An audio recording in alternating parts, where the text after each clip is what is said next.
It is a tradition for soldiers to sing a song before their meal, and they typically sing with haste, eager to partake in their dinner. However, this particular squad sang with an unusual urgency, their voices resembling a cacophony of howls, rendering the lyrics nearly inaudible to any attentive listener. Dismissed.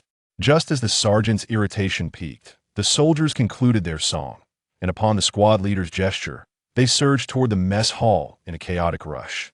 The sergeant, unwilling to relent, swiftly blocked their path. "Hold on. That is unacceptable.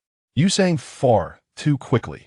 Yet, the squad leader, with a cheerful demeanor, approached and playfully draped an arm around the sergeant's shoulders. "Oh, come now, don't be so strict. I've heard that the kitchen has prepared a delightful treat to dye a large pot of braised pork. If we delay, it may all be gone." As he spoke, the squad leader beckoned the soldiers forward. Understanding the cue, the soldiers chuckled and sidestepped the sergeant, eagerly making their way into the mess hall. The sergeant ceased his objections, casting a knowing glance at the squad leader. Only your squad can be so cunning. The second squad sang their song diligently until the end. With a smile, the squad leader refrained from further comment, lightly punching the sergeant's chest before joining his comrades in the mess hall. Inside, the second squad was already seated, devouring their meal with great enthusiasm. The first squad soon followed suit, quickly obtaining their food and sitting nearby, as if in a competitive frenzy to consume their dinner. It has been ages since I indulged in the kitchen's braised pork. It still tastes just as delightful. Indeed, if only the prohibition of alcohol did not exist, how delightful it would be to savor a bottle of beer at this moment. Truly, tisk tsk. As they dined, the soldiers of the second class expressed their sentiments. At the first class table, Li Feng found himself unable to contain his amusement upon hearing those words, nearly spewing the morsel he had just taken. His comrade Yuan Li inquired, "What's the matter?" "Nothing, nothing," Li Feng quickly shook his head. In truth, the mention of the prohibition stirred a humorous memory within him. When he first entered the military camp, there was no such ban, and the soldiers frequently engaged in drinking contests. Occasionally, after these bouts of revelry, tensions would flare, leading to physical altercations. Li Feng, not particularly adept at holding his liquor, once found himself in a drinking competition with the third class. In a state of inebriation, he was subjected to a barrage of ridicule from the third class. Fueled by the effects of alcohol, he impulsively confronted them. Despite his lack of drinking prowess, Li Feng's martial skills were commendable. He managed to topple all but the class leader and vice leader of the third class in succession. Afterward, the third class leader deemed this display of shame from the new recruits unacceptable, instituting a rigorous training regimen that lasted for 2 months, with 2 additional hours of practice each night. This supplementary training eventually became a customary routine for the third class, a tradition that endures to this day. Conversely, Li Feng, who had also engaged in the fray, was treated with leniency by the first-class leader, receiving only a token punishment and even being rewarded with a chicken leg afterward. This incident has since become a source of embarrassment for the third class. Merely alluding to it in their presence would provoke ire. The cold wind sways the falling leaves. The military is a vibrant green flower. As these thoughts crossed his mind, Class 3 had already commenced singing at the entrance of the cafeteria. Upon hearing their voices, Li Feng instinctively hastened his meal, soon finishing and tidying up before departing the dining hall. Just as he reached the entrance, the raucous military song from Class 3 noticeably diminished in volume. With many gazes fixated upon Li Feng, the animosity palpable in the air. Yet, Li Feng displayed no awareness of the tension, instead flashing a broad grin that revealed his pearly whites to the members of Class 3. In that moment, the singing abruptly ceased, and one could even hear the heavy breaths of a few individuals. How dare he still smile? If only we could overpower him, I would relish the opportunity to pin him down and give him a good kicking. "What are you doing? Slacking off?"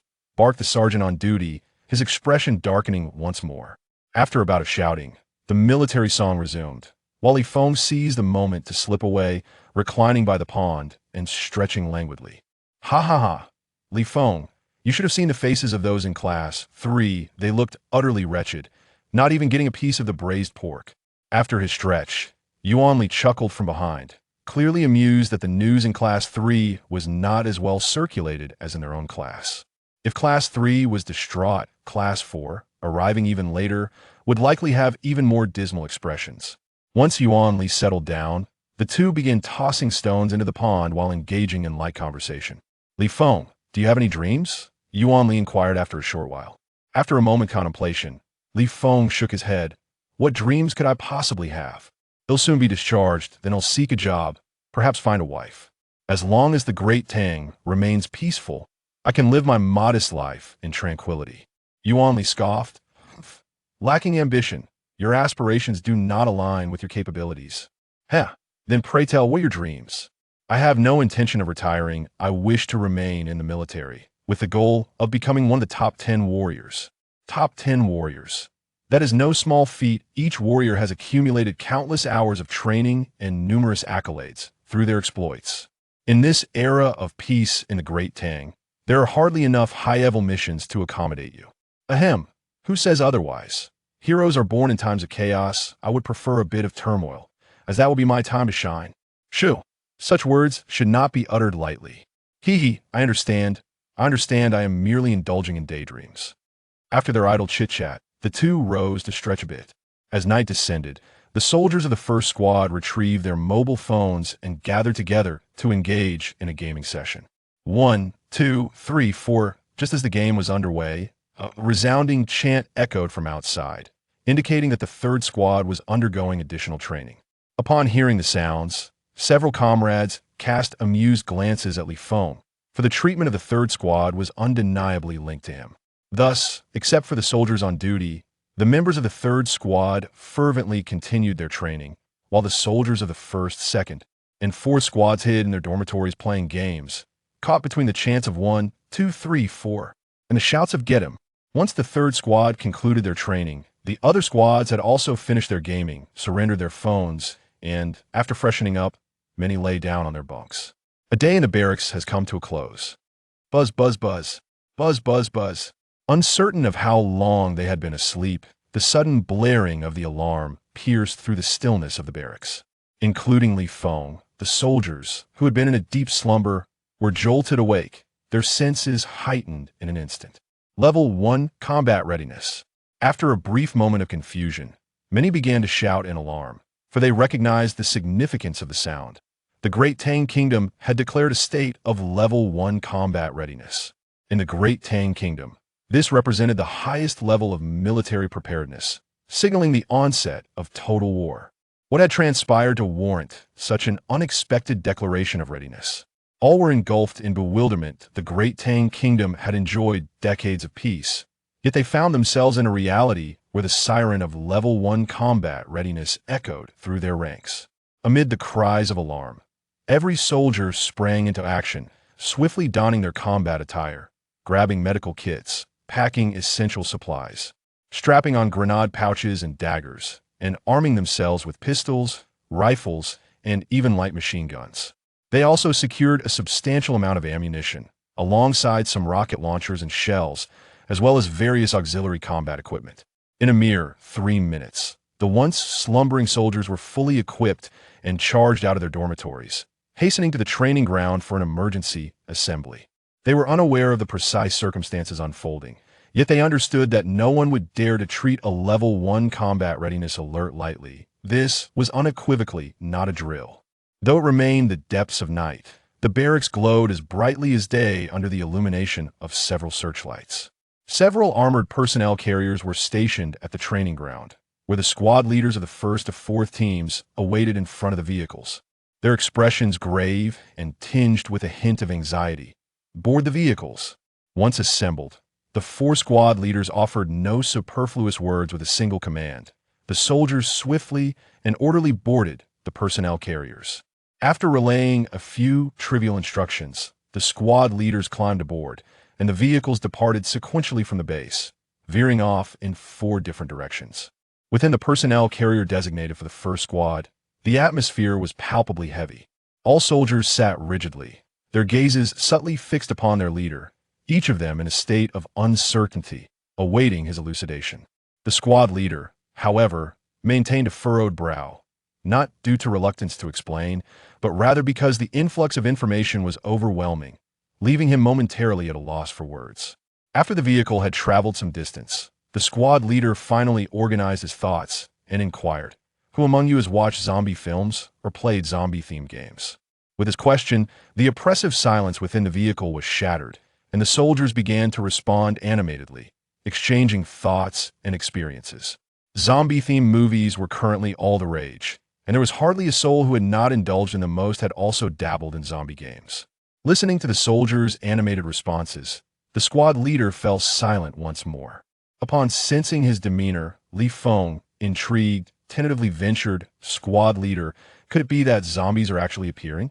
The squad leader turned to Li Feng with a glance, sighed, and nodded. Indeed, it erupted without any forewarning, unexpectedly vast in scale. Currently, every platform capable of receiving distress signals across the nation is nearly incapacitated. What?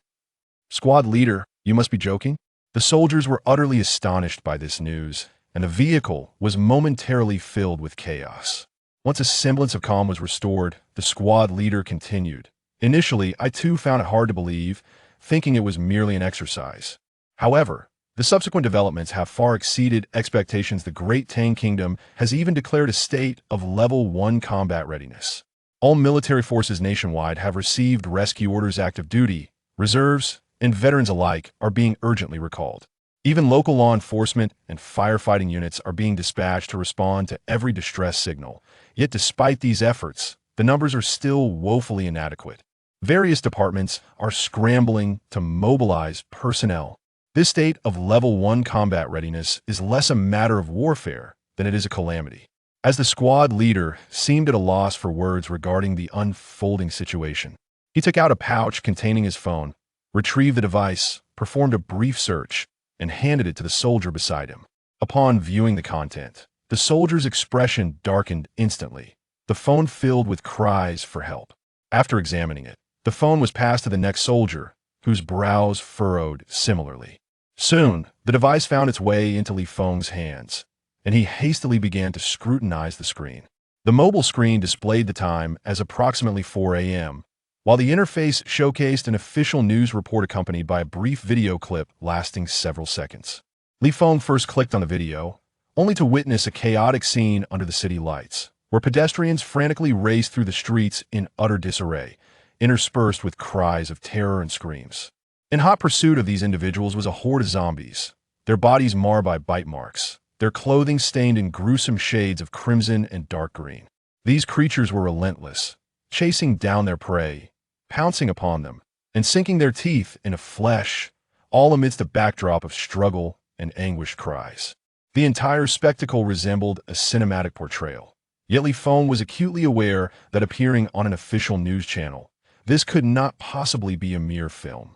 The accompanying article was succinct, seemingly hastily penned, conveying the alarming news of an unknown virus that had erupted through unspecified channels, leading to a sudden nationwide outbreak. Numerous cities and even rural areas were affected, with the infected resembling the zombies depicted in films, highly aggressive and possessing formidable contagiousness. Anyone bitten would, without exception, succumb to the infection and become a zombie. The report urged individuals to seek refuge in safe locations, issue distress signals, and await rescue, while advising against opening doors lightly. Chapter 2. The Wangshuang Rescue Operation. In the heart of a sprawling metropolis, the night air reverberated with chilling roars that sent shivers down the spine. Beneath this cacophony, a multitude of screams, wails, and curses intermingled as ordinary citizens, driven by sheer panic, fled chaotically through the streets and alleys. Among them were individuals clad in full attire, while others wore nothing more than simple undergarments, some even barefoot or in slippers, all desperately shouting as they raced for their lives. Behind them, shadowy figures emerged, swiftly closing in on the fleeing crowd. One by one, they pounced, biting and tearing at their prey, the harrowing cries echoing the unfolding tragedy of humanity. In fleeting moments of illumination, it became evident that these dark silhouettes bore the marks of numerous bites, with their wounds oozing a blood that seemed to darken into an ominous green. Surrounding areas showed signs of decay, their skin appeared pallid, and their eyes were reduced to haunting orbs exuding a savage and frigid glow. Rather than monstrous beings, they resembled zombies, yes, The harbingers of apocalypse often depicted in films had materialized in the realm of reality. Those unfortunate souls who fell victim to their ferocious onslaught soon underwent a grotesque transformation, their bodies contorting unnaturally as they emitted unsettling cracking sounds. After a brief metamorphosis, they were wholly consumed by the infection, joining the relentless horde with a couple of guttural roars. Chaos reigned not only on the streets but also within the confines of various neighborhoods, thrown into disarray. Beneath the flickering searchlights, a scene of chaos unfolds, with fleeing residents and pursuing zombies. Such disarray is frequently observed in the hallways of various floors, where panicked homeowners occasionally burst from their doors, only to be followed by family members who have unknowingly succumbed to the infection. Some unfortunate souls, barely escaping their homes, find themselves confronted by hordes of zombies outside, and in the blink of an eye, they are brought down. Meanwhile, many uninfected individuals, upon awakening, dare not venture outside. Instead, they hastily barricade their doors with heavy objects, becoming temporary survivors, frantically dialing every emergency number they can recall. These scenes are not isolated to this city. Indeed, they are replicated across the nation and even around the globe, with countless places descending into chaos. It seems as though the world has transformed overnight. Observing the article's content, Li Feng's expression soured. After reading, he passed it to those beside him, and soon everyone had perused the information, which ultimately returned to the hands of the squad leader. At that moment, the atmosphere within the transport vehicle grew stiflingly oppressive, as each individual grappled with the incomprehensible reality of how the world had so abruptly changed. Is this what is referred to as the apocalypse? Amidst the tension, the squad leader summoned a map indicating the infection spread. This catastrophe, with unknown origins and no prior warning, has a vast reach and a rapid transmission rate, now encompassing half of the Great Tang Nation. Is it possible to survive within the infected zone, squad leader? As Yuan Li and his comrade Wu Ji gazed at the annotated map on the squad leader's phone, a wave of panic washed over them, for their hometown lay within the infected zone where their parents and loved ones resided. The squad leader furrowed his brow and shook his head, expressing uncertainty. I don't know. Perhaps, if luck is on our side, we may yet find ourselves among the survivors. During this conversation, the squad leader had already distributed their phones. With this mission, I cannot guarantee our survival. If you manage to contact your families, do inform them in advance. Upon hearing this, everyone hurriedly clutched their phones and began dialing home. Li Feng quickly utilized a messaging app to send a message to his mother, but immediately after hitting send, he realized she might not see it in a timely manner.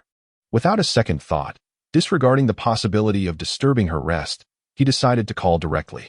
To his surprise, he received an almost instantaneous reply. Li Feng, are you about to embark on a mission? Just as Li Feng was pondering how to respond, another message from his mother arrived. Don't worry about your father and me. We are quite safe. Soon after, another message followed. We were sleeping when the alarm sounded and only learned of the situation through the news. My child, please exercise utmost caution during your mission. Our family does not require a hero, just your safe return. Li Feng felt a warmth in his heart, silently replying with an affirmation. The others also moved swiftly through their conversations, concluding their calls in short order. While Yuan Li and Wu Ji remained engaged in repeated attempts to reach their families, yet none of their calls were successfully connected. As Yuan Li beside him grew increasingly anxious, his eyes glistening with the threat of tears, Li Feng hastily grasped his shoulder and shook his head in a gesture of consolation. In that moment, Li Feng found himself at a loss for words to comfort his comrade. The incessant phone calls remained unanswered, raising the grim possibility that something had gone awry.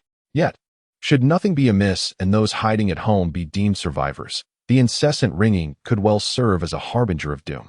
Yuan Li ceased his attempts to call, his voice cracking as he lamented, "This is not the apocalypse I had envisioned." Another fellow soldier fared little better. "Are you too capable of continuing the mission?" the squad leader inquired, concern etched on his face. The pair choked back their emotions, wiping away their tears in unison as they steeled themselves. "Squad leader, we can," they affirmed. At this juncture, their urgency bore little fruit. The squad leader regarded the duo momentarily, realizing that he could not guarantee anything, and thus opted to sidestep the topic, instead elucidating the mission details. "Our task is to venture to a town called Wangzhuang, situated on the periphery of the infected zone, to rescue all survivors." He then proceeded to outline the tactical arrangements. Intelligence from the forces indicates that these zombies possess acute hearing and are unaffected by light in terms of vision, allowing them to see clearly both day and night. They can run at speeds comparable to humans in the dark, and we must devise our strategy accordingly. Wangzhuang is equipped with loudspeakers throughout the town. We can stealthily approach the square, activate the speakers to divert all zombies, and then swiftly rescue the survivors, avoiding combat whenever possible. Intelligence indicates that the Achilles heel of the undead lies in their cranium. To vanquish a zombie, one must deliver a fatal blow to the head or sever the cervical spine. Beyond this, even obliterating the heart proves futile. Should one encounter a zombie during the mission, do not hesitate. Fire upon its head without mercy, for the infection is irrevocable. Harbor no psychological burden. The journey to Wangzhuang is long, and midway, the squad leader reiterated the intelligence and tactical arrangements twice to ensure that every member retained the information. There is no alternative. This time, the adversary is not human, and many of the strategies previously trained may no longer apply. These plans were hastily crafted by the squad leader in response to the intelligence gathered. Once the arrangements were complete, silence enveloped the transport vehicle once more. Each individual felt a rising tension within, silently attuning themselves to the vehicle's speed while meticulously equipping all firearms with silencers. The vast expanse of the Great Tang Kingdom, though populous, has seen its transportation systems strained under the weight of this calamity. Fortunately, the transport vehicle maintained a dedicated route, largely unaffected by the chaos, and it finally penetrated the infection zone just as dawn approached. After traversing the area for a while, they reached their target vicinity, near Wangzhuang. To avoid attracting the attention of the zombies with the vehicle's noise, they halted in the suburban region. Upon gathering as a unit, the squad leader issued the command, and they collectively proceeded along the narrow path toward Wangzhuang. Although Wangzhuang is merely a township, it possesses a relatively modern ambience, seemingly progressing towards urbanization. The town boasts numerous large residential complexes, towering high-rises, a vast orchard, and a landmark commercial building. The entire township, inclusive of surrounding villages, harbors a population exceeding 10,000, rendering it quite bustling for a locale of its classification. However, in stark contrast to its former vibrancy, the present-day Wangzhuang exudes an air of peril. A group of soldiers traverses a narrow path into the outskirts of Wangzhuang, immediately encountering a factory. Outside the factory, dozens of zombies wander aimlessly, and the number concealed within the buildings is likely greater. Moreover, the streets outside are also populated by numerous zombies. This initial sighting of such a horde upon entering Wangzhuang sends a chill down Li Feng and his companion's spines. The squad leader promptly gestures for silence, and the group hastily takes refuge behind a structure, evading the zombies' line of sight. They opt for an alternate route. The leader refrains from confronting the zombies directly, as their primary mission is to rescue survivors. After circumventing the factory and proceeding cautiously for a short distance, they enter a double-row residential area, where zombies are similarly present. Yet, these zombies appear largely inactive, mostly standing in place, slack-bodied, and gazing skyward. Some, resembling the limping, meander about the vicinity. Is this the state of zombies during the day? Li Feng and his companions ponder, as the catastrophe has only recently unfolded, leaving even the military with scant intelligence. Nevertheless, the zombies' lethargy proves advantageous for them, facilitating their evasion. A group of soldiers moved stealthily, akin to playing hide and seek, skillfully evading their surroundings. Just as they were about to exit the area, an unexpected turn revealed a wandering zombie that caught sight of them. Its mouth agape as if to emit a fearsome howl. Just then, in the midst of the rising tension, Li Feng swiftly hurled a dagger, akin to a flying knife, which pierced the zombie's throat and severed its spinal cord. The creature let out a chilling, low growl before collapsing to the ground, its body twitching briefly before falling still. Excellent work, the squad leader praised, noting the situation had unfolded so rapidly that even he had not reacted in time. Had Li Feng hesitated for even half a second, the zombie-esque cry would have attracted others, complicating their predicament significantly. After a moment of silent astonishment, the other comrades raised their thumbs in admiration. Truly, he was the finest soldier in the entire squad and even the company, and his knife-throwing skill had proven invaluable in this critical moment. Li Feng, however, remained silent, recognizing that his successful throw was largely a product of instinctive reflex. As the gravity of his actions settled in, he felt a twinge of unease, especially upon seeing the lifeless zombie on the ground. This was his first experience in personally taking down a zombie. Fortunately, his mental fortitude prevailed, and he swiftly retrieved his dagger, rejoining his comrades as they continued their journey. With this experience behind them, the soldiers exercised even greater caution, and after a tense but uneventful passage, they finally arrived at the Wangzhuang Plaza, where the Wangzhuang Broadcasting Station awaited them. Chapter 3. The Red-Headed Zombie. A cacophony of moans echoed as over a dozen zombies wandered aimlessly in the Wangzhuang Square, among which only 2 were clad in relatively complete attire, while the others were dressed merely in undergarments, and 1 even roamed in the nude, having inexplicably found its way here and stubbornly refusing to leave. The square, with an area of merely 200 square meters, posed a significant challenge to access the broadcasting room, as it necessitated traversing through the horde of zombies. "What should we do, squad leader?" a comrade inquired. The squad leader furrowed his brow, gritting his teeth in frustration. "Damn it, there's no way to avoid them. We must eliminate them," he declared. "I will handle the 2 on the left, and Feng will take care of the 2 on the right. Yuan Li." At that moment, even the squad leader could not suppress a curse. What on earth were these zombies doing clustered here, with the weapons at their disposal? Dealing with the zombies was not inherently difficult. However, the challenge lay in the urgency of neutralizing them all at once. Should even one manage to emit a cry, it could potentially summon every nearby zombie to converge upon their location. "Prepare. Fire." With that command, 10 soldiers swiftly opened fire. The sound of suppressed gunfire rang out as over 10 rounds pierced through the air, each bullet finding its mark in the heads of the zombies, splattering dark green blood in all directions. Within moments, they all collapsed without a single groan of protest. The rigorous training they had undergone in the past bore fruit in this critical moment, as not a single member of the team faltered. "All clear." With the obstructive zombies dispatched, the squad leader raised his hand and gestured forward, allowing the soldiers to finally enter the square. As they traversed the corpses of the undead, many could not resist stealing a glance, while a few felt an overwhelming urge to retch. However, they all managed to suppress it in the end. The broadcasting room lay ahead, with the squad leader assigning 4 members to stand guard outside, while the remaining 6 ventured inside to locate the broadcasting equipment. One among them, well versed in the intricacies of such devices, promptly began to adjust the settings. The moment he activated the equipment, a piercing static noise erupted, reverberating through the loudspeaker and instantaneously reaching every corner of Wangzhuang. The cacophony jolted all the zombies within the vicinity as if they had been struck by lightning, causing them to shriek wildly. Yet, due to the brevity of the noise, they could not discern its source and merely scanned their surroundings with eyes filled with ferocity. "Squad leader, it's ready," one of the soldiers announced as he swiftly finished the adjustments within the broadcasting room. The squad leader took the microphone, inhaled deeply, and after confirming the sound emitted from the speaker, began to address the listeners. "Attention, all survivors of Wangzhuang. We are the Long March Army, dispatched to rescue the survivors of Wangzhuang. However, due to our limited numbers, we are unable to conduct a house-to-house search. For the time being, we will continuously broadcast music to draw the attention of all zombies, allowing us the opportunity to launch our rescue operation. All survivors are advised to avoid the undead and position themselves near the outer walls while awaiting assistance. For those who may have been missed, please remain calm. In half an hour, we will designate a safe area on the northern side of Wangzhuang and deploy a signal flare. Those who see the flare, please make haste to the gathering spot." It is no wonder that this rescue mission differs significantly from those of the past. There is simply no way to ascertain the number and location of survivors. Emergency calls from across the nation have inundated the lines, rendering it impossible to identify individuals, with some even crying out in anguish during their desperate pleas.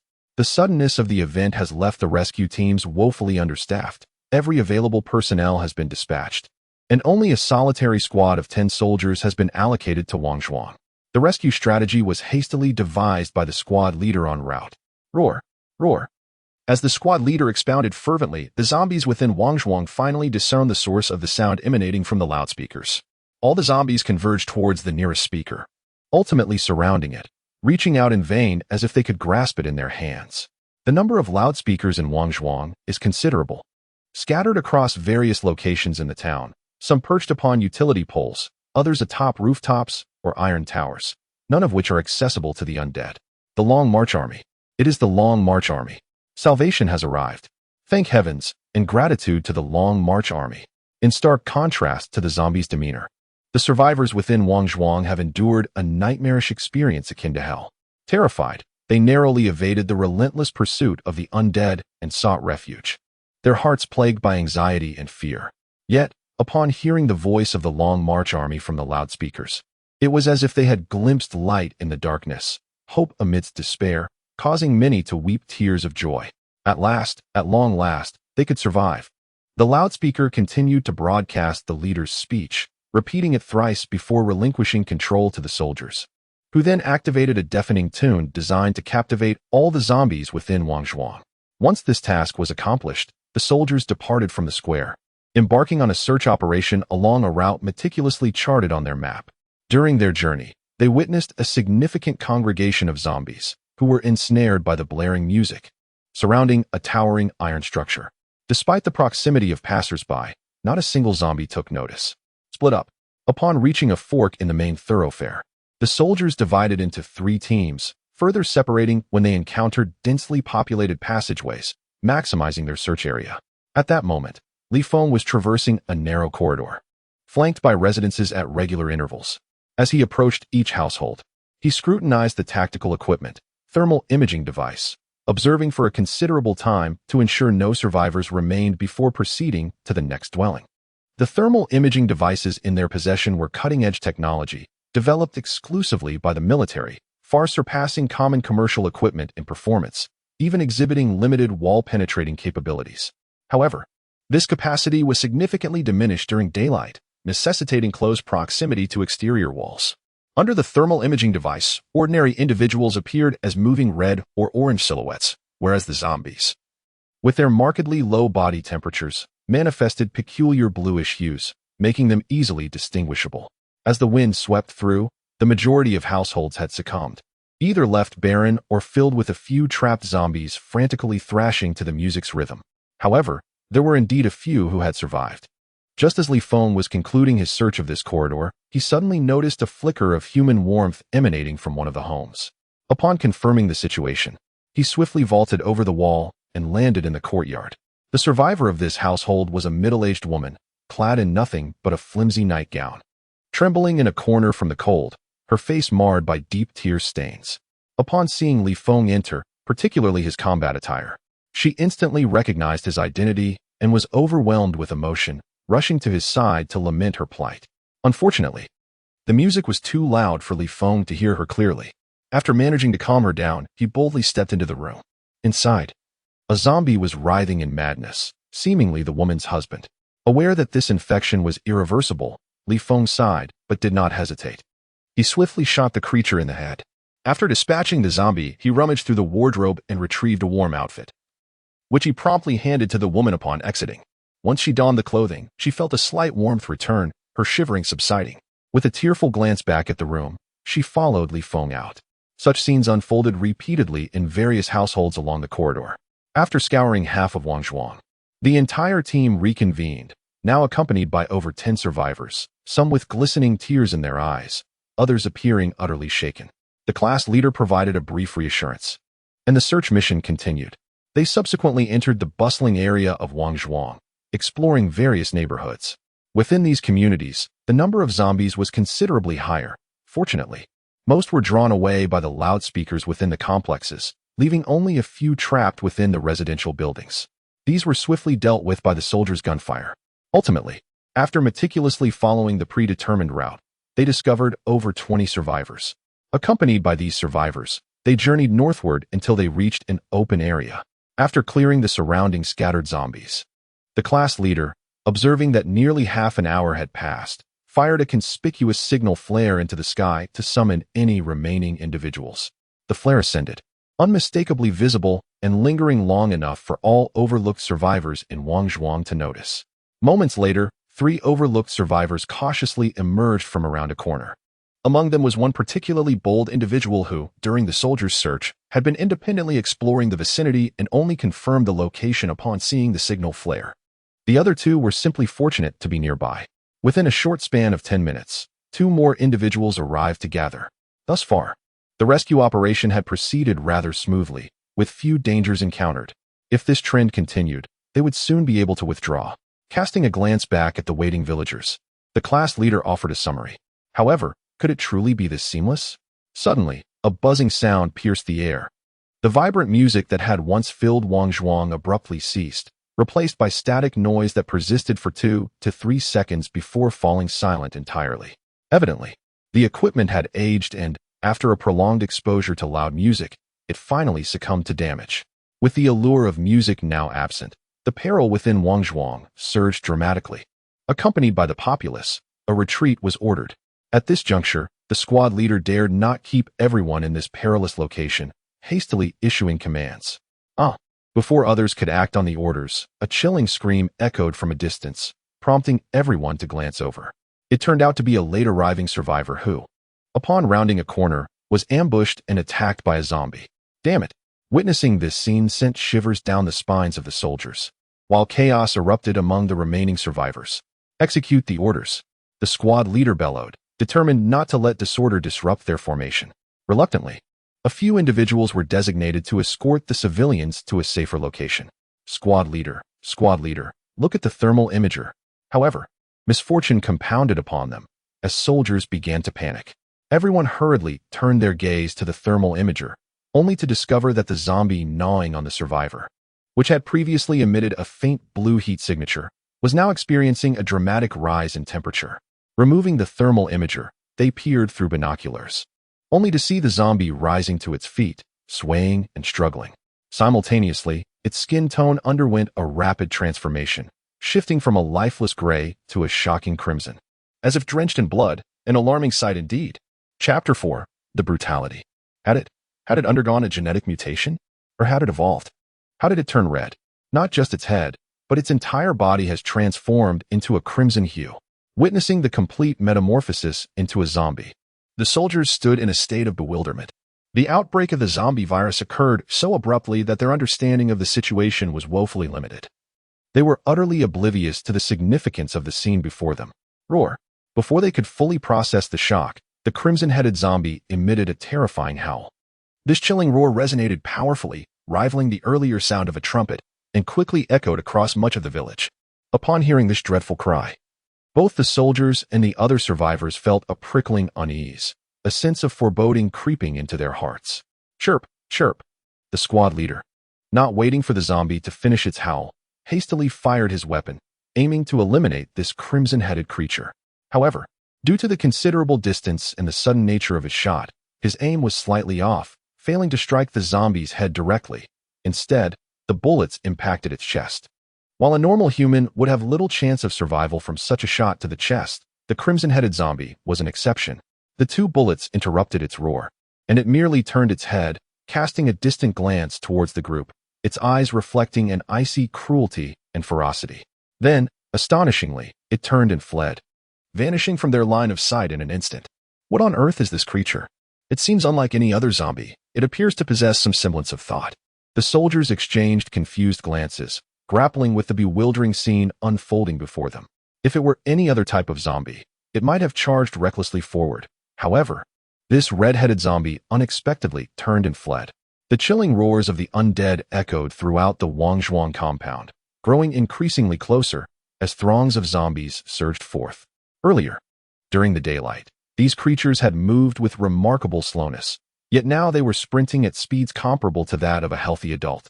Their intentions were unmistakably clear. They were targeting the soldiers and the survivors. Witnessing this scene, the expressions of all present shifted to one of sheer dread. With many survivors gripped by terror, their minds racing with grim associations. Could it be that the red-headed zombie was summoning its kin for a hunt? Moreover, it appeared that the ordinary zombies responding to its call exhibited a significantly heightened vitality. Damn it! Yuan Li, Wu Ji, you 2 escort all survivors to safety. The rest of us will hold our ground and buy time. In this critical moment, the squad leader swiftly regained his composure, revised his orders, and designated only 2 individuals for escort duty while the remainder prepared to cover their retreat. Upon receiving the command, Yuan Li and Wu Ji rallied the survivors, guiding them toward the nearest exit, while the others swiftly formed a battle line, unleashing a barrage of gunfire under the squad leader's directive. Instantly, a dense barrage of fire erupted as the 8 individuals, armed with rifles and light machine guns, unleashed a hail of bullets upon the approaching horde of zombies. Despite their small number, their firepower was remarkably intense, felling the zombies in rows, as if harvesting wheat. Following an initial volley, 2 members of the group hoisted rocket launchers, targeting the densest concentrations of the undead. With a pair of deafening explosions, over 20 zombies were sent flying, their bodies mangled upon impact. Yet a few, those on the periphery, managed to rise again, charging forward with relentless ferocity. Reload! Reload! In that moment, no superfluous commands were necessary. Everyone fired at will, punctuated by the occasional cry to reload and the intermittent thunder of rocket explosions. The 8-person contingent, with their ferocious firepower, managed to suppress the advancing zombie army, preventing them from making significant progress. The military's combat prowess was simply beyond the zombies' ability to withstand. However, the issue was that, prior to the cataclysm, the Great Tang Nation was in the midst of a long holiday, with many people returning to their hometowns. As a result, the number of zombies within Wang Village was exceedingly high, making swift eradication impossible. While the 8 individuals unleashed a torrent of firepower, their ammunition was being depleted rapidly. With each cry to reload, the number of remaining magazines dwindled. If only there were more of us. Roar. However, before their ammunition could be exhausted, an unexpected incident occurred. The red-headed zombie, which had been lurking and hiding, stealthily approached the flank of the squad, suddenly charging forward and pouncing upon the squad leader, biting off his ear in one swift motion. The squad leader, caught off guard by this sudden turn of events, let out a horrific scream as he wrestled with the red-headed zombie on the ground. In his struggle to free himself, he inadvertently allowed the zombie to sink its teeth into his neck, blood gushing forth. Squad leader. Squad leader. Old Su. The others, horrified, momentarily disregarded the need to fend off the other zombies and hurriedly aimed their weapons at the red-headed zombie. However, with the squad leader grappling with the creature, they hesitated to fire for fear of hitting him. In this critical moment, Li Feng, quick-witted and agile, rushed into the fray with a dagger, seizing the opportunity to stab the red-headed zombie in its exposed back. Yet, the blade only penetrated a few centimeters before becoming lodged, revealing the astonishing toughness of the zombie's exterior. Roar! This attack enraged the red-headed zombie, who retaliated by flinging Li Feng aside with a powerful toss. The transformation into a red-headed zombie had not only altered its appearance, but had also augmented its strength. Roar! Roar! This delay allowed the horde of zombies to close in rapidly. Aside from the 2 heavy gunners who managed to fire 2 rockets, the others were in disarray, thrown into chaos. Don't mind me, Guyalu. In a moment of dire urgency, the squad leader hastily spoke up, only to have streams of crimson blood spew from his mouth. The red-headed zombie was merciless. Retreat. Quickly retreat. The squad leader commanded with what little strength remained. Every life that can escape is a victory. Guyalu. Survive. With that, the squad leader produced a grenade from his hand and pulled the pin. He understood that the infection from the bite was irreversible. He was beyond salvation. Rather than perish and become a mindless zombie, he chose to take this red-headed creature with him to the grave. Squad leader. The others cried out in alarm, but time was not on their side. The horde of undead closed in, leaving them no room for sorrow. Gritting their teeth, they resolved to fight while retreating, their peripheral vision constantly monitoring their leader's actions. However, to their astonishment, just before the explosion, the red-headed zombie seemed to sense the imminent danger or perhaps felt satisfied with its conquest. It shoved the squad leader aside and fled. It was not until it had run a considerable distance that the grenade detonated with a thunderous roar. The onlookers were left in shock, their eyes nearly bulging with horror. Yet, they could spare no thought for the fleeing zombie. Their own survival was at stake. As the saying goes, one surge of energy leads to victory, but subsequent attempts wane and falter. The morale and rhythm of their combat had already been shattered by the relentless red-headed zombie, and now, with the squad leader's sacrifice, the entire unit had plunged into a state of despair. Furthermore, as they were still in the midst of retreat, the situation became even more dire. Having not retreated too far, they were quickly overtaken by a horde of corpses, and 2 agonizing screams echoed almost immediately. In such close quarters, rifles proved less effective than daggers. Some opted for handguns, while others brandished their knives, all engaged in a desperate struggle for survival. Li Feng chose to sling his rifle behind him, unleashing the full extent of his martial prowess in that moment, dispatching numerous zombies with swift strikes. occasionally delivering kicks or elbow blows to fend off the approaching undead, barely managing to protect himself. However, the skills of his comrades were not on par with his own. Engulfed by the horde, a deafening explosion shattered the silence of the world. Li Feng's vision blurred with rage, yet he found himself utterly powerless. He carved a narrow path through the chaos, executing a roll to escape and swiftly taking refuge behind a structure, continuously changing positions until, after a considerable effort, he finally evaded the pursuing zombies. At this moment, Li Feng slumped against a wall, enveloped in a numbing state. Having witnessed the sacrifice of his squad leader and the overwhelming demise of his comrades, the psychological impact left him in a state of shock that lingered. Suddenly, he recalled Yuan Li and Wu Ji, the two who had retreated earlier, as well as a group of survivors whose fate was uncertain. Anxious and unsettled, he took a few deep breaths, rose to his feet, and cautiously ventured out to search for Yuan Li and the others. However, as Li Feng followed the direction of Yuan Li and the others' retreat, upon discovering the target, he was utterly bewildered. A portion of the zombies within Wangzhuang had inexplicably escaped, pursuing Yuan Li and his group. By the time Li Feng arrived at the scene, all the survivors had been overwhelmed, mercilessly torn apart by the undead. And even Wu Ji had succumbed, the zombie relentlessly feasting upon him. Only Yuan Li remained in the fray, wielding a pistol in his left hand and a dagger in his right, though it was evident he had sustained numerous injuries, with several bite marks adorning his body. Amidst the chaos, Li Feng cast aside his sorrow and fury, swiftly bringing his rifle to bear and firing accurately at the zombies' heads. With Li Feng's support, the pressure on Yuan Li markedly diminished, and together they swiftly dispatched the remaining zombies.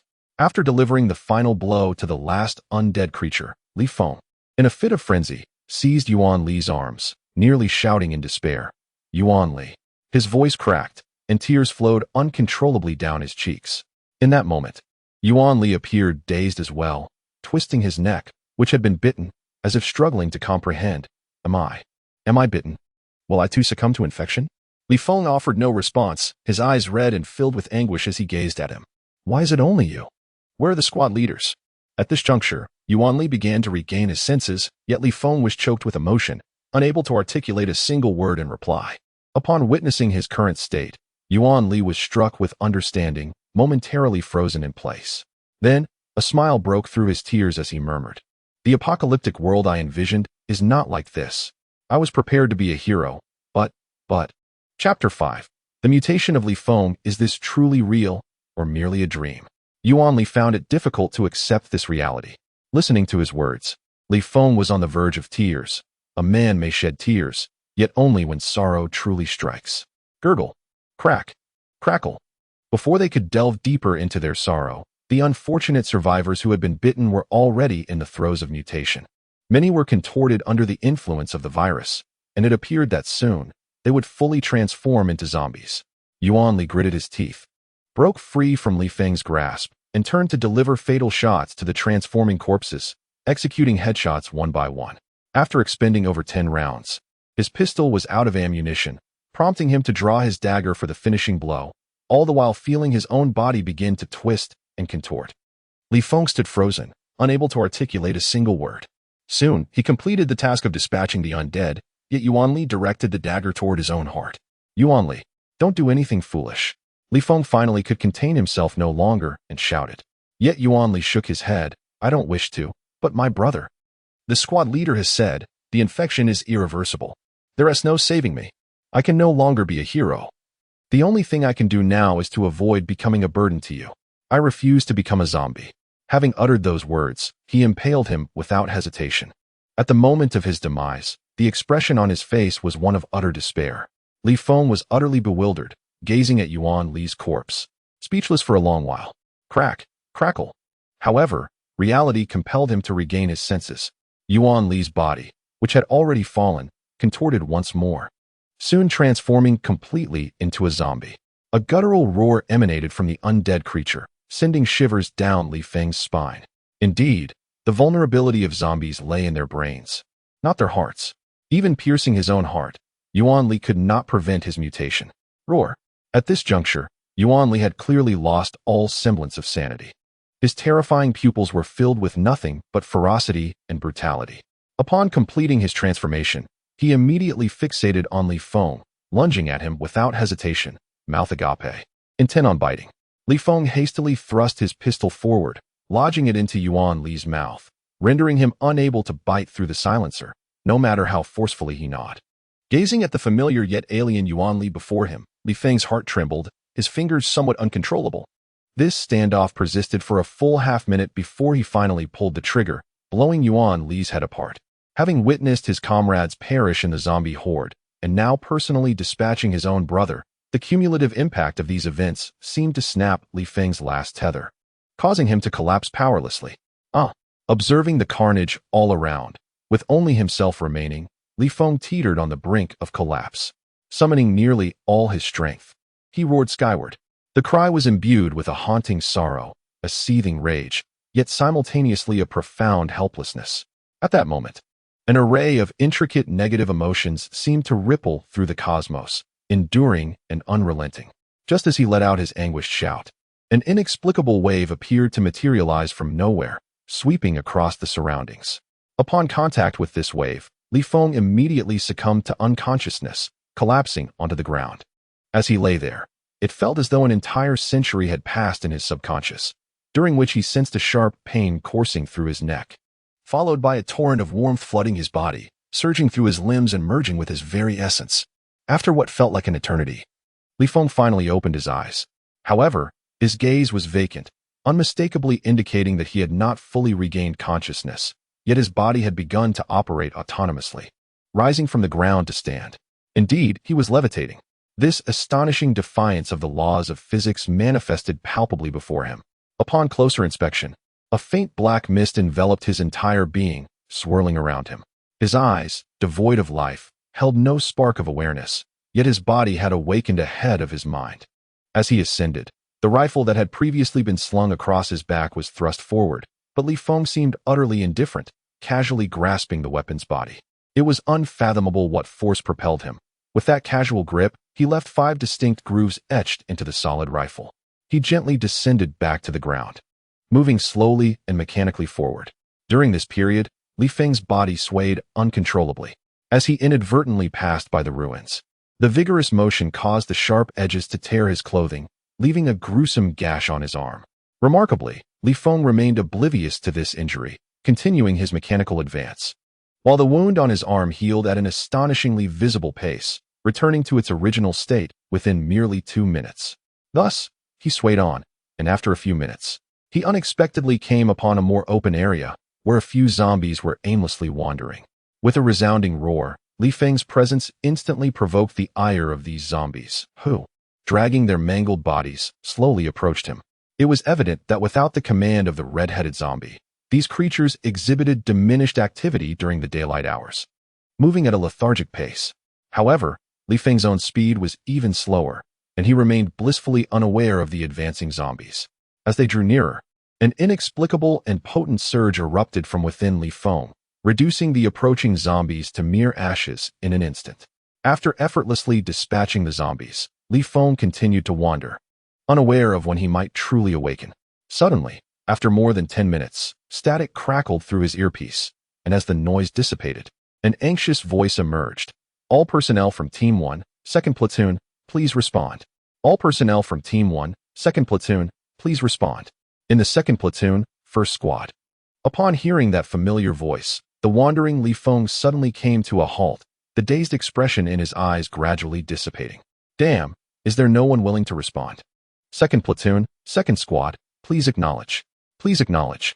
2nd Platoon, 2nd Squad. Company Commander, it's the Company Commander. Company Commander, sob. Big man. Don't cry. Report the situation. Company Commander, while 2nd Squad was rescuing survivors, the horde of corpses suddenly went berserk. We fought desperately to cover the retreat of the survivors, and 3 of our comrades have fallen. Where are you now? We are at the entrance of Fangjing Village in Rongqing County. For a period of time thereafter, the company commander's shouts echoed continuously in the earpiece.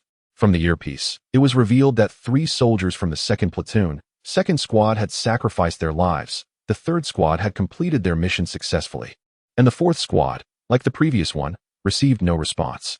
2nd Platoon, 1st Squad, 2nd Platoon, 4th Squad, are there no members left in your 2 squads? If anyone is still breathing, Please respond. The company commander was both anxious and irritable. Amidst this turmoil, however, Li Feng's condition was quite peculiar. His consciousness was gradually awakening, his eyes beginning to shine with life, and the surrounding black mist was slowly fading away, ultimately vanishing into his body. Once the black mist had completely dissipated, Li Feng finally regained full consciousness. Second platoon, first squad, second platoon, fourth squad. Company commander. Hearing the company commander's voice, Li Feng hurriedly reported, "This is Li Feng from the second platoon, first squad." "Li Feng, I remember you. The young man who won first place in the competition last year. Where is your squad leader?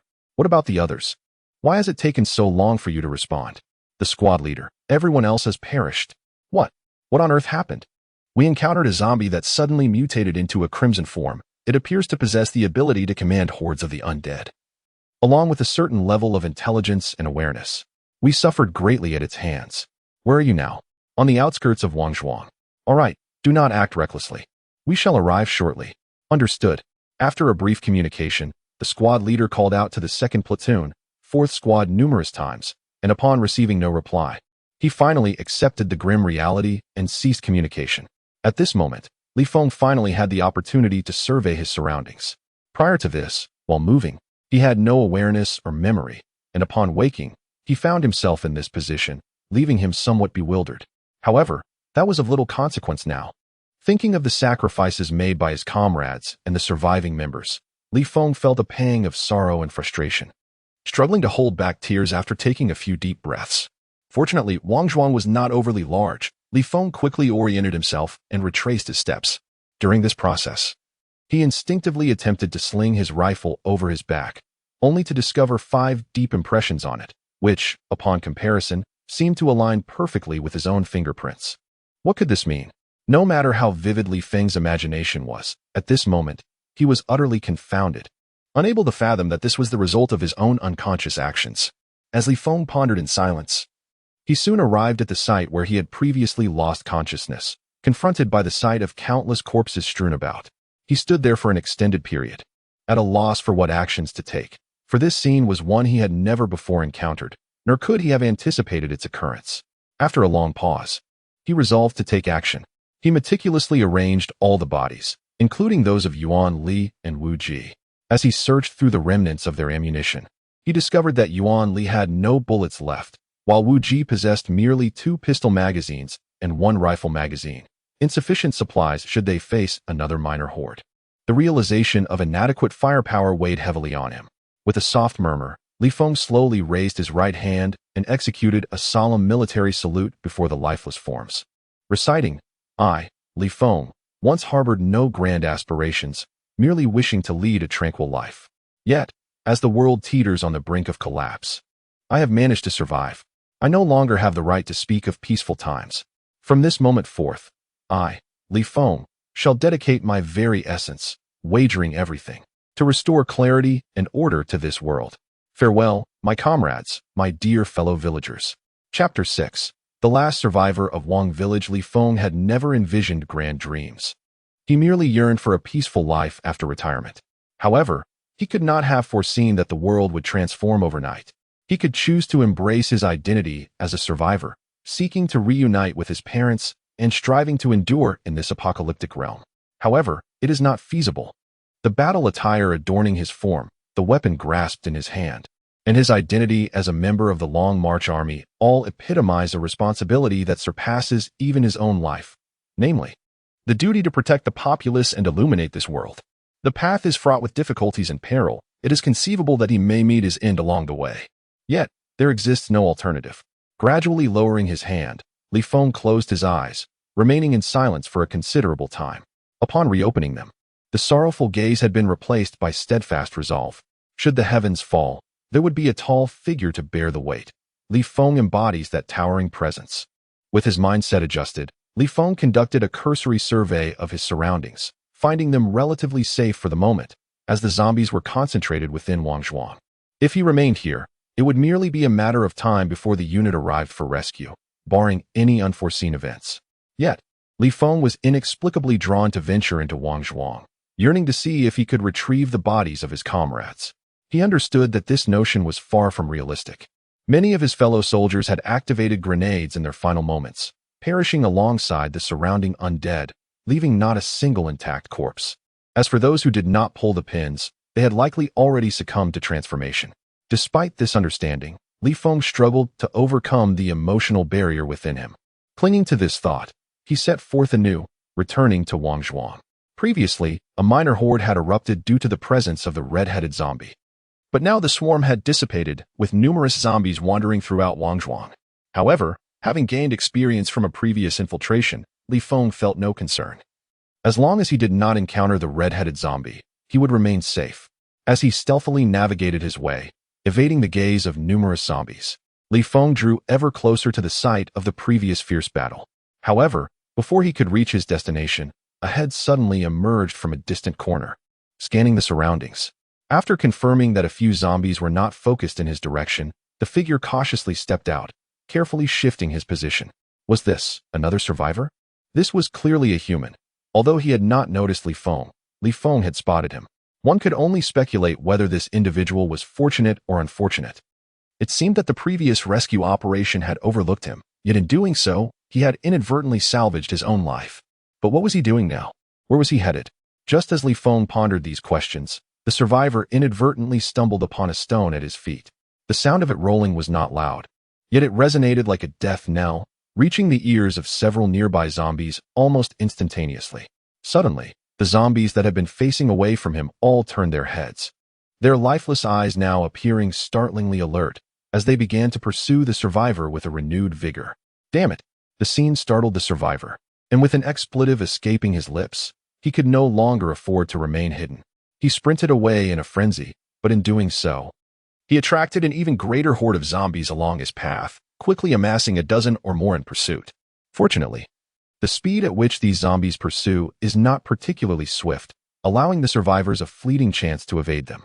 However, their roars serve as a form of locator, drawing nearby zombies to wherever the survivors flee, rendering escape nearly impossible. In a state of frantic desperation, the survivor hastens his pace. Yet, as he rounds a corner, he is abruptly seized by an arm and forcefully pulled behind a nearby boulder, a hand covering his mouth while issuing a shushing sound. This individual is none other than Li Feng, who initially intended to stealthily accompany the survivor. To his surprise, the survivor proved to be quite a handful, and it took Li Feng a while to catch up. The survivor, who had presumed he was doomed, finally discerned Li Feng's features and, upon noticing his combat attire, nodded in acknowledgement. Li Feng released his grip and, in a hushed tone, reprimanded, "Are you trying to get yourself killed? With so many zombies around, why are you recklessly wandering about?" However, to his astonishment, the survivor, possessing a somewhat arrogant demeanor, dismissed Li Feng's admonition.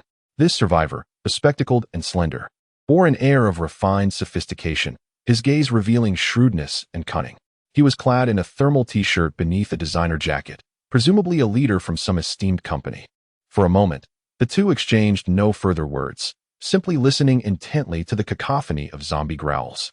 The zombies, who had previously tracked the survivors with precision, lost their target due to Li Feng's sudden intervention, and after a brief period of confusion, they settled back into their aimless wandering through the streets. Once assured of their safety, Li Feng finally exhaled in relief.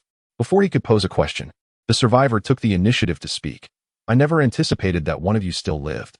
I thought you all had perished." This remark struck a nerve with Li Feng, igniting a flicker of anger within him as he glared at the survivor, ready to retaliate at any moment. However, the survivor remained unfazed, even scoffing. "What is the matter? Unable to vanquish those corpses, are you seeking to vent your frustrations on me?" In a military context, such insolence could have warranted a beating from even a single squadmate. Yet facing a survivor, Li Feng found himself powerless. Choosing to disregard the survivor's biting words, he simply inquired, "What is your situation?" The survivor replied, "I returned to the company." "Returned to the company?" "Indeed.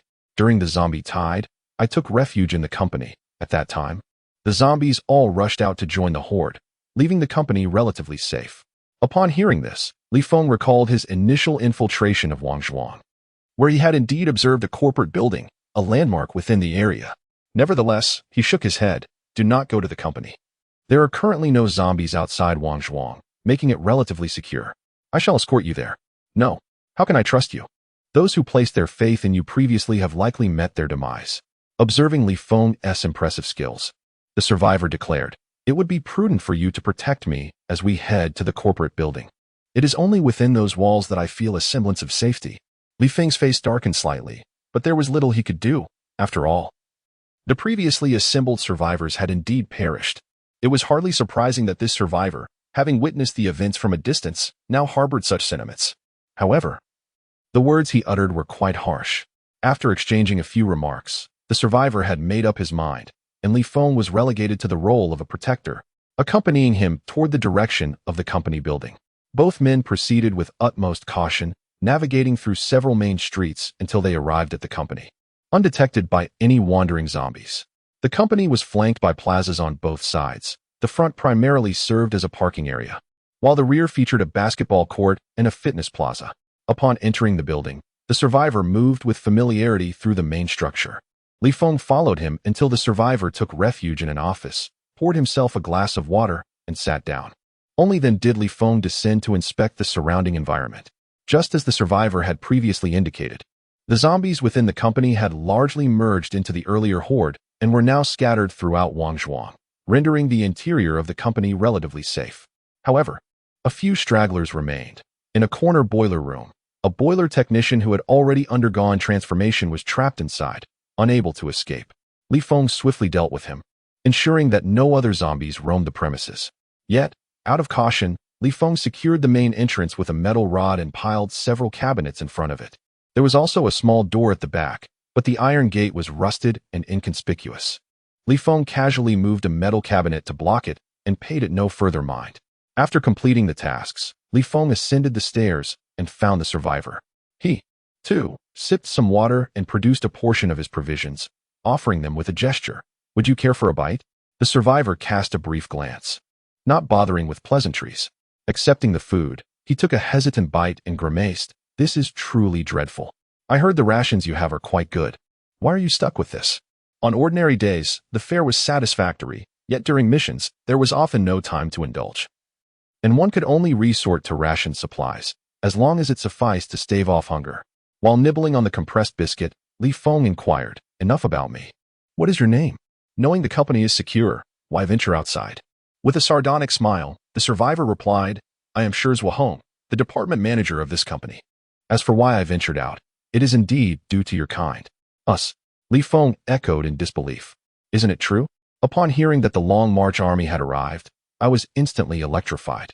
However, having witnessed the terrifying nature of these zombies, when I finally spotted the signal flare, I hesitated to step outside. There were loudspeakers broadcasting nearby, and the horde was overwhelming. At this juncture, Zhuo shivered, recalling the harrowing scene, which indeed seemed quite frightful.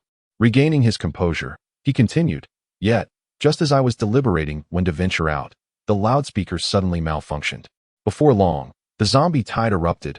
Those surrounding the area, even the ones lost within the company, found an escape route and surged forth en masse to confront you. I witnessed firsthand from above how you were consumed by the undead." Zhuo glanced at Li Feng once more, his gaze filled with an inexplicable expression that made Li Feng quite uncomfortable. Coupled with his words, it caused Li Feng to furrow his brow. Yet, he did not interrupt him. The narrative continued. "The very people who sought to save others ended up being annihilated. Isn't that ironic? Unable to rely on you all, I had no choice but to hide alone in the company. However, remaining concealed indefinitely is not a viable solution. One can never be sure that zombies won't infiltrate. I still aspire to relocate to a safer area." After some time of planning, I stealthily ventured out in search of an escape route, but before I could find one, I inadvertently attracted the attention of the zombies. "You are already aware of what transpired thereafter." Li Feng nodded, realizing why Zhuo appeared so resentful upon their initial encounter. After a moment of silence, Zhuo finally inquired, "What shall we do next?" Li Feng replied, "We wait." "Wait." "Indeed. The company commander has contacted us via radio and is aware of the situation at Wangzhuang. Reinforcements are en route. Once they arrive, we shall be safe." "Reinforcements from the Long March army? Huh. I hope this time they prove reliable." Li Feng chose to disregard him, opting for silence to convey his sentiments. It was evident that the two were not well matched. After a brief exchange, they fell into silence and retreated to separate offices to rest. The company, in its current state, could be considered relatively secure. Li Feng organized his equipment and found himself staring blankly at the dents on his rifle, reminiscing about past experiences in the military. Since the emergency assembly, an indeterminate amount of time has passed. Aside from the period when Li Feng lost consciousness, he remained in a state of vigilance. Now, having relaxed, drowsiness washed over him, and he soon succumbed to sleep. Upon reopening his eyes, it was already evening. Li Feng stretched lazily, intending to check on Shi Zhuahong's condition, when suddenly he heard a buzzing noise from downstairs, causing his expression to change abruptly. Chapter 7. A Life-and-Death Struggle. Damn. That sound startled Li Feng awake. He rushed out of the office in haste, descending the stairs to the first floor, only to find Shi Zhuahong standing at the main entrance of the company, seemingly holding a remote control. In front of the transparent tempered glass, the rolling shutter door was slowly descending, and the buzzing sound emanated from it. Closing a rolling shutter door would normally be inconsequential, but the current atmosphere was exceptionally peculiar, eerily quiet. Moreover, the shutter was somewhat old, producing a cacophony that felt particularly jarring. Are you out of your mind? Why are you messing with the shutter door? Li Feng hurried forward, attempting to snatch the keys to pause the operation. But Shi Zhuahong was too slippery, evading him and explaining, "You're the one who's crazy. These zombies go wild at night. The glass is transparent. I can't be at ease unless the shutter is down." However, click, just as Li Feng was about to say something further, the shutter door suddenly jammed halfway down, the sharp sound echoing painfully, clearly audible throughout the entire company. Damn it, why is it jamming now? Shi Zhuahong was equally alarmed, hastily shaking the keys in his hand and repeatedly pressing the close button, but the rolling shutter door remained stubbornly immobile. Just as the two were poised to react further, the chilling sound of a zombie's roar resonated from beyond the company's walls, echoing into the ears of nearby undead. Indeed, calamity seldom comes alone. This ghastly roar sent a shiver down the spines of Li Feng and Shi Zhuahong. From amidst the cacophony, a zombie with crimson skin suddenly surged into the company's front yard, drawn by the sound, and spotted the two men behind the glass door. In that moment, a flicker of excitement glimmered in its murky gaze, followed by another earth-shattering roar that reverberated in all directions, an ominous call to the horde. The same dreadful resonance, reminiscent of a death knell, filled the air once more. The red-headed zombie. Not again. Li Feng seethed with barely contained rage. But there was no time to dwell on his disdain for the creature or to cast blame on Shi Zhuahong. He swiftly seized his companion and rushed upstairs, seeking a means to confront the impending crisis. As they endeavored to evade the onslaught, the zombie horde remained relentless. A seemingly endless tide of the undead surged forth, compelled by the command of the red-headed zombie, all converging with unerring accuracy upon the office building. Bang, bang, bang. The foremost target was the partially lowered rolling shutter door, which began to tremble ominously under the relentless assault of the encroaching horde. A multitude of zombies dispersed, surrounding the entire building.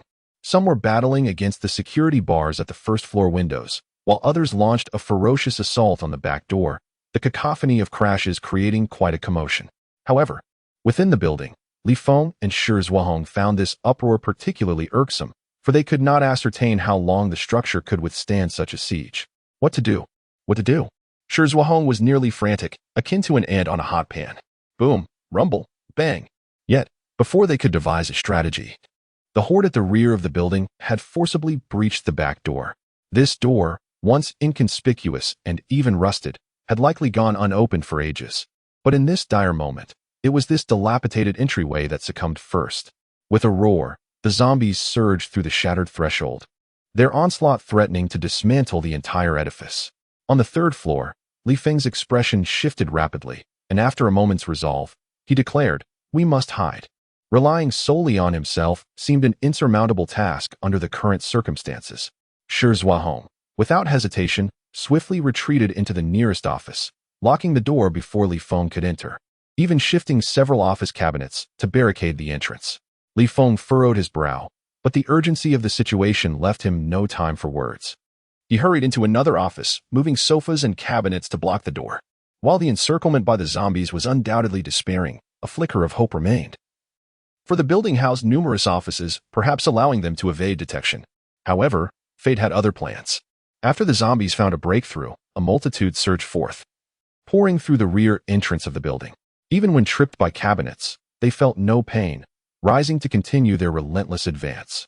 Though they were unaware of the precise whereabouts of Li Feng and Shi Zhuahong, under the command of the red-headed zombie, their objective was unmistakably clear: to frantically scour the halls of this edifice. They invaded not only the corridors but also numerous offices. The first floor became overcrowded with zombies, followed by the second, and then the third. Most office doors on the third floor stood ajar, allowing the zombies to enter with ease.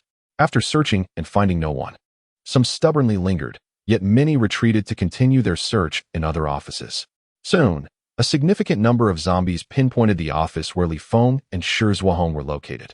Initially unable to open the door, some zombies opted to surge onto the fourth floor, while others, with stubborn resolve, attempted to break through the door. After several forceful attempts, they finally breached the door to Shi Zhuahong's office, followed by her terrified screams and the jubilant roars of the zombies. "Ah, you bastards! Stay away from me!" Fortunately, Shi Zhuahong had barricaded many cabinets, preventing the zombies from flooding in, but it was merely a matter of time before they would breach her defenses. "Hey, soldier! Are you just going to watch me be slaughtered by these zombies? Isn't it your duty to protect me?" Although he could not quell the zombies, his cries managed to rouse Li Feng, who, until this moment, had not even known the name of the soldier. As Li Feng grappled with his inner turmoil at the moment when Shi Zhuahong emitted her first cry, he was engulfed in a profound reluctance. In such dire circumstances, could he possibly survive by showing himself? Yet, upon hearing Shi Zhuahong's final words, Li Feng cast aside his hesitation. He forcefully parted the sofa, flung open the door, and brandished his rifle, unleashing a swift barrage that felled all the zombies encircling Shi Zhuahong's office. Had Li Feng been an ordinary individual, he could have easily sought refuge within that office, indifferent to Shi Zhuahong's fate, even leveraging her plight to safeguard his own existence, thus epitomizing the baser instincts of humanity. However, his identity forbade such cowardice, compelling him to act even in the face of inevitable demise. "Come on, you wretches. Come at me." At that moment, Li Feng had no retreat left. He boldly embraced his fate, roaring to attract the attention of all nearby zombies. Not stopping there, he swiftly dispatched one approaching zombie with the butt of his gun, deftly removed the silencer with his other hand, and resumed firing at the surrounding horde. The rapid gunfire reverberated, drawing the attention of a multitude of zombies. However, this building was hardly a battlefield. The confined space amplified the danger, and, not far off, the trembling Shi Zhuahong remained in her office. With this thought, Li Feng immediately dashed toward the staircase, firing repeatedly as he eliminated over a dozen zombies that surged toward him. Upon reaching the staircase, he delivered a powerful kick, sending a cluster of zombies tumbling down. He then leapt down, trampling upon the fallen zombies as he charged recklessly downwards. Throughout this chaotic descent, he fired and swung his rifle with ferocity, and despite the relentless onslaught of zombies, Li Feng swiftly made his way to the ground floor. However, this course of action came at a considerable cost. Li Feng had unwittingly sustained bites from the zombies on his arms and calves, yet he could not afford to dwell on these injuries. His appearance this time was devoid of any consideration for survival. Upon reaching the first floor, he swiftly executed a series of precise shots at the back door, dispatching several zombies that obstructed his escape. With a powerful kick, he burst forth from the office building and into the basketball court situated behind the company premises.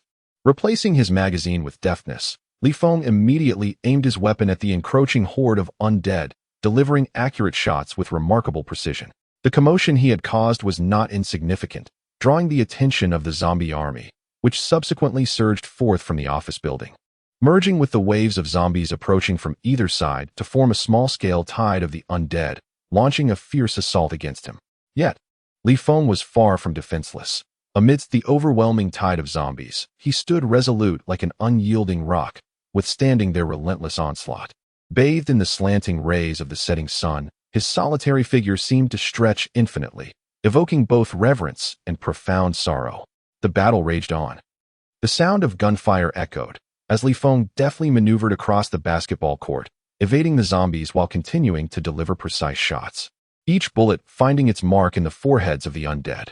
The ammunition he carried had been scavenged from the bodies of his fallen comrades, and it was far from ample. Soon, he expended all the bullets in his rifle.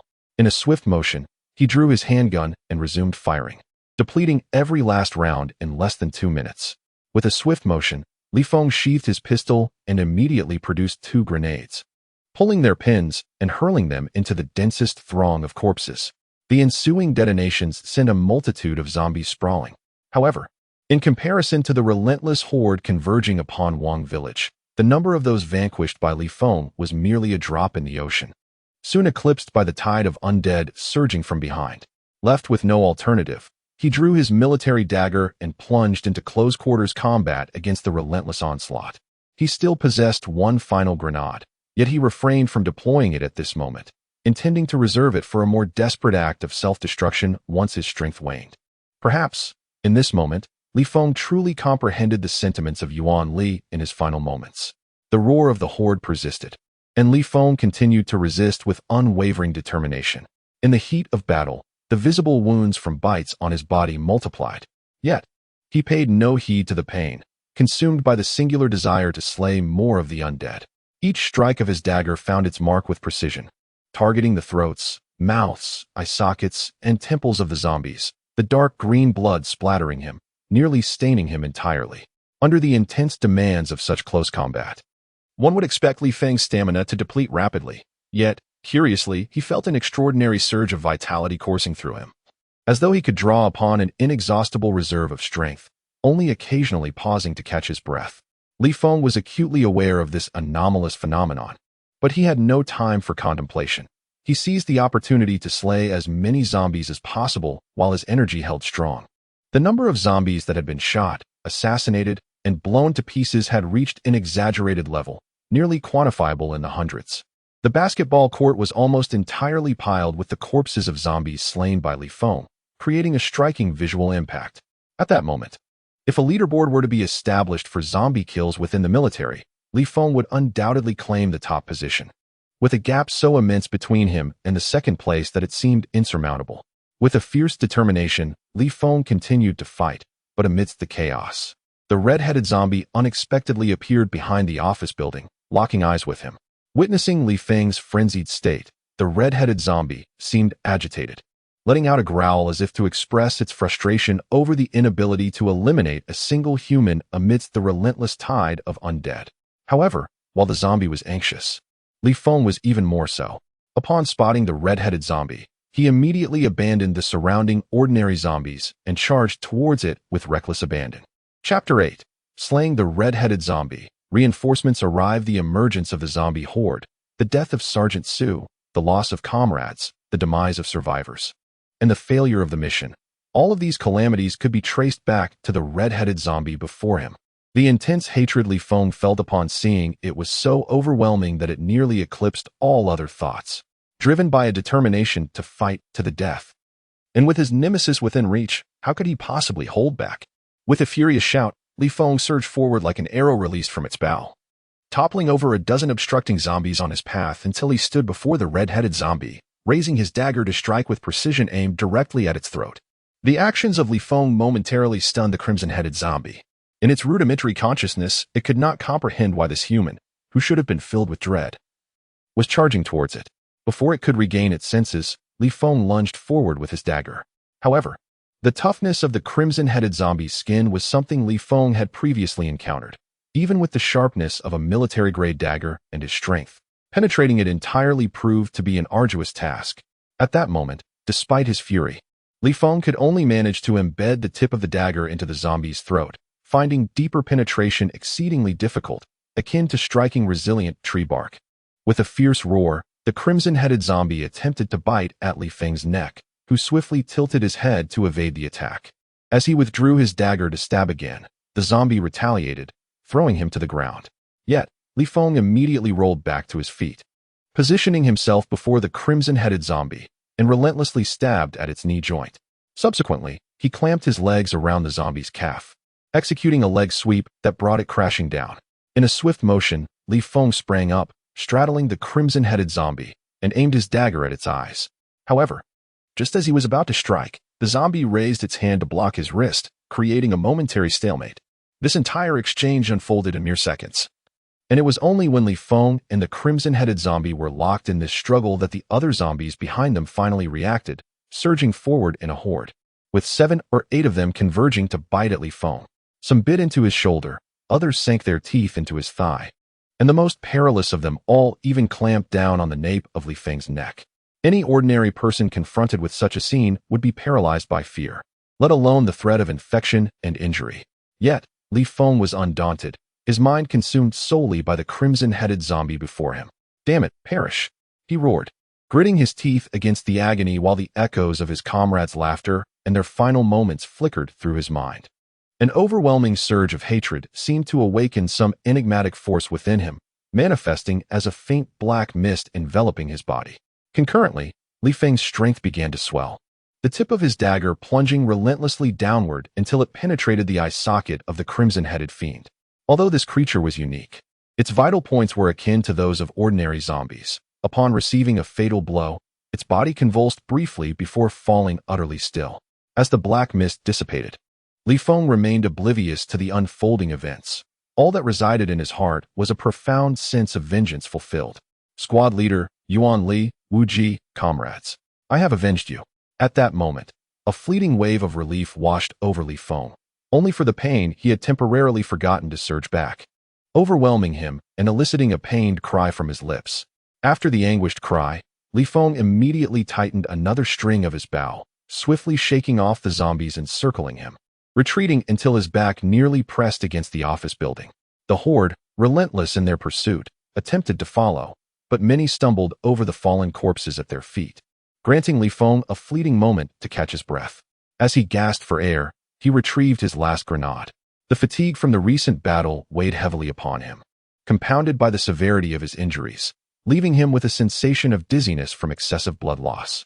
He was uncertain how many zombies he had vanquished in the skirmish, but he felt he had more than compensated for his efforts. Thus, with a hand slowly reaching for the grenade's pin, he prepared to take his own life while taking a few zombies with him.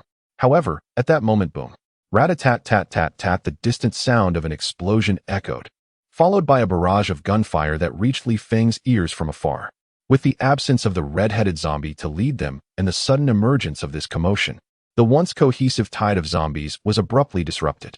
Those yet to breach the rear of the office building swiftly redirected their attention towards the source of the gunfire and explosions, leaving only 20 or so lingering zombies still clawing their way towards Li Feng. Company commander Li Feng, who had already grasped the grenade's pin, halted abruptly, an overwhelming sense of survival washing over him. He realized that reinforcements from the company had arrived. Who wishes for death when life still holds promise? Reinvigorated by the glimmer of hope, Li Feng resolutely pulled the pin from the grenade. However, this time it was not an act of self-destruction. Instead, he hurled a grenade towards the group of zombies behind him.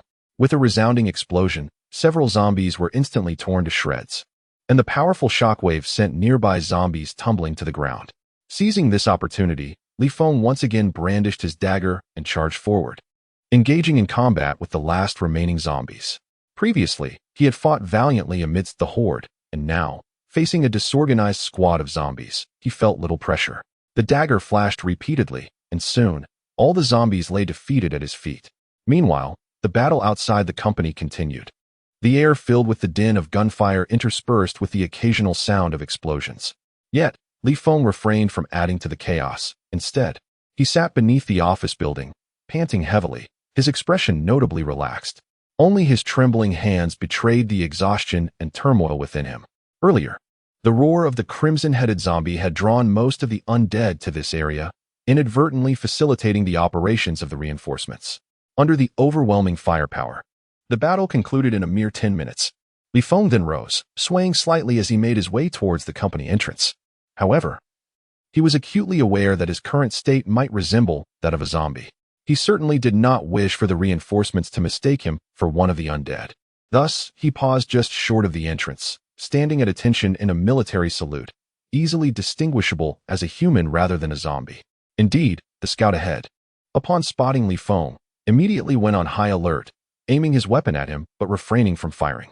Instead, he inquired, "Who goes there?" "Second platoon, first squad, Li Feng."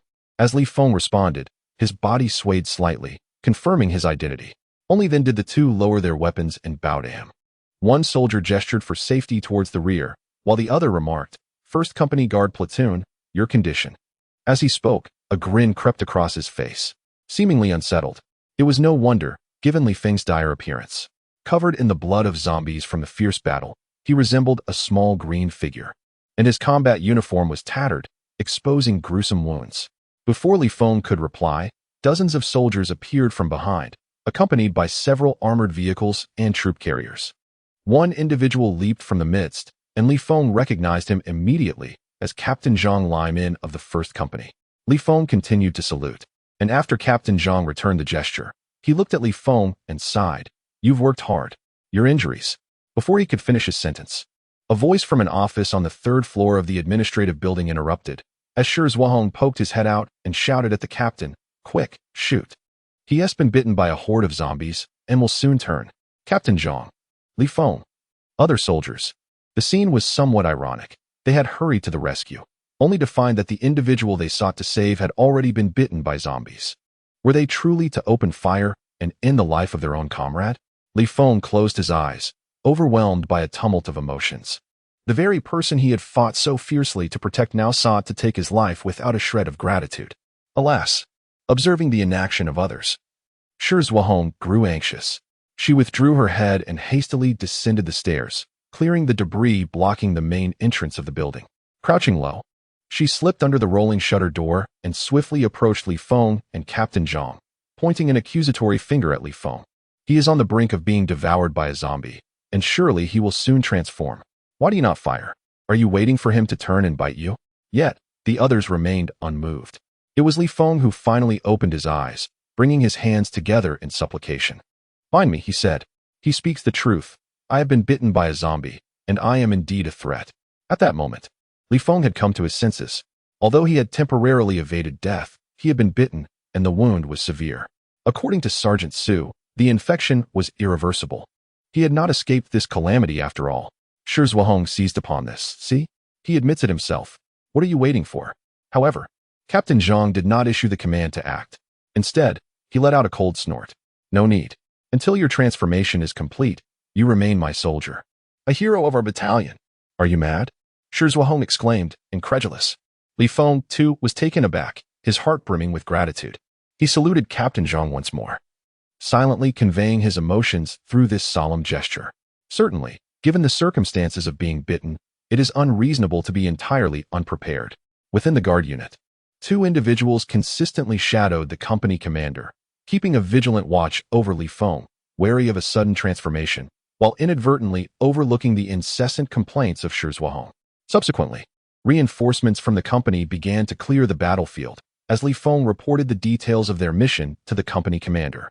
As he recounted the deaths of his comrades, his eyes once again brimmed with tears, prompting the commander to sigh heavily.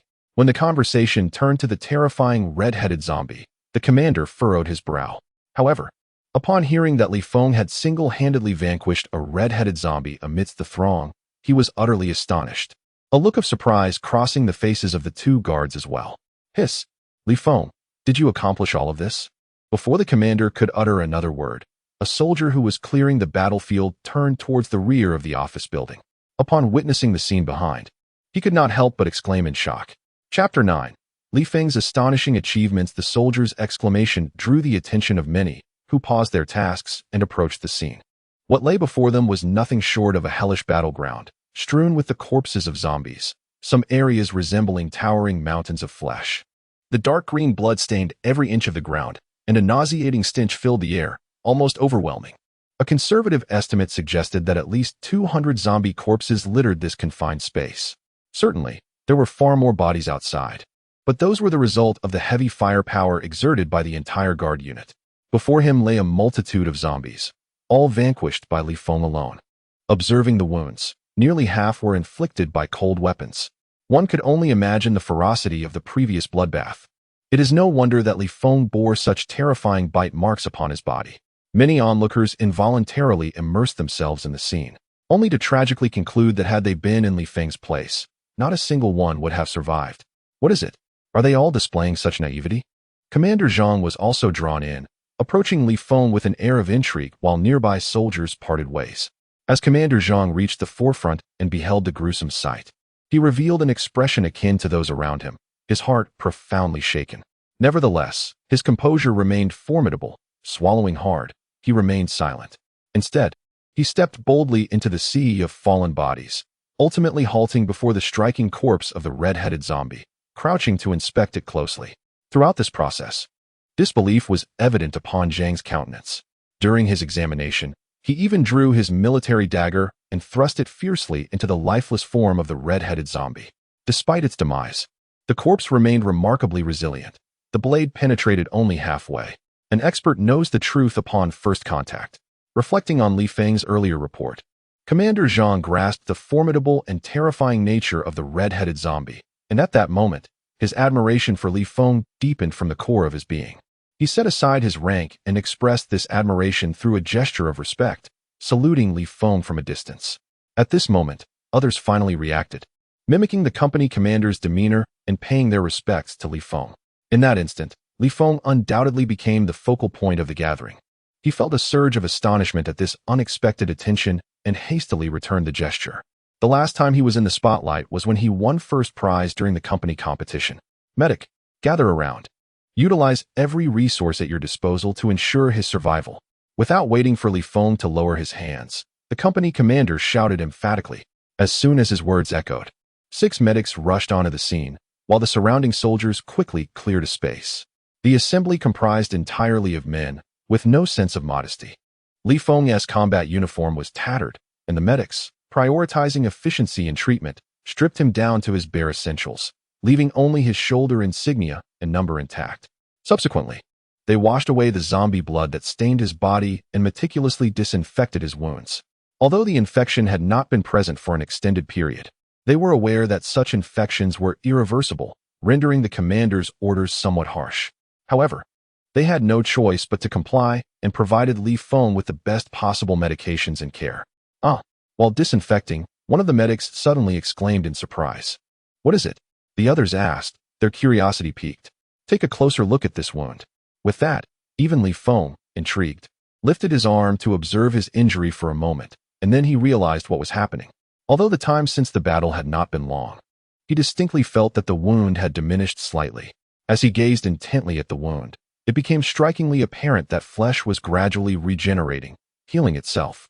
Though the process was not extraordinarily dramatic, it was nonetheless visible to the naked eye. This scene transcended all prior understanding. Reminiscent of something one might witness in a science fiction film, the medical personnel exchanged bewildered glances, momentarily at a loss for words. Li Feng, too, felt a sense of confusion as he suddenly became aware of his own abnormalities. For instance, how did the fingerprints on his rifle align so perfectly with his own? Furthermore, during the fierce battle, his stamina seemed remarkably excessive. Under normal circumstances, he would not have been able to endure such a protracted struggle. Clearly, some transformation was occurring within him. Contemplating this, a shadow of gloom crossed Li Feng's face.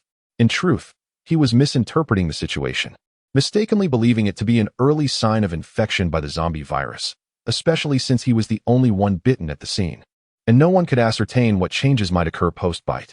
The medical personnel, however, remained focused, continuing their work of disinfection and inflammation control before ultimately stitching up Li Feng's wound. Yet, the necessity of suturing seemed trivial, given the current rate of his self-healing. It would not be long before the injury would mend itself.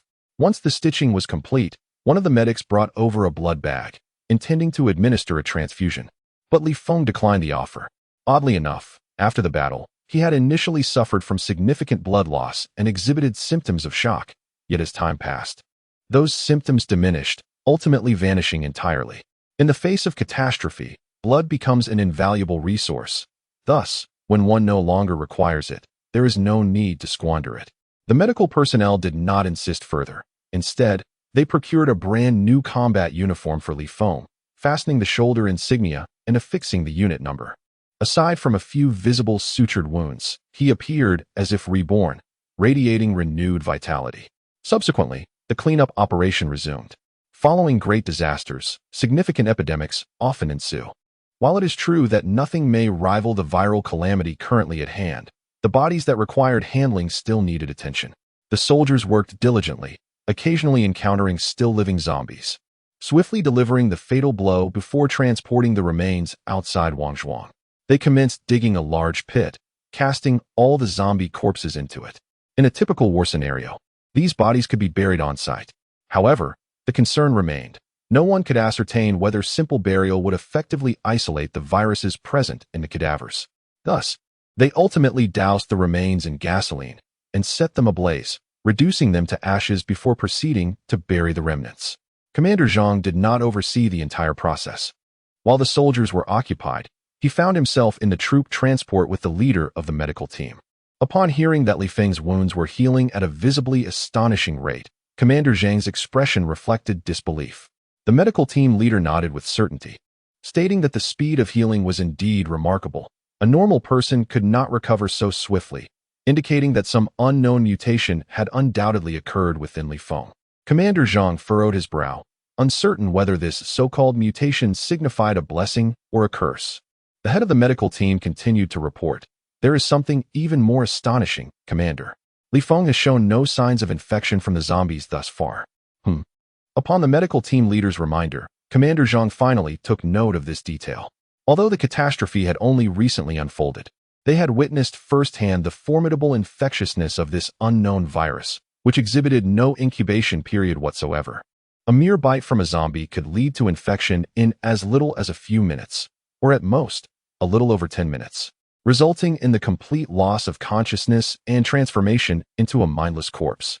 However, regarding Li Feng, although they were unaware of the duration of his fierce battle against the zombie horde, it had been at least an hour since they had last seen him, and he remained full of vitality. What did this signify? As this thought crossed his mind, Commander Zhang suddenly felt a surge of excitement. Could it be that he possesses antibodies against the virus? It was impossible for him not to be exhilarated. This disaster had struck with alarming suddenness and a vast scope, leaving them in a state of uncertainty regarding the nature of the virus. If Li Feng were indeed endowed with antibodies, he would undoubtedly play an immensely crucial role in the midst of this calamity. In contrast, the head of the medical team maintained a more composed demeanor. It's a possibility, but it could also be that Li Feng's mutation has delayed the progression of the infection. We need to observe further. Commander Zhang took a deep breath, regaining his composure. All right, I understand. At this moment, Li Feng stood outside Wangzhuang, observing the burial process of the large pit, flanked closely by 2 soldiers from the guard platoon. Regarding Li Feng, they indeed maintained a sufficient level of respect for him. However, no one could ascertain whether he would transform into a zombie or when such a change might occur, thus necessitating vigilant oversight. Li Feng harbored no objections to this arrangement, yet he was deeply perplexed. He had witnessed Yuan Li's infection firsthand, which transpired in a remarkably brief span. Yet he pondered, how long had it been since then, and why had he shown not a single sign of change? To be precise, it would be inaccurate to claim there were no changes at all. At the very least, his wounds had completely healed, and he had even removed the stitches himself. At first glance, there were no visible scars. What could possibly be the explanation? Li Feng found himself utterly confounded. Nevertheless, the absence of infection was ultimately a positive outcome. He temporarily set aside this matter and turned to inquire, "Brother, how long has it been since the outbreak of the disaster?" The 2 soldiers exchanged glances, and one of them responded, "The disaster erupted last night." Li Feng fell silent, having been inexplicably unconscious for a duration that muddled his sense of time. He had not anticipated that it was merely the following day. So much had transpired in just one day. As the sun set and night enveloped the surroundings, the troops completed their battlefield cleanup. After a brief respite within Wangzhuang, they boarded the transport vehicle alongside the only current survivor, Shizhuahong, and departed from Wangzhuang under the cover of night.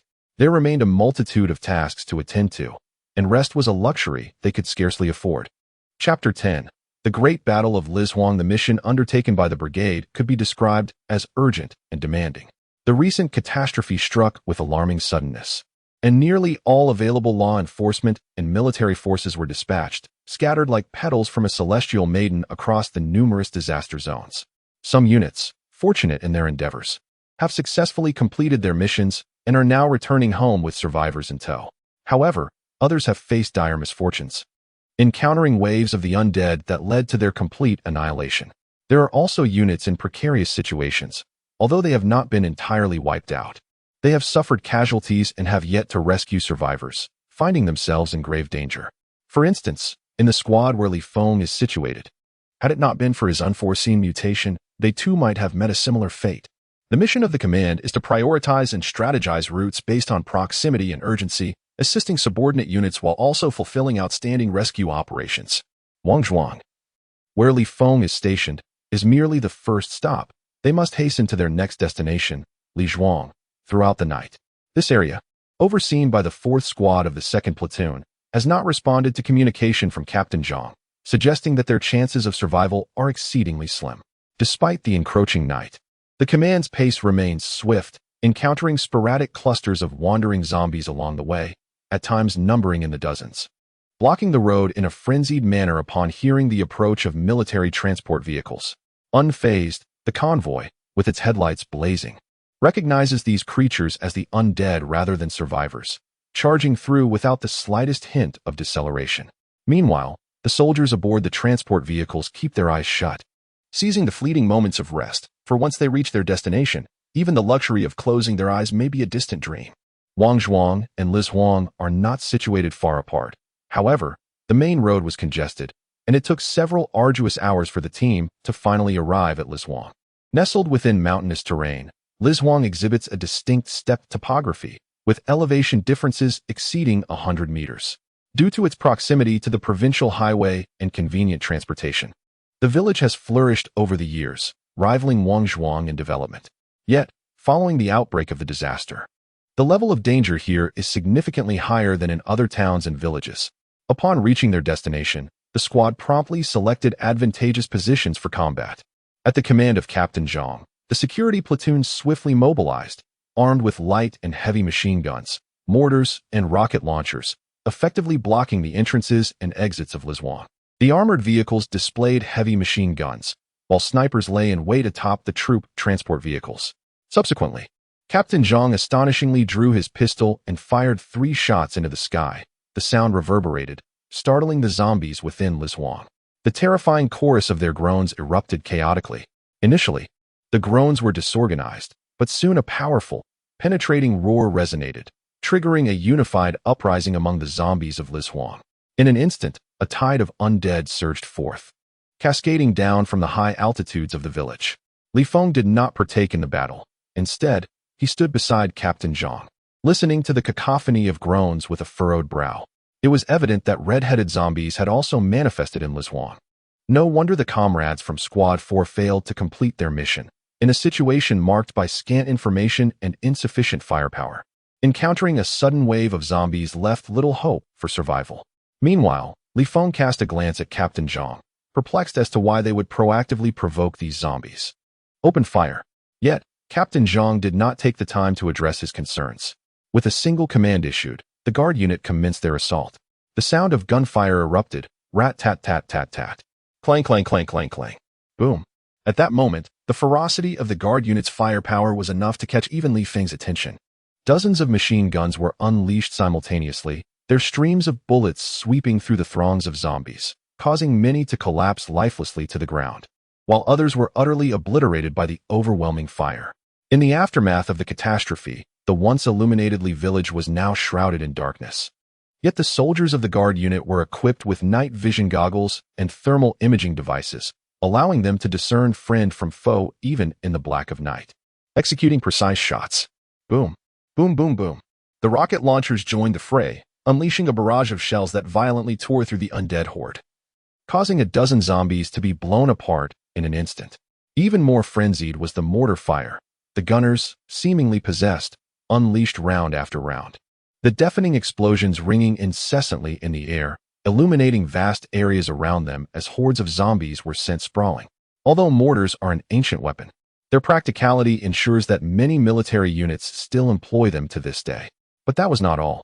Concealed behind the convoy was a formidable beast, a cannon mounted on an armored vehicle, its barrel swiveling into position, aimed directly at Li village. Then, a tremendous roar echoed through the air, and in an instant, a terrifying explosion erupted behind the tide of corpses, shaking the very ground beneath. Goodness, what kind of armored vehicle is this? It is clearly a mortar carrier. I never anticipated that the reinforcements from the company would bring such heavy artillery.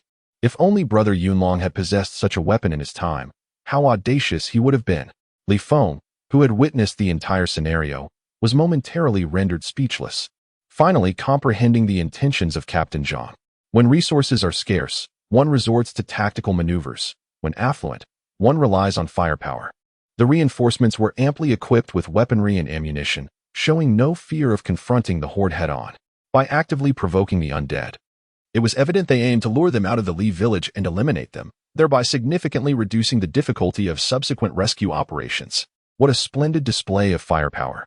Li Feng gazed in envy. Had his previous squad been equipped with such artillery, their endeavors would have been far less troublesome. With a sigh, he could only silently observe the battle, his eyes fixed intently on the unfolding scene.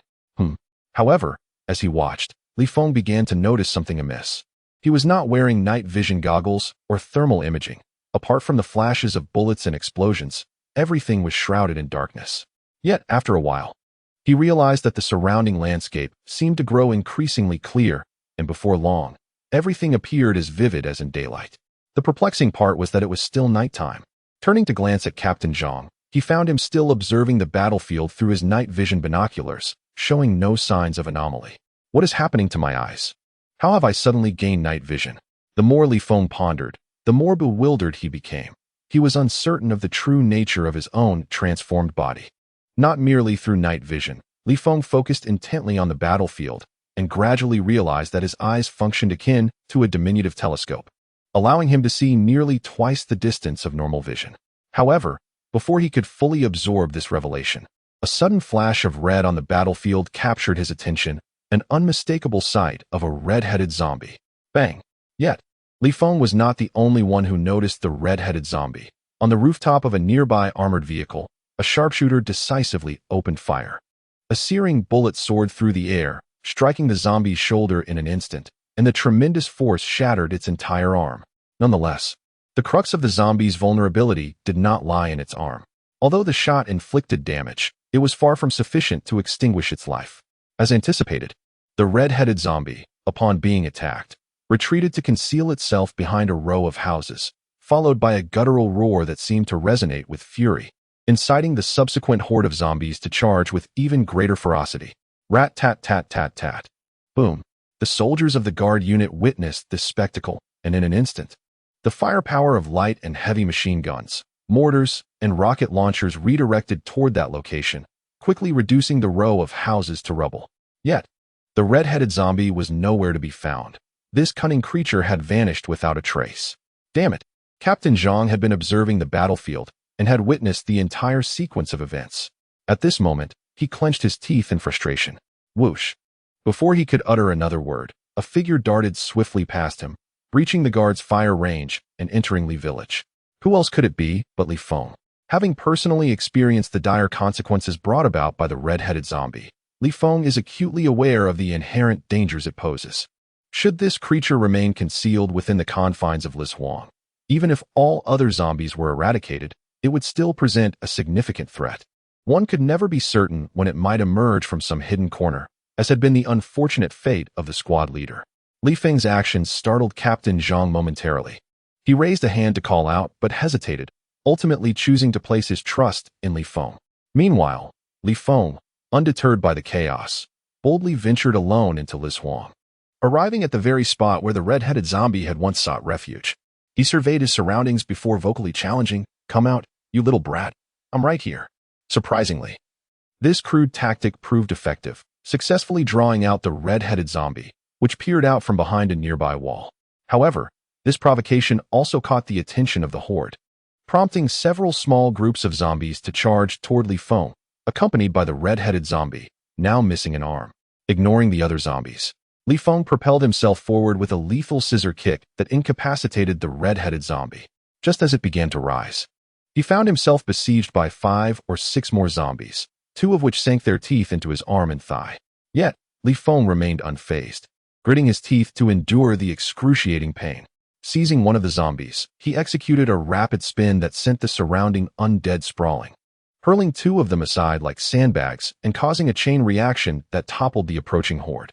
Seizing the moment, Li Feng swiftly approached, decisively stomping down the half-risen red-headed zombie.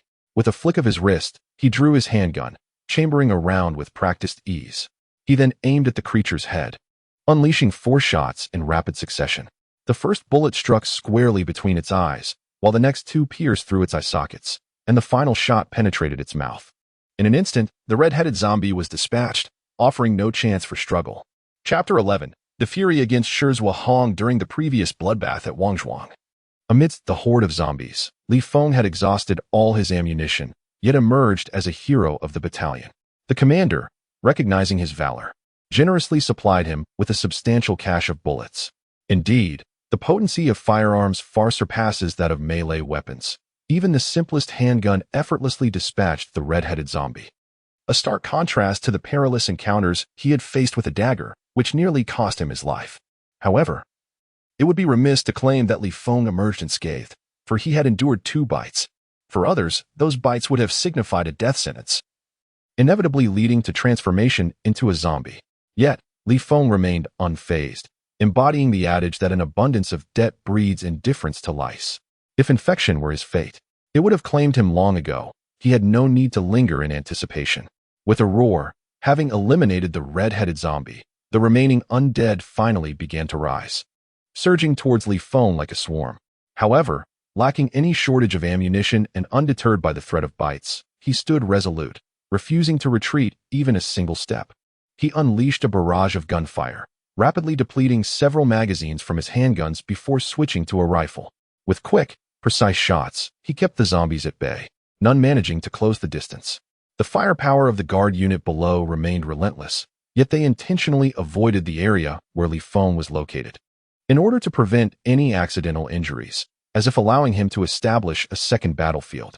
Consequently, under the continuous bombardment of both fronts, the once mighty tide of corpses gradually subsided. After Li Feng dispatched the last dozen or so zombies, tranquility was restored within the confines of Li Village, leaving only the acrid scent of gunpowder and the remnants of a ravaged battleground. Li Feng felt little turmoil within, with an air of nonchalance. He stowed his rifle and hoisted the body of the red-headed zombie over his shoulder as he returned to his unit. Given the recent onset of the catastrophe, the troops had limited knowledge regarding the red-headed zombies and required some specimens for further study. Previously, in Wang Village, all other zombie corpses had been incinerated and buried, leaving only the body of the red-headed zombie. Now, with this additional specimen, it was remarkable that both red-headed zombies had been dealt with by Li Feng himself. Observing his steady descent, the soldiers of the guard unit could not help but give him a thumbs up. Even Commander Zhang joined in, generously offering his praise. Well done.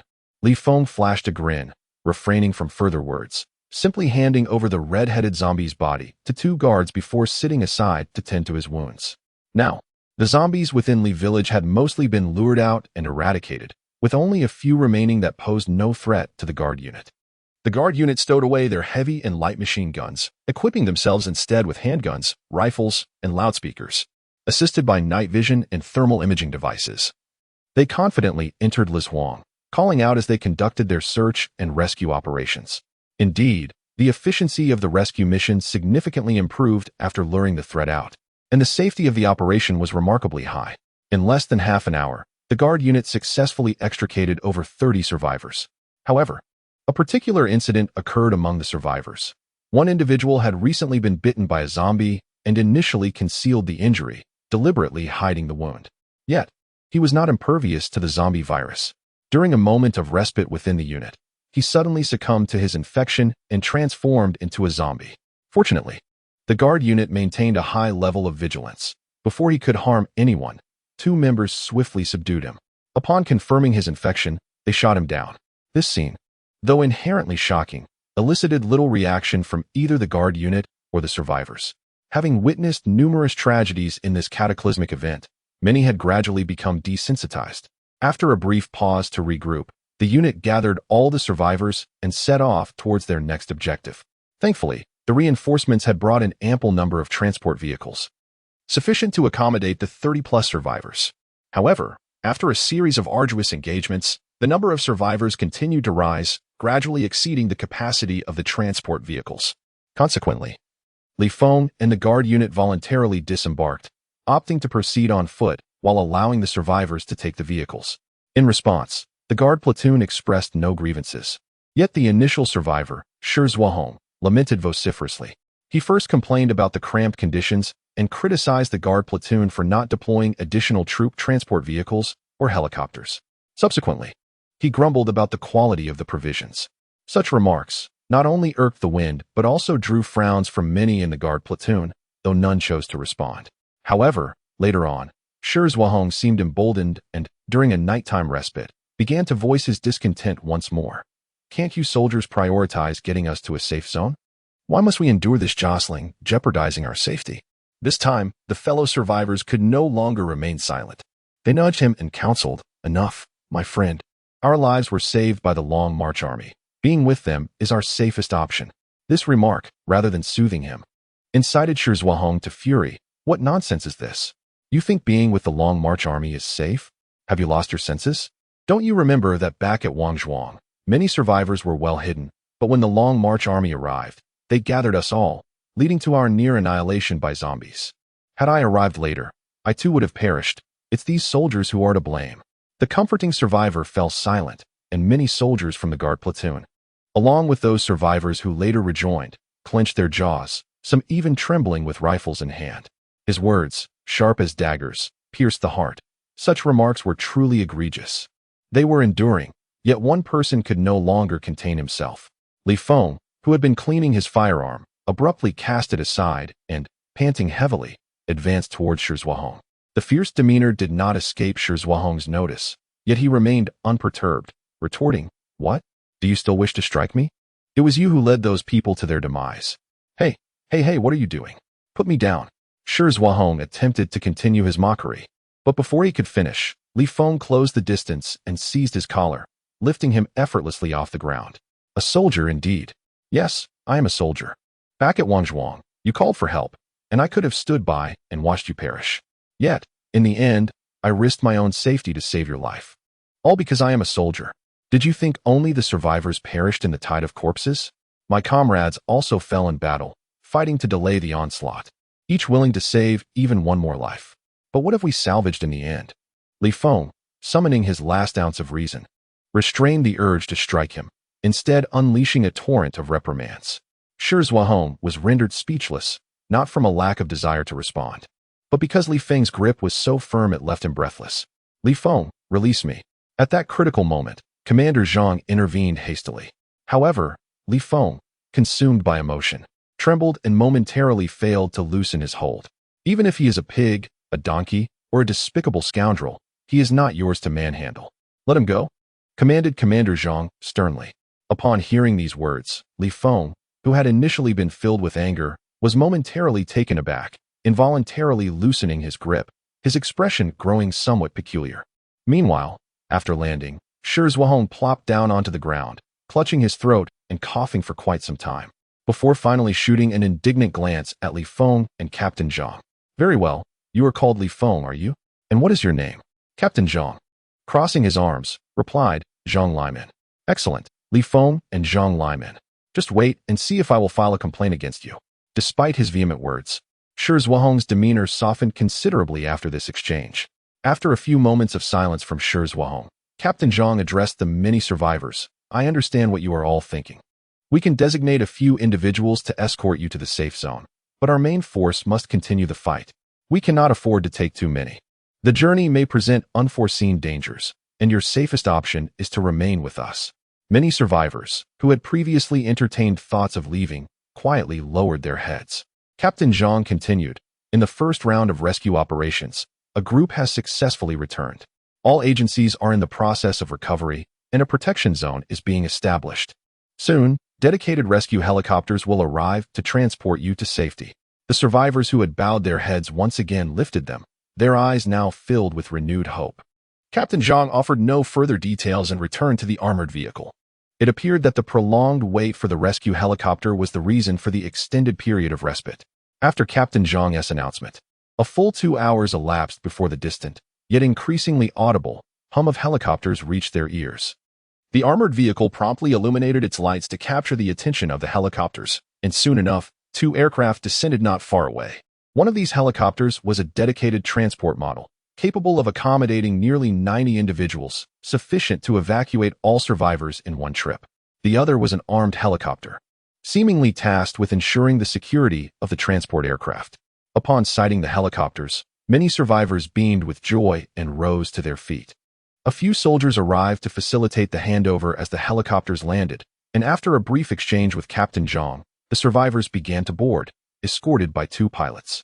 Once all the survivors were aboard, the transport helicopter did not hasten to depart.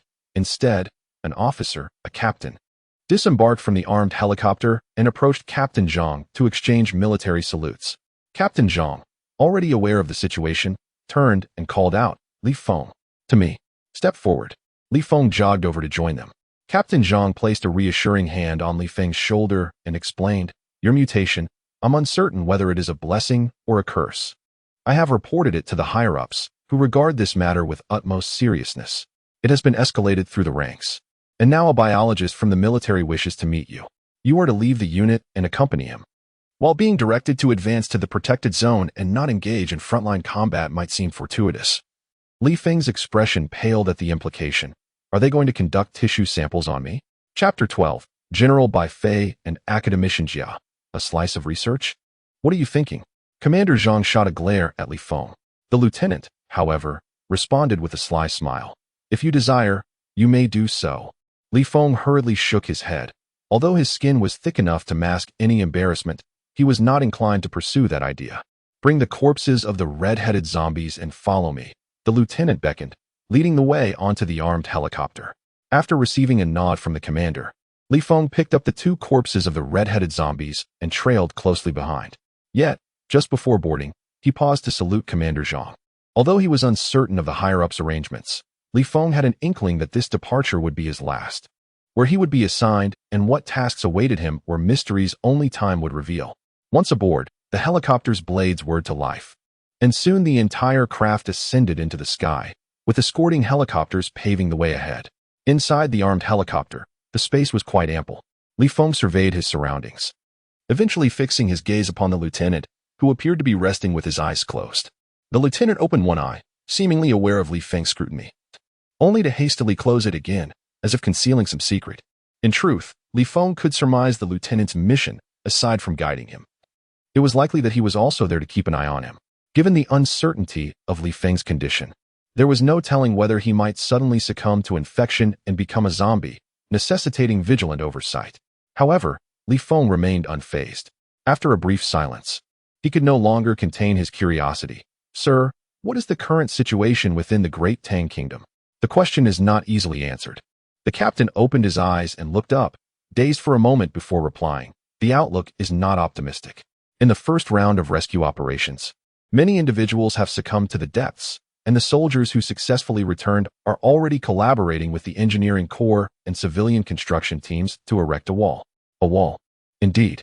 The southeastern region of the Great Tang is a heavily afflicted area, while the western and northern territories have, for the time being, remained unscathed. Consequently, the higher authorities have delineated 3 protective zones in the western and northern parts, designated as Zone A, Zone B, and Zone C. We hail from Zone C, where your esteemed scholar and the Research Institute are also located. I see. But how did this calamity come to pass? Li Feng pressed, eager for clarity. However, this question proved even more challenging to answer. The captain tapped his forehead, his expression one of difficulty. "Please refrain from persistently questioning me. My knowledge is rather limited.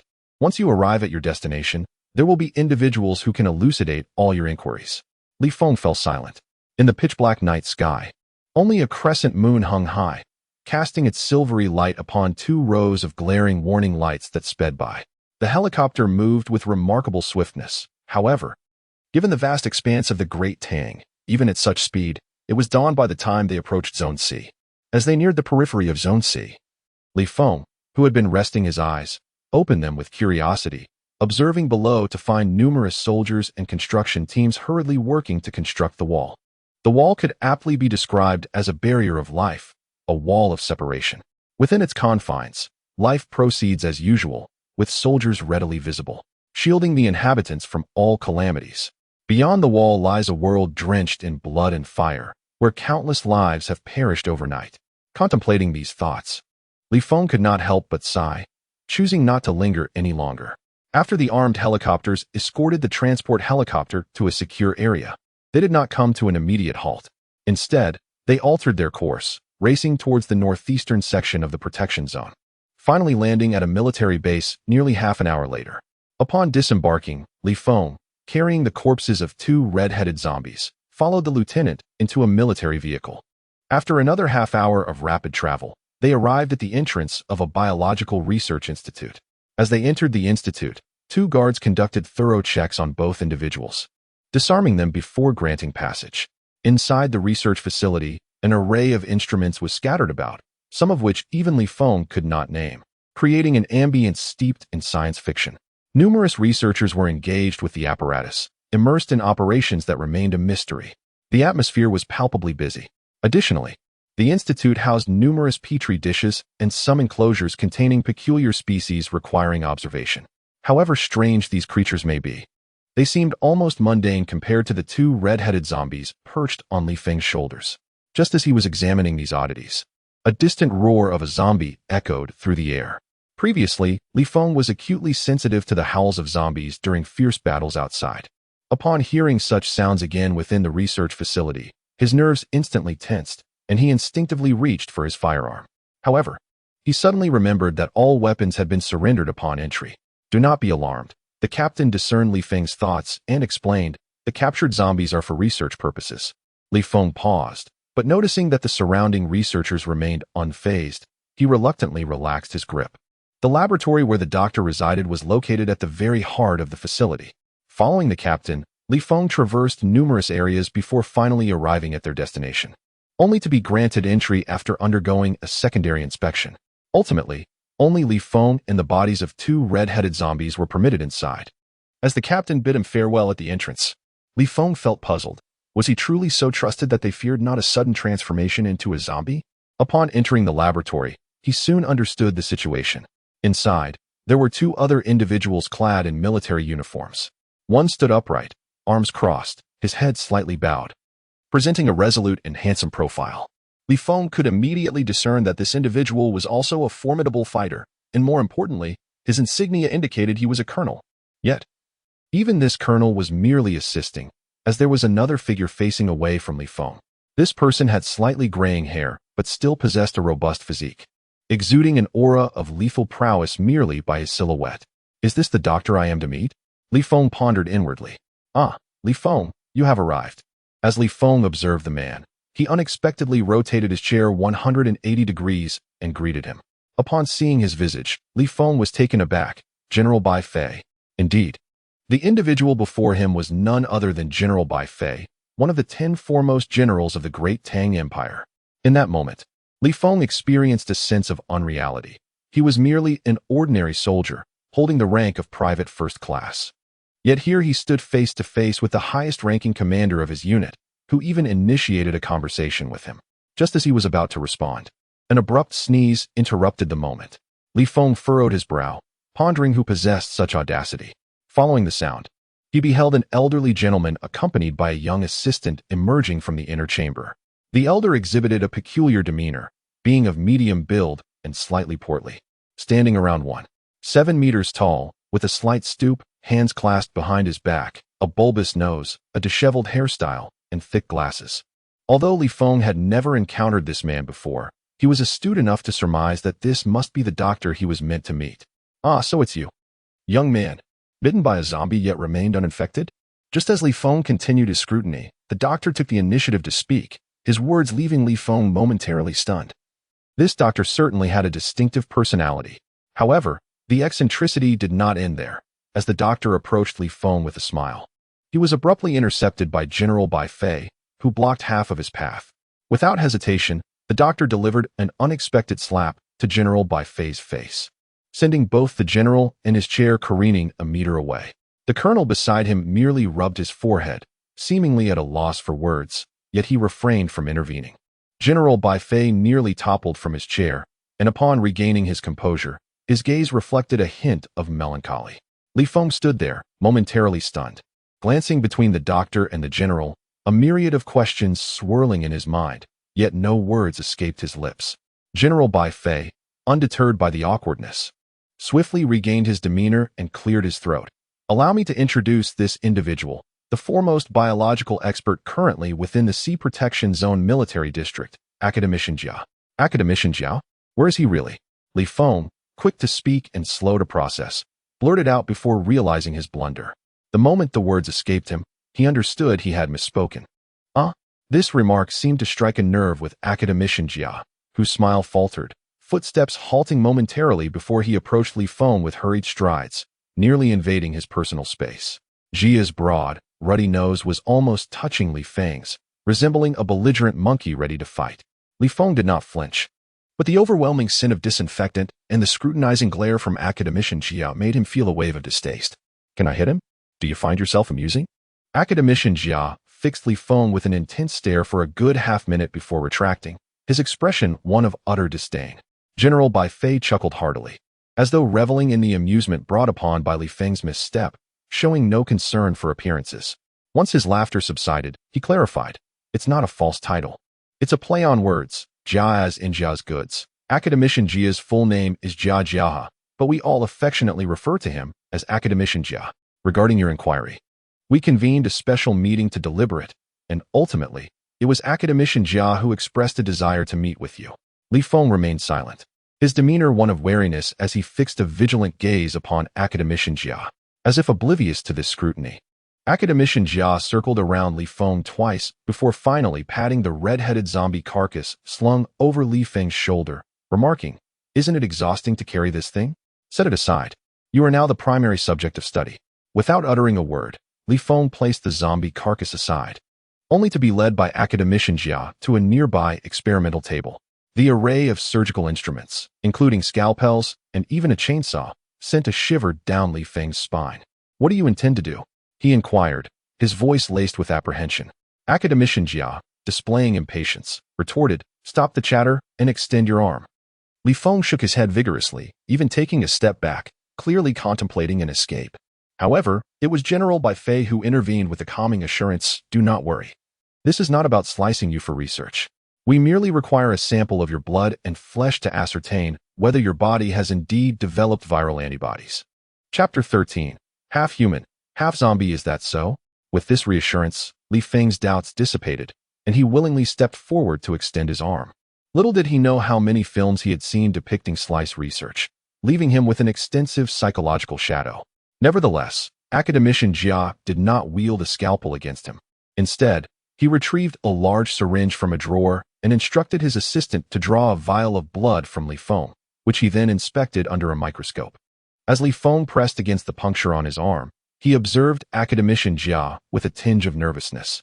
He had been bitten by a zombie for quite some time now.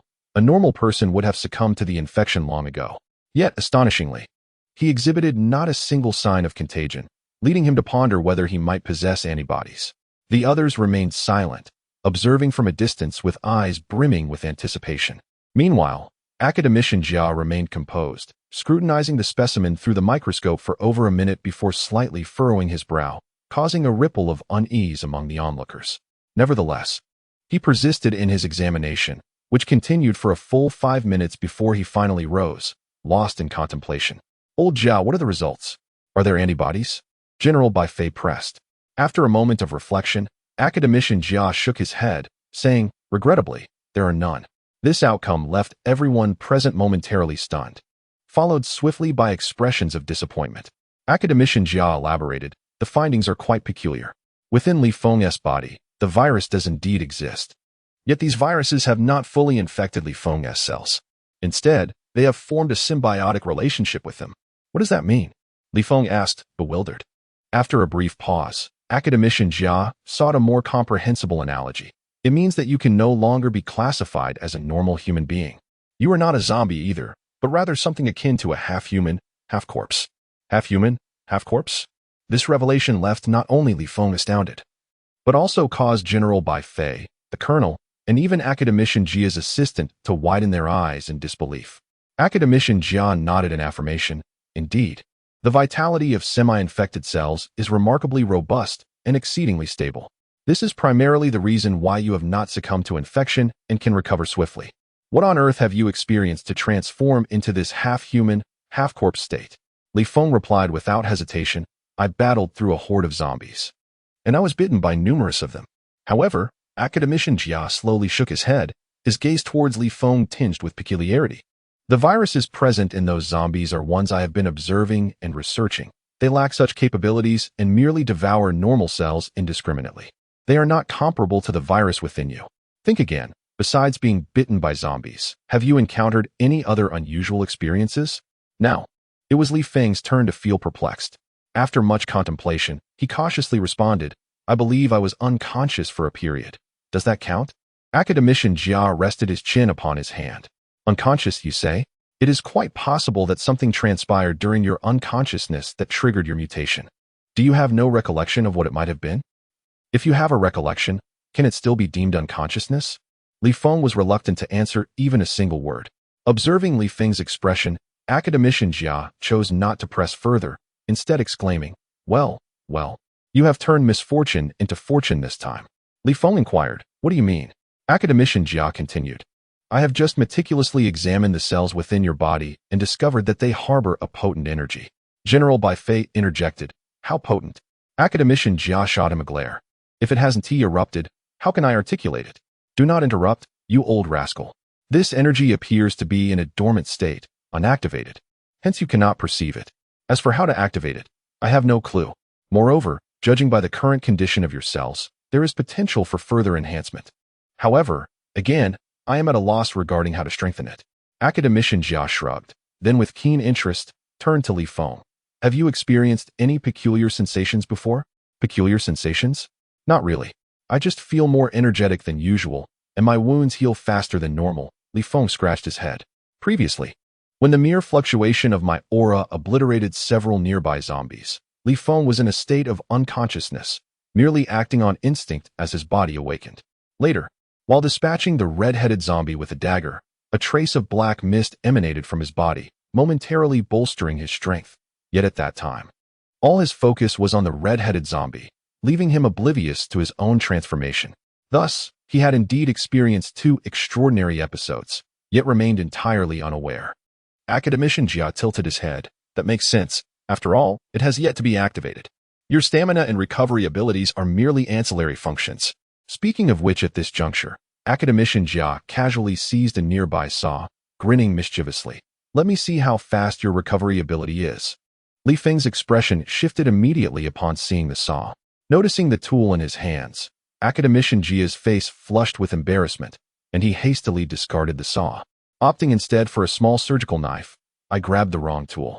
As the wind remained silent, gazing at the smiling face of Academician Jia, an unsettling sense of unreliability lingered, as if his eyes were imbued with a peculiar red glow. At that moment, it was General Bai Fei who spoke up. Li Feng, do give it a try. This is essential for studying your condition. And you, old Jia, be gentle. Oh, come on, how annoying. Academician Jia retorted, exhibiting clear impatience. Given that even the general had urged him, Li Feng had no choice but to comply, extending the arm from which blood had been drawn earlier. The puncture wound on his arm had already healed by the time he pressed on it, yet out of habit, he continued to apply pressure. Feeling a sense of comfort in doing so, Academician Jia was utterly unreserved. He gripped Li Feng's arm with one hand while the other held a scalpel, which he gradually maneuvered toward the arm before slowly making an incision. Throughout this process, Li Feng clenched his teeth, silently enduring the pain. The agony he had experienced during the earlier bloodbath against the horde of zombies, where he had been bitten numerous times, some bites tearing away considerable flesh, was far more intense than what he felt now. However, during that chaotic battle, his focus had not been on his wounds. Now, witnessing the procedure firsthand, the sensation was markedly different. Unfazed by Li Feng's discomfort, Academician Jia proceeded with meticulous slowness, ultimately creating a wound approximately 1 centimeter deep and 10 centimeters long, before picking up a magnifying glass to scrutinize the incision. Oh, hee. After merely half a minute of observation, Academician Jia began to chuckle foolishly, his eyes gleaming as though he had stumbled upon a new world. Not only through the magnifying glass, but even to the naked eye, one could discern that Li Feng's wound was gradually healing itself. Li Feng had grown accustomed to the wind, finding nothing peculiar about it. Meanwhile, Academician Jia's assistant adjusted his glasses, striving for a clearer view. General Bai Fei and the colonel exchanged glances, their eyes filled with curiosity. With a foolish chuckle, Academician Jia struck Li Feng again. This blow, more severe and swifter than the last, delivered at a cunning angle, slicing off a small piece of flesh from Li Feng's arm. Li Feng's eyes widened in disbelief, his gaze toward Academician Jia tinged with hostility. Yet, it seemed that Academician Jia was oblivious to this, hastily stowing away the piece of flesh and turning back to gesture with the knife at Li Feng. Enough already. This has gone on long enough. Li Feng finally could no longer contain himself, clenching his fist, and turned to General Bai Fei, asking, "General, may I strike him?" Before the general could respond, Academician Jia interjected, Hey, young man, do not be so impulsive. You are contributing to scientific research, after all. The sooner we analyze this, the sooner we can. The blood is flowing. Xiao Zhao, hurry, do not let it go to waste. Due to his heightened emotions, blood was seeping from the wound on Li Feng's arm. Witnessing such a valuable source of research being wasted, Academician Jia was visibly distressed. Meanwhile, his assistant, appearing rather unresponsive, retrieved a glass vial and dutifully approached Li Feng to collect the blood.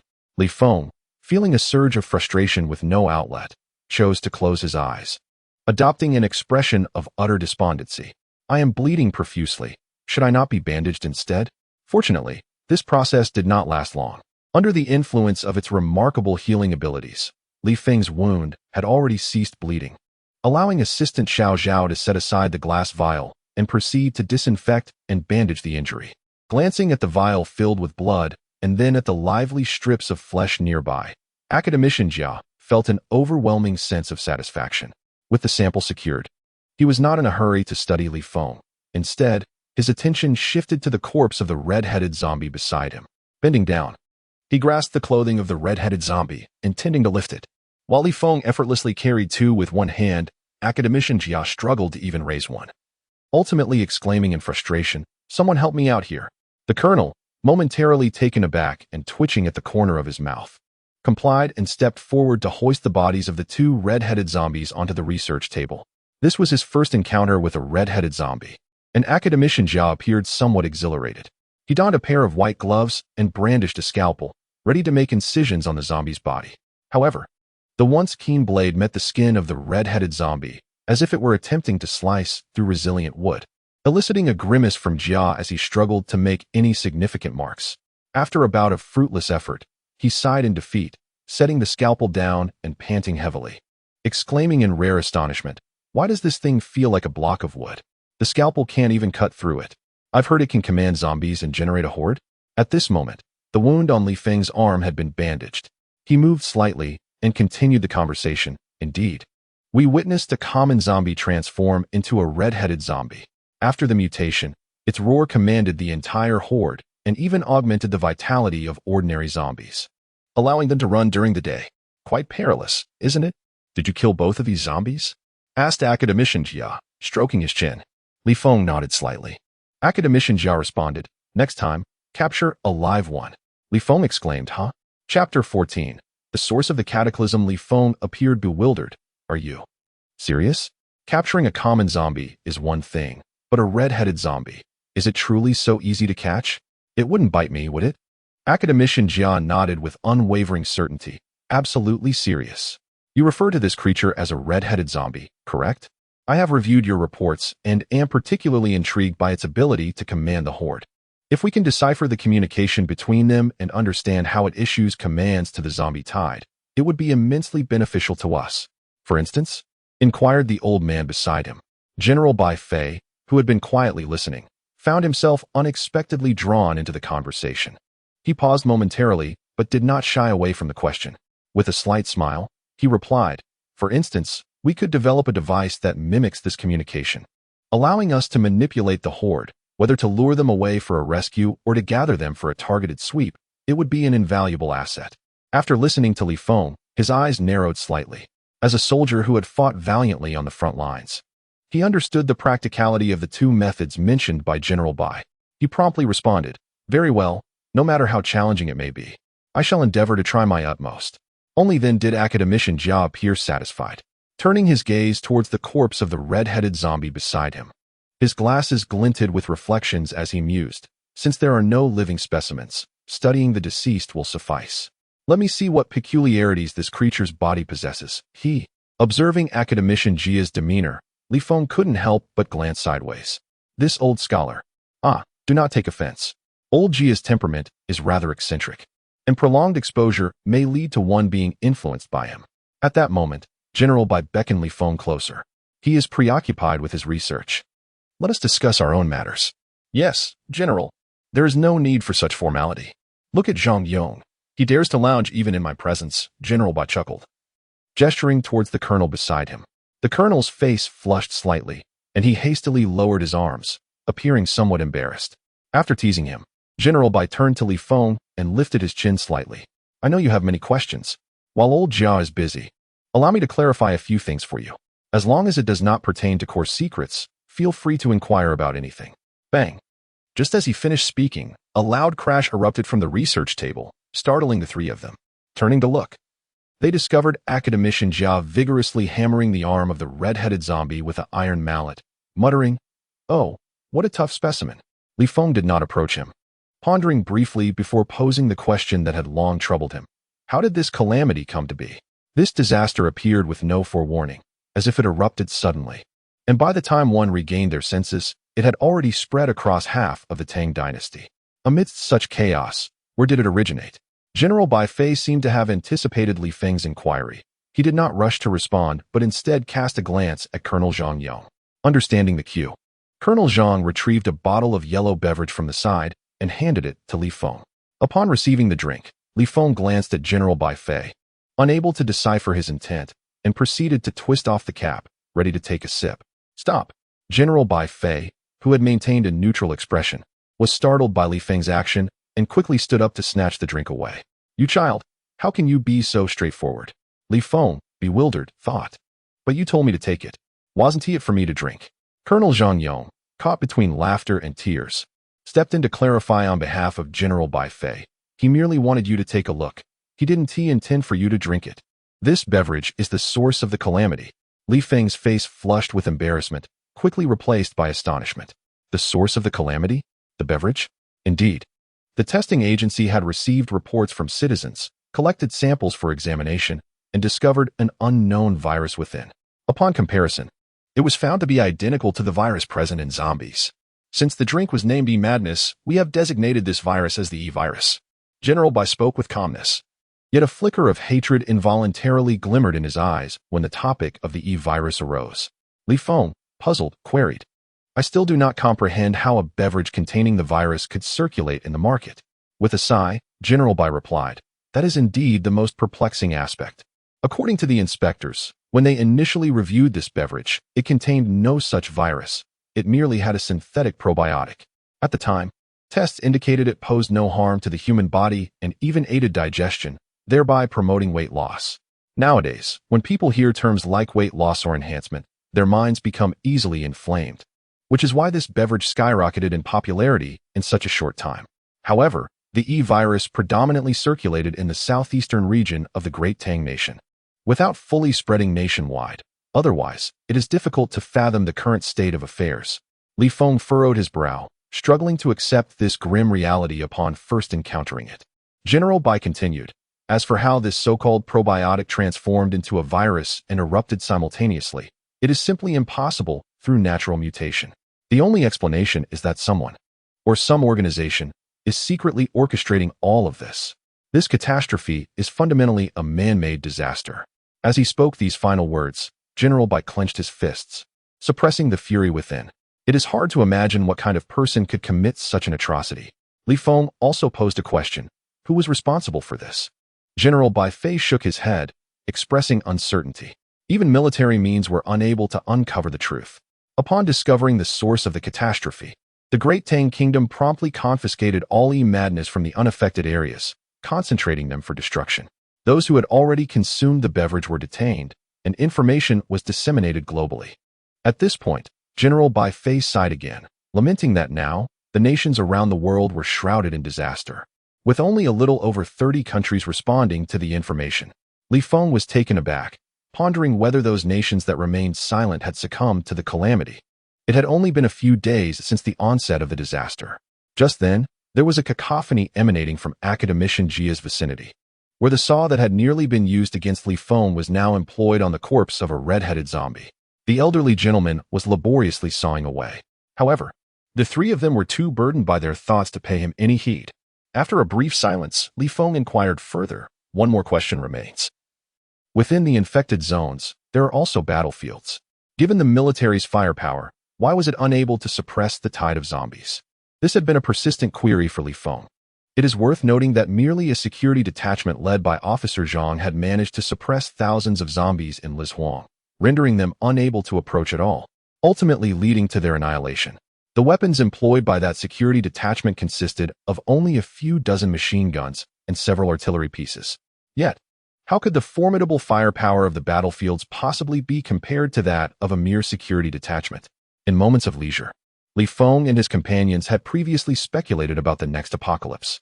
Some suggested that a sudden climate change would render the Earth inhospitable to humanity. Others posited that a nuclear war would unleash radiation, exterminating 90% of the world's population. Still others theorized that an asteroid collision would mirror the fate of the dinosaurs millions of years ago. In essence, there were countless theories, yet none mentioned the prospect of zombies.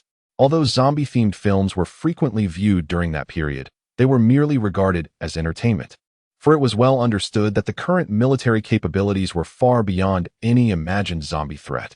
Yet now, the most improbable scenario had become a reality. When the topic arose, General Bai Fei's expression grew somewhat uneasy. This matter. I had not intended to disclose it to you, but since you have inquired, it seems prudent to share. He continued, during your mission, your squad leader must have briefed you on the fundamental information regarding zombies, correct? Have you ever pondered the origins of this knowledge? His words struck a chord, awakening Li Feng to previously overlooked information. General Bai Fei responded gravely. In truth, the military had already taken note of the catastrophe as it unfolded. However, the sheer magnitude of the zombie outbreaks rendered them exceedingly difficult to control. Compounding the issue was the discord among the military hierarchy. Some advocated for immediate deployment of force to quell the chaos, while others favored a defensive strategy. Ultimately, the latter perspective prevailed. But why? Li Feng found himself at a loss, pondering the question of whether a decisive military response at that moment could have mitigated the disaster. While total suppression might have been unrealistic, at the very least, the affected populace would not have expanded to such alarming numbers. General Bai Fei shook his head and replied, because, prior to their transformation, these zombies were merely ordinary civilians. When the catastrophe first erupted, no one had any information regarding this calamity. No one could ascertain whether those who transformed were alive or dead, or if they could revert to their former selves. In the face of such uncertainty, how could the military afford to act recklessly? Where would they find the courage to do so? Li Feng remained speechless, his gaze fixed on General Bai, awaiting further elucidation. The general did not keep him waiting long. He began to explain, thus, following a swift military conference, the forces opted for a primarily defensive strategy. They dispatched specialized units to capture some zombies alive, transporting them to various biological research institutes. Through the urgent investigations conducted by esteemed academicians, foundational knowledge about the zombies was uncovered, and it was confirmed that the infection was irreversible. All those infected could never return to normalcy. With this definitive information in hand, the military finally felt liberated to act, issuing rescue missions based on the distress signals received during that period and activating a state of heightened readiness. However, in the interim, the scope of infection had further escalated, with even the military districts suffering extensive assaults.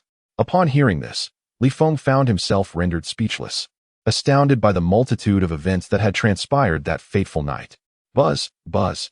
As Feng lamented, academician Jia suddenly produced a chainsaw from an unknown source. Upon activating it, he began gesticulating wildly towards the corpse of the red-headed zombie, his white lab coat lending him an uncanny resemblance to a demonic doctor. Chapter 15. The reconnaissance team. The chainsaw buzzed to life. Hey, hey, hey, hey. With a loud clatter, the diminutive academician Jia struggled to maintain control of the machine. It slipped from his grasp, perilously landing between his legs, nearly costing him a toe. Xiao Xiao. Yet, academician Jia displayed no hint of embarrassment, instead glaring at his assistant. Xiao Zhao, accustomed to Jia's temperament, silently stepped forward to retrieve the chainsaw and, following Jia's instructions, began to sever the flesh of the red-headed zombie. Had the creature been alive, it would surely have succumbed to fright at that moment. This spectacle piqued the curiosity of both General Bai Fei and Colonel Zhang Yang, and even Feng stood at attention, straining to catch a glimpse. Old Jia, be careful, General Bai finally cautioned as Xiao Zhao succeeded in cutting away a piece of aged flesh. Academician Jia merely rolled his eyes in response, remaining silent. Once he placed the flesh sample under the microscope for examination, General Bai resumed the discussion. Now that we have reached this juncture, lamenting serves no purpose. Our imperative now is to strive to rescue more civilians and quell this catastrophe. Li Feng remained silent, listening intently. General Bai Fei, at this juncture, abruptly shifted his tone. However, all of this necessitates a prerequisite. What prerequisite? We require more intelligence. General Bai Fei's gaze was piercing. During the first round of rescue operations, although our actions were hasty, the casualties resulting from the Army's combat capabilities exceeded our expectations. The root of this predicament lies in our inadequate grasp of information regarding the catastrophe. For instance, the 2 red-headed zombies you have dispatched were not solely encountered by you. Numerous units faced them as well, and caught off guard, suffered grievously. Li Feng nodded silently. The image of the red-headed zombie rallying its horde to charge and lurking in corners to strike mercilessly resurfacing in his mind, causing his fists to clench involuntarily. General Bai Fei continued, "This is merely one type of red-headed zombie. No one can ascertain what other terrifying zombies might be lurking in the infected zones. Without any intelligence, whether in rescue or eradication efforts, these zombies could strike us like hidden reapers at critical moments. Such a price is one we cannot afford." At this point, Li Feng had largely surmised General Bai's intention. As expected, General Bai subsequently remarked, "Therefore, we require more comprehensive and detailed information, which is difficult to gather solely through satellite imagery. Thus, we must deploy additional forces. While you were engaged in combat on the front lines, we had already commenced the assembly of a specialized reconnaissance team dedicated to disaster assessment, delving into the infected zones to gather intelligence on the undead. I have temporarily designated this operation as Vanguard. What do you think of this codename?" Li Feng remained silent, conveying his disapproval of the designation through his lack of response. It seems you have no objections. Thus, Vanguard it shall be." General Bai Fei offered a slight smile, firmly establishing the codename. Li Feng, "Very well, you are the general. Your word is law. My opinion holds little weight. TSK. What a nuisance." At this moment, Academician Jia appeared to have reached a preliminary conclusion, busily pondering to himself. Upon hearing the commotion, General Bai Fei paused his conversation with Li Feng and turned his attention to Academician Jia. "Old Jia, what is the update?" Adjusting his glasses and furrowing his brow, Academician Jia replied, "Not good. The situation may be more dire than we had anticipated." Casting a glance at Li Feng, he continued, "The transformation from ordinary zombies to red-headed zombies essentially signifies an evolution. The life level of a red-headed zombie far surpasses that of a common zombie. And like Li Feng, it retains the potential for further enhancement. This can't be true." General Bai Fei also furrowed his brow. The threat posed by red-headed zombies is already substantial. One alone can incite a horde frenzy. And now you tell me this creature can evolve further? Academician Jia rolled his eyes. "We are only at the beginning. How long has the catastrophe been unfolding? The red-headed zombie merely represents a fundamental evolution, upon which it can continue to evolve in succession. As for what form it may take, and how formidable it might become, who can say? However, in terms of danger, it will undoubtedly be more severe than the red-headed zombie." This is indeed disheartening news. After Academician Jia conveyed this information, a profound silence enveloped the entire research facility. Unperturbed by the somber atmosphere, Academician Jia continued, "The samples remain insufficient, and they are deceased. Thus, we cannot extract further information. Nor can we decipher how the red-headed zombie commands the horde. We cannot even ascertain whether the evolution of ordinary zombies is limited to this singular form. It is genuinely vexing. What organization is responsible for developing this cursed virus? Are they intent on destroying the entire world?" General Bai Fei rubbed his forehead, overwhelmed by a sense of fatigue. Academician Jia shrugged. "That is beyond my capacity to answer. If you seek more information, then procure a greater variety of samples, preferably living ones. As for now, feel free to discuss whatever you wish here. Xiao Zhao, let us go for breakfast. Do not bring them any." Watching as Academician Jia and his assistant departed with a nonchalant air, General Bai Fei could not help but smile wryly. This is truly not good news. He then turned to Li Feng. "You have heard. The situation is far more dire than we had anticipated. In a certain sense, the importance of intelligence surpasses that of rescuing the general populace. We can only enhance the success rate of our rescue efforts and minimize casualties by obtaining more accurate and comprehensive intelligence. Li Feng nodded silently, deeply in agreement. General Bai Fei then presented the options before him. Firstly, we would elevate you as a paragon of the military. Your achievements and experiences would undoubtedly inspire the soldiers, alleviating their fears of the undead and leading the main forces to sweep through the zombies in the final cleansing phase. This option, for you, could be deemed the safest, promising both fame and fortune. Li Feng remained silent, his expression betraying no change whatsoever. General Bai Fei continued. The second option, as previously mentioned, involves joining the reconnaissance team, where you would serve as a grassroots leader, venturing into the infected zones to gather critical intelligence while risking your life and hunting various types of zombies. The significance of this choice far exceeds that of being a mere example, but it may seem somewhat unfair to you. Initially, you may remain in obscurity while facing considerable danger. Being on the front lines, even with remarkable accomplishments, there may not be any formal recognition in the immediate future. After stating this, General Bai Fei scrutinized Li Feng for a few moments, seeking any change in his demeanor, but upon finding none, he said, "Well, I have presented you with both options, and now I choose the second." Li Feng interjected before General Bai Fei could finish. Although the first choice appeared to be replete with glory, the military was in dire need of intelligence. Li Feng had vowed in front of his fallen comrades to personally bring an end to this catastrophe, a vow he had not forgotten. However, he understood that to bring an end to this catastrophe, relying solely on his own strength was utterly insufficient. All he could do was to exert his utmost efforts within the ranks of the army.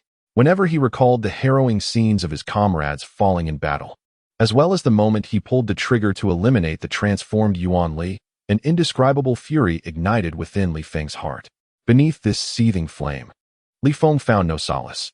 There was no choice. He had to persist. General Bai Fei broke into a grin, his gaze toward Li Feng laced with a hint of admiration. However, given the vast disparity in their statuses, General Bai Fei was uncertain of how far Li Feng would develop. He quickly suppressed that flicker of appreciation and proceeded to speak. The mission of the reconnaissance team is perilous, yet the army will do its utmost to support them. We will not only grant access to the armory, but also prioritize the provision of logistical support and firepower assistance for the reconnaissance team. Upon hearing this, Li Feng raised an eyebrow, a slight smile playing at the corners of his mouth. This benefit sounded quite promising. At that moment, Colonel Zhang Yong, standing nearby, picked up a tablet, opened a particular system, and handed it to Li Feng.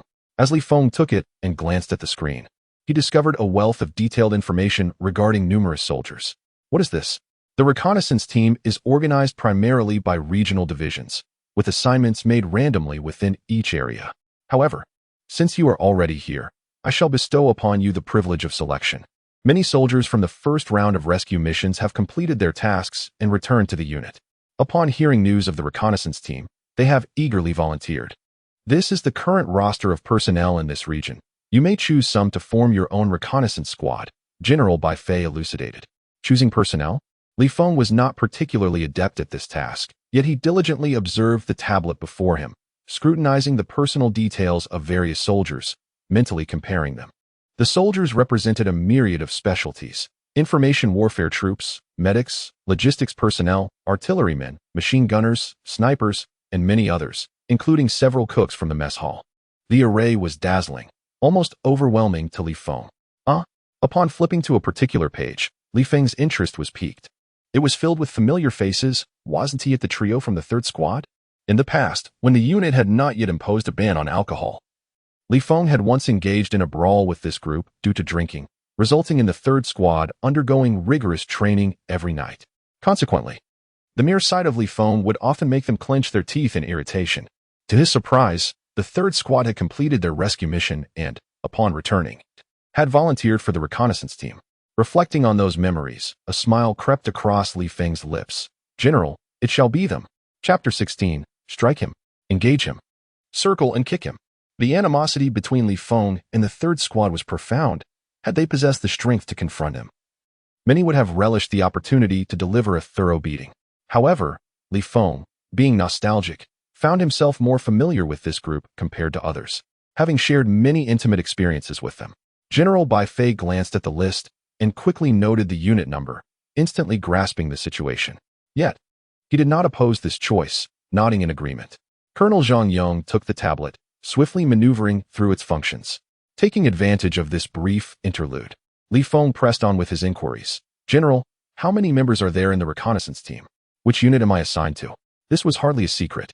And General Bai Fei responded. The team comprises approximately 1,000 personnel, divided into 10 groups, each led by one of the 10 elite warriors, who also serve as captains of their respective teams. You have been appointed as the captain of the second team in one group, under the command of the foremost warrior, Zhuge Leitang. Li Feng was taken aback. Who? Zhuge Leitang. This name resonated throughout the entire battalion, as it was renowned even beyond Li Feng's own comprehension. Within the Long March army, the 10 elite warriors had undergone grueling training and amassed significant achievements, each representing the pinnacle of contemporary military prowess. Among them, Zhuge Leitang stood out as the most illustrious, the unrivaled champion. Though Li Feng possessed commendable martial skills, his accolades were limited to victories in inter-company competitions, which paled in comparison to Zhuge Leitang's stature. Had events followed their natural course, Li Feng might have never crossed paths with Zhuge Leitang throughout his military career. Yet now, Zhuge Leitang had become his direct superior, his commanding officer. This revelation left Li Feng in a state of exhilaration. General Bai Fei observed Li Feng's reaction with satisfaction, chuckling softly as he continued. As for the upper echelon of the 10 elite warriors, the individual who directly oversees the reconnaissance team is myself. However, in typical circumstances, Zhang Yong assists me with various tasks, while significant decisions require a collective resolution among myself and the other commanders. Understanding dawned upon Li Feng. At this moment, Colonel Zhang Yong had completed the organizational issues concerning Li Feng and the reconnaissance team's second squad. He stepped forward to personally assist Li Feng in changing his designation, carefully replacing his insignia with that of a sergeant. Given the valor displayed during previous battles, Li Feng's achievements warranted such an elevation in rank. Gazing at his new designation, Li Feng was filled with deep emotions. From the instant he retreated from the front lines and boarded the helicopter, he sensed that he would not return to his company. And now that realization had come to fruition much sooner than anticipated. General Bai Fei seemed quite pleased with Li Feng's new identity, nodding and stating, "Take your reconnaissance team and forge ahead. We will support you from the rear. All your merits will be meticulously recorded, and in due time, we will hold a formal ceremony to bestow ranks upon you all. Do you have any questions?" With such detailed explanations already provided, General Bai's inquiry effectively signified the end of their conversation. Yet, Li Feng indeed had a question. He glanced at the beverage set aside by General Bai and inquired, "May I have a taste of this drink?" "Excuse me?" General Bai Fei responded, somewhat taken aback, casting a peculiar glance at Li Feng. "That is a viral beverage." Li Feng remained undeterred.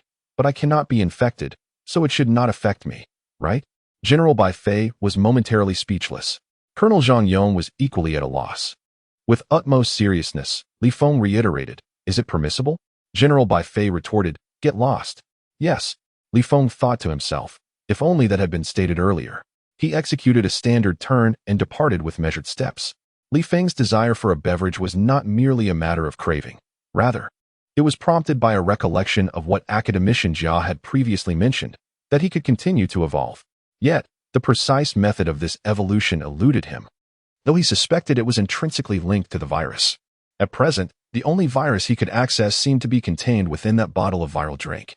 Hence his fleeting notion. However, since the general disapproved, Li Feng promptly dismissed the idea. Observing the general's retreating figure, Major Bai Fei found himself in a state of bemusement. "Zhang Yong, proceed." "Yes."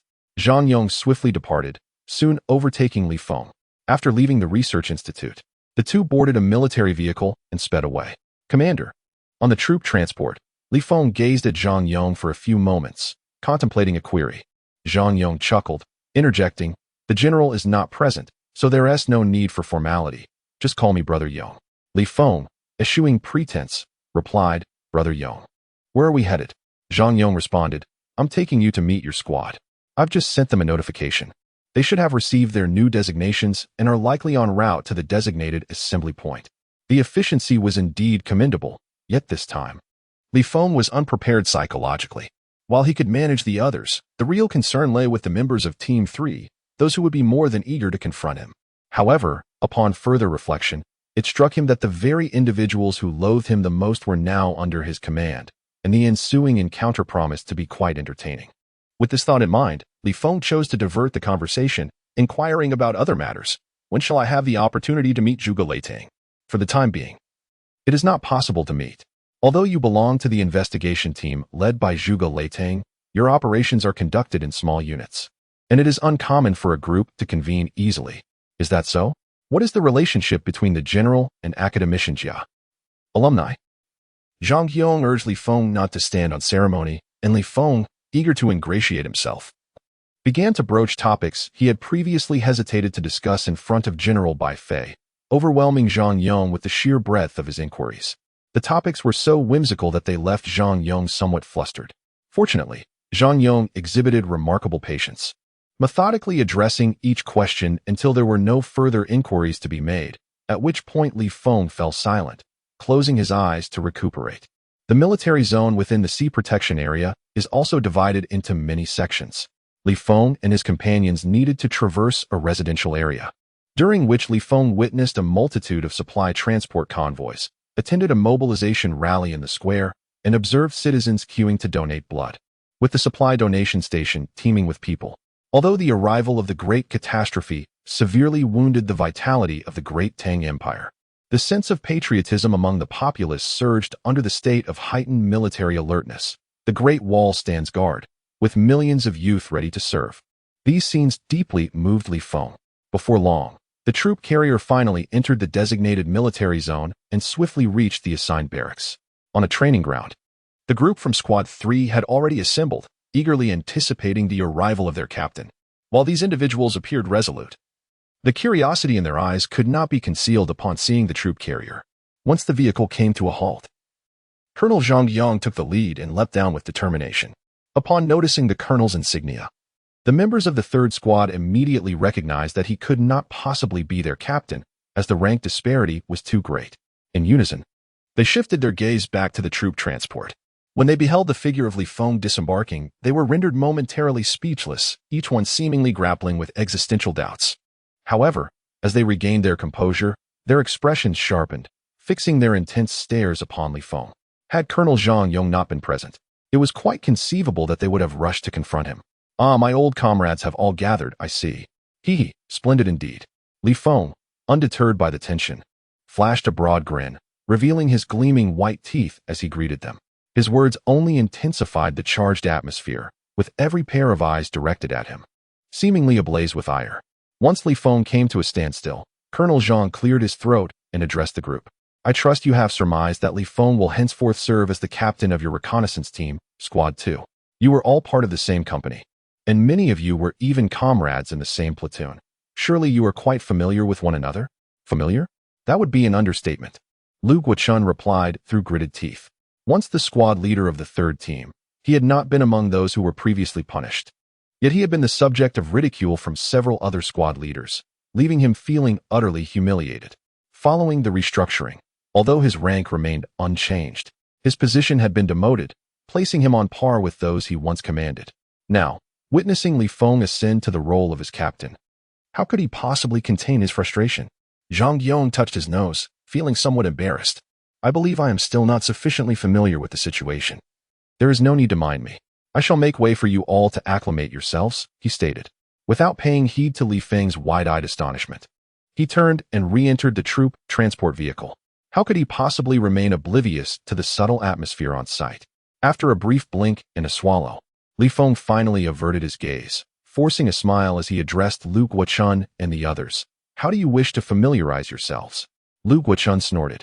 Cutting straight to the point, hit him, take him down, kick him. The others readily joined in, and thus the 8 members of the original 3rd team surged forward, rolling up their sleeves in preparation for a fierce bout. The foremost among them was Lu Guochun, whose initial strike was a standard military boxing technique. However, after 2 consecutive punches were deftly evaded by Li Feng, he received a kick to his abdomen. The second attacker launched a long-range kick, catching Li Feng off guard.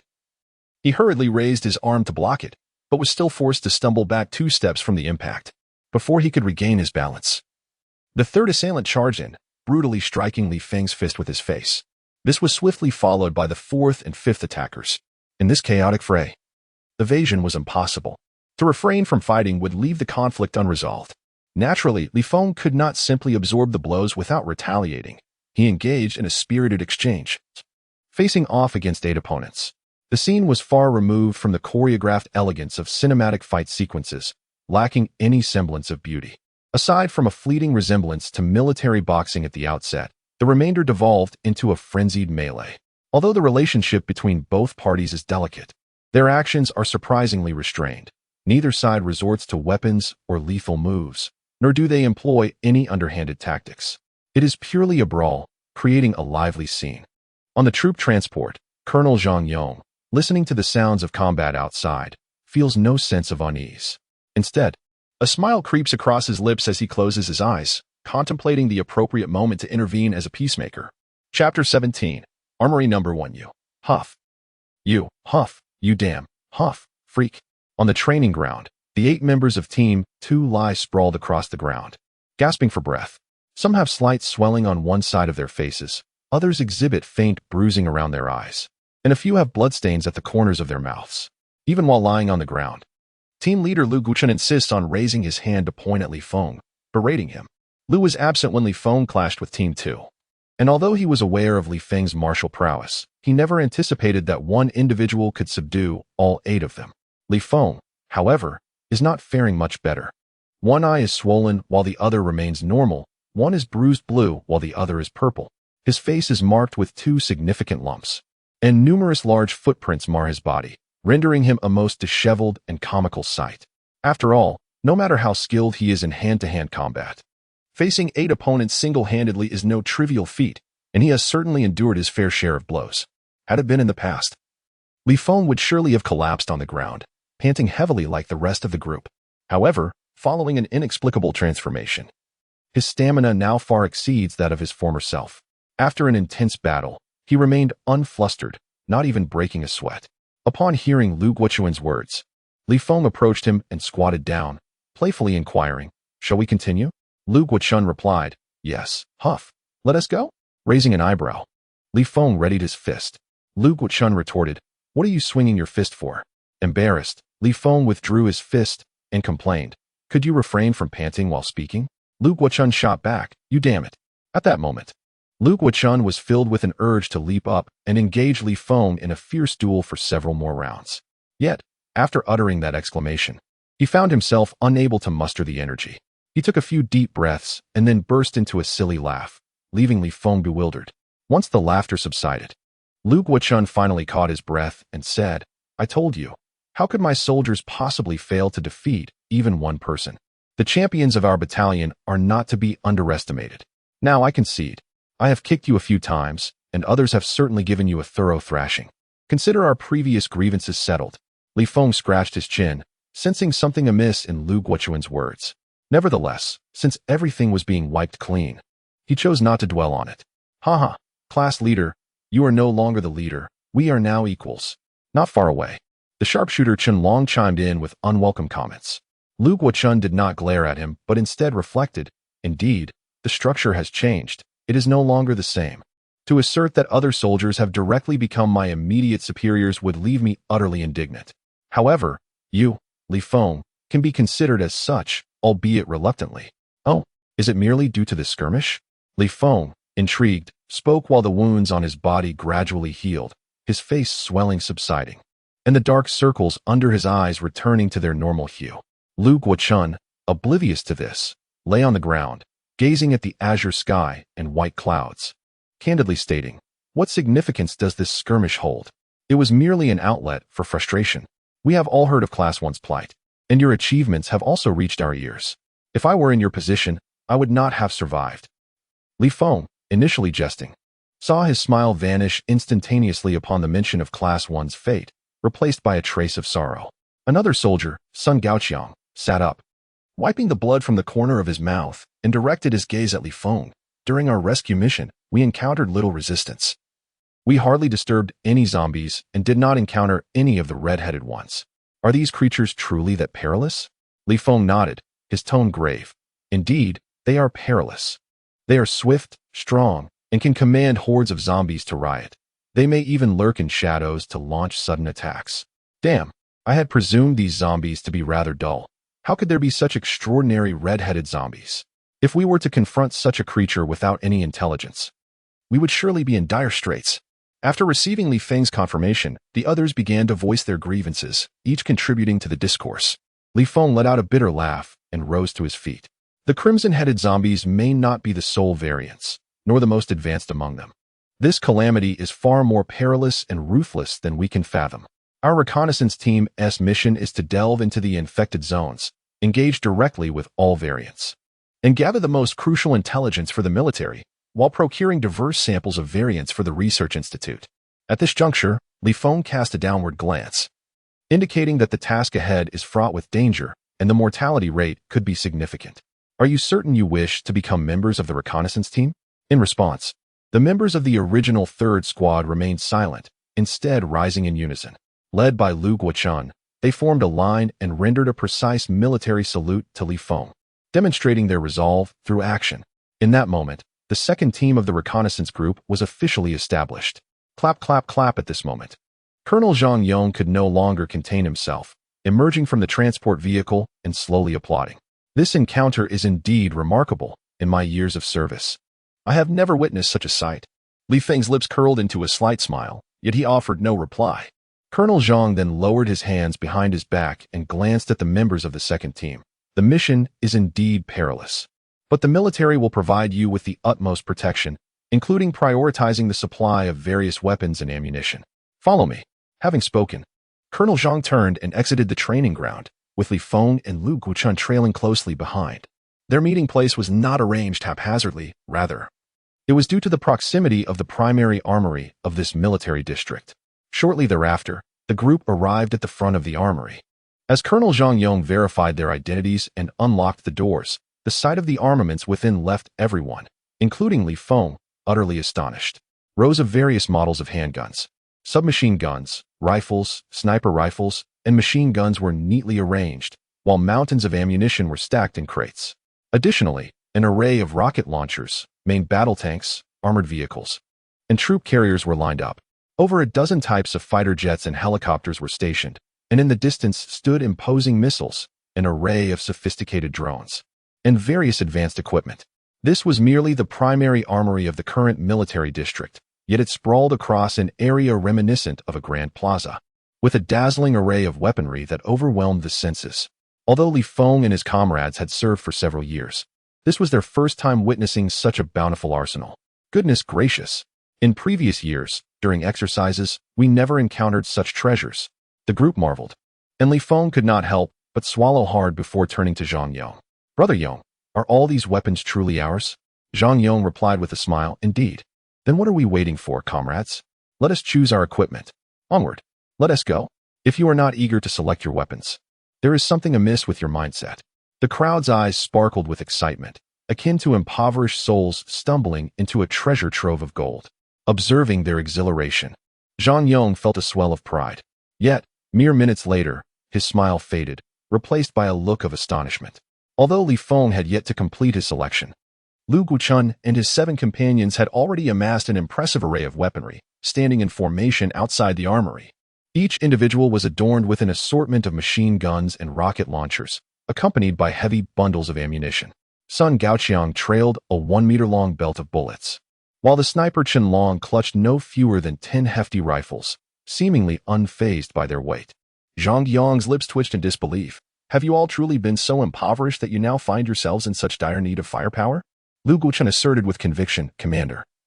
What we have secured is entirely ours, and there is no room for reconsideration. The others shared a fervent determination, cradling their weapons as though they were the very essence of their existence, unwilling to relinquish them. Zhang Yong, exasperated, slapped his forehead and inquired, Where is Li Feng? What has he chosen? Lu Guochun responded with a cryptic smile. Commander, you may wish to see for yourself. Zhang Yong, sensing an unsettling undercurrent in the expressions around him, hurriedly made his way into the armory. After crossing the area obstructed by munitions, I observed Li Feng, who had managed to procure a rope from an unknown source, ensnaring the barrel of an armored vehicle's cannon and the wing of an armed helicopter. The other end was tethered to several individual flying devices, and he was now deep in contemplation within the missile zone, seemingly pondering how to ensnare a few more missiles. Zhang Yong felt utterly bewildered. Do you have any excess rope? At that moment, Li Feng noticed Zhang Yong and approached him with an inquisitive demeanor. Zhang Yong maintained a stoic expression, replying, Do I appear to have any surplus? Li Feng discerned the disquiet in his tone and awkwardly shook his head. Put away the rope, it's embarrassing. Come out. Zhang Yong reprimanded, turning to exit the armory. Li Feng scratched his head, unsure of his intent, and complied. It was only upon standing beside Lu Guochuan that Zhang Yong unleashed a torrent of criticism. This armory merely contains equipment you selected temporarily. It does not mean that once taken, it is permanently closed off. Look at you all, as if you've never experienced anything before. Li Feng, Lu Guochuan, and the others exchanged bewildered glances, momentarily failing to grasp Zhang Yong's meaning. After taking a deep breath to regain his composure, Zhang Yong clarified. This selection is intended for you to choose the most suitable equipment for your departure. Should you require any additional gear while in the infection zone, report it immediately, and the unit will dispatch transport aircraft to airdrop supplies without delay.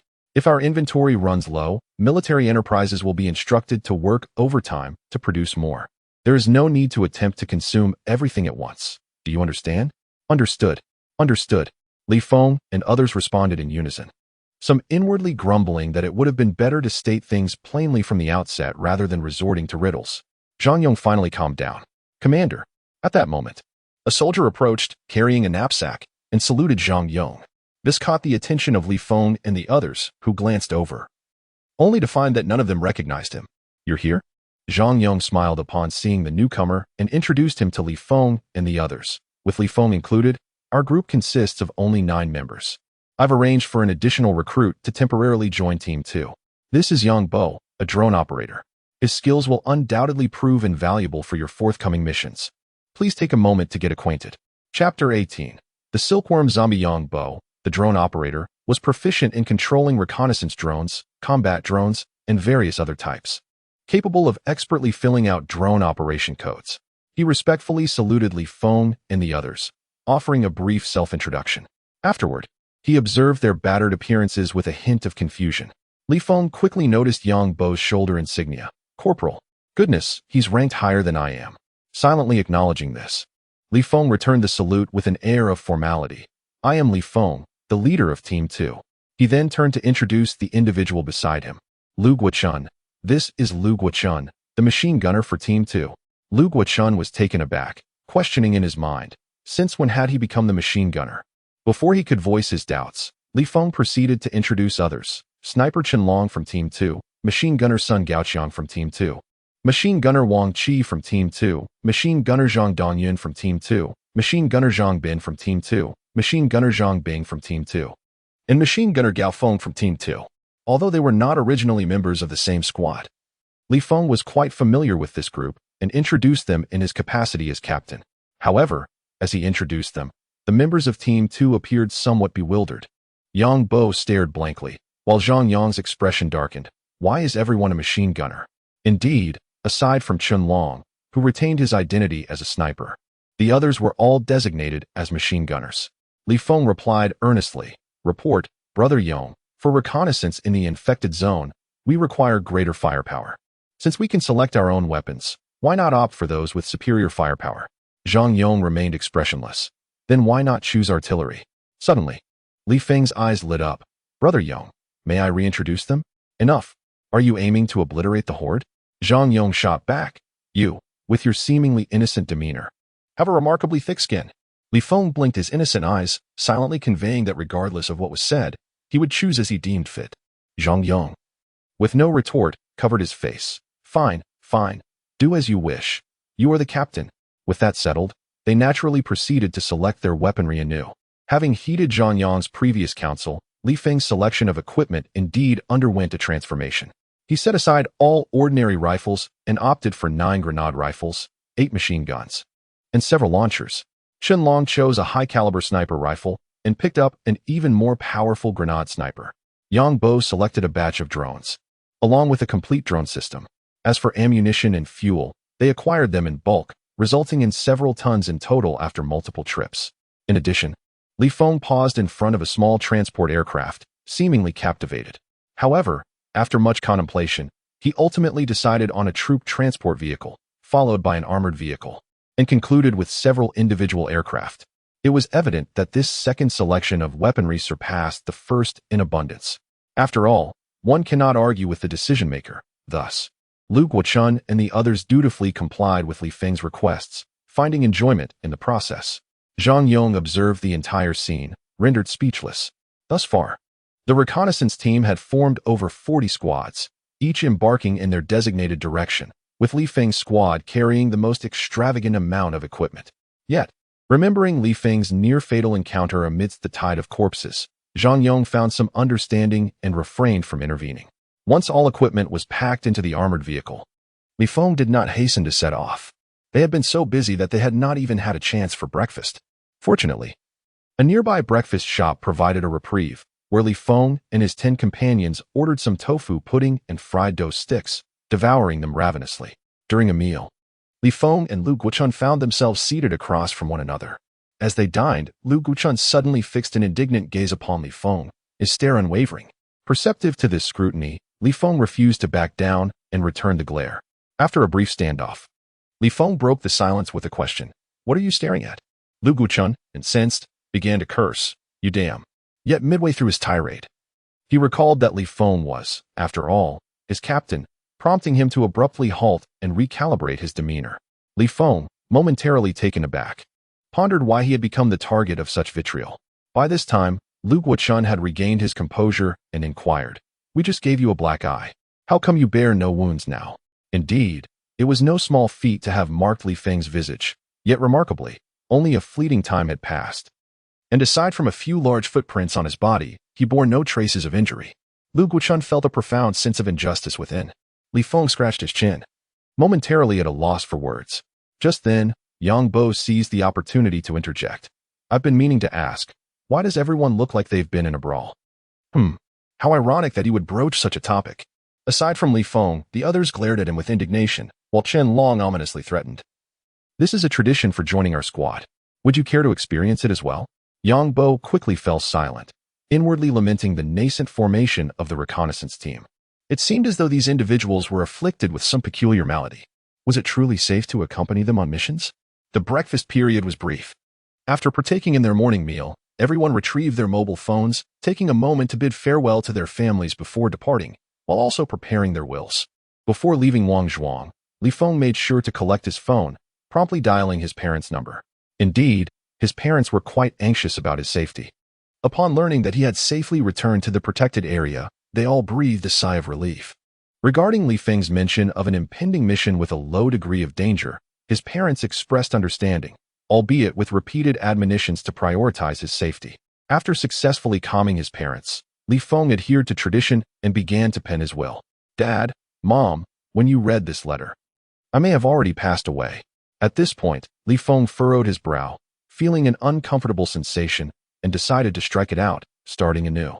However, after several attempts, he felt as though he were invoking his own demise, and he found himself unable to continue. Ultimately, he folded the disheveled pages and designated it as his so-called will, handing it over to Colonel Zhang Yong for safekeeping alongside the others. Once these final matters were attended to, they donned the shrouds they were most reluctant to see, and the mission commenced. With all equipment and supplies, including provisions, a group of Team 2 settled into the transport and armored vehicles, setting off vigorously towards the dawn. As he gazed upon the departing vehicles, Zhang Yong lingered for a while, ultimately exhaling a sigh of tranquility. "May everyone return safely." "Captain, is it truly necessary for us to carry such an abundance of ammunition? Is there not a possibility for air transport if we find ourselves lacking?" In the troop transport vehicle, Li Feng had been resting quietly with his eyes closed in the passenger seat, when the voice of Sun Gaoqian from the compartment interrupted his thoughts. This inquiry had piqued the curiosity of others as well. While the process of transporting weapons and ammunition was rather exhilarating, the sight of the nearly filled armored vehicle left many feeling somewhat perplexed. Li Feng's mind drifted back to the horrifying memories of facing the tide of corpses at Wangzhuang, causing his brow to furrow and his jaw to clench tightly. Yet, after a brief moment, he relaxed and replied, "Better safe than sorry. Let us hope we do not need it." The others did not press the matter further. After all, the armored vehicle had the capacity, and it posed no inconvenience during their journey. The reconnaissance team, comprising 10 units, had successfully formed nearly 50% of its structure. Advancing in batches along the predetermined route, Li Feng's second unit was set to traverse over 60 villages and towns, more than 20 counties, 10 small to medium-sized cities, and 2 second-tier metropolises. The task ahead was indeed formidable. Just as Li Feng was contemplating the intricacies of their mission, a notification sounded from the communicator on his arm. Lowering his gaze, he discovered that it was a message from the captain of the 1st Reconnaissance Team, the renowned warrior Zhuge Leitang. Upon encountering this name, Li Feng felt a surge of excitement, yet after opening the message and perusing its contents, a frown creased his brow. The message was evidently sent en masse to all the captains of a particular unit, detailing an encounter by the reconnaissance team of the 3rd Group's 5th Squad with a wholly unprecedented variant of zombie. It even included photographs and videos. This peculiar variant appeared remarkably strange, resembling not merely a zombie, but rather an odd little dwarf, its body slightly tinged with red, hunched over and standing at barely half a meter tall. However, one must not underestimate this creature. Its forearms bore a striking resemblance to the formidable claws of a mantis. Appearing exceptionally sharp, its diminutive yet agile form rendered it exceedingly difficult to combat. The soldiers of the 3rd Group's 5th Squad suffered the loss of 3 valiant warriors while attempting to subdue this little menace. The creature's claws sliced through the air with the precision of a cleaver, resulting in one soldier being cleaved in 2. The incision so clean that it sent shivers down one's spine. Ultimately, it was only through the combined efforts of the soldiers, utilizing grenades, that they managed to annihilate the creature. Its remains have since been airlifted, and after a brief discussion taking into account the soldiers' insights, this novel type of zombie has been designated as the celestial silkworm. After reading the message, Li Feng's initial excitement dissipated, leaving him with a weighty sense of foreboding. He promptly forwarded the information to all members of the 1st Group's 2nd Squad, silently reflecting on the tragic loss of 3 soldiers on the very first day of the reconnaissance unit's establishment. The perils of their mission were indeed profound. As Li Feng was lost in thought, the call device emitted another notification. Upon inspection, he was surprised to see it was General Bai Fei contacting him. Due to his unique position, Li Feng was likely one of the very few in the reconnaissance team, aside from the 10 elite soldiers, who could directly communicate with General Bai Fei and Colonel Zhang Yang. "General, do you have any instructions?" Li Feng inquired after answering the call. However, the voice that responded was not that of General Bai Fei, but rather that of Academician Jia. "Li Feng, you have seen the news about the sky silkworm, haven't you?" Li Feng was taken aback by the voice, but replied honestly, "I have." Yet, what Academician Jia said next almost made Li Feng curse. "When you encounter this creature, remember to capture a live one for me." "Capture a live one?" Li Feng's expression darkened immediately. "You want to raise it? What nonsense." Academician Jia retorted, "If we only have a corpse, there is so little we can do. Having a living specimen for research would greatly enhance its value." Li Feng fell silent. He knew what Jia was about to say. Through the reconnaissance team's video footage, the behavior of the sky silkworm could be observed. But had Jia considered how many soldiers would be sacrificed in the process? If they could conduct various tests in an observation chamber and thoroughly study it, the casualty rates when facing the sky silkworm in the future would be minimized. Academician Jia earnestly urged him. The rationale is comprehensible even to Li Feng, yet upon recalling the visage of that particularly unreliable old face, doubts begin to creep in. Among the top 10 warriors in the elite reconnaissance teams, why has this task been entrusted solely to me? To be frank, if one were to deploy the combat prowess of the top 10 warriors for this mission, it would undoubtedly be a far simpler endeavor. Yet, the individual contacted was none other than Li Feng himself, and it was a direct communication, bypassing Zhuge Leitang entirely. Academician Jia's reasoning was starkly pragmatic, albeit somewhat condescending. "It is because you are the only one akin to a cockroach." Li Feng, to be candid, after undergoing the transformation, your potential for growth far surpasses that of the warriors. In this catastrophe, your chances of survival even exceed those of the warriors. Hence it is most fitting to assign this task to you, remarked Academician Jia with a sigh. Li Feng silently exhaled. The weight of Academician Jia's trust was indeed substantial. Before he could respond, the identity of his interlocutor shifted to General Bai Fei. "All right, Li Feng, this mission is now yours. Encounter the heavenly silkworm, and strive to capture it alive. However, this comes with a caveat. Ensure the safety of your squad." "Understood, General." Li Feng promptly acquiesced. Immediately thereafter, the sound of Academician Jia's voice, growing closer, echoed in his earpiece. "Hey, you little brat, that's double standards." Just as he was about to respond, the call was abruptly severed. It seemed General Bai Fei was already devising a strategy to soothe the irate academician Jia. Li Feng, however, had little inclination to dwell on the matter concerning academician Jia. His mind was already preoccupied with formulating a plan to capture the heavenly silkworm zombie. The heavenly silkworm.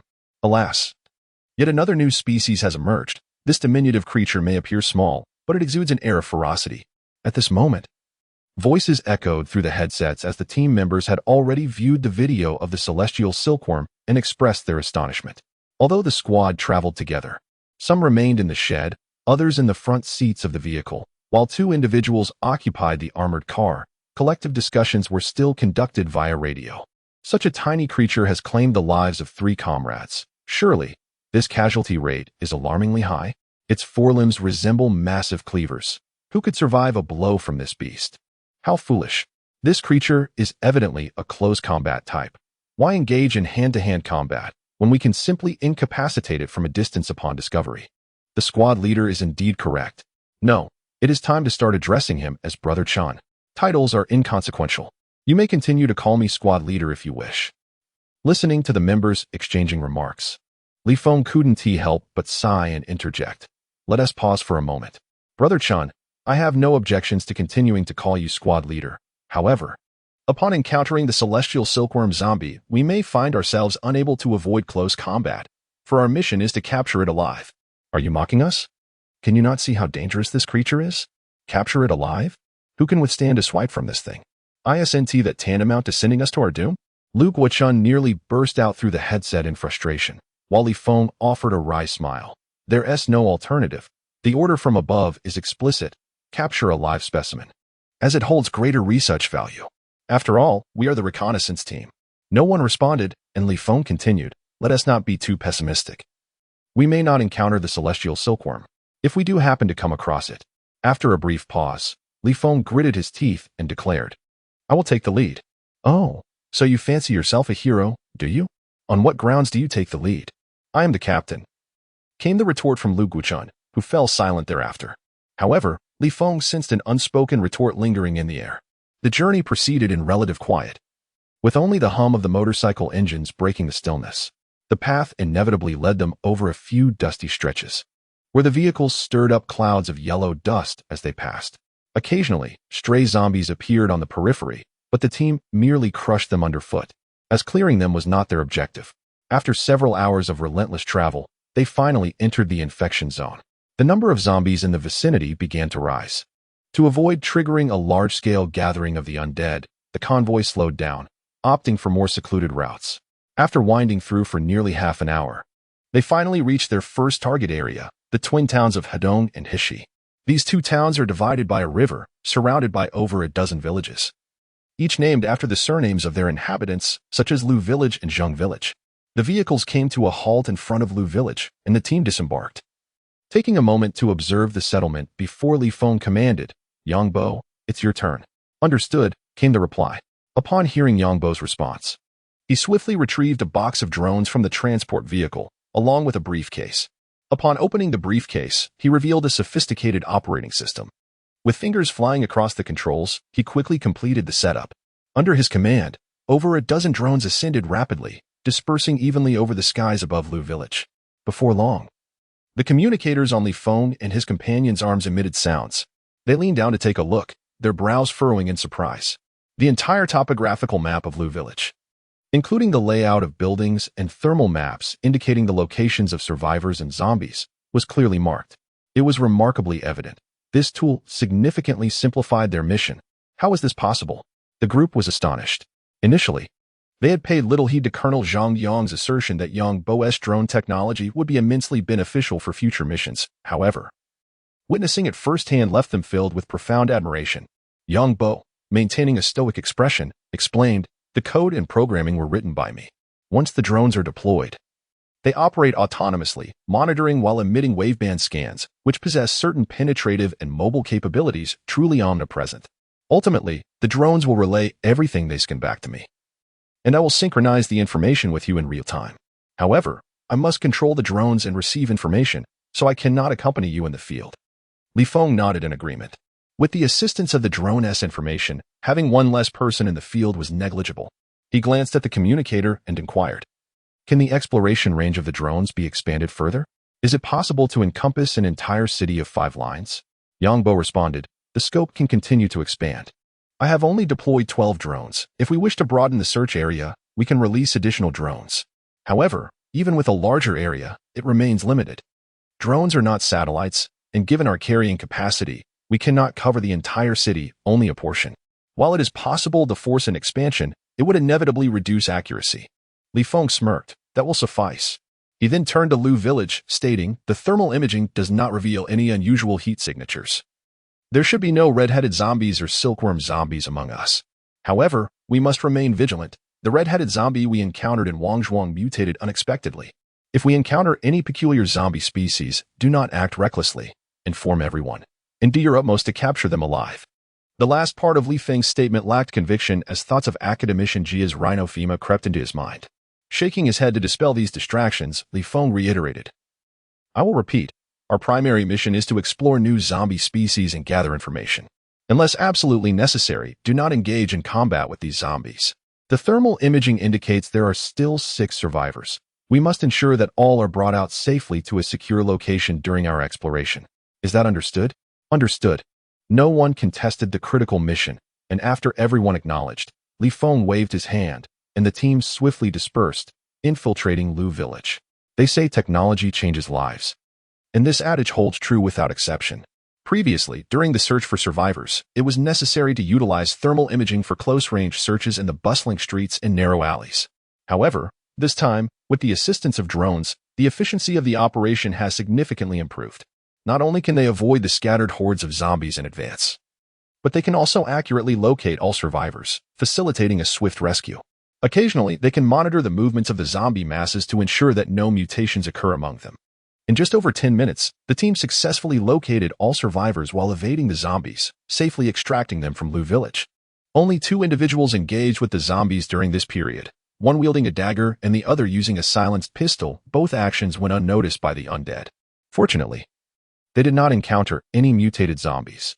After departing from Lu Village, Chunlong expressed his relief. In contrast, Li Feng furrowed his brow, wishing to voice a counterargument. Yet the words remained unspoken.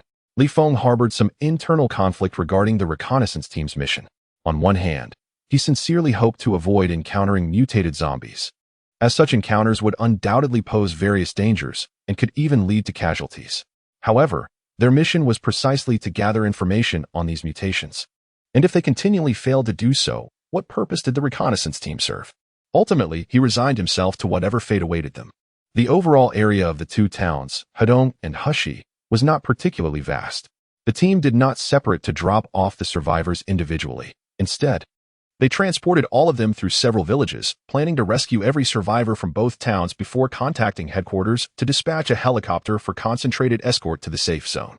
Throughout their journey, Li Feng and his companions had indeed been fortunate, encountering only ordinary zombies, allowing for swift progress. However, luck cannot be a constant companion. As they advanced into the town of Heshi, Li Feng was diligently searching according to the thermal map when suddenly, the voice of Sun Gaoqiang pierced through his earpiece. "Heavenly silkworm. Heavenly silkworm. Captain, squad leader, I have encountered a heavenly silkworm zombie." Chapter 20. Fierce battle with the heavenly silkworm. The transmission jolted Li Feng. Was this good luck or ill fortune? They had stumbled upon a heavenly silkworm zombie so swiftly. Yet, as the captain of the reconnaissance team, he remained steadfast in his duties, quickly suppressing any unsettling emotions and issuing orders. "Do not act recklessly. Yang Bo, protect the survivors. Everyone else, regroup with Sun Gaoqiang." "Received." "Understood," came the chorus of responses, and they hastened towards the location indicated on the monitor. Although the area of Heshi town was modest, it was still a township teeming with numerous zombies. The group navigated carefully, evading the undead while progressing swiftly. After 5 or 6 tense minutes, they finally approached Sun Gaoqiang's vicinity. From a distance, they could see Sun Gaoqiang brandishing a grenade launcher, aimed toward a narrow passageway between residential buildings. As they drew closer, it became evident that a diminutive figure was indeed present, exactly resembling the heavenly silkworm zombie depicted in previous footage. Its body had a slight reddish hue, hunched over, standing less than half a meter tall. with forearms resembling the formidable claws of a mantis. From afar, the sight was oddly amusing. Yet, upon closer inspection, its wrinkled skin was somewhat repulsive. What is happening? Why are you two still at a standstill? After the assembly was complete, Li Feng inquired. It was impossible for him not to feel curious. He initially thought Sun Gaoqiang had inadvertently spotted the heavenly silkworm zombie, yet to his astonishment, they were merely exchanging glances in a tense standoff. Under normal circumstances, any ordinary zombie would have charged recklessly by now. Even a red-headed zombie would not remain so composed. It would either hide or, before rushing forth, emit a roar to summon all nearby zombies to join the fray. However, the behavior of the heavenly silkworm zombie before them was rather peculiar. It exhibited a lack of aggression, seemingly on guard against Sun Gaoqiang, its murky gaze betraying a glint of menace.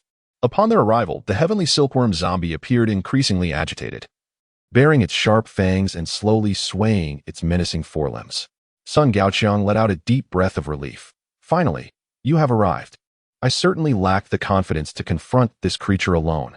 After speaking, he glanced at the display device on his arm communicator. I noticed an unusual heat signature on the monitor, which seemed largely indistinguishable from other zombies.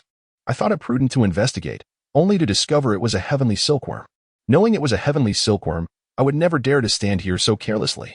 After he finished speaking, the others turned their attention to the monitor, confirming that, indeed, the thermal imaging of the heavenly silkworm zombie, scanned by the drone, closely resembled that of other zombies.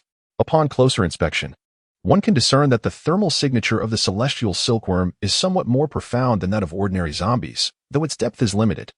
Coupled with the celestial silkworm's diminutive stature, this renders the distinction less apparent at first glance. It appears that one cannot overly rely on drone technology. Sun Gaoqiang continued. Seeing this creature startled me. I thought I was on the verge of a heroic demise, prepared to sacrifice myself to relay the information. However, I was taken aback that this celestial silkworm did not attack me. Instead, it simply fixated on me, and I dared not make a hasty retreat, leading to a stalemate. This must be a unique trait of the celestial silkworm zombies. Had it been any other type, they would have lunged at me long ago. Lu Guochun immediately formed a conclusion. Yet, after speaking, Lu Guochun grinned. Captain, is it really possible to capture this thing alive? Li Feng, somewhat exasperated, replied. I can't be certain, but since we've encountered it, we must at least attempt it. Could we not incapacitate it to the brink of death and then capture it alive? That would simplify matters considerably. This notion resonated with others. However, Li Feng shook his head. The most challenging aspect lies here. We are unaware of this creature's vitality. To what extent must we incapacitate it for it to be deemed half dead? The others fell silent immediately. Li Feng sighed. There is no other alternative. Activate the recording device. Capture the video, and I shall engage it. First, we must clear the vicinity, eliminate all zombies within a radius of 300 meters. Upon receiving the command, everyone on site, except for Li Feng, swiftly dispersed, diligently clearing the surrounding area of wandering zombies to prevent any disturbances during the imminent confrontation with the celestial silkworm. Li Feng remained alone, fixated on the celestial silkworm zombie, ensuring it could not escape or launch a sudden attack. With the absence of others, the celestial silkworm's demeanor appeared somewhat more stable. Yet it still emanated a palpable hostility, fixating on Li Feng, neither retreating nor attacking. After approximately 20 minutes, the others completed their cleanup task and returned to Li Feng's side. With the assistance of drone intelligence, the task proved to be relatively effortless for them, and the suppressors on their rifles ensured no unnecessary commotion ensued throughout the operation. Now, only the most challenging task remained. If the celestial silkworm were to erupt in violence, they must be prepared to provide fire support. Acknowledging the command, everyone stood alert, while Chen Long meticulously selected his position, setting up his sniper rifle, ready to take down the celestial silkworm at any moment. Meanwhile, Li Feng drew an entrenching tool and a dagger, approaching cautiously. During this process, he could distinctly feel his heart racing faster. It was then that Li Feng realized they had overlooked essential equipment. How advantageous it would be to possess a ballistic shield. Previously, they had solely prioritized formidable firepower, neglecting protective gear. Now, faced with the task of capturing a live target, they found themselves in a precarious situation, uncertain if merely relying on bulletproof vests would suffice. As the chilling screeches echoed, the approaching Li Feng heightened his vigilance, baring his teeth and emitting a sharp cry, his forelimbs poised for an imminent strike. Step by step, Li Feng closed the distance, each meter fading away 10 meters, 9 meters, 8 meters. Suddenly, as the gap shrank to approximately 6 meters, the celestial silkworm zombie, incensed, let out a cacophony that surged by a dozen decibels. It lunged forward. Its massive claw aimed directly at Li Feng's chest. Had that blow landed, one could scarcely fathom the aftermath. In that instant, Li Feng's pupils constricted. Goosebumps erupted across his skin, and adrenaline surged through him. He hastily recoiled, the claw narrowly missing his nose. Had his reflexes been even half a second slower, he would have faced grave injury, or worse. With a furious screech, the celestial silkworm, frustrated by its failure, pivoted upon landing, its forelimbs resembling scythes as they plunged toward the ground where Li Feng had been. In a swift motion, Li Feng rolled away just in time, avoiding the strike. The zombie's claws became ensnared in the bricks beneath, and it struggled twice before freeing itself. Seizing this moment, Li Feng sprang to his feet, brandishing his entrenching tool, and aimed a strike at the celestial silkworm. Clang! The shovel struck true, yet its effectiveness was limited. The blade penetrated only a few centimeters before becoming lodged, akin to striking wood. The sensation mirrored that of previous encounters with the crimson-headed zombies. The celestial silkworm, albeit sluggish in its response, unleashed its ferocity after sustaining injury, launching a clawed assault that slashed upwards. Caught off guard, Li Feng failed to evade, and the claw cleaved through his waist to his shoulder, tearing through his combat uniform and ballistic vest, leaving a gruesome gash across his chest. Fortunately, the resilience of the vest mitigated much of the damage, rendering the wound less severe than it might have been. "Captain!" The others gasped in shock, many voicing their alarm. Li Feng, gripped by pain, saw red and staggered back 2 steps. Amidst the brief respite, Lu Guochun and his companions immediately opened fire, prioritizing rescue over capturing a live target. The celestial silkworm, instinctively sensing danger, refrained from absorbing the bullets, swiftly leaping back several paces. It then bounded onto a nearby wall, springing again to land atop the opposite rooftop. Throughout this sequence, Lu Guochun and his team maintained their barrage. Yet the silkworm's agility resulted in only a few bullets finding their mark, with minimal impact. Seizing the moment, Li Feng inhaled deeply. The intense pain in his chest sharpened his focus, and he concentrated entirely on the celestial silkworm, endeavoring to synchronize with its rhythm. As for the celestial silkworm, it was relentlessly pursued by Lu Guochun and his companions, its fury escalating with each passing moment. Before long, it ceased its evasion and launched itself directly towards the nearest adversary, Li Feng, from the rooftop, brandishing a claw aimed menacingly at Li Feng's neck.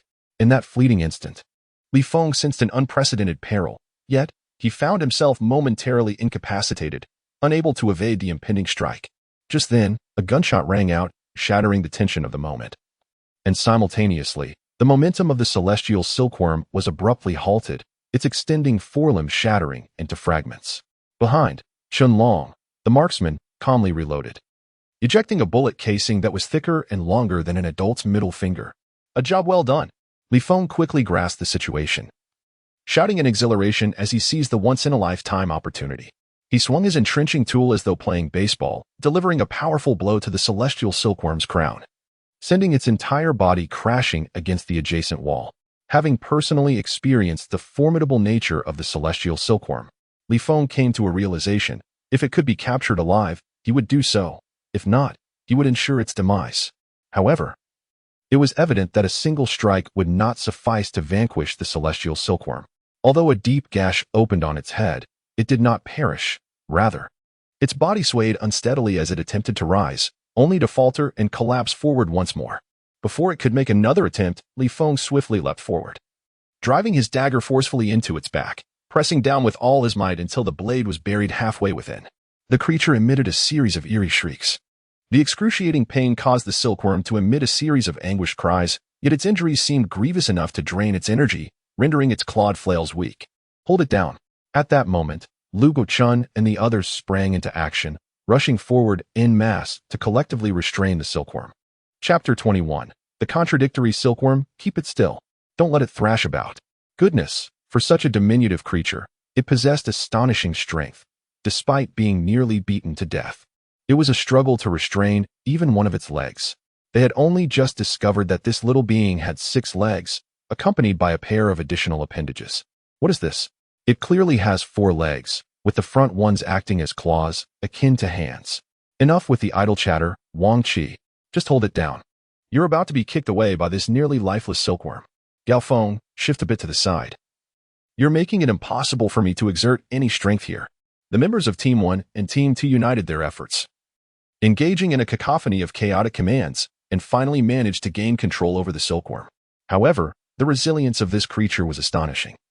Even after one of its forelimbs was shattered by a gunshot, and it narrowly escaped decapitation from Li Feng's shovel strike, it still took the combined strength of 8 individuals to merely keep it subdued, leaving no one free to pursue other tasks.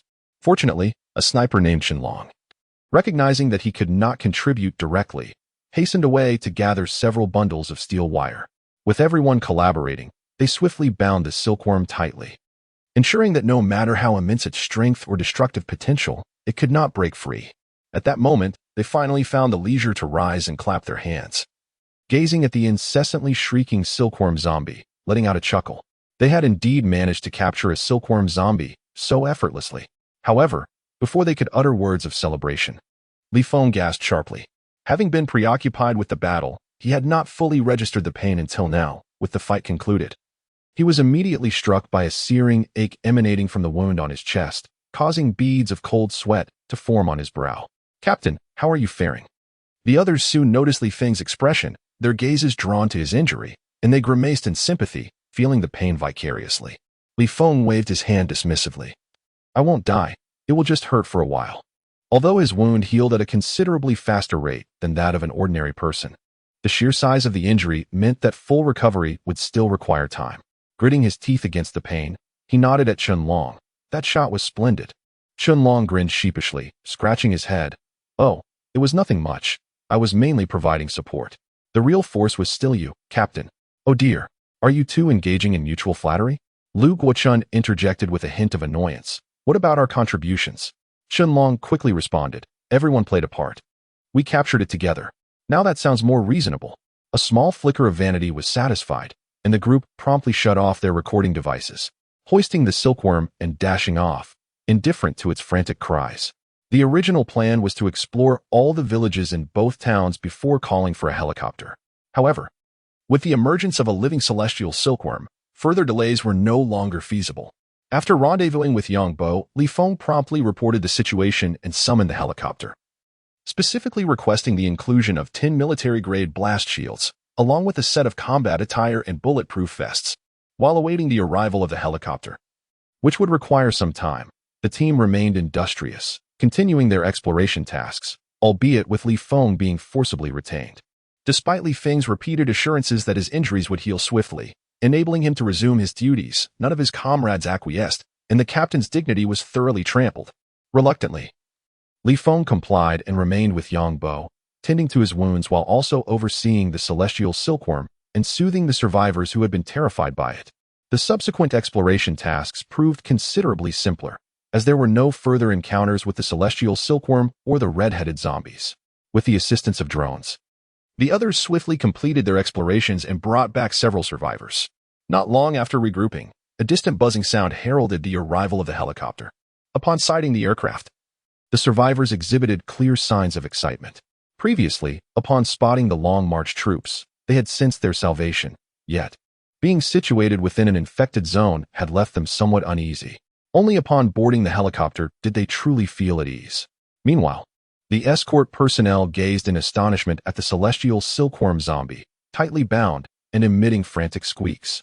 Though they were aware that their responsibilities extended beyond escorting the survivors to the transportation of a live celestial silkworm zombie, the sight of it still sent shivers down their spines. After exchanging respectful salutes, the leading sergeant could not help but express his astonishment with a thumbs up. Impressive indeed. Capturing this creature alive, the celestial silkworm zombie emitted louder cries at that moment, seemingly voicing its protest, yet it was evident that no one paid it any heed. Li Feng and his companions exchanged silent smiles. The time taken to capture the celestial silkworm was brief, yet the inherent dangers were obvious. Had it not been for Qianlong's timely and precise shot, even if Li Feng had evaded that claw, he would undoubtedly have sustained more severe injuries. After the pleasantries, the escorting soldiers hoisted the thrashing celestial silkworm into a cage and boarded the helicopter, while Li Feng received the requested bomb-proof shield and new combat attire. As he began to change his gear, Lu Guochun erupted in anger beside him. "Are you even human?" Confused, Li Feng wondered what he had done wrong. His leadership seemed to have faltered, given the number of times his team had chastised him. Lu Guochun, with a look of indignation, pointed at his chest. "How is it possible that your injuries have healed so quickly? Such a long line of wounds, and now they're gone. It's astonishing. How can you be a leader without such abilities?" Li Feng shot him a glare, indulging in a moment of irony, which left Lu Guochun momentarily speechless. Nearby, Zhang Bin smacked his lips, noting, "Make a record of this.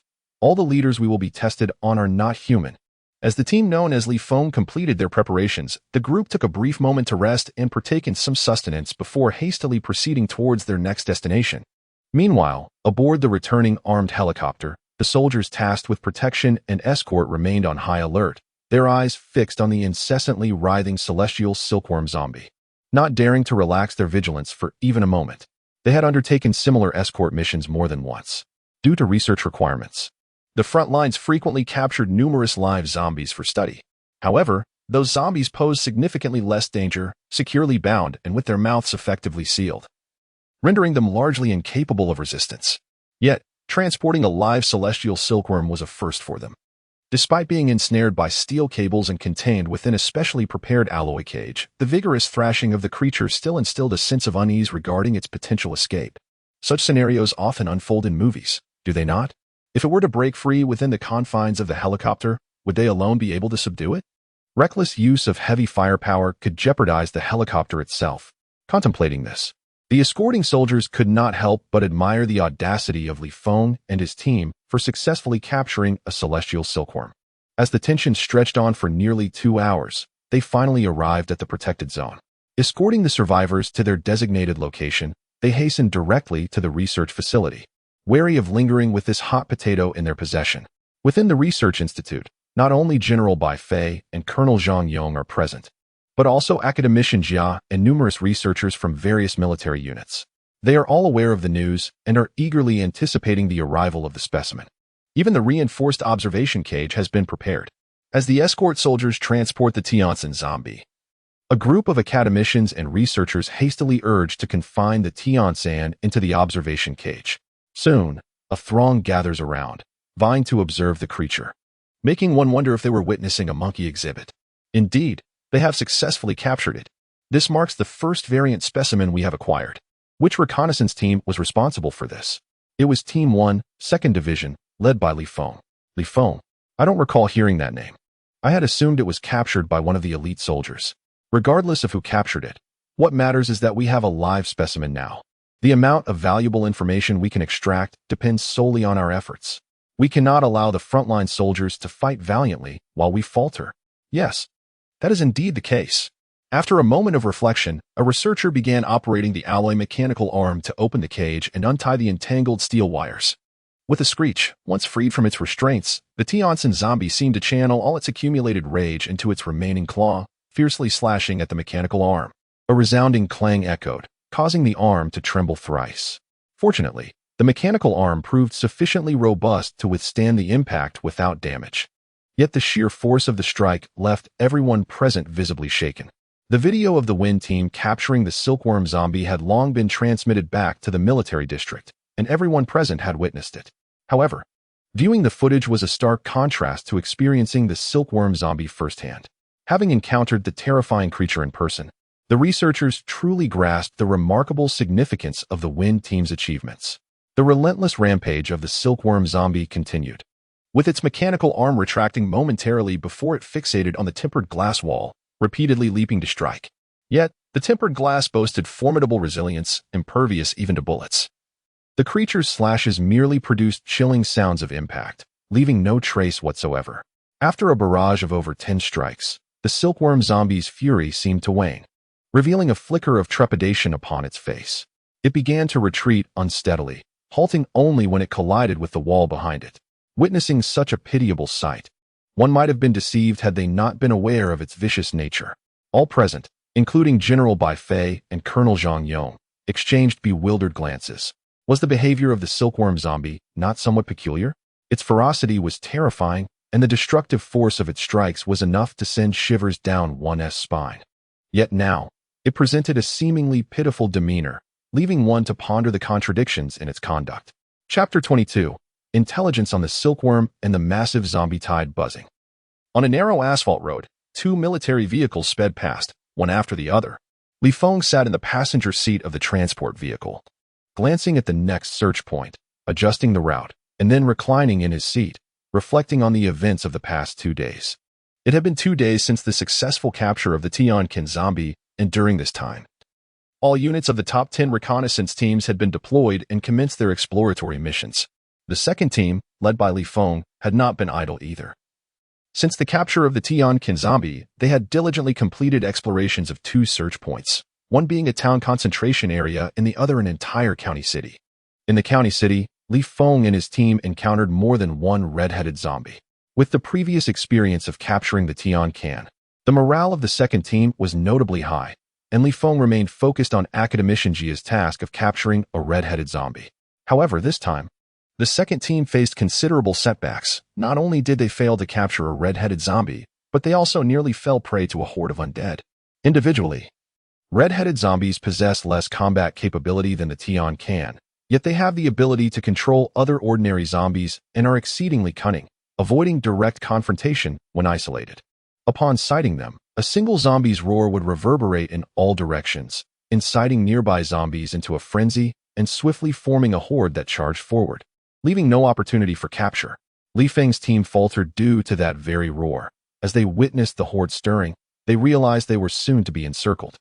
Drawing from prior experiences, Li Feng abandoned his pursuit of the red-headed zombie and, seizing the opportunity before it could evade, ordered a barrage of fire that swiftly dispatched it.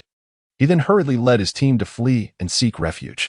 The tide of zombies struggled to find a target, and without subsequent commands from the red-headed zombies, it gradually subsided after a period of time, leaving a multitude of zombies to continue wandering aimlessly. Among the team, everyone except Li Feng was witnessing the terrifying sight of the red-headed zombies for the first time. After escaping the horde, many were left panting in fear. Lu Guchun, in particular, began to curse vehemently. Damn it.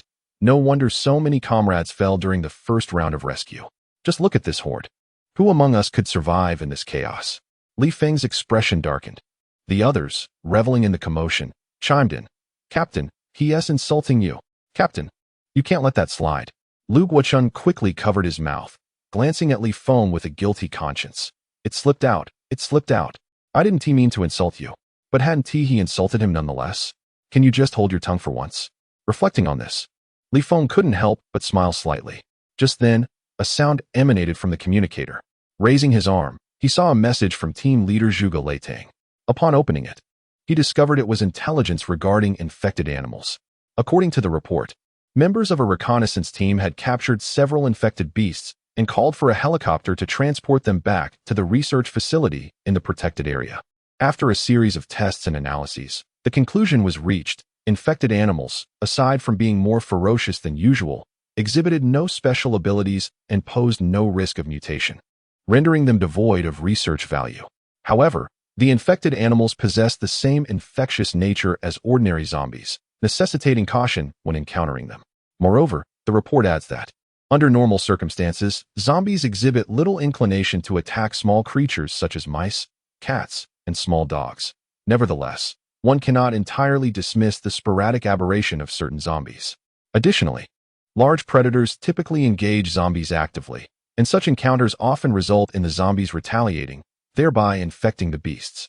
Thus, should one encounter a large predator in an area afflicted by calamity, it is highly probable that it has already been infected, warranting utmost vigilance. In summary, it is prudent to avoid any contact with animals during missions. After perusing the report, Li Feng pondered for a moment. During their previous mission in the county town, they had indeed rescued a survivor who was accompanied by a pet dog, a large breed at that. Fortunately, it had not been infected. Otherwise, prior to reading this message, they might have unwittingly fallen victim. Clearly, greater caution is warranted in the future. Just as Li Feng contemplated this, a second message arrived. At this stage, information is invaluable. And without hesitation, Li Feng opened the new message, discovering it pertained to the intelligence on the silkworm zombies. The research team led by academician Jia had thoroughly investigated the silkworm zombies over the past 2 days. Remarkably, this achievement was credited to Li Feng's second team. Upon closer inspection, Li Feng's brow furrowed, for the first sentence of the report stated that, from the perspective of the calamity, silkworm zombies could be regarded as failed products of the evolution of ordinary zombies. Failed products? That such a ferocious silkworm could be a failed specimen was almost beyond Li Feng's comprehension, yet he persevered in his reading. As it turned out, extensive observation and research by a multitude of scientists had revealed that the silkworm zombie was merely a mutated variant in the progression of zombies, albeit one with a relatively high probability of occurrence. Once mutated into a silkworm, it lost the capacity for further evolution, essentially rendering itself obsolete in the evolutionary chain. The most salient characteristic was that, despite being an evolved form of the common zombie, the silkworm zombie possessed no dominion over other zombies, unable to command hordes like the red-headed zombies. Furthermore, the common zombies did not acknowledge its status. When a common zombie was introduced into an observation cage housing a silkworm, it behaved as if the silkworm were invisible, directing its roars solely at the scientists outside the cage. Even more bizarrely, the silkworm seemed incapable of distinguishing between friend and foe, and would unhesitatingly dispatch the common zombie. To this end, researchers conducted dozens of experiments, introducing scores of live zombies, all of which met their end at the silkworm's hands, regardless of the setting. Finally, there was the silkworm's peculiar disposition: solitary, timid, inquisitive, and volatile. Due to its inability to differentiate between allies and adversaries, the silkworm zombie could not coexist peacefully with other zombies or even other silkworm zombies, and thus appeared only in isolation. When encountering a silkworm from a distance of 20 meters or more, it could be considered harmless, refraining from initiating an attack and merely observing out of curiosity, even retreating in fear after a time. However, if you deliberately approach within a 20-meter radius, the Tianqin zombie will immediately become alert.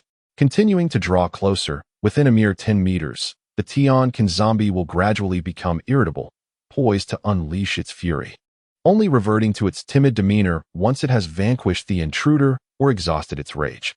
Thus, in summary, if one encounters a Tianqin zombie during a mission, it is advisable to avoid approaching it when lacking sufficient firepower, for its combat prowess surpasses that of the red-headed zombie. Moreover, the intelligence reports contain several videos, showcasing not only the entire process of Team Li Feng capturing a Tianqin zombie, but also experimental footage from the researchers. After viewing, Li Feng exhaled deeply, silently comparing the Tianqin and red-headed zombies. In terms of overall danger, the red-headed zombie undoubtedly poses a greater threat due to its ability to command a horde. However, when considering individual combat capability, the Tianqin zombie excels beyond the red-headed variety. After all, Li Feng had previously dispatched multiple red-headed zombies alone amidst the horde.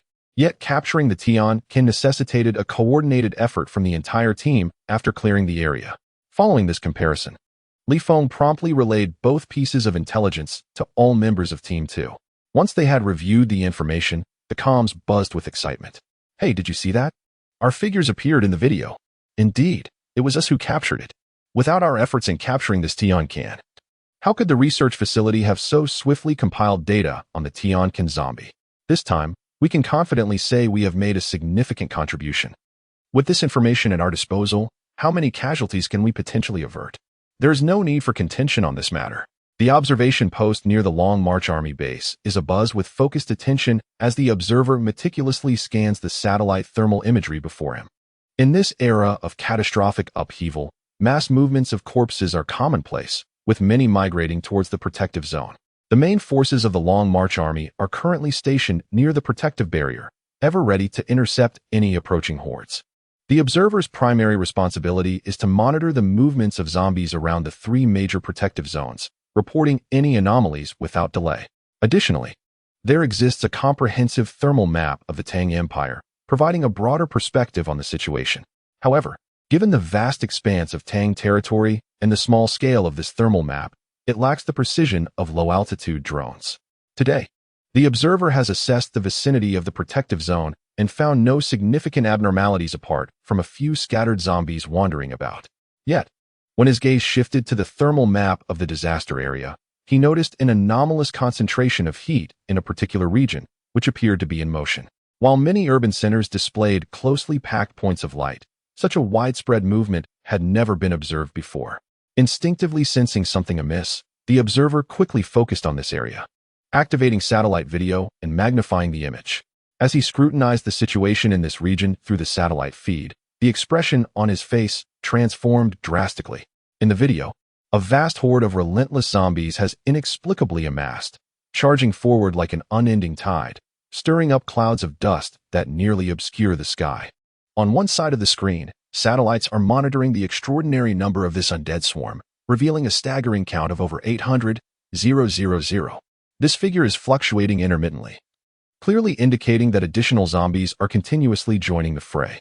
If this were a scene from a film, it would undoubtedly evoke a sense of grandeur. However, the stark reality of the situation brings an overwhelming sense of dread that nearly suffocates the observer. As the footage continues, it becomes evident that this unprecedented zombie wave is on the verge of breaching a city currently under reconnaissance by a scout team. Chapter 23. The Urgent Mission. Oh no. Once the observer regained composure, he swiftly reported this alarming development, uploading the captured segments of the video. As an observer, his role was limited to this, leaving the subsequent actions to the generals. Upon receiving his report, the command center erupted in chaos, hastily convening a meeting of the generals. Officers from nearby regions rushed to the scene, while others connected via video link from various protective zones. Soon, a multitude of commanders gathered in the conference room.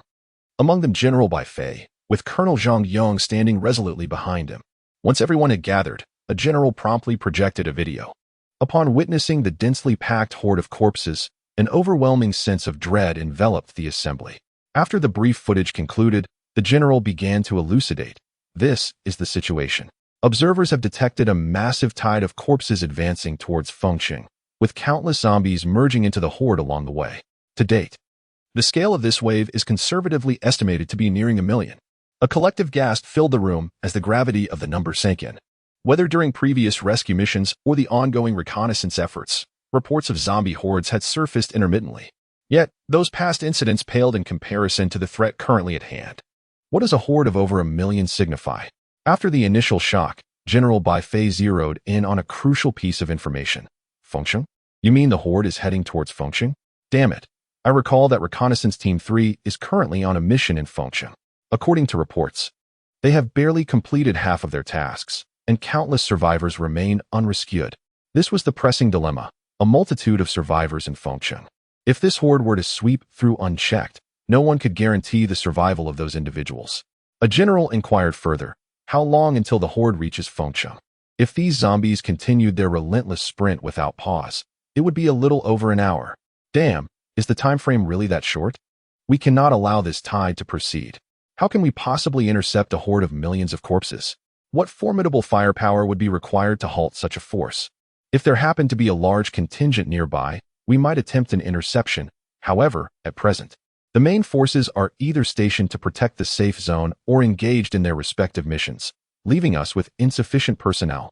In terms of airstrikes, disregarding the urgency of the situation, even small-scale bombings would prove ineffective against the tide of corpses. Large-scale operations would be challenging to mobilize in such a short time frame, and even deploying paratroopers would not provide an immediate solution, unless we resort to weapons of mass destruction. A nuclear bomb? Are you out of your mind? What about using medium-range missiles? Absolutely not. Employing missiles to bombard the horde from this distance would jeopardize Fengqing. Unless someone can contain the horde and gather them together as much as possible, it would be exceedingly difficult to annihilate them in one fell swoop. What you've said adds little to the discussion. Who among us can truly halt a tide of this magnitude? The generals were embroiled in heated debate, unable to reach a consensus. At that moment, Colonel Zhang Yong seemed to recall something and interjected. Generals, there appears to be a unit near Team 3 that could temporarily hold back the horde. Which unit? Are you certain? I don't recall any large forces being present in the vicinity. His interjection caused many of the assembled leaders to raise their eyebrows, their attention now fixated on Colonel Zhang Yong. Despite Colonel Zhang Yong's outward composure in front of Li Feng and the others, he felt a certain pressure under the scrutinizing gazes of so many generals. He steeled himself and affirmed, indeed, but it is not a large force. It is merely a reconnaissance team, consisting of 1 squad and 2 units, led by Li Feng. Moreover, their current search progress is not far from the third unit. Before he could finish, a sharp-tongued general interrupted. Are you jesting? A small reconnaissance team can barely muster 10 individuals. How could they possibly fend off such a massive horde of corpses?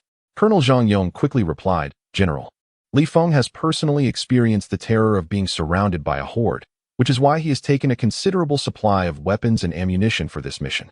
Even with just 10 individuals, they might stand a chance. A general chuckled. Well, it seems fortune favors the bold. Yet, another general raised a concern. Even if they manage to hold them off, how will they evacuate when the missiles are launched? Are we to sacrifice them? To this, Zhang Yong awkwardly explained, well, they specifically brought along individual personal flight devices. At this point, he couldn't help but reminisce about the scene of Li Feng's team transporting weapons and equipment. At that time, he felt utterly speechless, yet now he felt a sense of relief.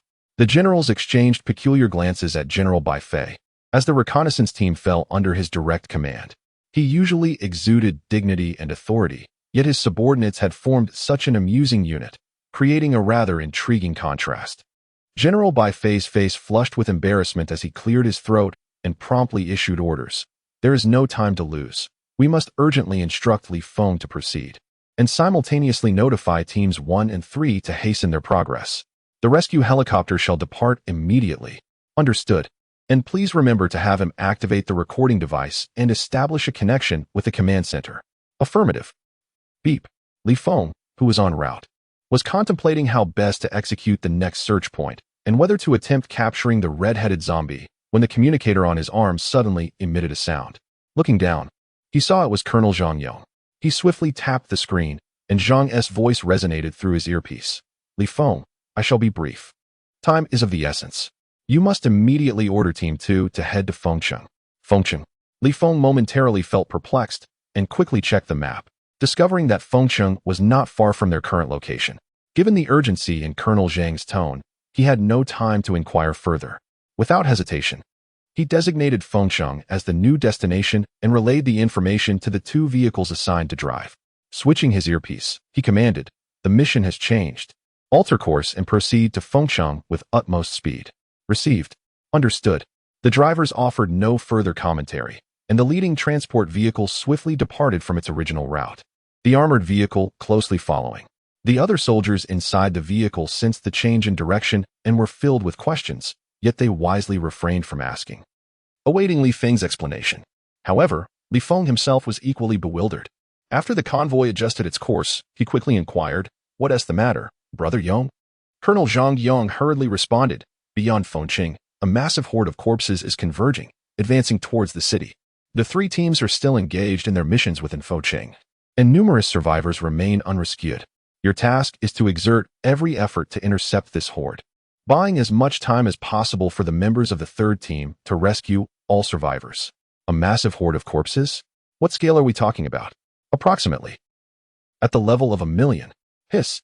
Li Feng understood that Zhang Yong's urgency in contacting him indicated the horde's considerable scale. However, even with ample mental preparation, he had not anticipated the extent to which it had grown. 1 million. Brother Yong, can we hold them off? Li Feng's lack of confidence was palpable. Zhang Yong sighed. It seems fate has intertwined you with this horde. At this moment, aside from your team, there is no better strategy for timely rescue. Did you not bring sufficient weapons and ammunition before your departure? If not now, then when? Just tell me. Can you complete the mission? After a brief internal struggle, Li Feng clenched his jaw and declared, I guarantee the mission's success. Excellent. I will send the mission details directly to your communicator shortly. Contemplate how this defensive battle should be executed. All the generals are watching. At this point, the earpiece fell silent. Li Feng was left in a state of confusion by the last remark. What did it mean that all the generals were watching? Just as he pondered this, he received the mission details, which left him astonished. A live broadcast of the entire operation? The audience consists of a group of generals? Goodness, what a revelation. After a moment of composure, Li Feng promptly dispatched the task details to the members of Team 2, elucidating the mission through the earpiece. Upon hearing the briefing, the earpiece buzzed with excitement. A horde of 1 million undead. How exhilarating. Connecting with the command center? A live broadcast throughout. Indeed. Completing such a mission would surely earn us a first-class merit. Such pleasant thoughts. Yet the issue remains that we are merely 10 individuals tasked with intercepting a million-strong tide of corpses. At this juncture, we have no choice but to press forward. Fortified by the ample weapons and ammunition provided by the captain, who indeed possesses foresight. What a sycophant! However, Li Feng was too preoccupied with the navigation to pay heed to their chatter. He was silently calculating the time required. With only 10 men to confront a million-strong horde, even with sufficient ammunition, the task was undeniably daunting. Strategizing the layout had become a significant challenge. After assessing the distance and speed, he recognized the urgency and opted to search for a shortcut, dispatching the information to the two drivers, hoping to arrive in Fengqing sooner, allowing for more preparations and increasing their odds of success. Thus, throughout this journey, Team 2 endured considerable hardship. The shortcut was fraught with uneven dirt roads. And pressed for time, the military vehicles roared at full throttle, causing the occupants to be jostled violently, often bouncing in their seats, helmets colliding with the roof before tumbling to the ground. Nonetheless, the crime they committed was deemed worthwhile.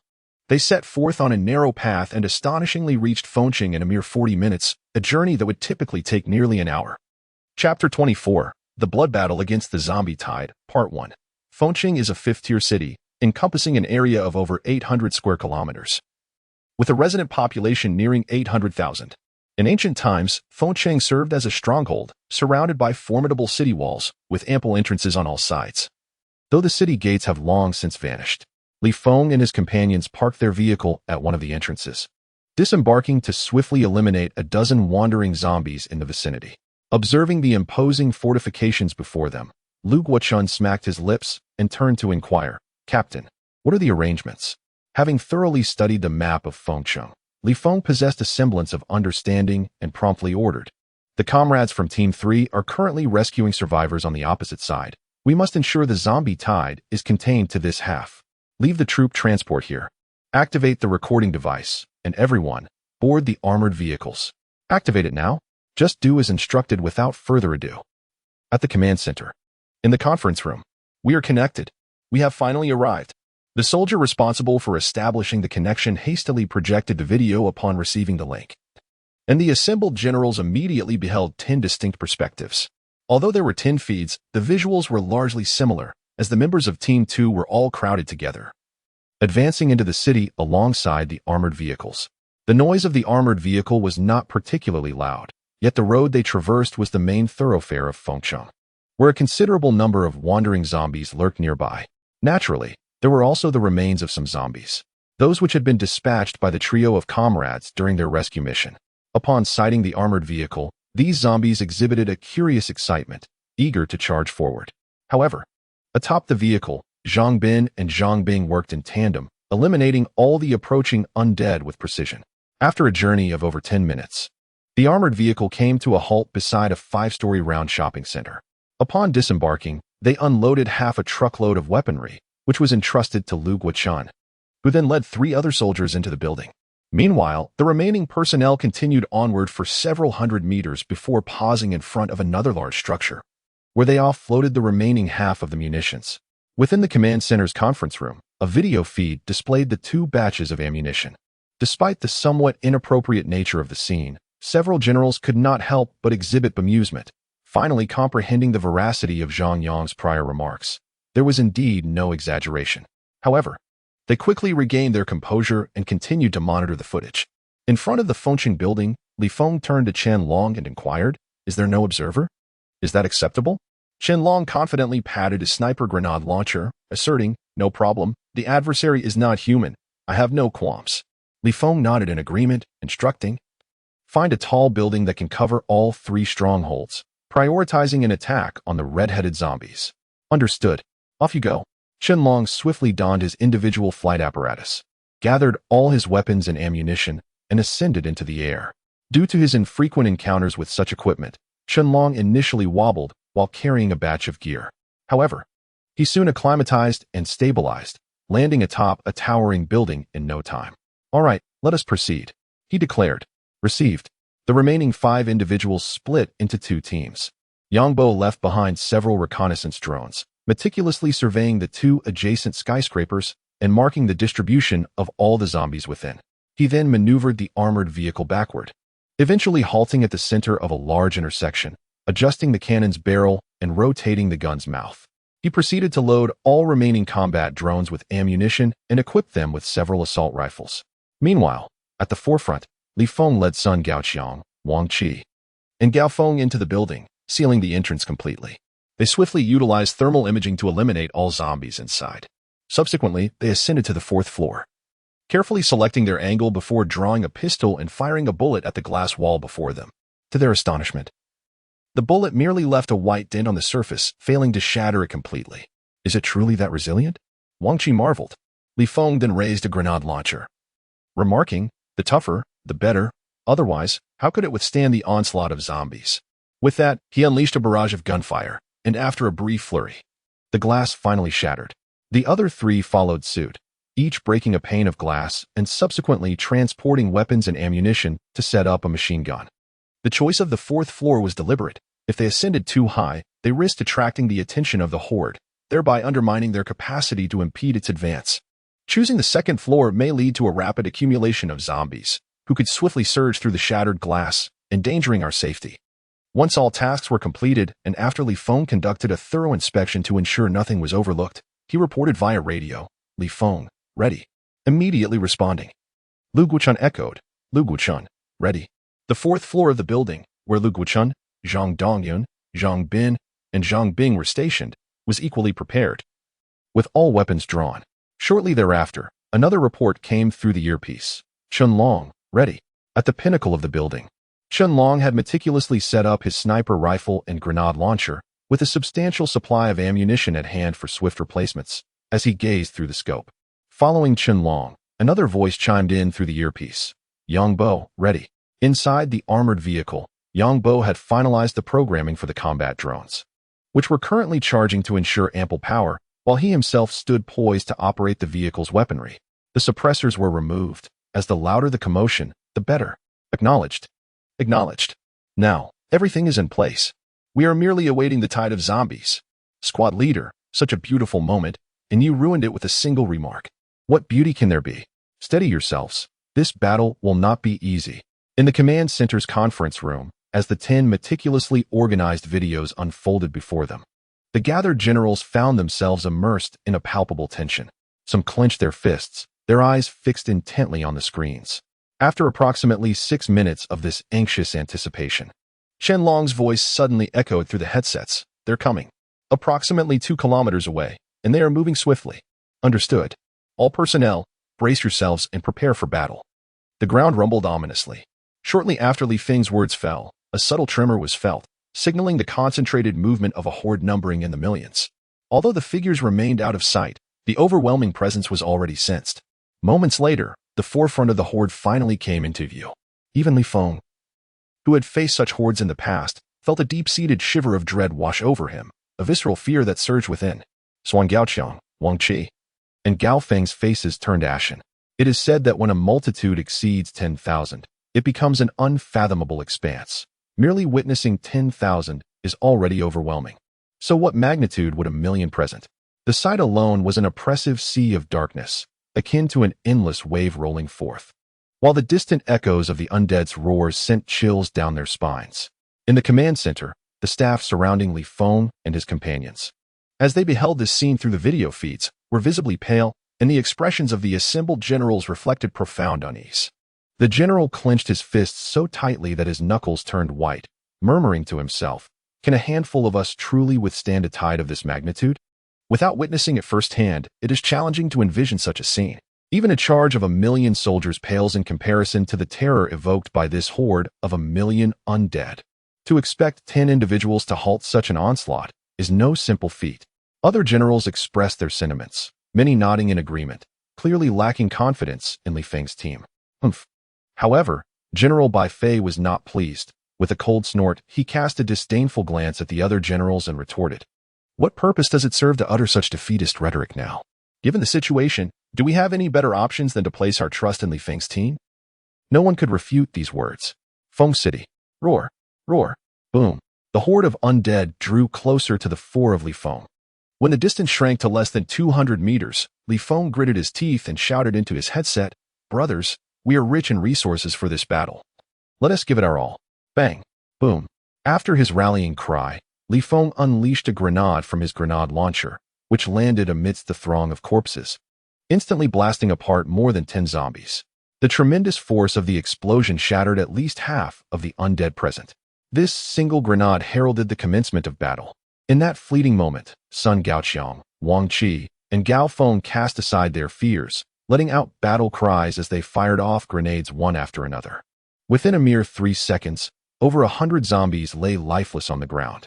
After a relentless barrage of grenades, Wang Qi and Gao Feng swiftly exchanged their weapons, unleashing a frenzied gunfire from their machine guns.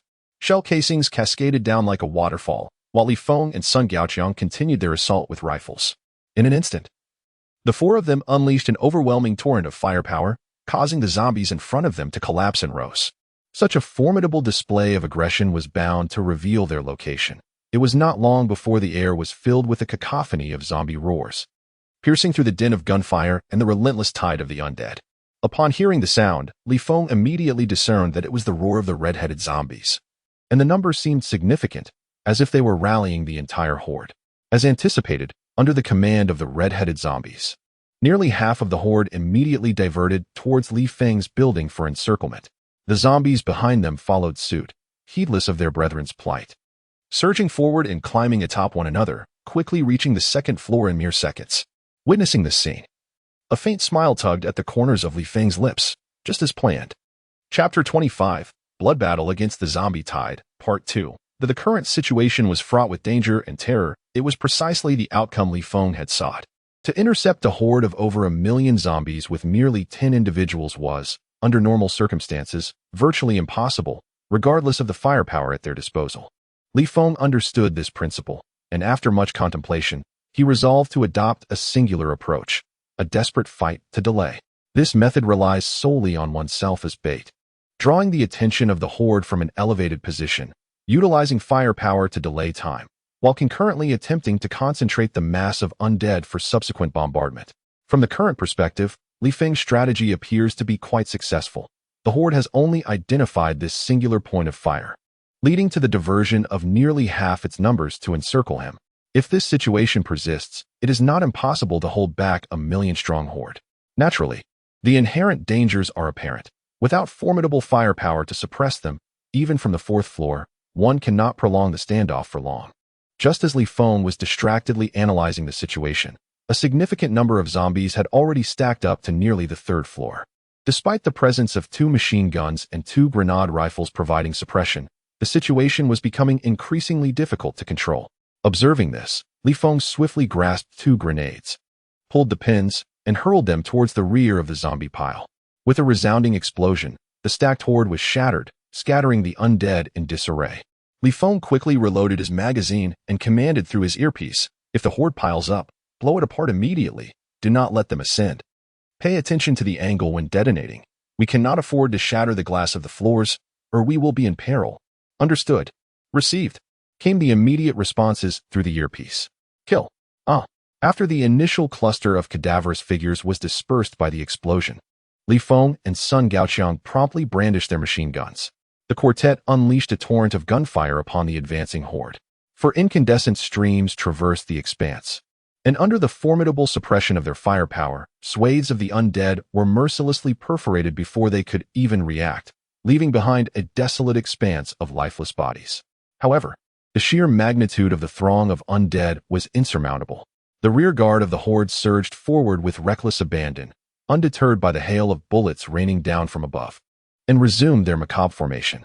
As the stack of cadavers reached a 3rd tier, a pair of grenades was discharged, once more shattering the grotesque edifice. The relentless barrage of gunfire resumed, and the horde initiated a 3rd iteration of their morbid construction. The fusillade emanating from Li Feng and his comrades riveted the attention of nearly half of the encroaching swarm. While these ghouls fearlessly engaged in their morbid stacking, the remaining cadavers persisted in their advance, swiftly bypassing the locus of the gunfire. Moments later, a series of detonations reverberated through the throng of cadavers. Qianlong, the marksman stationed atop a distant edifice, had initiated his assault, commencing with a barrage of sniper-launched grenades. His targets were exclusively the crimson-headed ghouls interspersed within the horde. The concussive force of the explosions not only eviscerated the crimson-headed ghouls, but also propelled the surrounding undead skyward. Those who miraculously survived the impact were rendered prostrate within the surging tide of cadavers, unable to regain their footing and swiftly trampled into oblivion by the relentless advance of the horde. Given the sheer immensity of the encroaching swarm, Qianlong, a lone sniper, could not possibly halt its advance. Therefore, Li Feng had entrusted him with the sole task of eliminating the crimson-headed ghouls lurking within the horde. The vast and overwhelming horde of zombies, numbering in the millions, could hardly be deemed a natural phenomenon, and Li Feng remained skeptical. He had long harbored suspicions that a multitude of red-headed zombies were covertly instigating this chaos, but the reason behind their madness remained a mystery. As it turned out, Li Feng's assessment was not unfounded. Through the scope of his sniper rifle, Qianlong indeed discerned a significant presence of red-headed zombies lurking within the horde, so numerous that he doubted even the most relentless barrage of bullets and shells could eradicate them all. Nevertheless, Qianlong resolved to execute his orders to the best of his abilities, disregarding the need to conserve ammunition. He unleashed a continuous stream of explosive rounds, sending waves of zombies flying. Positioned at a higher vantage point, his presence went unnoticed by the frenzied mass below, and despite the relentless bombardment, the tide of the undead pressed inexorably closer to the defensive position of Lu Guchun and his comrades. As they beheld the enormity of the approaching horde, Lu Guchun and his three companions felt their legs weaken beneath them. Yet, this fear was swiftly cast aside, and Lu Guchun began to vocally express his frustration. Once the horde closed in to a certain degree, the four men unleashed a torrent of gunfire from their machine guns.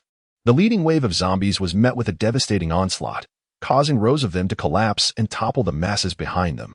This onslaught lasted scarcely 10 seconds before the hidden red-headed zombies detected the firepower emanating from the fourth floor.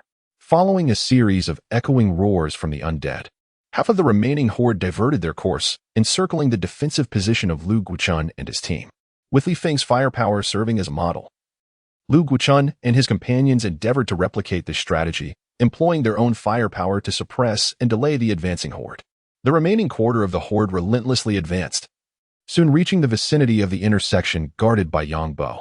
Here they come. Seemingly emboldened by the armored vehicle's protection, Yang Bo remained composed. Upon observing the approaching wave of corpses, he promptly deployed all of his combat drones. These drones, equipped with assault rifles and ample ammunition, effectively functioned as miniature strongholds. However, as Yang Bo's mission primarily involved reconnaissance, the number of combat drones was limited to a mere dozen.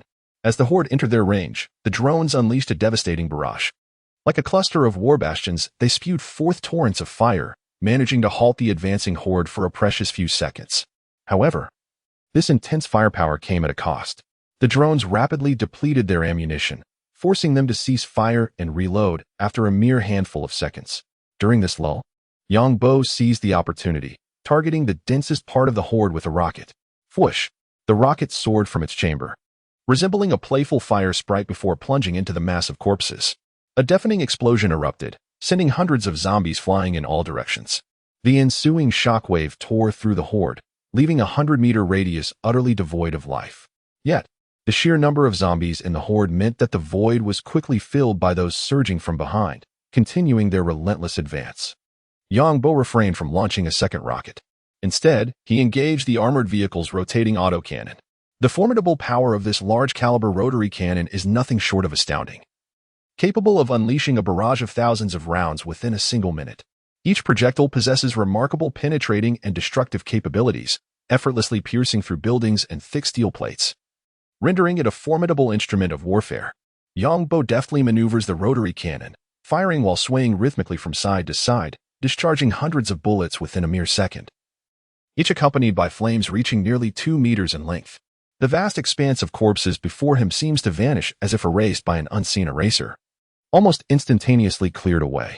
If observed in slow motion, one would witness the bullets soaring into the horde of corpses, each capable of penetrating through the bodies of 10 to 20 zombies with ease. Due to their overwhelming power, any zombie that encounters these cannon shells is obliterated in an instant. Although the zombie's vital point is their brains, disintegration of their bodies ensures their demise. Meanwhile, the rear ranks of the horde remain oblivious to the chaos, their singular focus on running forward. By the time this group of zombies fills the void ahead, a fleet of combat drones is already loaded and ready for action, alongside numerous firepower strongholds that unleash their might, effectively halting the advance of the zombies.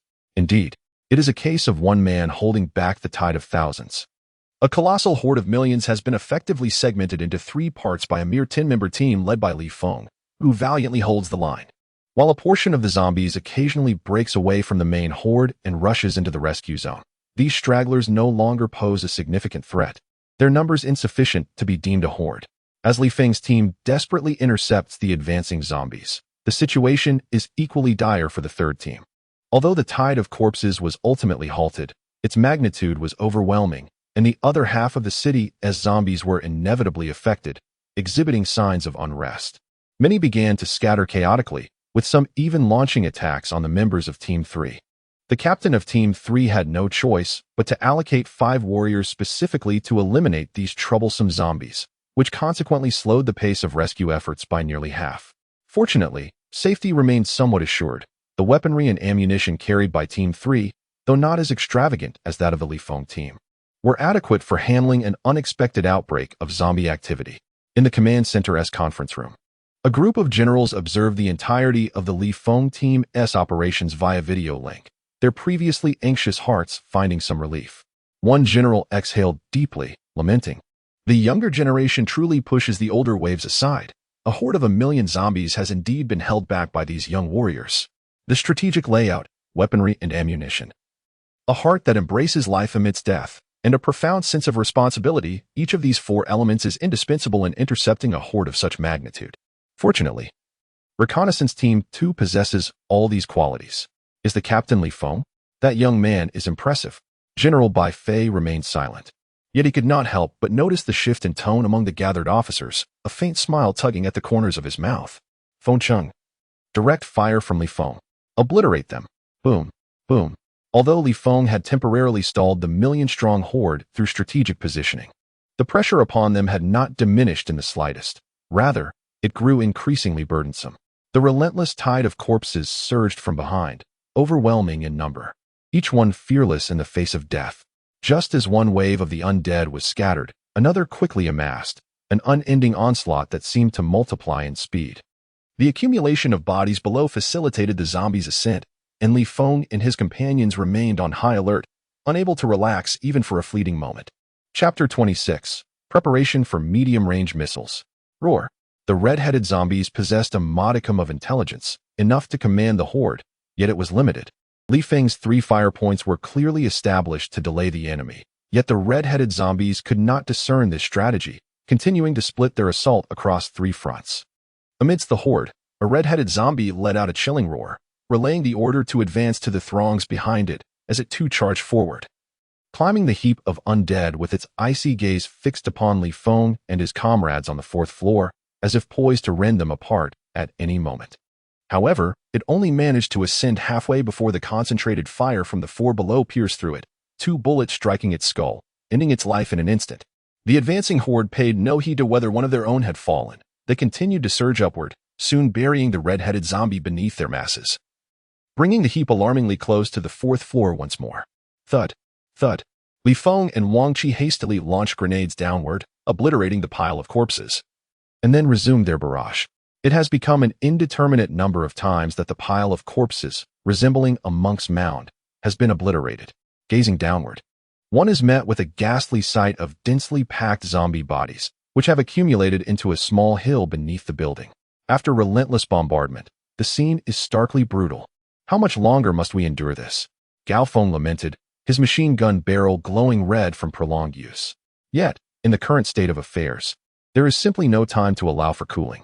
While voicing his grievances, he simultaneously unleashed a hail of fire, the searing bullets penetrating downward in a furious barrage, claiming the lives of dozens of zombies in mere seconds. In truth, apart from Li Feng, who seemed to embody resilience, the others were not faring well.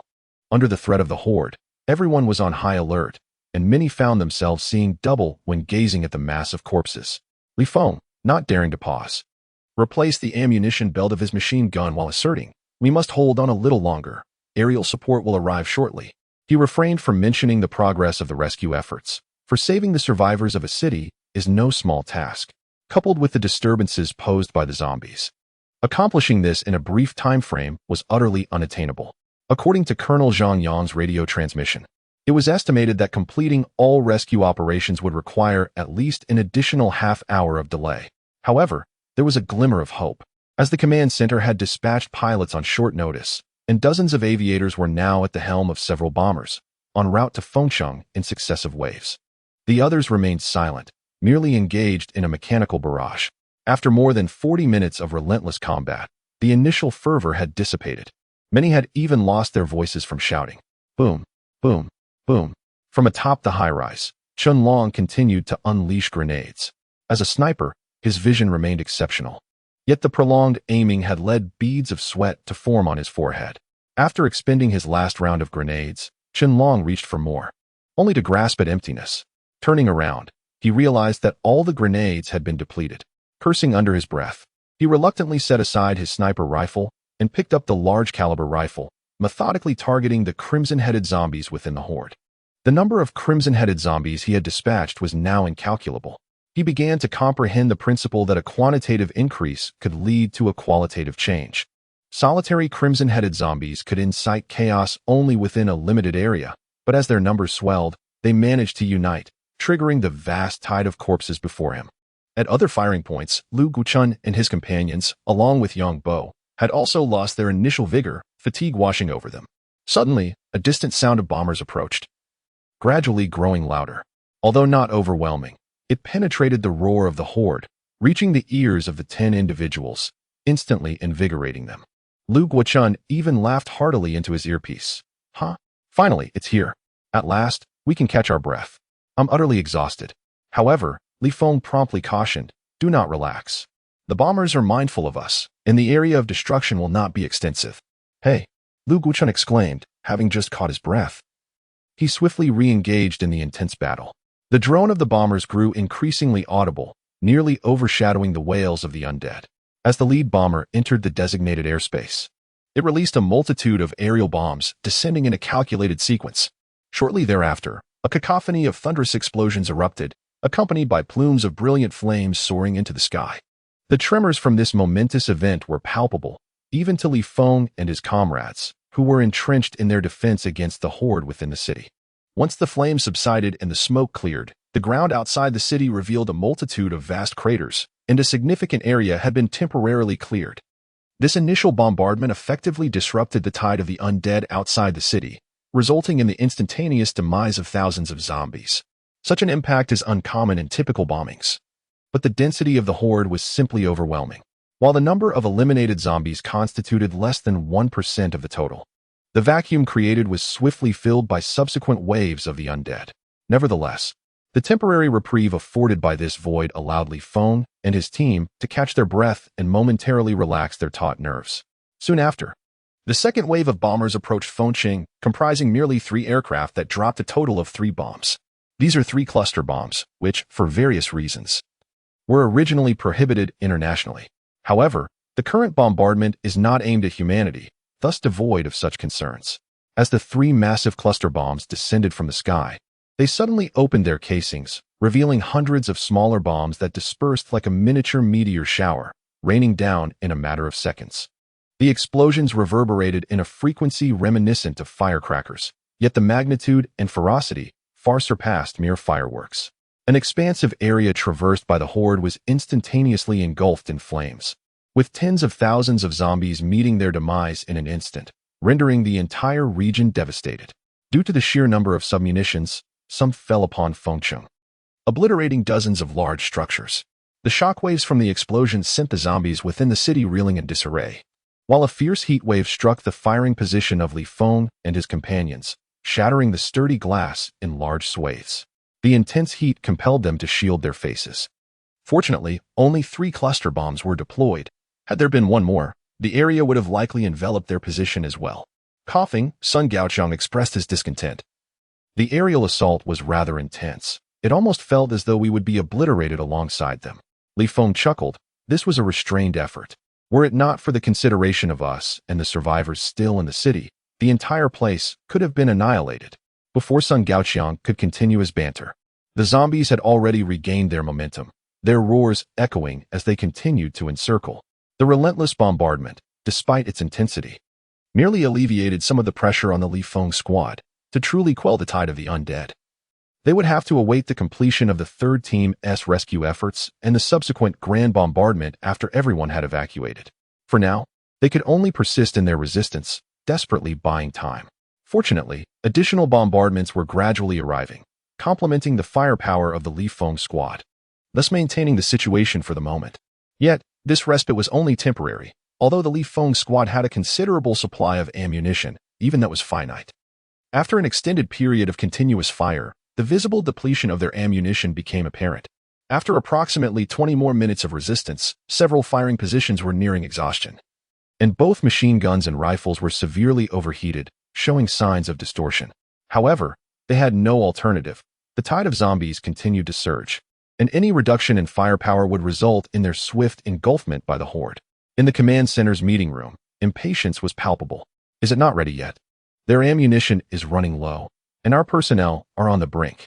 The generals, acutely aware of the dire situation, were increasingly anxious, urging for updates within mere minutes. Colonel Zhang Yong, feeling the pressure, hurried to reassure them, "It's nearly done, nearly done." According to the video and reports from the third team, only the last office building remains. "We must hasten their pace," a general shouted, the urgency in his voice unmistakable. However, before Colonel Zhang Yong could respond, he was suddenly taken aback. After a full 3 seconds, he let out a deep sigh. "General, the report from Team 3 indicates that the last office building has succumbed to a zombie uprising, and the hiding place of the few surviving individuals has been discovered. Unfortunately, none have escaped. The transport vehicle is currently evacuating the last group of survivors." This news left many generals present in a state of bewilderment. It was General Bai Fei who reacted most swiftly. "Prepare the medium-range missiles. Launch in 5 minutes. Immediately notify Li Feng and the others to evacuate Fengcheng within 10 minutes. Yes. Li Feng, engaged in a fierce battle, suddenly heard Colonel Zhang Yong's command. That single phrase felt like divine music to his ears. Yes, time was of the essence. Li Feng hurriedly ordered his team. "Mission accomplished. Everyone must evacuate within 10 minutes. Received. Ha ha ha. Finally completed. I'm still alive. You better hurry up. Save the chatter for after we're out." All right. After a brief exchange of banter, Li Feng and his 9 comrades quickly donned their individual flight apparatuses. Grabbing nearly depleted machine guns and rifles, they soared into the sky, stabilizing at a certain altitude before swiftly heading towards the outskirts, leaving only a farewell echoing behind them. Yang Bo decisively left behind the nearly obsolete combat drones as a rear guard, while he drove an armored vehicle at breakneck speed towards the outskirts of the city. Mere seconds after their departure from the firing point, the horde of the undead had already surged to the 4th floor, crashing through the shattered windows. Yet, despite the massive influx of zombies, they failed to detect the 4 individuals who had opened fire. A throng of disoriented corpses twisted and turned, scanning their surroundings in vain, utterly oblivious to their intended targets. Just as confusion reigned, a commanding red-headed zombie issued orders, and within minutes, the dense mass of undead scoured every corner, failing to uncover a single living soul. Chapter 27. The Demise of the Horde. The Ruin of Fengcheng. Target area locked. Target area locked. 3, 2, 1 launch. 3, 2, 1 launch. Just as the Wind Squad hastily evacuated Fengcheng, 3 medium-range missile vehicles at the distant military base within the protective zone had already locked onto the entire area of the zombie horde's activity. With a series of commands, 3 colossal missiles erupted with fiery tails, ascending rapidly into the sky. After several stages of propulsion separation, they successfully breached the atmosphere, skimming over the surface before locking onto the coordinates of the horde. Following the final separation, the front section of the warhead casing opened, revealing the true missile payload within. Each missile carries more than a dozen warheads, collectively amounting to several dozen ultra-high-yield subnuclear warheads, launched in sequence towards the gruesome tide of corpses in Fengcheng. The speed of their descent accelerates rapidly, ultimately reaching a terminal velocity of 30 times the speed of sound, rendering them mere indistinct shadows to the naked eye. From launch to impact, this process requires a brief interval, which naturally becomes the golden opportunity for Team Lifewind to escape. As the warheads hurtled through the air, Team Lifewind successfully evacuated Fengcheng, yet they remained perilously close to danger. Upon landing, they swiftly removed their individual flight apparatuses, cramming them along with their weaponry into an armored vehicle before hastily diving inside and accelerating away. During their retreat, Lifewind could not resist the urge to poke his head out of the vehicle's roof, gazing towards the direction of Fengcheng. Cursed curiosity. Yet it was this very inquisitiveness that fortuitously captured the cataclysmic scene through the recording device. A barely discernible blur descended from the heavens, and in the blink of an eye, it struck the most densely populated area of the corpse tide in Fengcheng. Boom! A deafening explosion followed, and in an instant, a blinding flash of white light radiated outward, unleashing a devastating shockwave that obliterated everything in its path. Alongside the explosion emerged a visually striking cloud of flames, swirling with intense heat, and as the flames dissipated, only a billowing cloud of smoke remained. The mere explosion of this singular warhead instantaneously annihilated tens of thousands of zombies. Those in the epicenter were vaporized without a trace, while the surrounding undead were shattered into countless fragments. All structures along the path crumbled into ruins in an instant, and this was merely one of many warheads yet to come. Whoosh, whoosh, whoosh. Boom, boom, boom. Before the smoke had a chance to dissipate, subsequent warheads arrived in rapid succession. The area of devastation was so vast that it not only engulfed the entirety of Fengcheng, but also enveloped the horde of zombies surging towards the city from behind. The resulting explosions ignited in a series of conflagrations, reminiscent of a nuclear detonation, as a blinding white light ravaged the heavens and earth, giving rise to an enormous mushroom cloud that soared skyward. The cascading shockwaves swept across Fengcheng and the entire zombie tide, with residual forces even penetrating beyond the city. Brushing against the military vehicles of the Li Feng squad, Li Feng found himself transfixed by the breathtaking spectacle. However, the sudden surge of heat left him momentarily dazed, causing him to forget to pull back his head. Instinctively, he raised a hand to shield his face, but the intense heat scorched his palms. Fortunately, his remarkable regenerative abilities rendered him indifferent to such injuries, allowing him to recover swiftly. Once the shockwave subsided, the Li Feng squad emerged from the ordeal unscathed. With both military vehicles coming to an abrupt halt, everyone could not help but leap out, pausing to gaze in the direction of Fengcheng. At that moment, the thick smoke had yet to fully clear, and the awe-inspiring mushroom cloud continued to rise, leaving them momentarily spellbound.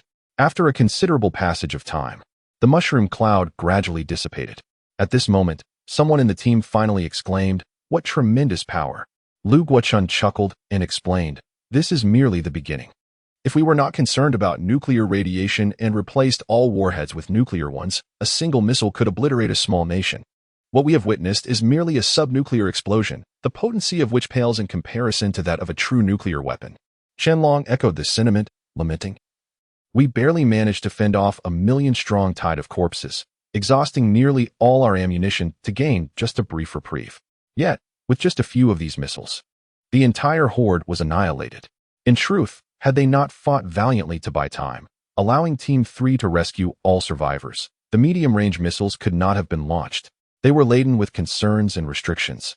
As everyone expressed their awe, Li Feng could not muster a smile. The tide of corpses had indeed been vanquished. But Fengcheng lay in ruins. Many generals in the command room shared Li Feng's dismay as they gazed at the footage on the screen. Not a single one could find humor in the situation. After a prolonged silence, one general finally spoke. "The greater the power, the more devastating the destruction. Fengcheng, an ancient city, has been lost just like that."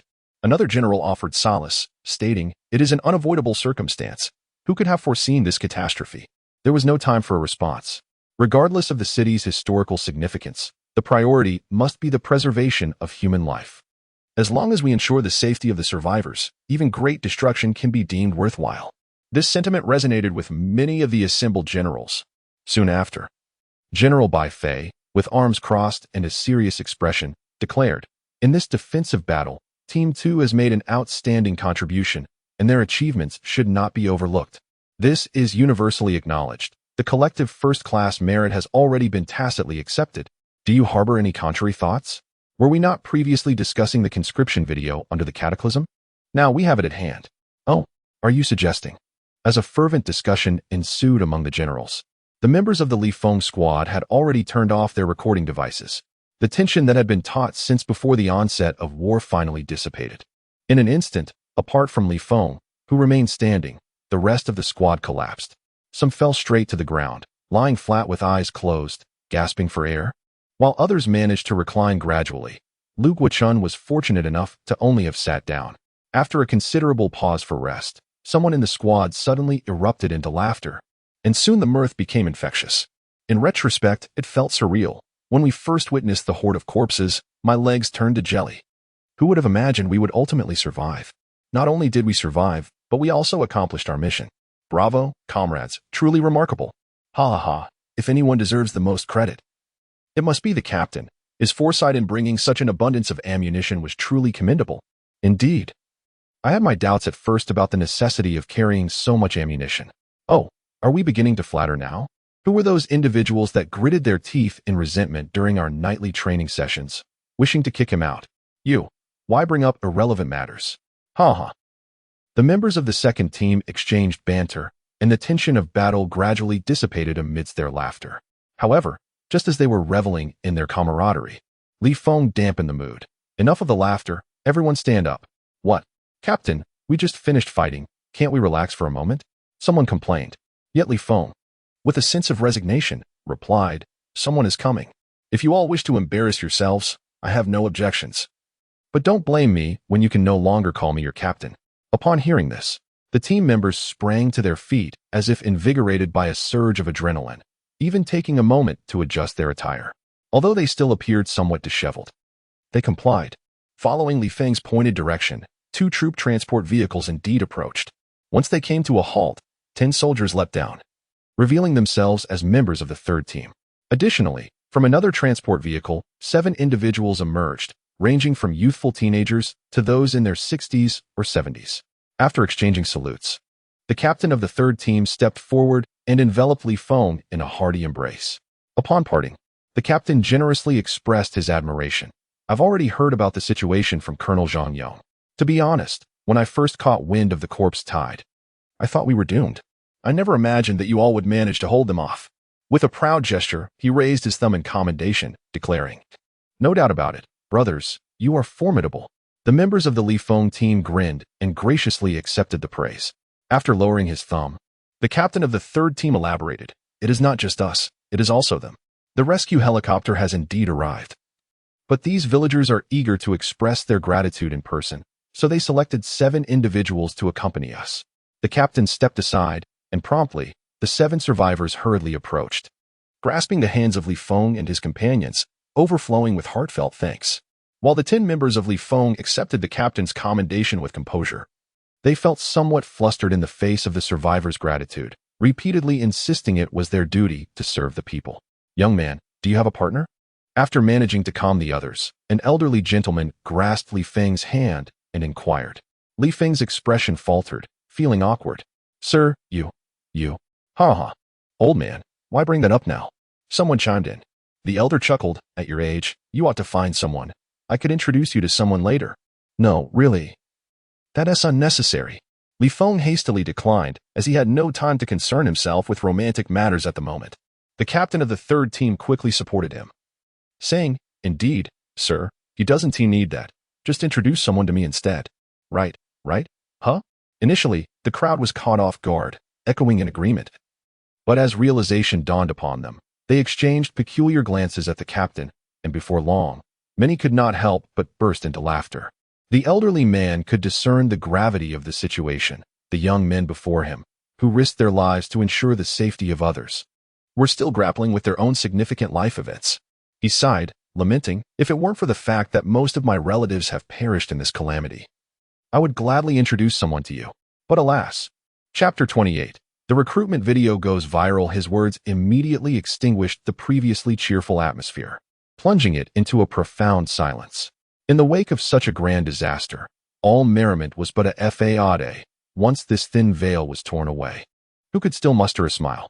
The elderly man quickly recognized the shift in mood and, with a hasty gesture, retracted his statement, saying, my apologies.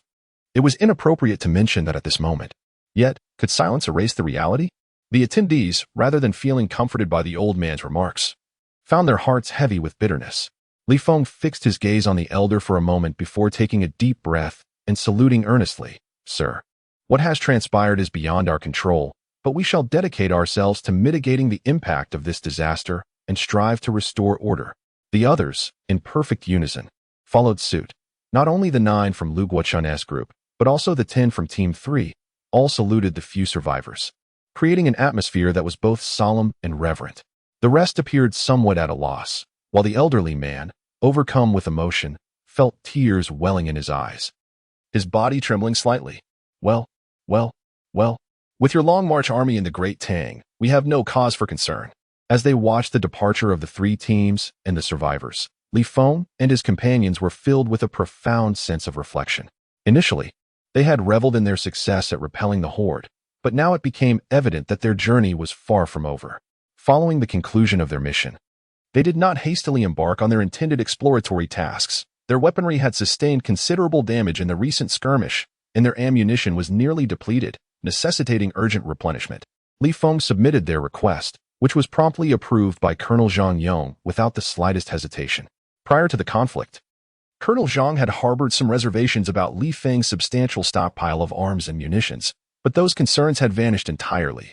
He was now willing to provide as much as was needed.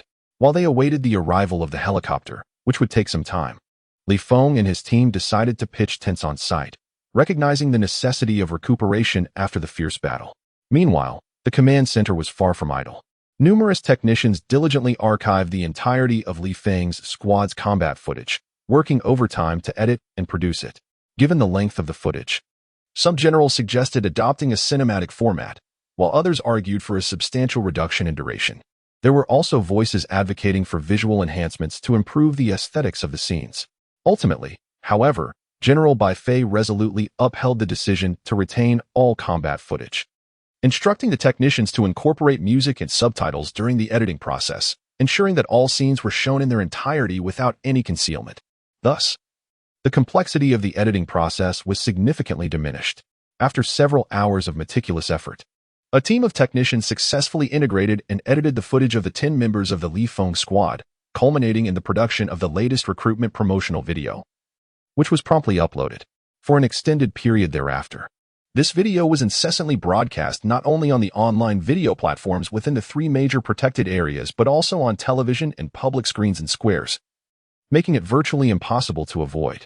Even individuals who typically disregard military affairs found themselves encountering it. As the Li Feng squad triumphantly entered the city, dispersing their firepower, the audience was left perplexed regarding their intentions. Just as confusion reigned, bold subtitles appeared, elucidating the current situation. Upon learning that a horde of 1 million corpses was imminent, the viewers were rendered speechless. While the scale of such a calamity was difficult to visualize merely through words, their fears were soon substantiated as the footage vividly showcased the mass movement of the undead horde. The sight of countless zombies rampaging through the streets, even when viewed on screen, left many pale and trembling, pondering whether such a terrifying tide could truly be halted. The answer, however, was affirmative. It could be contained. The protagonists of the video, the Li Feng squad, appeared initially apprehensive, yet as the horde approached, they resolutely opened fire, successfully diverting half of the oncoming tide and staunchly holding their ground. Subsequently, 2 additional fire points managed to siphon off the remaining half of the horde, while a sharpshooter positioned on a high-rise continued to provide cover fire. Remarkably, the million-strong horde was effectively restrained.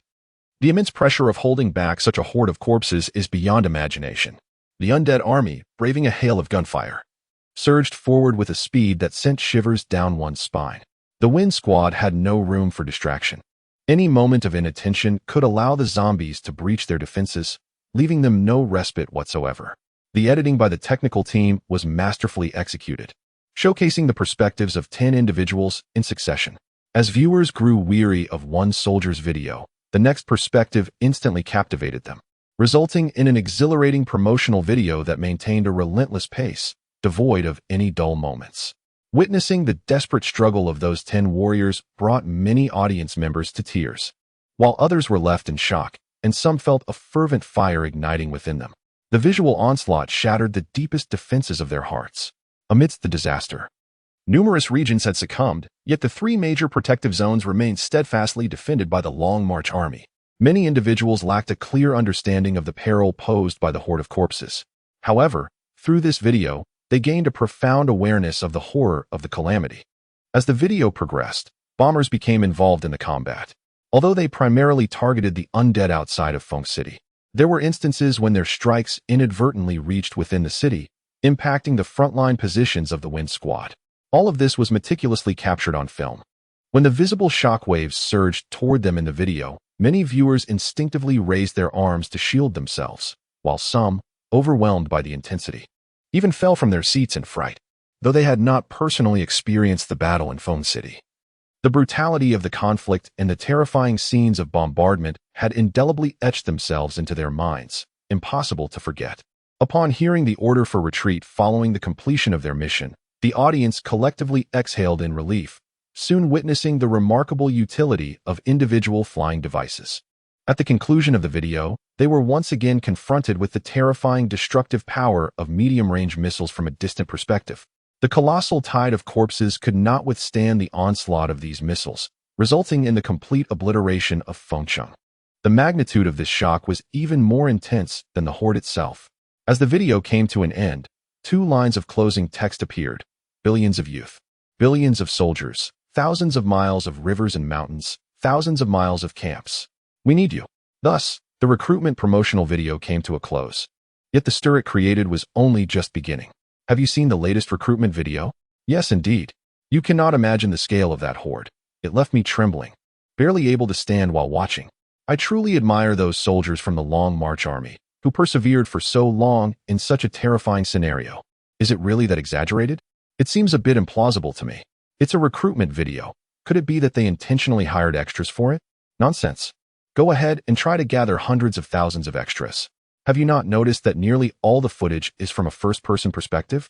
That is the footage captured by the Long March Army's recording devices. Hiss! Is it already so perilous outside the protective zone? The Long March Army has now taken full control of the security within the protective zone. We have been shielded all along, and thus, we remain unaware of just how dangerous it is out there. This year's enlistment video is rather unprecedented. In previous years, we typically witnessed military parades and drills. But this time, we were thrust directly into the reality of combat. From the visuals depicted in the video, had it been me, I would have been utterly terrified. How can it be compared?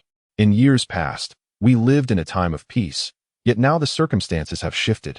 We are able to stand here and converse only because there are those bearing the burden of our safety. Enough said.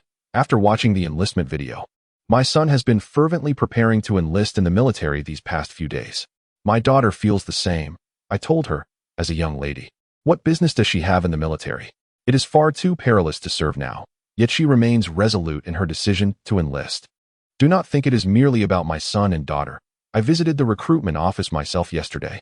Not accepted? No, my age was deemed too advanced, and I was dissuaded. In every street and alley, groups of people can be seen engaged in fervent discussions about the enlistment video. Some express skepticism, others show admiration. Some are filled with gratitude, while others are ignited with passion. Amidst this discourse, the popularity of the enlistment video continues to surge, and concurrently, the number of individuals registering to serve is skyrocketing. This is particularly true for those who have already been rescued from disaster-stricken areas, where the enlistment ratio among eligible youth exceeds 50%. Within the recruitment office, officers are diligently reviewing the recent enlistment applications when suddenly, one particular application catches their attention.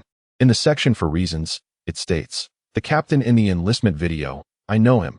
He is the one who rescued me." I vividly recall the scene when he grasped my collar and reprimanded me. If given the chance, I would certainly return the favor. Upon glancing at his name, Shizhuahong, I couldn't help but think that if Li Feng were to see it, he would be utterly astonished. After all the disdain he had expressed towards the military, he now seemed to have undergone a transformation and desired to enlist. Indeed, Shizhuahong had experienced considerable change in recent days.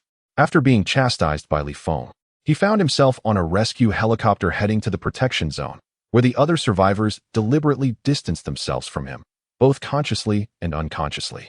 Unable to endure such discrimination, he even confronted one individual to inquire about the reason.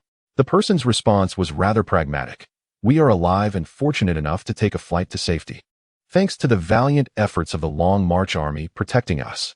Your constant complaints and disdain for them come across as overly sentimental and juvenile. I prefer not to associate with you." With that, The individual hurried away, leaving Shirzwahong in a state of shock. The words, though brief, struck him profoundly. Upon arriving at the protection zone, he experienced firsthand the stark contrast in safety levels, leading him to question the arrogance that had resided within him. Later, he witnessed a recruitment video featuring a soldier he had previously looked down upon, who was now leading the charge against a horde of millions of zombies, leaving him astounded. Coupled with the fact that his company had succumbed to the disaster, leaving him as the sole survivor with only scant resources to support himself. He found himself on the same level as others in the temporary shelter for survivors. Yet, his pride would not permit him to simply go with the flow. Amidst the calamity, he yearned to achieve something of significance. The only place where he could achieve his aspirations was within the Long March Army. It is intriguing, and I eagerly await the details of your training.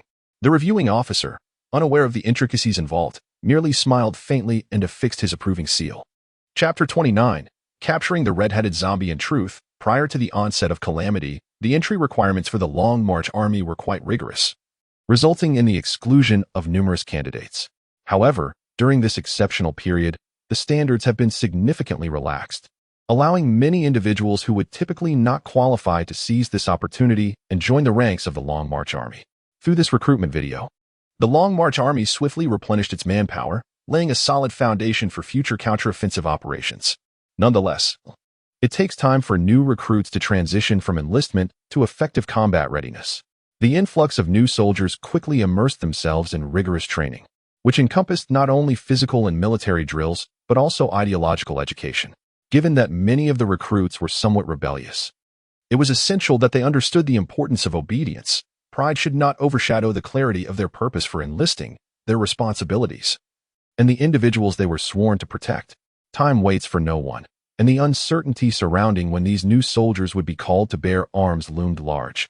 Hence, all training proceeded at an accelerated pace. Initially, this rigorous schedule sparked dissatisfaction among many recruits, but upon learning of the dire circumstances posed by the ongoing disaster, their grievances were swiftly extinguished. Among these new soldiers, a select few exhibited no complaints whatsoever, advancing through their training at a significantly faster pace than their peers. The individuals in this segment are entirely comprised of survivors rescued from the disaster zone, all of whom are valiant soldiers of the Long March Army.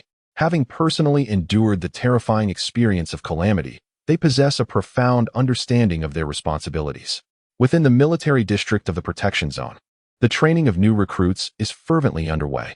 However, the members of the Li Feng squad, who are the protagonists of the conscription video, remain blissfully unaware, diligently executing their exploratory missions. During their endeavor to fend off the tide of zombies, they nearly exhausted all their ammunition, and even their weaponry has suffered considerable wear. Fortunately, subsequent resupplies have arrived in full force, allowing for the complete renewal of their armaments, with helicopters delivering additional ample munitions, instilling the Li Feng squad with renewed confidence as they undertake their tasks. A week has elapsed since their confrontation with the zombie horde, during which the Li Feng squad has traversed numerous exploratory points, encompassing villages, cities, highways, service areas, and suburban factories, liberating many survivors along the way. Yet, they have not encountered any new variants of the undead, and the situation has remained relatively standard. However, this stability did not endure for long. Upon reaching their next assignment, Li Feng's restlessness began to surface once more. This task location was situated in an industrial park on the outskirts of a city, comprising several factories belonging to a dozen companies, alongside dozens of employee dormitories, where over 4,000 workers resided year-round.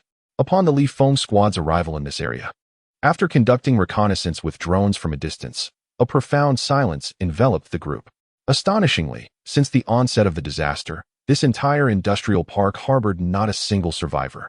All had succumbed to infection and transformed into zombies. More than 4,000 zombies have staggered out of their dormitories, wandering through the various factories, with some even spilling onto the streets, clad in the pajamas they wore in life. In one factory, a zombie marked by a red head stands out. The presence of this crimson-headed fiend has transformed the entire area into a massive powder keg, where even the slightest disturbance could trigger a tide of the undead. Have we arrived too late? Not a single living soul remains. It has been some time since the calamity struck, and the survivors in the disaster zone are dwindling. Why has the military yet to mobilize on a large scale? How many lives can we, the reconnaissance team, possibly save? You know nothing. Listening to the discussions of others, Lu Guochun could not contain his frustration. Who claims there hasn't been a large-scale operation? Has there been a single day since the disaster began without action? The military is currently stretched thin, with the 3 major protective zones requiring substantial forces to maintain order, and many comrades are still engaged in missions within the infection zones, making it impossible to redeploy so many troops in the short term. Moreover, the intelligence regarding the disaster is severely lacking. Do you think we reconnaissance teams are merely out for a leisurely stroll? After this scathing admonishment, those who had previously voiced doubts quietly lowered their heads. After all, Lu Guochun had once been their squad leader, retaining a degree of respect in their eyes. However, the current leader of the team is not him. Noticing that Li Feng remained silent, Lu Guochun could not help but inquire, "Captain, is there still a necessity to explore this industrial park?" Before Li Feng interjected, he had remained silent, feeling a mix of melancholy and a stir of thoughts. After hearing Lu Guochun's words, he shook his head and remarked, "There is no need for further exploration, but we might contemplate capturing a red-headed zombie alive." This statement drew the attention of everyone present, with Chun Long expressing his skepticism. "Capturing a red-headed zombie alive? Are you serious? Aren't you concerned about attracting a horde?" After all, they had previously attempted to capture a red-headed zombie, only to fail miserably at the outset. Had it not been for Li Feng's swift actions, they would have likely found themselves surrounded by a swarm of the undead. Following that incident, they had encountered red-headed zombies on several occasions, but having learned from their past mistakes, they had opted to evade them or eliminate them from a distance. Initially, they had abandoned the notion of capturing a red-headed zombie, yet they were taken aback when their seemingly foolish leader resurrected the idea. A slight smile played on Li Feng's lips as he remarked, "A horde? We have encountered larger hordes before." The others widened their eyes in realization, grasping Li Feng's implication. He continued, "Indeed, do red-headed zombies not thrive on summoning hordes? If we eradicate the horde beforehand, capturing it alive should be a piece of cake. We have withstood hordes numbering in the millions. Eliminating a few thousand zombies is hardly a challenge. You all seem to have let your imaginations run wild." "Huh. Let your imagination soar. I relish it." Others found amusement in the situation. Had it been before the confrontation with the horde in Fengqing, Li Feng would hardly have dared to provoke the undead. Yet, having witnessed the overwhelming spectacle of a million-strong zombie wave, the mere presence of a few thousand zombies now seemed rather trivial. Was this not a sense of arrogance? Lu Guochun, however, remained composed, refraining from joining the fray, and merely inquired, "Why the insistence on capturing the red-headed zombie?" Li Feng replied, "It is the directive of Academician Jia. If we can decipher how the red-headed zombie commands the horde, we may replicate it. This knowledge would significantly enhance our future rescue missions and counterattacks." "That makes sense," some chimed in, but Lu Guochun continued to furrow his brow, questioning, "Is that truly feasible? To illustrate, can dogs communicate among themselves? Should we learn to bark in order to command them?" The others were perplexed by this analogy. It was crude and lacked depth. Li Feng chuckled, "I cannot bark, but Academician Jia can." This left Lu Guochun momentarily speechless. After a brief exchange of banter, the task was swiftly established. While evading the zombies' gaze posed a challenge, drawing their attention was exceedingly simple. Li Feng and his companions, fully equipped, positioned themselves beside the armored vehicle, removed their silencers, and stationed themselves at the end of a street within the industrial park. Li Feng raised his hand and fired a shot into the air. Bang! The sound of a gunshot reverberated through the nearby factories, immediately igniting a cacophony of anguished moans.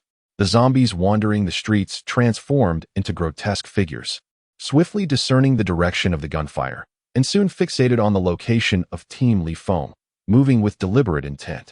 The chorus of growls from within the factories continued to escalate, echoing farther and farther until it reached the ears of the red-headed zombie. In response, a resounding roar erupted, inciting a frenzy among all the zombies in the industrial zone. Those that had been slowly advancing toward Team Li Feng suddenly surged forward with an unnatural fervor, their legs propelling them into a full sprint. "Fire! Stay vigilant for the red-headed zombie." Received. With a command from Li Feng, the battle commenced in earnest. As fiery projectiles illuminated the air, the zombies on the streets were struck directly in the forehead, collapsing lifelessly to the ground. Yet from within the vast factories, more zombies began to pour forth, rushing toward Team Li Feng en masse, transforming the once spacious road into a scene of chaos. The din of gunfire echoed relentlessly, punctuated by the explosive sounds of grenades. To Team Li Feng, this chaos was hardly a monumental sight. While Yang Bo remained alert in the armored vehicle, the others wielded rifles and machine guns, occasionally unleashing grenades, with even the sniper Chen Long joining the fray, unleashing a torrent of fire upon the advancing undead. The Tin-Man squad, fortified by an abundance of firepower, stood resolute like an indomitable bastion of war. No matter how frenzied the horde of undead surged, they could not encroach upon even an inch. With each glimpse, the zombies fell in droves under the relentless barrage, akin to wheat being harvested, collapsing in swathes. A roar echoed through the chaos. The lurking red-headed zombie, unwilling to concede defeat, unleashed a chilling cry, inciting the horde to escalate their ferocity, their speed surging dramatically. However, as the multitude of zombies drew perilously close to the Li Feng squad, Yang Bo deftly maneuvered the armored vehicle, swinging the rotating cannon, unleashing hundreds of rounds in but a fleeting second, erasing a vast expanse of the undead before him. As the armored vehicle fell silent, the previously concealed red-headed zombie erupted into a sudden assault, charging fiercely at the edge where Sun Gaoqiang stood. "I've been waiting for you." Yet, Li Feng had long anticipated this move. Swiftly, he dashed to Sun Gaoqiang's side, wielding his rifle like a club, and struck the red-headed zombie off guard, toppling it with a single blow. Such scenarios were not new to Li Feng. During a previous mission in Wangzhuang, a red-headed zombie had employed a similar treacherous tactic to bring down squad leader Su. How could Li Feng let his guard down this time? With the assistance of Yang Bo's reconnaissance drone, Li Feng had been monitoring the movements of the red-headed zombie throughout, ensuring it would not succeed. Chapter 30. The terrifying new variant. Quick, restrain it. After Li Feng brought down the red-headed zombie, 3 individuals swiftly approached to assist him in firmly restraining it. The procedure bore a striking resemblance to their earlier capture of the celestial silkworm zombie. However, the solitary celestial silkworm posed a significant threat, necessitating the combined efforts of 7 or 8 individuals to subdue it. In contrast, once the red-headed zombie was isolated from the horde, its combat capabilities were considerably diminished. Li Feng was able to dispatch it with ease using only a dagger. Despite being pinned down, the red-headed zombie continued to emit its incessant roars, issuing commands for the horde to attack. Eventually, the cacophony became unbearable for Li Feng, prompting him to shove the barrel of his gun into its mouth, effectively muffling its relentless noise.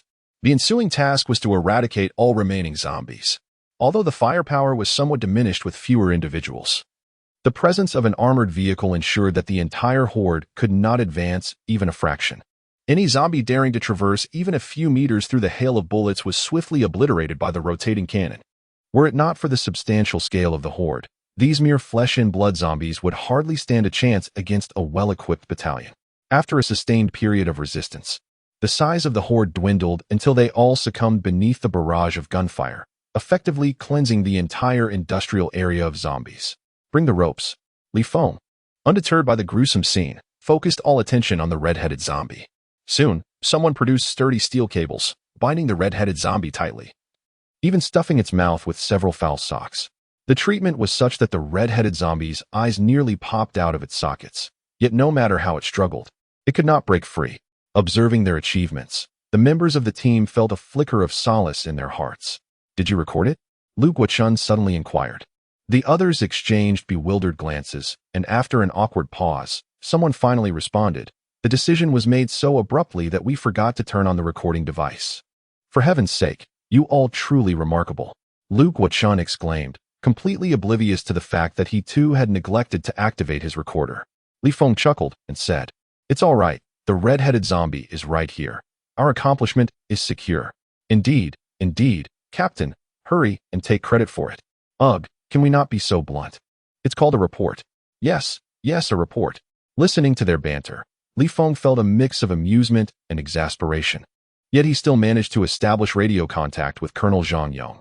"Brother Yong, we have captured a red-headed zombie, requesting armed escort." "What on earth? You captured a red-headed zombie?" On the other end of the radio, Colonel Zhang Yong was equally astonished. However, before he could continue, a clattering noise interrupted, and the speaker became Academician Jia. "Ha, Li Feng, well done." It seemed that General Bai Fei and Colonel Zhang Yong were once again in Academician Jia's office. Shortly thereafter, General Bai Fei's voice echoed through the radio. "You always manage to surprise us. Now, Tell me, how did you manage to catch it? This creature is notoriously elusive. Even the elite soldiers have expressed their frustrations in capturing it alive, as the commanding ability of the crimson-headed zombie over its horde has left them utterly exasperated. Li Feng cleared his throat and suggested, if we eliminate the other zombies, it will suffice. He then succinctly recounted the entire process. Upon hearing it, General Bai Fei clicked his tongue in admiration, exclaiming, how straightforward yet effective. This method deserves to be disseminated throughout the reconnaissance unit. Li Feng smiled in silence, for it was evident that firepower reigned supreme. Shortly thereafter, General Bai Fei briefed on the handover arrangements before abruptly terminating the communication. Given that the subject of transport was the crimson-headed zombie, the unpredictability of its behavior warranted caution. To expedite the transfer, even a helicopter from the infection zone was dispatched, with a contingent of soldiers numbering a full platoon assigned to the escort.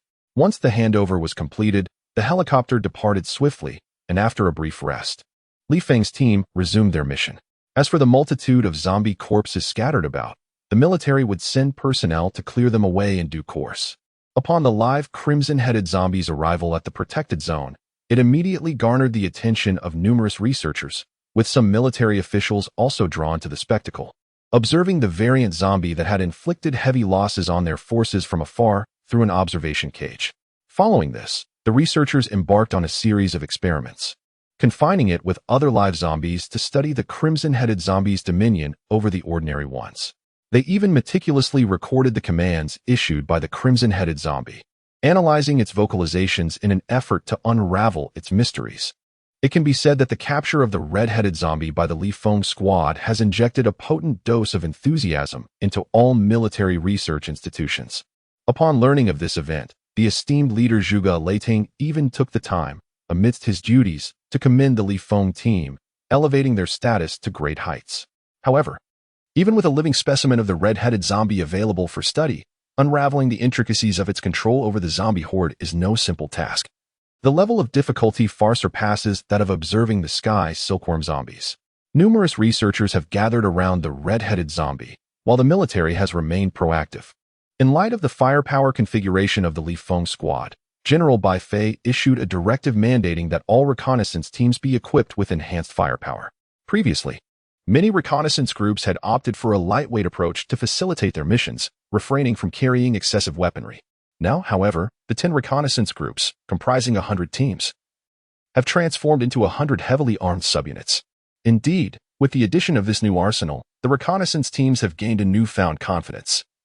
Their initial response to minor zombie hordes has shifted from hasty retreat to a bold confrontation. In the following days, numerous teams reported successful outcomes.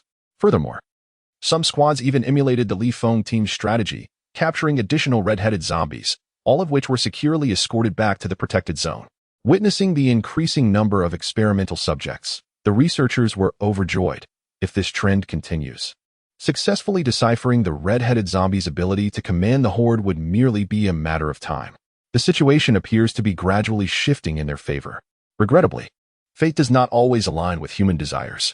Just as research institutions were fervently investigating the crimson-headed zombies, an unforeseen incident emerged, astonishing everyone. That night, the Li Feng team was resting in the wilderness when a message from their leader, Zhuge Liang, suddenly came through their communicator. Upon opening the message, Li Feng was taken aback, overwhelmed with disbelief. The message began with a video evidently captured by an exploration team, though Li Feng was unfamiliar with the team's designation. In the video, the team members were dispersed, cautiously observing a peculiar organism situated atop an electrical box. This strange creature resembled an enormous reptile, measuring over 3 meters in length and standing more than 2 meters tall on its 4 limbs. It lacked a tail, its skin exhibiting a dark pink hue, glistening with an oily sheen, and its bulging muscles hinted at formidable strength. Its forelimbs were adorned with black claws, appearing both robust and razor-sharp, while its round head obscured its facial features, save for a set of prominent fangs that jutted outward, intermittently flicking a long tongue as if to taunt the team before it. This monstrous entity was unlike anything Li Feng had encountered before, clearly a newly emerged species. Within the video, tension mounted as the exploration team faced off against the bizarre organism for approximately 10 seconds, before the team leader abruptly commanded them to open fire. The rapid sound of gunfire erupted, Rat-a-tat-tat.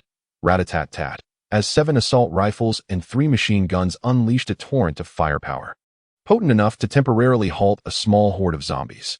However, confronted by the torrent of bullets, the creature astonishingly neither dodged nor flinched, merely raising its forearm to shield itself. All the bullets struck its form, penetrating only a mere depth of the projectile before being repelled by its resilient musculature, leaving not a single mark. After lowering its arm, the beast even extended its tongue, grinning as it emitted a series of mocking chirps, and with a powerful paw, it struck the electrical box beneath it, the intent of derision unmistakable. What? This spectacle left the exploration team utterly astonished. As members of the team, they had encountered numerous perils, narrowly escaping the clutches of hordes of the undead. Yet no matter how many zombies they faced, their weapons had always proven effective. Yet here stood a creature impervious to their bullets. In a fit of defiance, 2 members hoisted a rocket launcher and unleashed their projectiles. The creature, in its arrogance, did not evade and was struck directly by both rockets. The tremendous force obliterated the electrical box beneath it, sending the colossal beast tumbling. As the thick smoke dissipated, the creature's form was revealed. Nearly half of its body was charred black from the explosion. However, that was the extent of its injuries. Despite its disheveled appearance, it suffered no significant harm, which did not hinder its movements in the slightest. Roaring with fury, the creature's previously indistinct features now displayed clear signs of anger. And with a tremendous leap, it surged forward. Do not be deceived by the creature's imposing size. It does not hinder its remarkable speed. Despite the considerable distance of over 20 meters between them, the monster swiftly closed the gap in the blink of an eye, its massive paw crashing down upon the head of one of the squad members. The sheer force sent him hurtling sideways for more than 10 meters, and upon landing, he violently expelled blood from his mouth, his vitality swiftly waning. "Xiaowu!"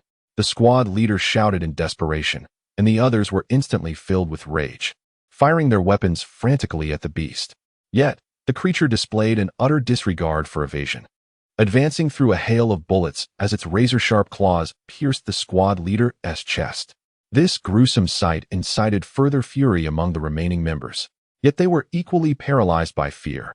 The monster had shielded itself with their leader's body, rendering them hesitant to fire. However, the creature had no intention of using the squad leader as a shield. Mere seconds after the fatal blow, it flung his lifeless body aside. "Run, quickly! Run!" Upon hitting the ground, the leader realized his inevitable demise and understood the insurmountable gap between his squad and the monstrous foe. Drawing upon the last remnants of his strength, he issued his final command. Yet, the creature was clearly unwilling to let them escape. The remaining 8 members, although sprinting in various directions, were utterly unable to evade the monster's speed. In an instant, it caught up to one individual, striking him down with a single swipe, then turned to pursue another, pinning him beneath its weight and sinking its gaping maw to sever his neck. It was nothing short of a massacre. The entire squad found themselves utterly powerless against the monstrous creature. Under the watchful gaze of the squad leader's recording device, each member was sequentially pursued and crushed by the beast. Once all had perished, the harrowing footage, capturing the demise of 10 lives, was automatically transmitted to headquarters, inciting a wave of turmoil. Chapter 31. The fortuitous survivors in the basement. After watching the video, Li Feng remained in a state of deep contemplation for an extended period, his heart a tumult of emotions, sorrow, anger, and even a tinge of fear. Had it been a prior catastrophe, the reconnaissance team, with their formidable firepower, could have ensured their safety, provided they were not engulfed by a horde of corpses. However, the emergence of this terrifying creature shattered the existing conditions, elevating the horror of the disaster to unprecedented heights. Given the creature's formidable strength, it was likely that any reconnaissance team would be ill-equipped to confront it. Even the elite warrior unit would face grave peril. The intelligence obtained at the cost of the entire squad was profoundly burdensome. After reflecting on these grim revelations, Li Feng continued to delve deeper into the insights provided by the researchers who had scrutinized the footage. They tentatively concluded that this aberrant creature was likely an evolved form of the red-headed zombie, aptly named the aberrant beast. This creature possessed an extraordinary resilience and immense power, rendering ordinary bullets ineffective, and even conventional rocket-propelled grenades struggled to inflict substantial damage. The threat level was alarmingly high. All squads encountering the aberrant beast must exercise utmost caution. Caution, and further caution.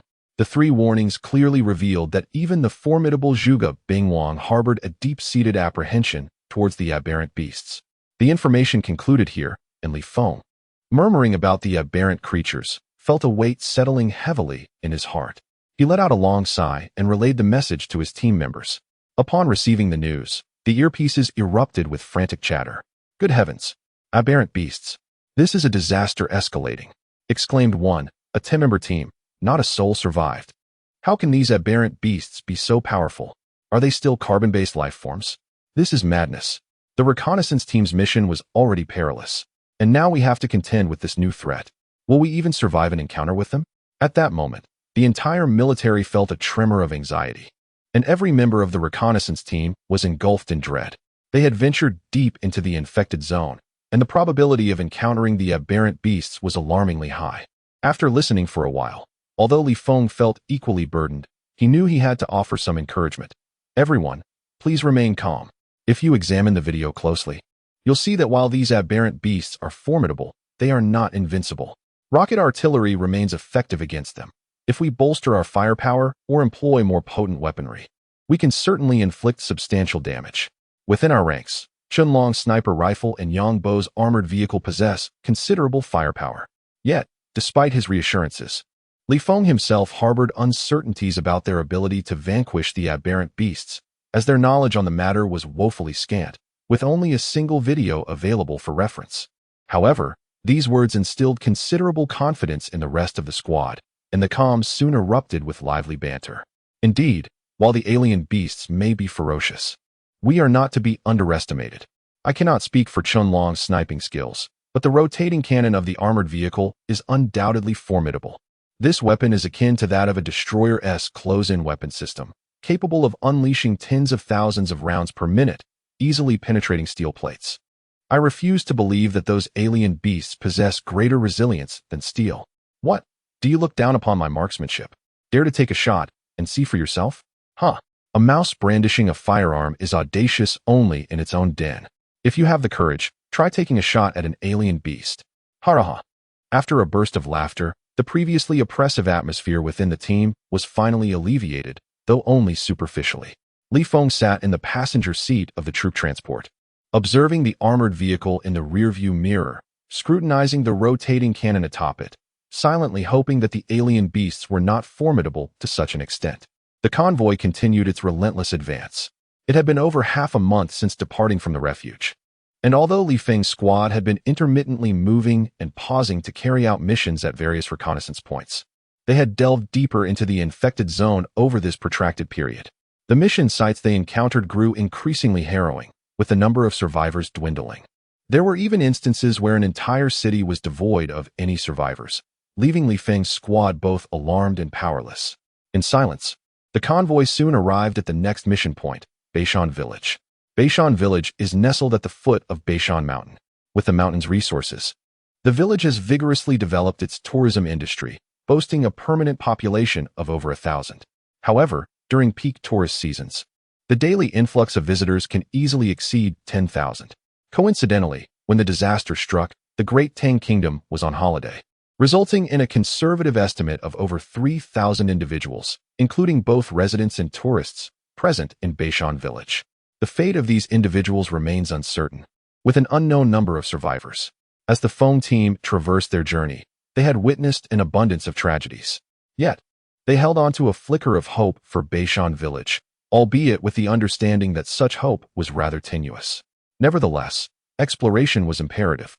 Upon halting, Yang Bo deftly maneuvered the reconnaissance drone, swiftly scanning the entirety of Beishan Village.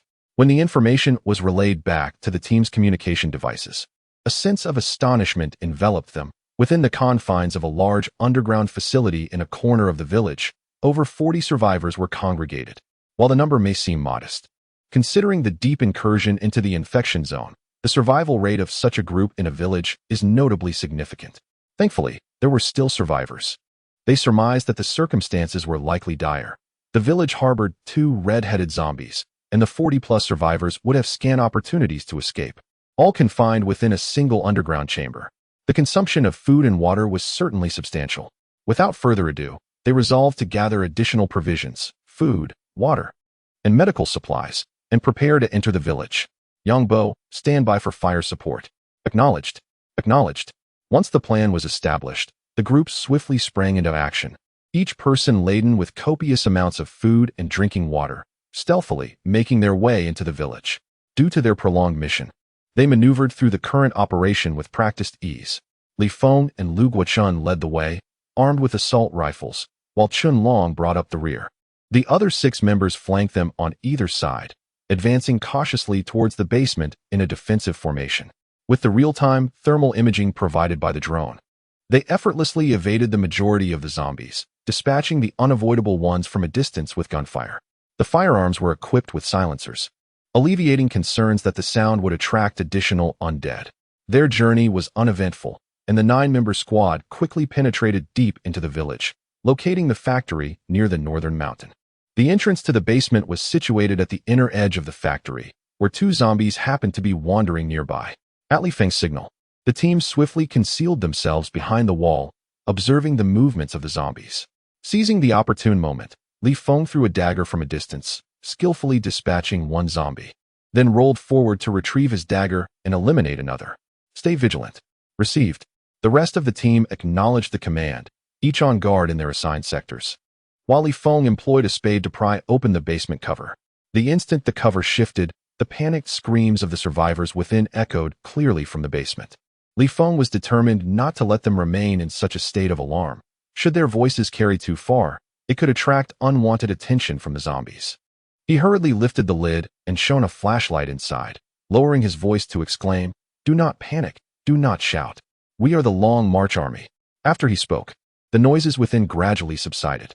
The beam of light revealed that over 40 individuals were clearly divided into 2 factions, each armed with various implements. And most were on high alert, seemingly steeped in a tense atmosphere.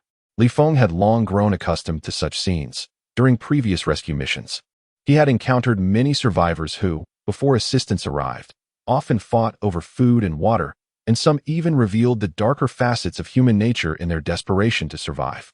However, Li Feng remained unfazed by this atmosphere.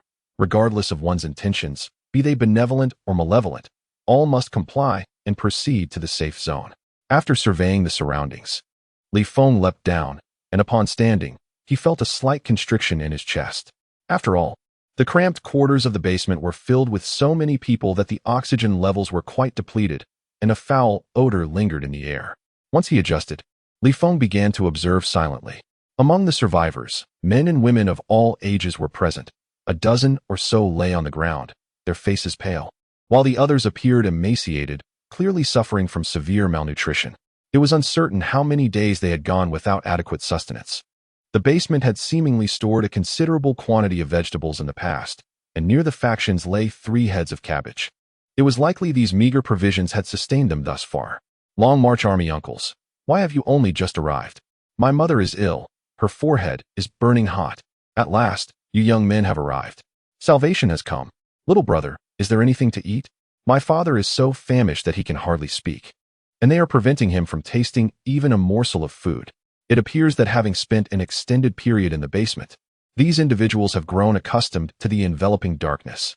When the door was opened and the flashlight was activated, the entire group recoiled at the blinding light, shielding their eyes. Once the flashlight was extinguished and they adapted to the external illumination, many gathered around, chattering excitedly. Despite being in a disaster-stricken area, they exhibited an unwavering trust in Li Feng and his identity. Li Feng struggled to calm them, feeling a pang of guilt, and took a deep breath. Dear villagers, I apologize for the hardships you have endured these days. We have arrived, and you are now safe. With that, he hastily called over the radio, "Send in 2 individuals with food, water, and medicine." Received. Following the command, Lu Guochun swiftly entered the basement alongside Sun Gaoqiang, each bearing a substantial load of supplies, distributing various items to the survivors. Upon seeing the food, the survivors' eyes sparkled with anticipation, and they devoured their portions ravenously, clearly starved. Chapter 32. A new breed of mutation. Humanoid monster's mother, the uncle from the Long March, has brought the medicine.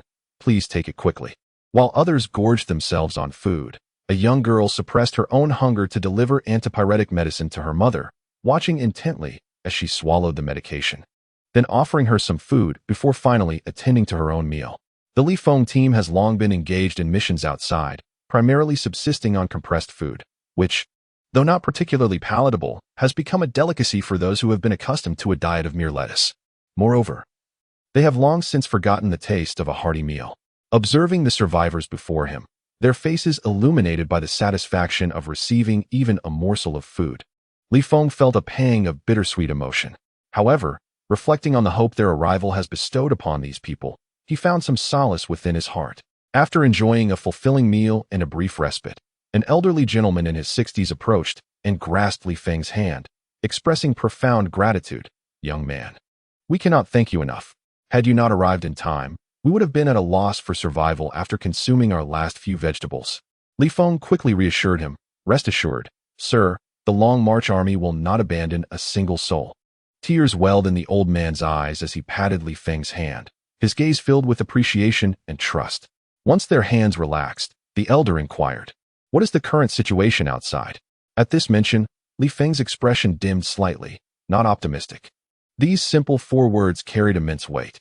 The elderly man was rendered speechless for a considerable time, ultimately exhaling a sigh of resignation. At that moment, silence spoke volumes. Subsequently, a few others approached to engage Li Feng in conversation, to which he responded attentively. After allowing the survivors to rest and regain some strength, the Li Feng team commenced their withdrawal. Due to the considerable number of individuals involved, the retreat from the zombie-infested village necessitated a segmented rescue approach, as the large target was prone to exposure. Under Li Feng's directive, 3 individuals remained on guard at the factory, while the remaining 6 were tasked with escorting the others. The first group of evacuees consisted entirely of the injured and elderly, with 4 individuals requiring assistance in mobility, entrusted to be carried by Li Feng's squad. Although these evacuees lacked any formal military training and were either infirm or aged, their prolonged survival in the epicenter of the catastrophe had endowed them with an acute awareness of the prevailing dangers. Throughout the journey, all members exercised utmost caution, ensuring that no one faltered. Thanks to the real-time transmission of thermal imaging, Li Feng's squad executed the evacuation process with remarkable efficiency, successfully escorting the first batch of survivors out of Beishan village in approximately 30 minutes. After entrusting them to Yangbo's care, Li Feng's squad proceeded to re-enter Beishan village. Having successfully rescued this initial group, the subsequent rescue efforts promised to be less arduous, provided that no unforeseen incidents arose. Li Feng's squad remained vigilant, meticulously navigating the entire operation. However, certain circumstances cannot be circumvented merely through caution. Just as the 6 members of Li Feng were returning to the factory, poised to initiate the second round of rescues, a sudden roar shattered the air. A chilling cry from a zombie reverberated throughout Beishan village, inciting all the undead within to erupt into a frenzy, charging relentlessly toward the factory. This was Dire, a red-headed zombie. Upon hearing that roar, Li Feng's heart sank. Indeed, the very fears one dreads often materialize. Despite their utmost caution along the way, the crimson-headed zombies exhibited an overwhelming vitality, refusing to remain docile in one location, ultimately leading to their discovery. Prepare for battle. Yangbo, advance into the village and provide fire support. Acknowledged. Acknowledged. However, Li Feng remained unperturbed. They had faced even more perilous scenarios before. With the horde in a frenzy, they would concentrate their firepower to eradicate the zombie tide. The group obeyed the command, with Chunlong safeguarding the remaining survivors while others swiftly arranged themselves in a battle formation, blocking the entrance of the factory. Fortunately, the factory's walls were sufficiently high, and under normal circumstances, the zombies lacked the intelligence to construct a makeshift ladder to scale the walls. Thus, all the zombies charged directly towards the factory's entrance. Open fire. Rat-a-tat-tat. Rat-a-tat-tat. With Li Feng's command, 8 machine guns unleashed a torrent of fire, sweeping the area with relentless fury, indiscriminately gunning down rows of zombies in the front line. Yet, the zombies from the rear paid no heed to this carnage. They pressed forward with reckless abandon, only to be mowed down in succession. The survivors had long since vacated the basement and, under Chunlong's protection, huddled in the innermost part of the factory, trembling as they observed the unfolding battle, not daring to utter a word. Initially, this group felt a twinge of fear, but as they realized that the zombie onslaught could not breach the factory, many breathed a sigh of relief. In truth, even the combatants, including Li Feng, did not believe that these zombies could breach their defenses. The firepower of 8 machine guns could effortlessly sweep away thousands of undead. Once Yang Bo's armored vehicle arrived, every single zombie would be accounted for. None would escape. However, the tides of battle can shift unexpectedly, and nothing can be deemed absolutely certain, including the current confrontation. Just as numerous survivors and Li Feng's team felt victory within their grasp, a thunderous roar suddenly erupted from the northern mountains. The sound waves swept through the air, causing a tingling sensation on their scalps and a rapid beating of their hearts, instilling fear among the survivors. Li Feng, in particular, was profoundly affected. Within that roar lay a nearly lethal threat, sending a sharp pain through his heart and enveloping him in a profound sense of unease. As for the frenzied horde of zombies, they fell silent for an instant upon hearing the roar, stunned for a few moments before turning to flee. Their once ferocious faces now displaying an unusual hint of panic. Even the red-headed zombie mingled within the horde was not immune, hastily retreating alongside the others, vanishing from Li Feng and his companion's sight in mere moments. They ran without looking back, not stopping until they had distanced themselves several kilometers from Beishan village, with not a single zombie daring to return. This scene left Li Feng's team and the many survivors in a state of disbelief. However, unlike the survivors, the warriors of Li Feng's team were privy to more intelligence. The current situation did not afford them any sense of relief. Instead, it weighed heavily on their hearts. Throughout their harrowing encounters, the most perilous adversary they had faced was the red-headed zombie, whose commanding ability over the horde posed a formidable challenge. Yet, what had just transpired? The red-headed zombie, to their astonishment, had fled in response to a roar. What could this signify? The creature that emitted the roar must possess an evolutionary rank superior to that of the red-headed zombie. An alien beast, perhaps? How could they be so unfortunate as to encounter one? Damned. In that instant, the countenances of the entire team darkened to an extreme. They had merely just reviewed the data on alien beasts, and now they were to confront one? What wretched luck. Li Feng inhaled deeply and issued a command via radio. Everyone, activate your recording devices. Yang Bo, potential sighting of an alien beast. Hurry and bring the armored vehicle. Received. Yang Bo, not present at the scene, felt a jolt of urgency upon hearing the command and promptly accelerated. Meanwhile, the others wore solemn expressions, silently activating their recording devices. The wind howled mournfully, and the chilling prospect of encountering an alien beast in the wilderness loomed ominously in their minds, with the likely outcome already anticipated. Yet, what recourse did they have? They could only record the video at the cost of their own lives, hoping to delay the inevitable, perhaps when the armored vehicle arrived. A glimmer of hope might emerge. As for retreat, they regrettably lacked the confidence to ensure the safe escape of all survivors. Once the recording devices were activated, everyone began scanning their surroundings, searching for the terrifying crawling monstrosity captured on film, but after a thorough sweep, no trace could be found. There, in a moment of palpable tension, a sudden shout erupted from within the ranks, drawing the attention of all towards the direction indicated. There, upon a massive boulder on the mountainside of the northern peak, stood a creature of terrifying and bizarre nature. Indeed, it was standing. This entity was not an alien beast, but rather an entirely new species, one that had never before been documented in any intelligence reports. Its form bore a resemblance to that of a human, with an estimated height nearing 2.5 meters. Unlike the alien beasts, its entire complexion was predominantly black, while its musculature was not overly exaggerated. It possessed a certain gravitas, akin to being clad in a layer of armor, evoking an impression of formidable hardness. Its mouth was devoid of jagged teeth, revealing only 4 sharp tusks protruding outward. More alarming were its 10 fingers, resembling a set of razor-sharp daggers, glinting with a piercing coldness from a distance. Although the Wind Squad had never before encountered such a visage, the sense of dread it inspired was profoundly visceral. The peril this creature posed was likely on par with that of the alien beasts. "Sea Captain, was that roar just now produced by it?" one member of the squad inquired, their voice trembling with palpable fear. Li Feng's countenance darkened to an extreme. "I cannot ascertain, but it is highly probable that it was indeed it. What a stroke of misfortune to encounter this new evolved species." Lu Guochun clenched his teeth, a look of confusion crossing his face. "I fail to understand. Why did it drive away the other zombies?" "Who knows?" Li Feng cautiously exhaled a heavy breath, raising the muzzle of the machine gun alongside his comrades, all aimed at the humanoid monstrosity on the hillside. However, for a fleeting moment, none dared to pull the trigger, fearing that they might provoke the creature prematurely. Uncertain whether the rotating cannon could vanquish this abomination, Li Feng pondered silently. Suddenly, the humanoid monster let out a low growl and leapt downwards.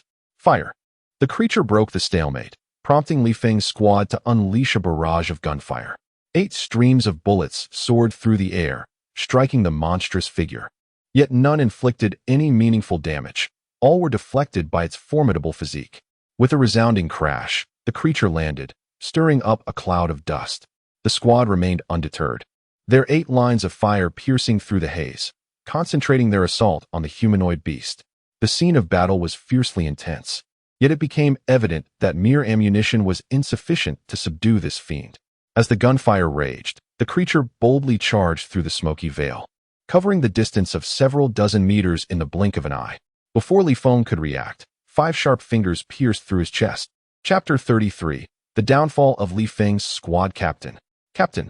In that moment, nearly everyone experienced a mental blackout, and as reality returned, they erupted into frantic cries. From the creature's movement to Li Feng's grievous injury, merely a few seconds had elapsed. The fingers, stained with the blood of Li Feng, resembled a dagger. As the crimson droplets coalesced at their tips, slowly descending like ominous harbingers, each drop resonating painfully in the hearts of the onlookers. Yet this was merely the beginning. After piercing through Li Feng, the grotesque humanoid creature gradually straightened its form, effortlessly lifting Li Feng from the ground, creating a scene that was utterly terrifying. As for Li Feng, the creature's speed was so overwhelming that he felt no pain at the moment of the fatal strike through his chest. It was only after being hoisted that an agonizing sensation erupted within him, as his lungs were also perforated, causing him to expel a mouthful of blood. At that instant, disbelief etched itself upon his face, his mind engulfed in a void, with only a singular thought reverberating. What manner of creature is this? How terrifying! Am I to perish? Am I to die? Damn it! Release the captain. Put the captain down, you wretched being. At this juncture, the others momentarily forgot their fear, erupting in cries of desperation. The humanoid creature seemed to comprehend their pleas, letting out a low growl before flinging Li Feng several meters away. Upon hitting the ground, Li Feng coughed up another substantial amount of blood, his vitality swiftly waning, the earth beneath him becoming saturated with his life essence. Though his regenerative abilities far surpassed those of ordinary men, they too had their limits. The severity of his injuries exceeded the threshold of his healing capacity, and his life force was dissipating rapidly.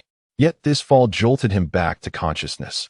With fervent determination, he raised his hand, attempting to signal his team to escape at all costs. He had hoped that by stalling for time, they might find a glimmer of hope once the armored vehicle arrived. However, through their brief encounter, Li Feng realized he was gravely mistaken. Absurdly so. Given their capabilities, it was utterly impossible for them to contend with this monstrous being. Even stalling was a daunting challenge. Trembling, he raised his hand, yet found himself unable to utter a sound. The mere thought of producing a noise brought forth excruciating pain. Ah, damned creature, perish. Do not act rashly, scatter and fire, endeavor to buy some time. The others, consumed by rage, lost their composure, while Lu Guochun maintained a semblance of calm. Under his command, the remaining individuals swiftly dispersed, retreating while firing. Roar! Yet, this tactic proved ineffectual against the humanoid monster. Its speed was astonishing. With a low growl, it lunged towards Sun Gaoqiang, piercing his heart with a single finger before retracting its hand, scanning for its next target. The machine gun was ineffective. Switched to grenades. At that moment, Lu Guochun swiftly altered his orders. Upon hearing this, the others hastily discarded their machine guns and readied grenade launchers, concentrating their fire on the humanoid monster. Boom, boom, boom, bang, bang. Bang! It became evident that the firepower of the grenades posed some threat to the creature. After a barrage, even the humanoid was staggered, its skin appearing darker, with traces of dark green blood emerging on its surface. Roar! However, the intensity of the firepower was insufficient, and its lethality was limited. Consequently, the humanoid monstrosity grew even more enraged. With a guttural roar, it swiftly approached Lu Guochun before the next round of shelling. It delivered a powerful kick. Bang! The destructive force of that blow was beyond what an ordinary person could endure. Lu Guochun was sent flying, crashing into a wall over 10 meters away, leaving an exaggerated dent in its wake. Upon landing, he coughed up blood, mingled with fragments of his own innards. At this moment, Li Fenming found himself on the precipice of death, yet as he struggled to turn his head and witnessed his comrades falling one by one, a fierce rage surged within him. Trembling, he extended his hand, calling out in a voice only he could hear, "Stop, please, stop." However, the humanoid creature paid him no heed. While he cried out, it had already darted towards Gao Feng, swiping its claw and leaving him in a state of dismemberment. The others were now engulfed in a whirlwind of shock, fury, and terror as the artillery continued to fire relentlessly. Yet, the humanoid beast was no fool. It deftly evaded the incoming shells, momentarily staggering only under the force of the explosions. Nevertheless, the damage it sustained was minimal.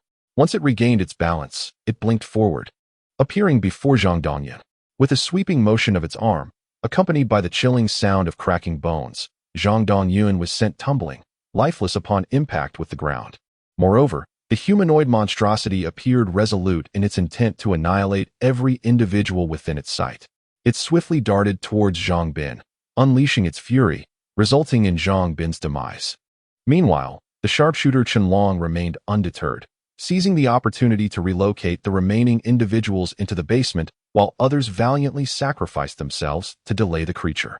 He had successfully ascended to a vantage point and set up his sniper-esque grenade launcher. However, the creature's astonishing speed and proximity to others made him hesitant to fire, leaving him in a state of anxious perspiration.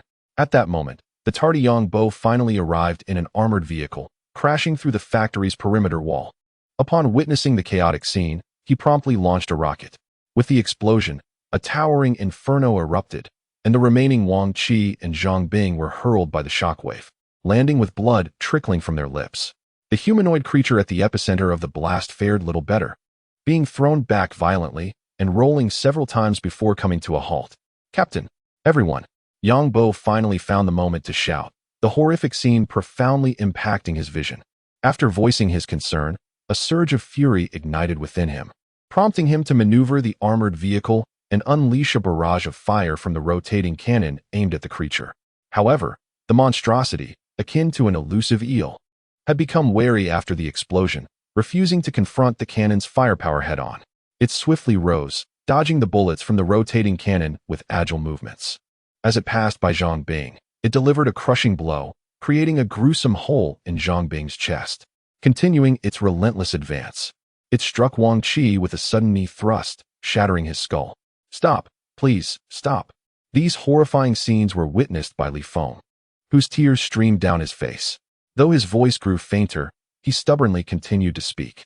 Meanwhile, Yang Bo, inside the armored vehicle, felt an increasing sense of dread. The speed and destructive power of this humanoid monstrosity surpassed all his comprehension. While their squad was not the most elite, they had managed to fend off hordes of over 1,000,000 zombies, yet they found themselves utterly powerless against this creature. Was an entire squad destined for annihilation at its hands? No, it couldn't be. They had to hit it. They must strike it. Yang Bo, nearly blinded by desperation, had turned red with fury as the rotating cannon incessantly pursued the humanoid beast. Yet, the creature showed no intention of sparing the armored vehicle. With deft maneuvers, it swiftly approached the side of the vehicle and, with all its might, delivered a devastating collision.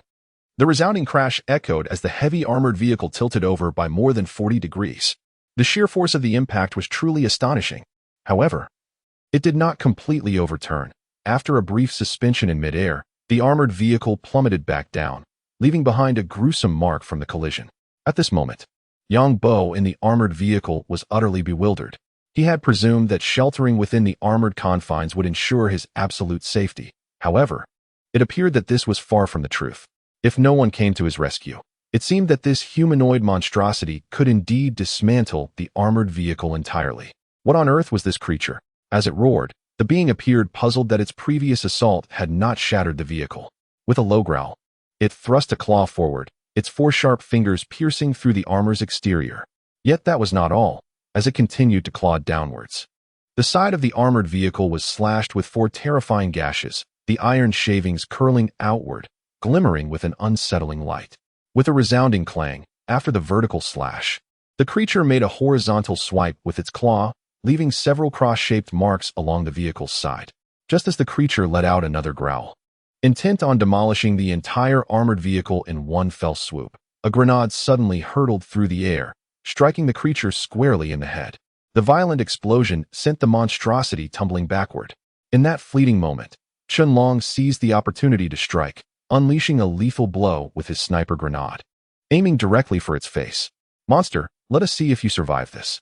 With the successful hit, Chunlong gritted his teeth and cursed vehemently, fueled by the fury of witnessing nearly all his comrades perish at the hands of this beast.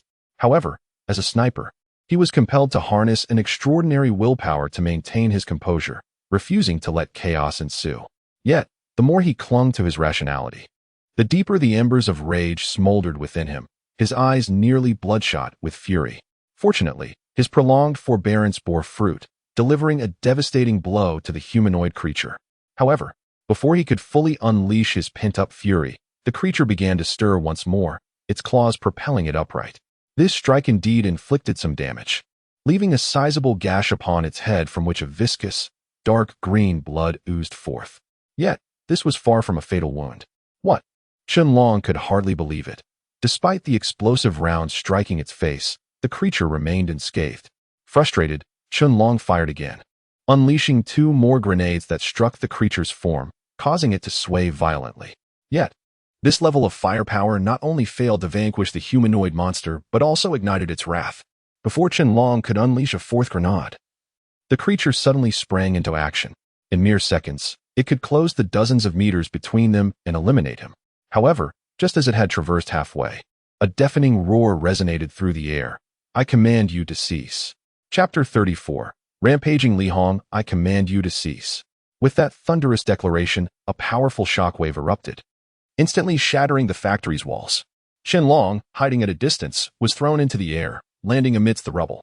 Even the humanoid creature was compelled to shield itself with its claws, struggling to withstand the force of the blast, sliding back several meters before finally coming to a halt. As the tumultuous wave subsided, all present, including the humanoid monstrosity, stood in a state of bewilderment, instinctively turning their gazes toward the source of the sound.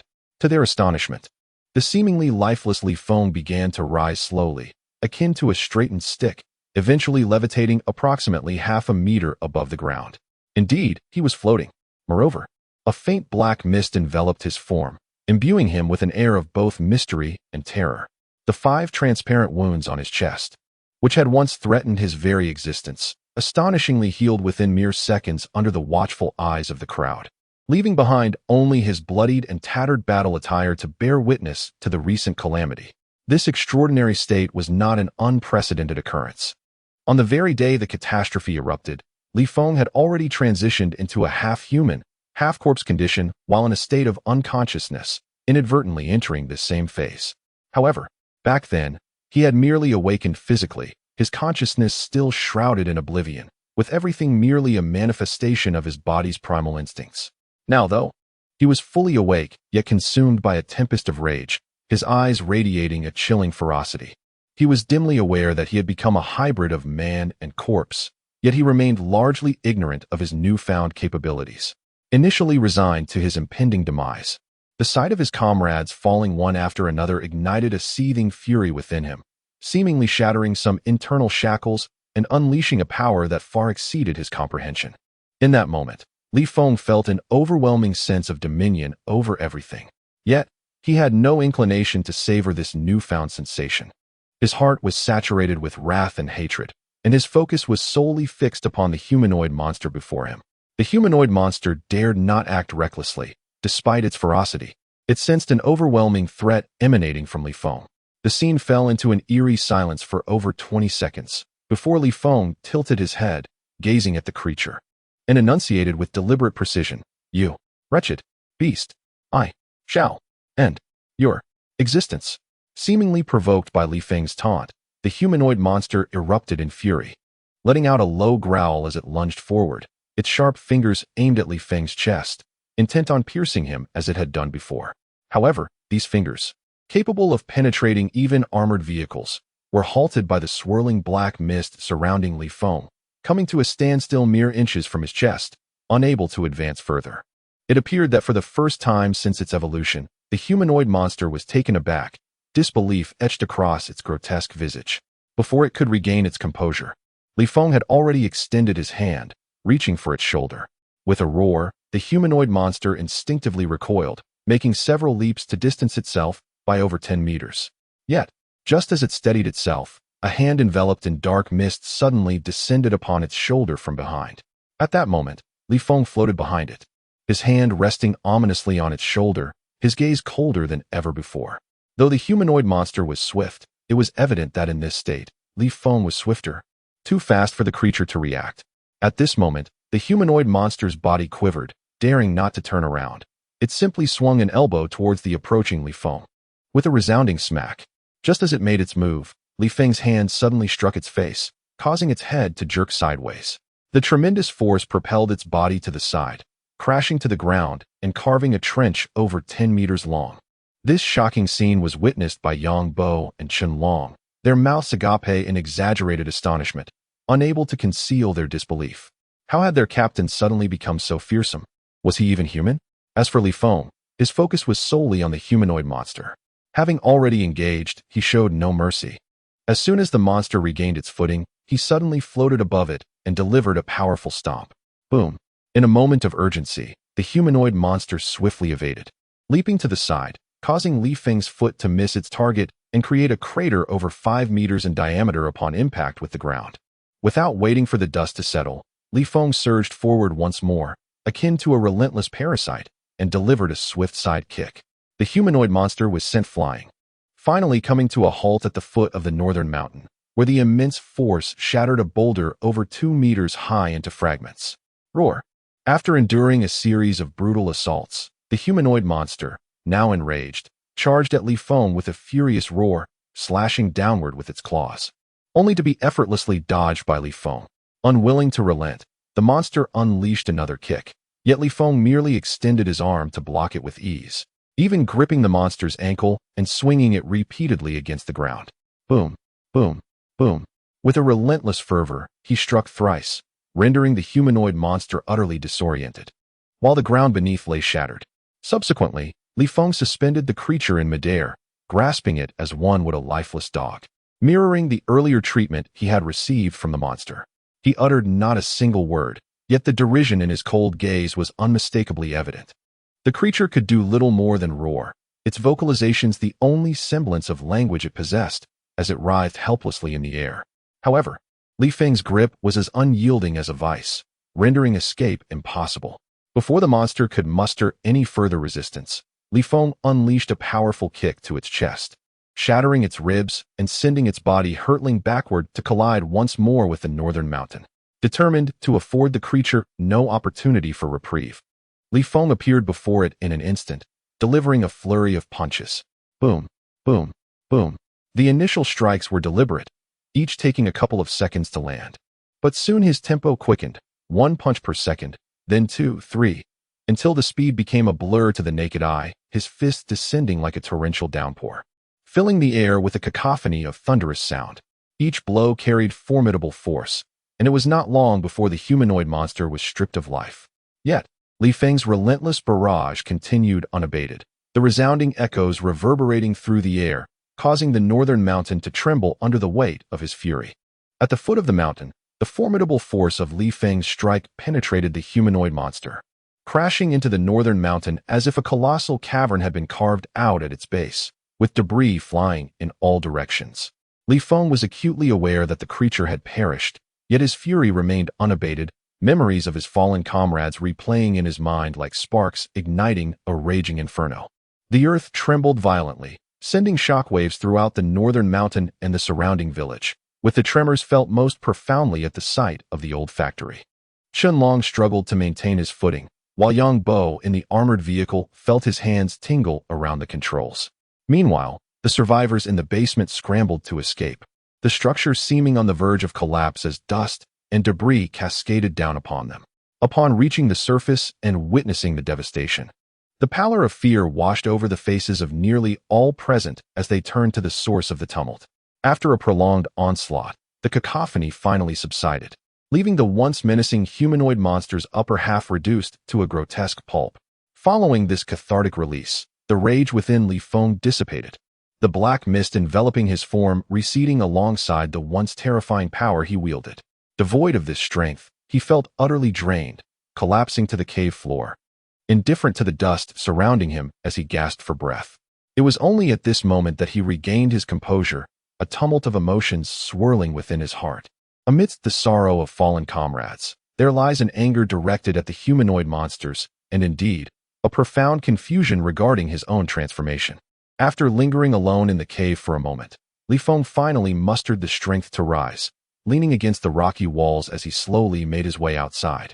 The recent outburst had seemingly drained his physical stamina, rendering him utterly fatigued with each step he took.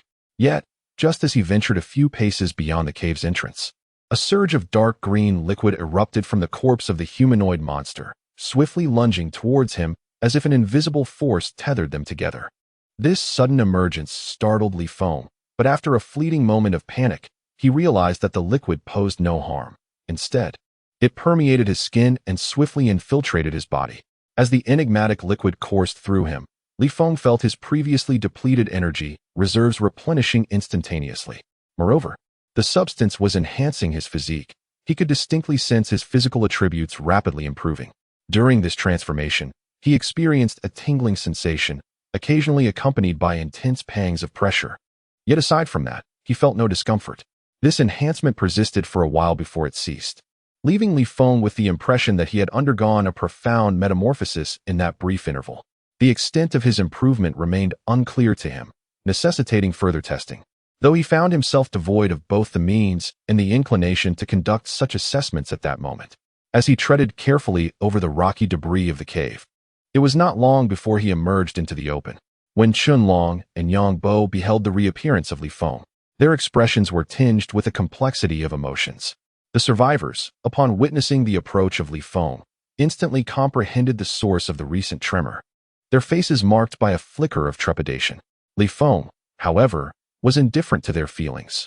Casting a glance at the lifeless bodies of his comrades, he felt a sharp pang of sorrow in his heart. He sank to the ground, rendered motionless and dazed, his mind seemingly a blank canvas. Though a soldier of the Long March army, he too required a moment to nurse his wounds and mend his fractured spirit. Both Li Feng and his companions, Yang Bo and Chunlong, seemed to have temporarily forgotten that their recording devices were still operational. Even without actively controlling them, the devices had transmitted all video footage back to the command center. Chapter 35, Safe Travels. Military Base Command of the Protected Area. Colonel Zhang Yong was initially engaged in cataloging the movements of all reconnaissance teams when he unexpectedly received 10 video feeds from Li Feng's squad. At first, Colonel Zhang paid little heed, as the 100 reconnaissance teams frequently sent in videos, many of which contained redundant information, and some videos lacked significant value. Colonel Zhang typically compiled these videos, reporting only those of high value while consolidating the rest. However, upon discovering that the footage originated from Li Feng's team, his interest was piqued. Li Feng, once an unremarkable figure within the Long March army, had undergone a transformation into a half-human, half-corpse due to mysterious reasons following the catastrophe. Even academician Jia held high expectations for Li Feng. Moreover, Li Feng's remarkable performance post-disaster, particularly after joining the reconnaissance team and achieving notable successes, had drawn the special attention of Colonel Zhang. He had not yet completed his current tasks but could hardly restrain his eagerness to click on the videos. However, as he watched, Colonel Zhang Yong felt a jolt coursing through him, and his pupils involuntarily contracted. After finishing the videos, his breath became noticeably heavier. The sheer volume and significance of the information contained within these videos overwhelmed him. He momentarily set aside all else and hurriedly stormed into General Bai Fei's office.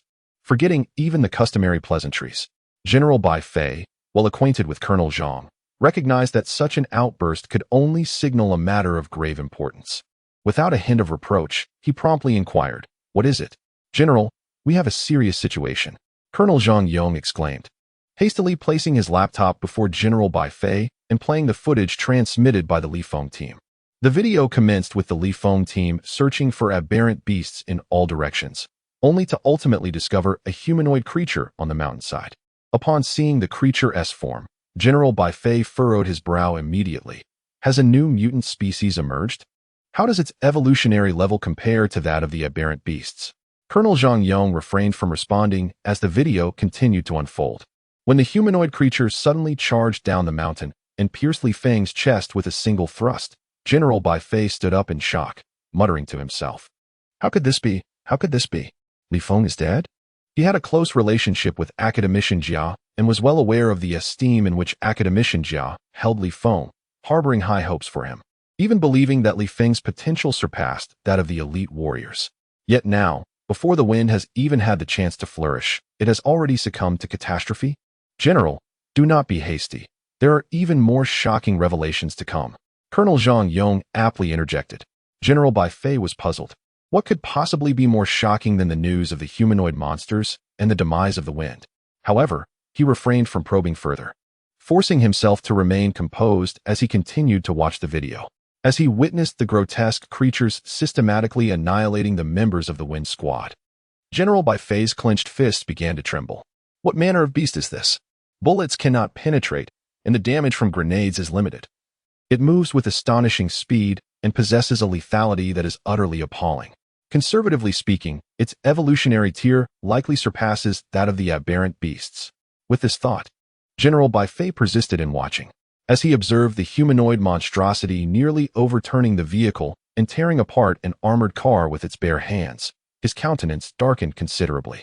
Yet, as he continued to watch, witnessing the wind enter a frenzied state, unleashing an overwhelming power that left one aghast, even mercilessly beating the humanoid creature, General Baifei found himself momentarily stunned. He remained transfixed, watching as the wind obliterated the upper half of the creature, and when the video concluded, he leaned back in his chair, his expression an intricate tapestry of emotions, his brow furrowed in perpetual concern. The wind, the wind, the wind. He muttered the name repeatedly, lost in thought. At that moment, Colonel Zhang Yong interjected, that state of the wind just now. It felt exceedingly perilous. Could he lose his reason and endanger the troops? General Baifei raised his hand to rub his brow.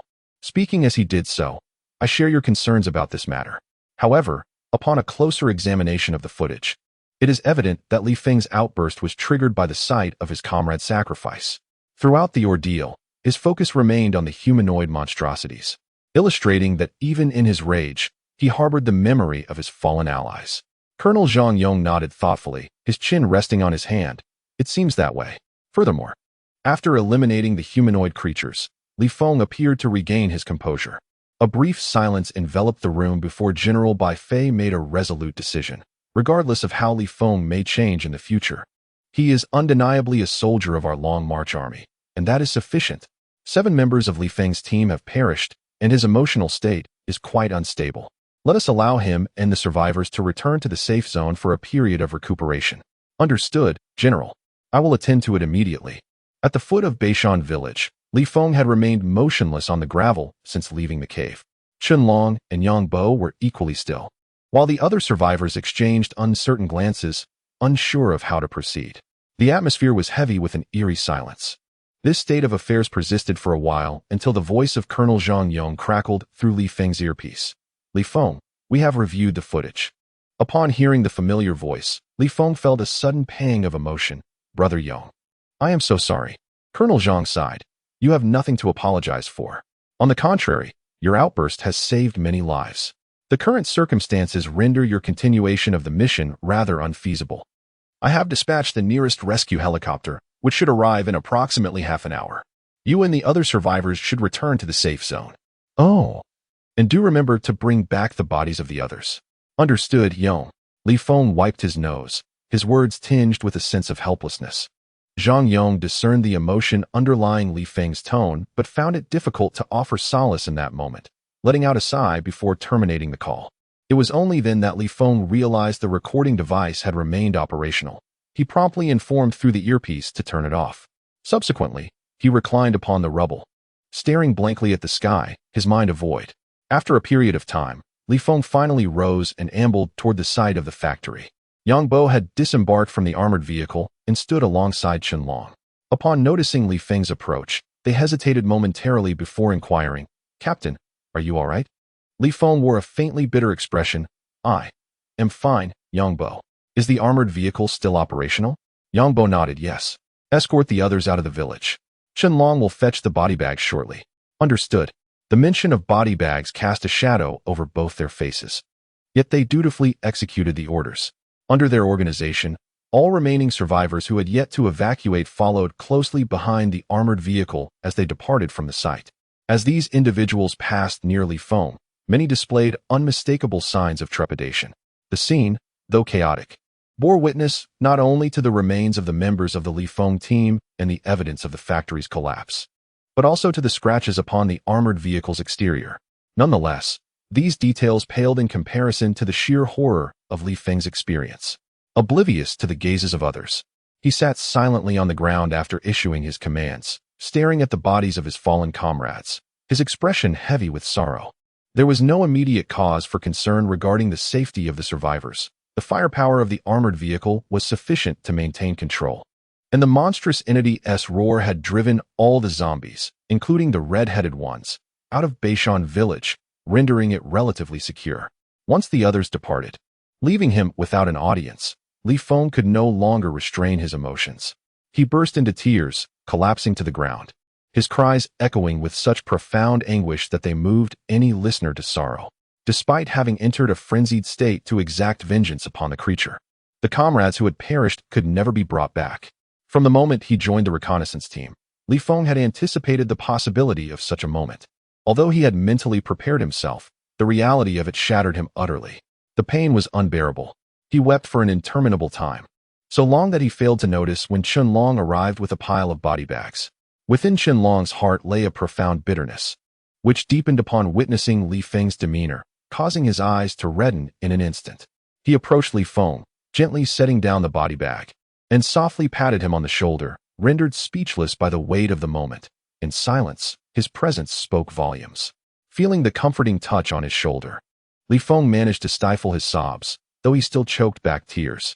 Qianlong refrained from offering further consolation, wiping the tears from his own face as he began to gather the remains of their comrades. His heart was not devoid of pain. Rather, he concealed this anguish deep within, aware that exposing it could lead to an overwhelming collapse. It took Li Feng a considerable time to fully quell his sobs, and he joined Qianlong in the solemn task of collecting their fallen comrades. Overwhelmed by emotion, his hands trembled as they grasped the body bag. The last thing one wishes to carry on a mission is a body bag. No soul desires to employ such a grim necessity for whenever it is needed. A tragedy has unfolded. Had it not been for the sudden surge of fury, surely there would have been a body bag for Li Feng as well. With this thought, he could not help but let out a deep sigh. Once all the bodies were placed into the body bags, Li Feng and Qianlong made several trips, carefully transporting the remains along with the bags out of Beishan village, laying them down in an orderly fashion. Saluting, under Li Feng's guidance, Qianlong and Yangbo immediately rendered a solemn salute, bidding their comrades a final farewell. Even the other survivors were touched by the somber atmosphere. Some wept, while others joined in the salute. Farewell, dear comrades. May your journey be peaceful. Chapter 36. 3 Letters of Farewell buzzing. After a brief wait, the rescue helicopter finally arrived at Beishan village, landing in a nearby clearing from which a squad of soldiers disembarked. Aside from the 3 major protective zones, the Long March Army had also established numerous outposts in the infected areas. This particular squad had been stationed at the nearest outpost when they received the sudden order to proceed to Beishan village for a rescue mission. Along with the task of transporting the corpse of a humanoid monster back to the protective zone for the research institute. Upon hearing the specifics of the mission, the soldiers expressed a degree of astonishment. They had already viewed videos of the aberrant beasts and were now confronted with the revelation of a humanoid monster, whose danger was no less formidable than that of the aberrant beasts. Most importantly, such a perilous creature had already been slain. Once the 2 parties converged, they exchanged military salutes, with the rescue squad observing the remaining trio of survivors from Li Feng, their eyes filled with curiosity.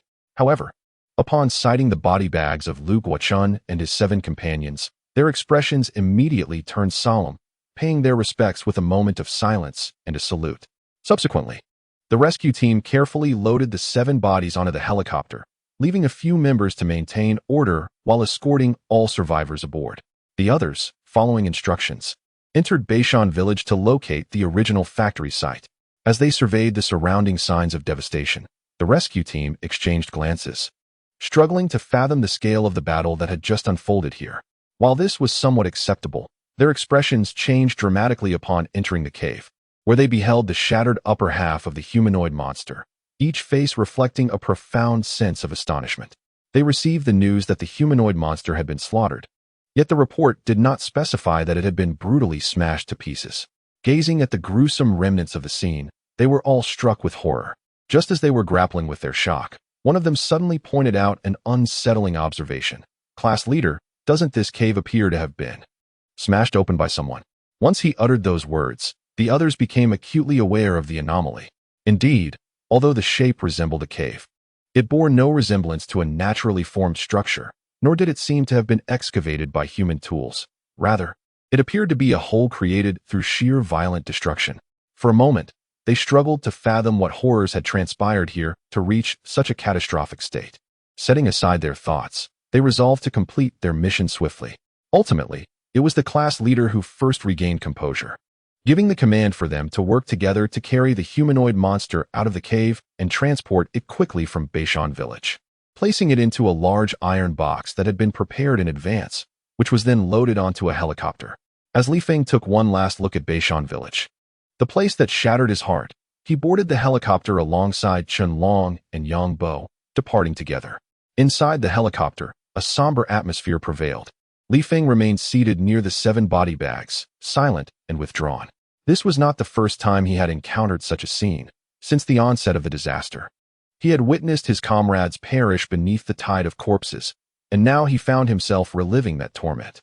The scar, which had only recently begun to heal, reopened once more, and the anguish within was not something that could be mended in a short span of time. Others became aware that the atmosphere was unsettling, yet remained silent, with only a few occasionally glancing around. The vast expanse of the Great Tang Empire meant that even with helicopter speeds, it took over 5 hours to return to the sea protection zone.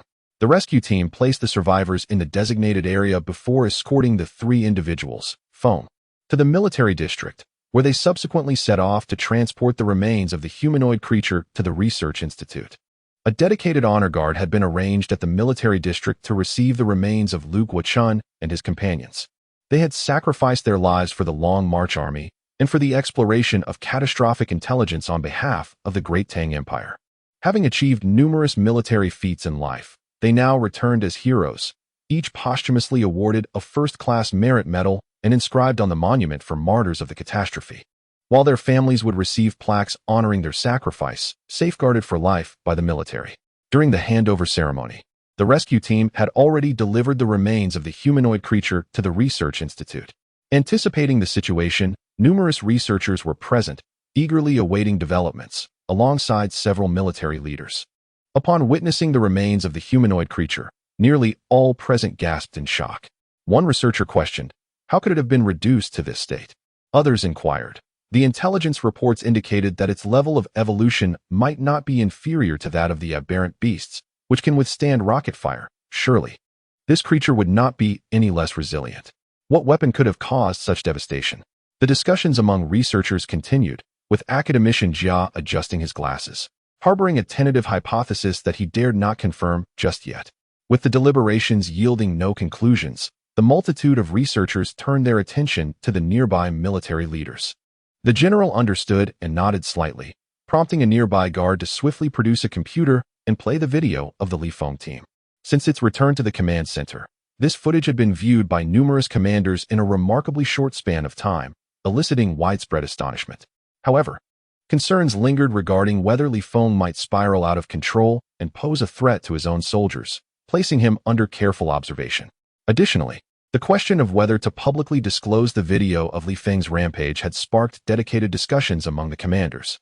Ultimately, due to the uncertainty surrounding Li Feng's condition and the presence of volatile factors, it was decided that the footage would remain confidential, circulated only among the upper echelons.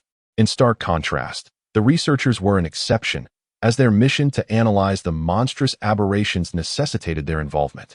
As they witnessed the humanoid creatures systematically dispatching members of the Li Feng team, even tearing apart armored vehicles with bare hands, The researchers widened their eyes in disbelief. The horrifying nature of these entities seemed to exceed all expectations.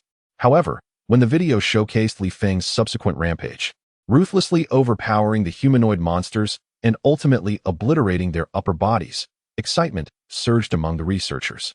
How astonishing that such devastation was wrought by mere fists.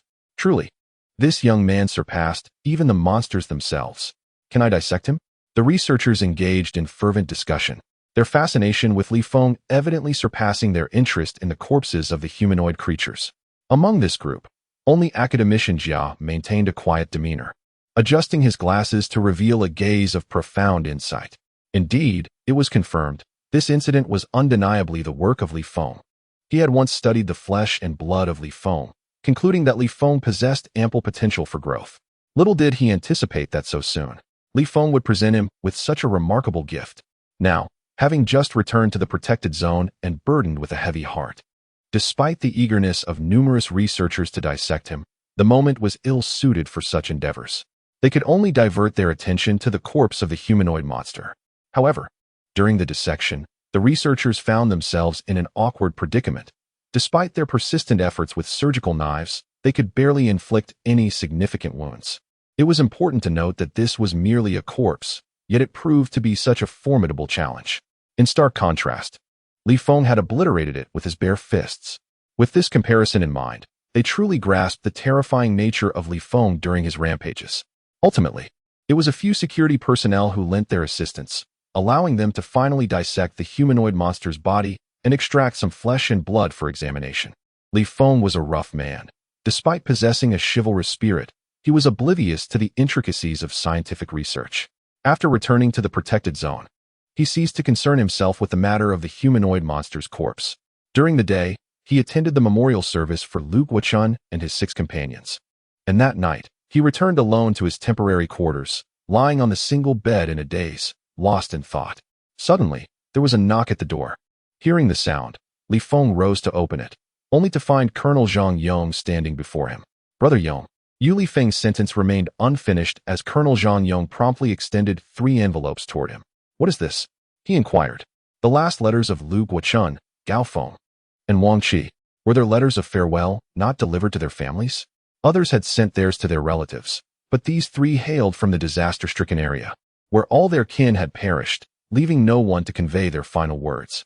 After much contemplation, it seemed the only option was to entrust them to you. Having handed over the 3 letters to Li Feng, Zhang Yong took his leave. Yet, as Li Feng held these letters, an overwhelming weight seemed to bear down upon him, making it feel almost insurmountable. He sat motionless on the bed, scrutinizing the 3 letters for an extended period, before finally tremblingly opening the first one, penned by Lu Guochun. A farewell letter? What purpose does it serve for me to write such a thing? When my day of glory arrives, to whom would I deliver this letter? Perhaps to this so-called captain. This little pest, even in death, would not be able to claim my demise. Truth be told, I still hold a grudge against you, despite having lost in our skirmish. Transitioning from squad leader to mere foot soldier is rather disheartening. Yet, it matters not. All that counts is our contribution to the long march and the great Tang nation. This letter is not something I wish for you to see. If you do happen upon it, it would mean that I have achieved my glory. But remember this, you rascal, I do not desire your company in the afterlife. Instead, let us both strive onward together. The letter concludes abruptly, its handwriting somewhat erratic, exuding an air of bravado that is distinctly characteristic of Lu Guochun. A chuckle escaped Li Feng as he read the letter, but soon it turned to a lump in his throat, and he pressed his forehead with one hand, struggling to hold back tears. After a moment of dazed contemplation, he opened the second letter, the farewell note from Wang Qi. The act of penning one's own farewell felt exceedingly peculiar. Was I not already destined to be cold once this letter was unveiled? I pondered who might encounter this missive. Nonetheless, here's a gesture for you. A middle finger. Ha ha ha. Did you think I was about to express affection? How absurd. Perhaps it's time to wash up and retire for the night. Wang Qi's farewell was strikingly brief, yet his final words were laced with jest. Upon reading it, Li Feng's mind was flooded with the image of Wang Qi, that clever little rascal, and tears began to cascade down his cheeks uncontrollably.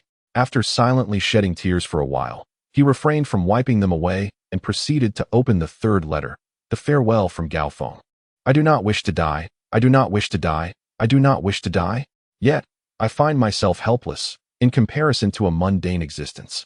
I would rather engage in meaningful endeavors with fervor. I have no regrets about joining the investigation team. I am uncertain when this letter will be uncovered or who will lay eyes upon it. Surely, it will not be a stranger. Am I mistaken? Though I may not reach the end, my comrades, please persevere and live well. Chapter 37. The holiday Gao Feng's farewell note adhered to conventionality, with every line revealing his yearning for life. Ultimately, all sentiments coalesced into the letter, evoking a tragic yet poignant essence. After perusing the 3 farewell letters, Li Feng could no longer contain his sorrow and collapsed onto his bed, weeping aloud. His bond with Lu Guochun and the entire class ran deep. Although their time together in battle had been relatively short, he cherished the camaraderie that permeated their team. Yet only now does he comprehend the profound anguish concealed behind the laughter of this group. Recalling the initial confrontations with them, which eventually transformed into camaraderie within the same investigative team, executing missions together, rescuing survivors, capturing the celestial silkworm and the red-headed zombies, and even repelling the tide of corpses. Those vivid images linger in his mind, refusing to fade. Beneath the weight of overwhelming sorrow, a faint veil of black mist envelopes him, flickering in and out of existence. After a period of time, however, all the black mist dissipates. Li Feng, utterly drained, has succumbed to slumber. In his dreams, he occasionally furrows his brow, shivers while clutching his arms, a sight both pitiful and helpless. As dawn breaks, Li Feng awakens in accordance with his biological clock. Rather than hastily freshening up, he sits at the edge of his bed, repeatedly perusing 3 letters of farewell, imprinting nearly every punctuation mark in his memory before carefully tucking them away. After a simple wash and a modest breakfast, lacking the motivation for morning exercises, he finds himself observing the new recruits as they jog, reminiscing about his own exhausting experiences during basic training, and a faint smile crosses his lips. Just then, a military vehicle unexpectedly approaches and halts before him. As he contemplates this development, Colonel Zhang Yong leaps out from the vehicle. "Brother Yong, what brings you here?" Li Feng inquires after exchanging military salutes. Zhang Yong tilts his head slightly. "Get in." Bewildered, yet obedient, Li Feng takes his place in the passenger seat. As Colonel Zhang Yong drove, he explained, "Your current state is exceedingly unstable. General Bai Fei has specifically granted you a leave of absence, and I have been assigned to personally escort you home. For how long? Indefinitely. Do not misunderstand. This is not a discharge from military service, but rather a means for you to restore your mental well-being. Once you have fully recuperated, you may contact me at any time, and I shall come to retrieve you." "Is that so?" Li Feng finally understood the situation and silently expressed his gratitude.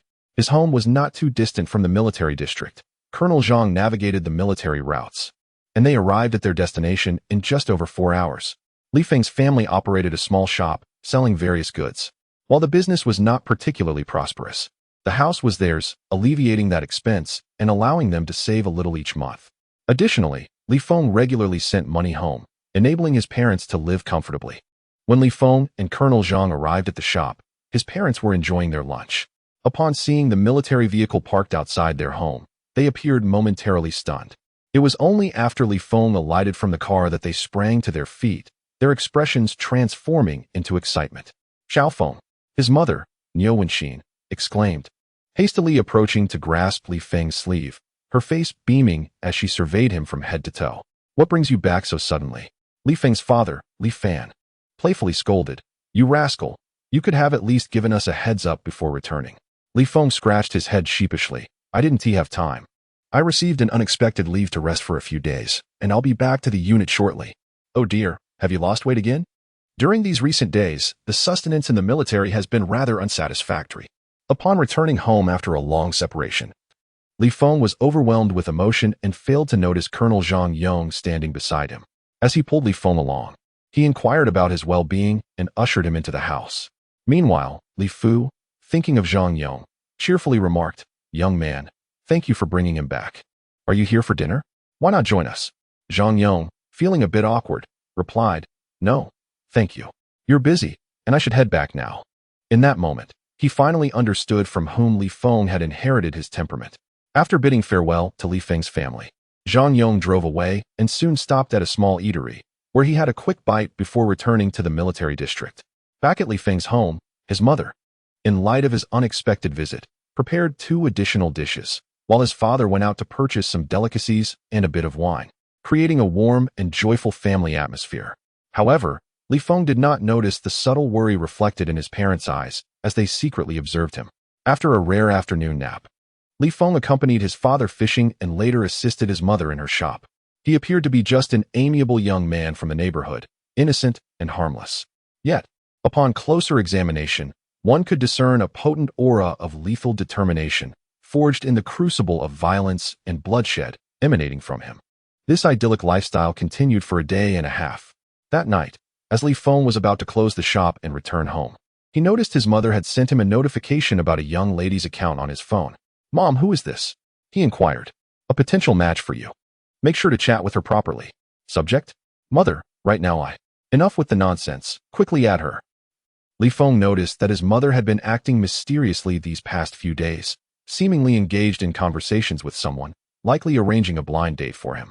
He had yet to be discharged from the military and was already being thrust into the realm of matchmaking. Li Feng found the situation both amusing and perplexing. Yet he obediently added the person as a friend. The following day, after breakfast, his mother, Wenxin, eagerly pulled him aside, inquiring with curiosity, "How is your conversation with the young lady progressing?" Li Feng, feeling rather awkward, replied, "She deleted me." "What happened that caused her to delete you?" she pressed. "I don't know," he admitted. "I merely asked, do you think it's weird for a guy to like seeing girls in stockings?" And she stopped responding. After that, my messages just wouldn't go through. Li Feng appeared quite innocent in this matter.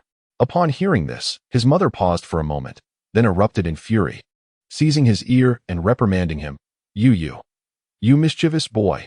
How can you chat with a girl like that? With such a conversation style?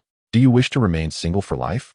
At that moment, her words came at him like a barrage from a machine gun, leaving Li Feng utterly defenseless, only able to cry out in pain.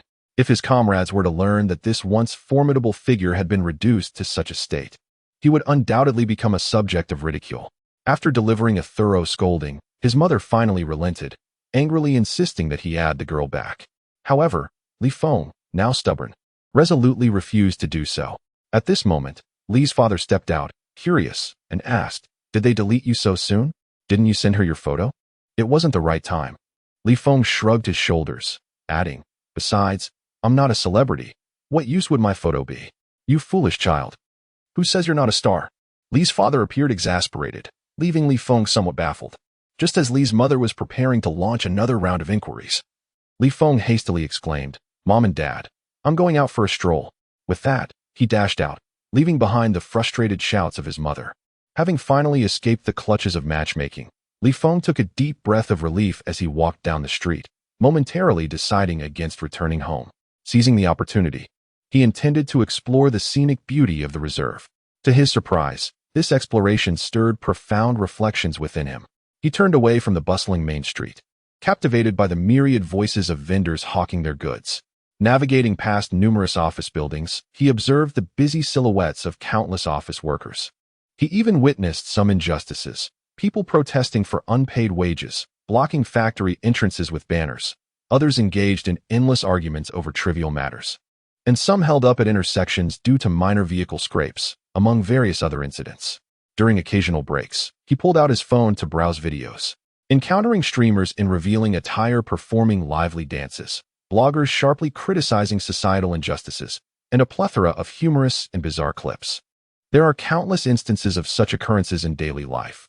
While they may not be deemed perfect, they appear remarkably precious in the eyes of Li Feng, especially after having witnessed the apocalypse and experienced hell firsthand. In comparison to the world beyond the walls of the sanctuary, this place feels like paradise. A formidable wall stands between prosperity and decay. Within its confines lies abundance, while outside, desolation prevails. It is the Long March army that sustains this affluence.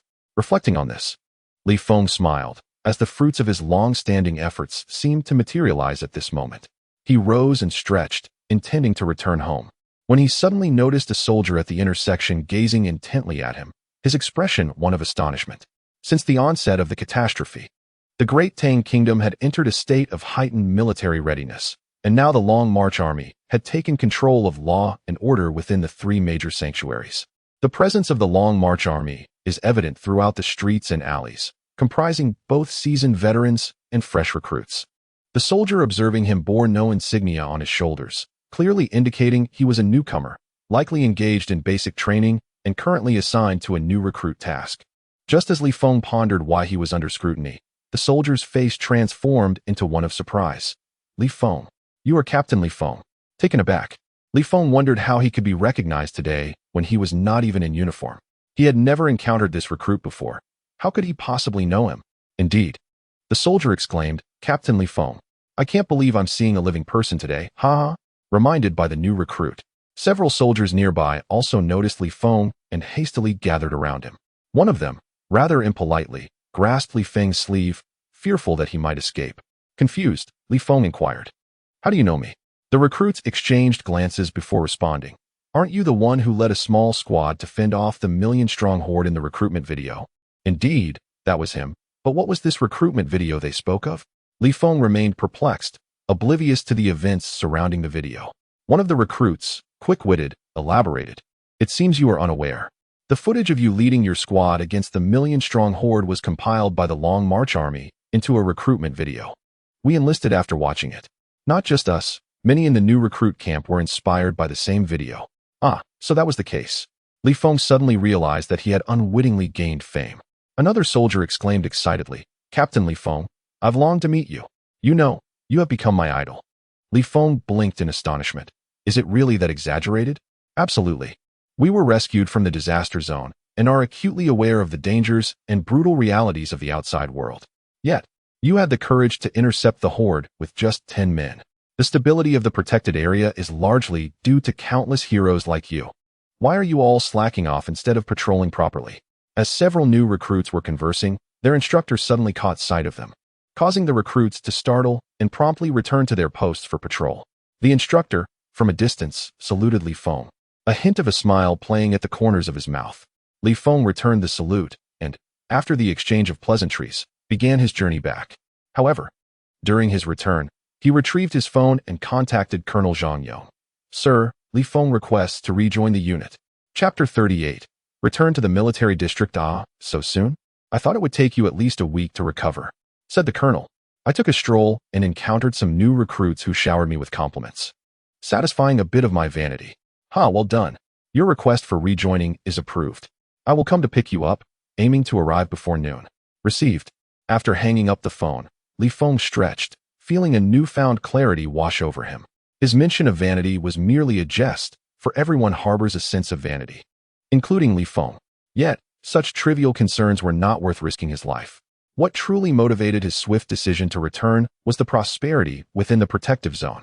Initially, he had resolved to confront the cataclysm out of a sense of duty as a member of the Long March Army and the hatred stemming from his comrades' sacrifices. However, now he genuinely wished to safeguard the tranquility of the protective zone. He hastened back home and directly retreated to his bedroom. His mother, Niu Wenxin, had intended to continue her tirade about potential suitors, but upon seeing Li Feng emerge in his military uniform, she fell silent. Li Fan felt a twinge of reluctance. Is it already time to return after just a few days? Li Feng nodded in affirmation. Indeed, it is time to go back. There are many matters awaiting my attention. This time, even Li Fan fell silent. The elderly couple's eyes reflected not only their reluctance, but also a profound concern. Even the usually carefree Li Feng sensed this and could not help but inquire, "Mom, Dad, why do you look like this?" Li Mu, Niu Wenxin, sighed softly. "Xiaofeng, we have seen that recruitment video." It was now Li Feng's turn to be taken aback. He had only recently learned of the existence of the recruitment video and was unaware of its wide circulation. The fact that his parents, who typically showed little interest in military affairs, had seen it underscored its popularity. In that moment, Li Feng finally grasped why. Despite his brief return, his mother was anxious to arrange a marriage for him and understood the reason behind his father's remark. "Who says you are not a star?" The tender hearts of parents. When their child excels, one would expect pride, yet they were genuinely fearful for his safety. "Xiaofeng, we truly dread the thought of you encountering danger. Is there no way you could refrain from going?" His mother hesitated as she voiced her plea, causing a lump to form in Li Feng's throat. However, he knew there was no alternative. Not only had he undergone a transformation that could greatly benefit the Long March army and the Great Tang nation, but even as an ordinary soldier, it would be unreasonable to flee from his duty. Li Feng ultimately shook his head, refraining from providing a detailed explanation. However, the elderly couple, familiar with his temperament, understood his sentiments and ceased their attempts to dissuade him. After a moment of silence, they began preparing a farewell lunch for him. This departure, it seemed, would stretch into an interminably long absence. During the meal preparations, the elderly couple exchanged few words, maintaining a quietude that was occasionally interrupted by the arrival of customers. This atmosphere of stillness persisted until noon, when Colonel Zhang Yong arrived, driving up to the front of the establishment. After exchanging formal greetings with Li Feng, before Zhang could utter a word, Li Fan blurted out, "You've come just in time for a meal again. This time, we must drink together." Zhang Yong thought to himself, "This is the second time. It's as if I've come solely to partake in a meal. How impolite." Despite his inner musings, he glanced at Li Feng and ultimately acquiesced, albeit with reluctance. Naturally, the idea of drinking was out of the question. Not only was alcohol prohibited in the military, but he also had to drive Li Feng back to the military district afterward. Consequently, Li Fan took it upon himself to indulge in the wine, drinking enthusiastically. Observing his fervor, Colonel Zhang initially assumed he had a commendable tolerance. However, it wasn't long before Li Fan began to speak incoherently. He had clearly overindulged. In exasperation, Niu Wenxin had no choice but to escort him back to the bedroom and deposit him onto the bed. In the dining area, Colonel Zhang glanced awkwardly at Li Feng, his eyes filled with confusion. Yet, Li Feng could only manage a wry smile and a shake of his head. After lunch, only Li Feng and the cowherd Wenxin remained to bid farewell. As he watched the gradually receding figures from the car, a pang of sorrow washed over Li Feng. Yet he tilted his head back and blinked repeatedly, resolutely holding back his tears. Who does not yearn for a harmonious family gathering? Who does not long for the sweetness of love, with a warm hearth shared with wife and children? Yet, there are always more pressing matters to attend to. Before they are accomplished, how can one indulge in personal happiness? Is it worth sacrificing? Colonel Zhang Yong inquired casually as he drove. With a deep sigh, Li Feng replied, "There is nothing to sacrifice. Compared to others, I am already quite fortunate." After uttering these words, Li Feng closed his eyes, and when he opened them again, his gaze had regained its original resolve. The journey continued in silence, and before nightfall, the military vehicle returned to the protected area, driving straight to the research institute where it finally halted. This was not Li Feng's first visit. However, he was acutely aware of the purpose of this trip. He refrained from asking questions and simply followed Colonel Zhang Yong. As anticipated, upon entering the familiar laboratory, he encountered the well-known visage of Academician Jia, accompanied by several peers of equal stature and some assistants, while General Bai Fei sat nearby, flanked by a few guards.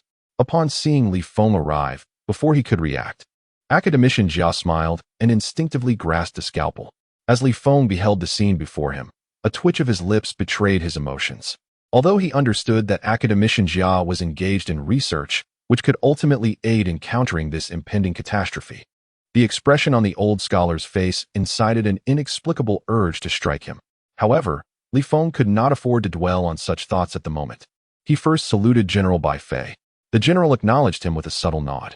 "Li Feng, we have reviewed the footage of your squad, and the remains of the humanoid creature have already been transported back. Since you were the first to encounter this entity and personally dispatched it, I would like you to designate a name for this type of creature." Upon mentioning the humanoid monster, a flicker of hatred crossed Li Feng's eyes.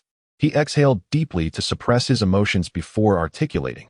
"Given that a previous crawling creature was named Xenomorph, I propose we call this humanoid creature Humanoid Beast." Humanoid Beast? It was a casual yet fitting designation. Thus, the name for the humanoid monster was officially established. Subsequently, Academician Jia elaborated. "Preliminary research indicates that the humanoid beast indeed evolved from the red-headed zombie. Its skin exhibits a toughness exceeding that of the red-headed zombie by more than tenfold. Even a young man wielding a scalpel would require considerable effort to make the slightest incision, and this is merely a corpse. Furthermore, even within the remains, extracting and examining its cellular structure reveals an abundance of potent energy." At this juncture, Academician Jia adjusted his glasses, revealing a gaze brimming with wisdom. "If we consider the evolution of the red-headed zombie to be a form of primitive advancement, Then the transformation from the red-headed zombie to the humanoid beast signifies a qualitative leap. The life form of the humanoid beast transcends that of the red-headed zombie, compelling even the latter to heed its commands.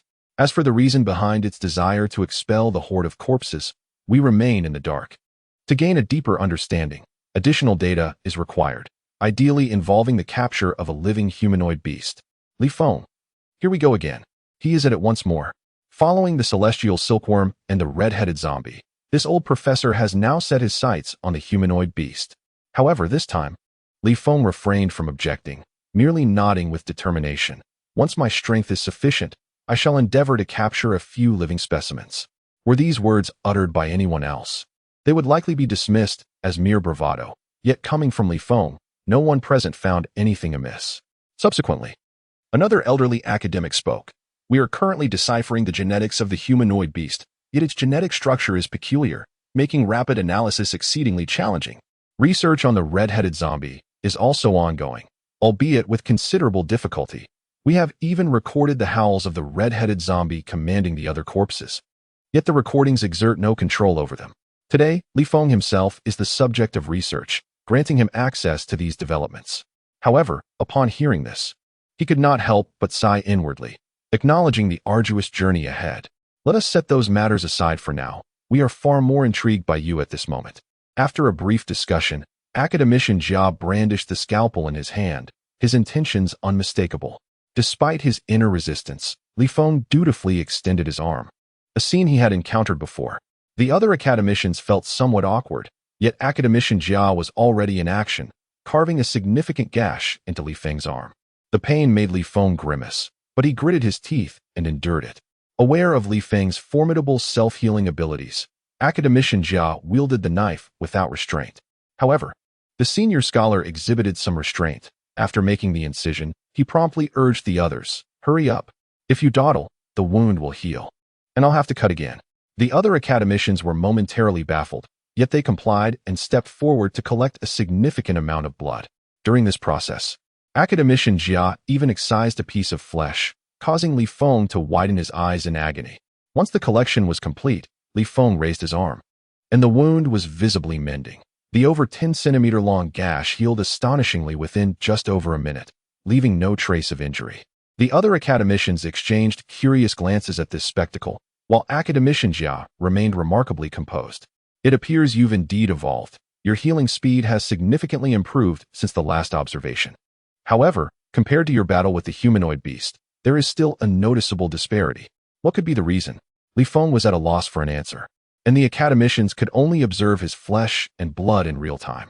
After a while, they were astonished to discover that there were human genes interwoven with mutated zombie genes, truly a hybrid of human and zombie. Drawing from his previous observational experience, Academician Jia noted, "It seems I was not mistaken.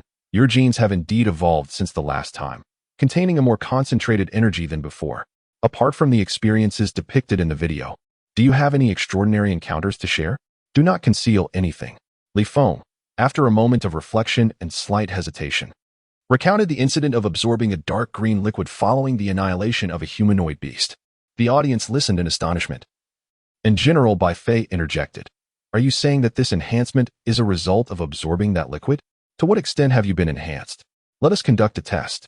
Chapter 39, Li Feng's Test Indeed.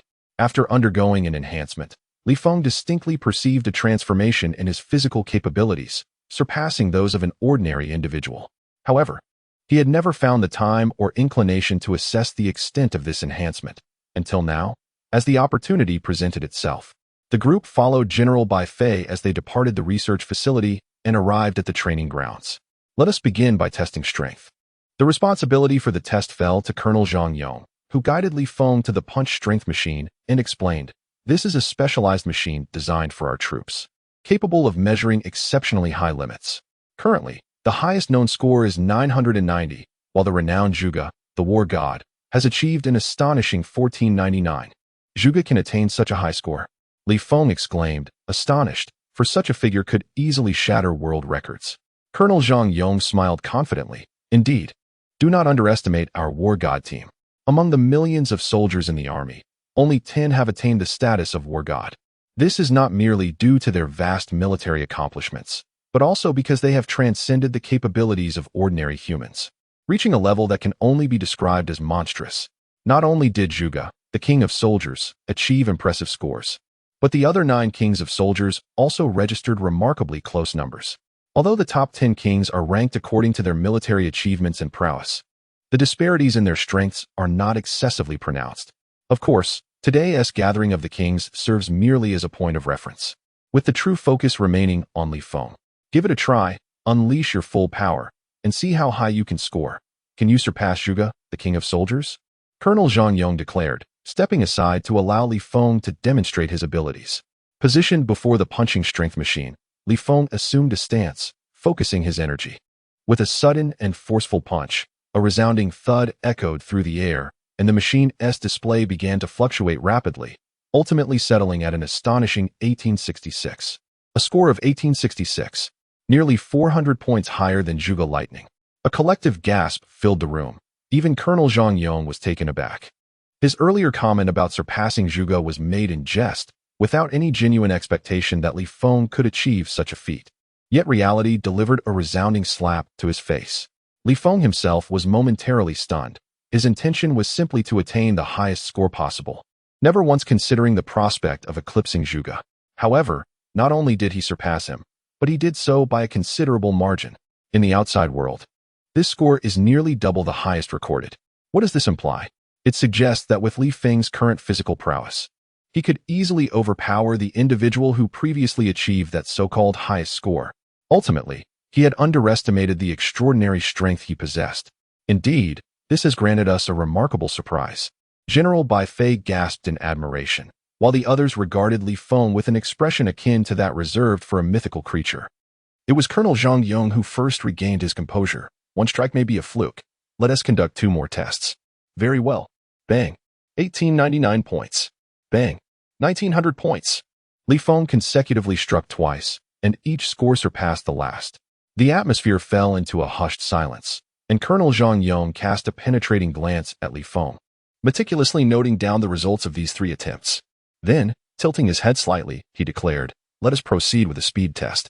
Soon after, Zhang led Li Feng, accompanied by several academicians and assistants, as well as General Bai Fei and a few guards, to the vicinity of the 100-meter sprint track.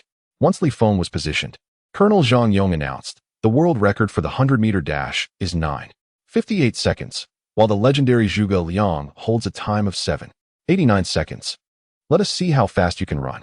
Li Feng nodded slightly in acknowledgement, feeling a measure of pressure. Was Zhuge Liang truly aiming to push someone to their limits? 3, 2, 1, go. At the conclusion of Colonel Zhang Yong's countdown, Li Feng exploded from the starting line like a cheetah, racing forward with such velocity that he seemed to be a gust of wind, his long legs creating afterimages. Upon crossing the finish line, the timer immediately halted, revealing a staggering figure, 7:05 seconds. Yet again, a record-breaking time. Furthermore, this achievement was not merely a simple record. While the external world requires considerable effort and time to recover after completing the 100 meters in 9:58 seconds, even the illustrious Zhuge Liang needed to take several deep breaths to regain his composure. However, after the eccentric Li Feng completed the 100 meters at a staggering speed, he remained utterly composed, without even a hint of breathlessness. Clearly, with Li Feng's endurance, this distance was far from his limits. Were it a long-distance run, it is likely that Li Feng could leave the renowned Zhuge, the king of soldiers, far behind, rendering the onlookers, the record challengers, unable to catch even a glimpse of him. Upon witnessing this astonishing figure, many attendees exchanged glances. But this time they seemed to have grasped Li Feng's extraordinary capabilities and had mentally prepared themselves, no longer expressing the astonishment they had previously shown. Colonel Zhang Yong swiftly jotted down the figure, exclaiming in admiration, "In terms of strength, speed, and even endurance, he has surpassed the elite of the soldier group." General Bai Fei gazed at Li Feng as though he were a precious gem, and as he continued to observe, a smile spread across his face. "Li Feng, the surprises you bring me are truly becoming increasingly remarkable. The enhancements from this evolution are simply beyond imagination." "Beyond imagination? I find that rather far-fetched." A dissenting voice emerged, that of academician Jia.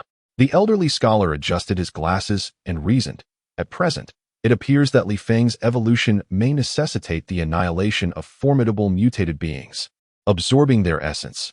Each absorption could lead to a profound transformation. However, if we consider the current data alone, I believe it falls woefully short. In comparison to his berserk state, it is even less than a tenth of his previous prowess. No, a tenth is too generous. It may not even reach 1%. Academician Jia's remarks were unflinchingly candid, yet none present, including Li Feng himself, could contest his assertions. Indeed, this is the reality. If one were to describe Li Feng's current performance as astonishing, then the frenzied Li Feng captured in the video epitomizes sheer terror. Despite enhancements, it seems that Li Feng would still struggle to contend against humanoid beasts, with the disparity remaining substantial. Yet, in his berserk state, Li Feng is capable of overpowering these creatures. Moreover, it remains uncertain whether he exerted his full strength during that time. Even he himself is oblivious to this fact. The contrast is stark and undeniable. With a few words that silenced the others, Academician Jia turned his gaze back to Li Feng, inquiring, "I am quite curious. Just how powerful are you in that berserk state?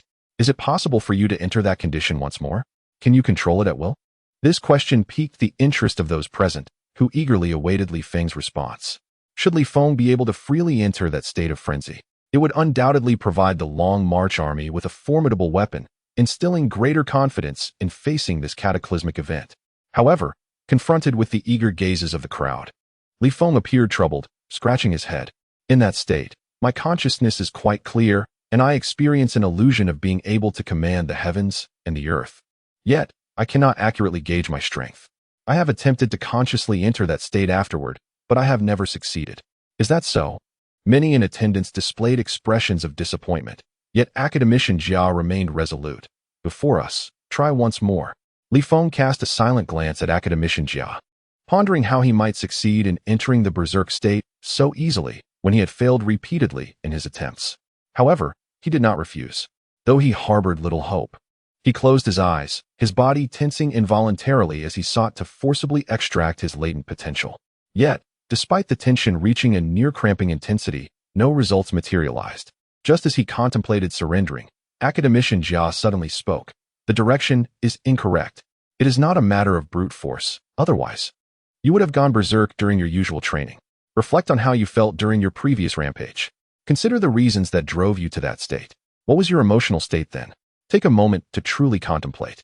Upon hearing this, Li Feng's taut body relaxed, yet his spirits plummeted. The haunting images of his fallen comrades, who had perished one after another, were memories he had long wished to avoid. Yet, this old scholar insisted he revisit them, as if intent on reopening old wounds. He opened his eyes to glance at Academician Jia, then surveyed the eager faces of the others, which elicited an exasperated sigh from him. Very well, then. In that moment, Li Feng resolved to abandon all pretense and allowed his emotions to surface. His mind flooded with memories of Lu Guochun and the others who had fallen in battle. That imagery represented the deepest anguish within Li Feng's heart. Once recalled, a surge of fury surged forth, almost choking him, causing an involuntary grunt to escape his lips. After the anger, there followed an overwhelming sorrow. Following the sorrow, a blazing hatred ignited. As this hatred surged, Li Feng recalled the state he had fallen into during his previous rampage, the feeling of power so immense it seemed to grant him dominion over all. Boom. As this series of emotions and memories interwove, a peculiar wave seemed to ripple through Li Feng's mind and body, even emanating outward. With a sudden roar, a wave of heat swept across the surroundings, causing everyone nearby to instinctively take 2 steps back, raising their arms to shield their faces. Once the heat dissipated, the onlookers lowered their arms, astonished to discover a transparent energy field surrounding Li Feng, extending about half a meter around him. It resembled a visible current of warmth, and even the light within this sphere appeared to bend slightly. Could it be achieved? No. This appearance and state were entirely different from what was depicted in the video. "Li Feng, what do you feel now?" Several academicians inquired, their eyes shimmering with excitement, as if they had stumbled upon a new continent. However, Li Feng did not respond immediately. Instead, he closed his eyes, and just when the crowd began to wonder, he slowly began to levitate. Chapter 40. Mental power. Li Feng was truly too preoccupied to address the esteemed scholars at this moment. He was still immersed in recalling the sensation he experienced when entering this state, etching it firmly into his memory. Simultaneously, he was quietly attuning himself to his current condition. This state was not as formidable as during his rampage, yet it was akin to a milder version of that fury. The abilities remained the same, with the crucial difference lying in the unique fluctuation that enveloped him. Li Feng attempted to elevate this fluctuation, just as he had during his rampage, and as a result, his body began to float as well. As he continued to ascend, his body rose higher and higher until it collided with the ceiling of the training facility. It was only then that Li Feng regained his senses. Upon opening his eyes, he realized he was 5 or 6 meters off the ground, and in that instant, he was taken aback, his body teetering on the brink of losing control. After a brief struggle, he steadied himself and gradually descended. Once on the ground, he observed the astonishment and envy in the gazes of those around him, utterly unmasked. General Bai Fei even jested. "Well, look at you. You've learned to fly." Li Feng scratched his head, momentarily at a loss for words. It was then that Academician Jia came to his rescue, inquiring, "Do tell, what just transpired? What did you feel?" After a moment of contemplation, Li Feng gathered his thoughts and articulated every sensation he had just experienced. Upon finishing, the gathered crowd fell into deep reflection. However, Academician Jia was the quickest to react. He approached Li Feng, stepping into that peculiar aura. "Come, let us see if you can lift me as well." Li Feng regarded him with a puzzled expression, summoned the unique energy, enveloping Academician Jia, and then carefully lifted him upward. To everyone's astonishment, Academician Jia indeed floated up, albeit only slightly over a meter. As soon as most of his body detached from the peculiar energy, the old gentleman began to wobble precariously, calling out for Li Feng to bring him back down. The other academicians watched this spectacle with keen curiosity, eager to have Li Feng repeat the process. Yet, Li Feng, with a scowl, declined. "Are we here to play?" The elderly academicians coughed awkwardly a few times before scrutinizing the peculiar fluctuations surrounding Li Feng. It appeared that the crux of the matter indeed lay within this enigmatic entity. What could this thing possibly be? A contemplative silence enveloped the scene until Academician Jia finally spoke. "I believe this object embodies psychic energy." "Psychic energy? Could it truly possess such potency?" General Bai Fei interjected, unable to contain his curiosity. Academician Jia nodded with unwavering conviction. "Indeed, psychic energy is typically stored within the brain and possesses immense potential. However, our development of the brain is woefully inadequate, often leaving these psychic forces untouched and overlooked in the past. Following its mutation, Li Feng should have acquired the ability to harness these psychic energies." "Is that so?" Li Feng pondered, momentarily enlightened, yet he furrowed his brow slightly. "Doesn't this scope seem rather limited?"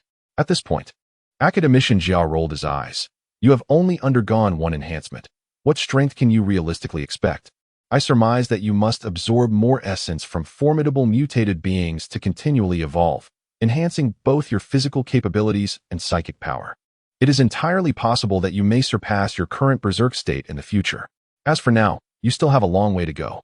Li Feng felt a flush of embarrassment, yet he soon regained his composure, even sensing the surging psychic energy within a half-meter radius around him. A flicker of anticipation igniting within. Another academician urged him. "Psychic energy should possess boundless applications. Can you discern any other abilities?" Upon hearing the words, Li Feng closed his eyes, immersing himself in contemplation.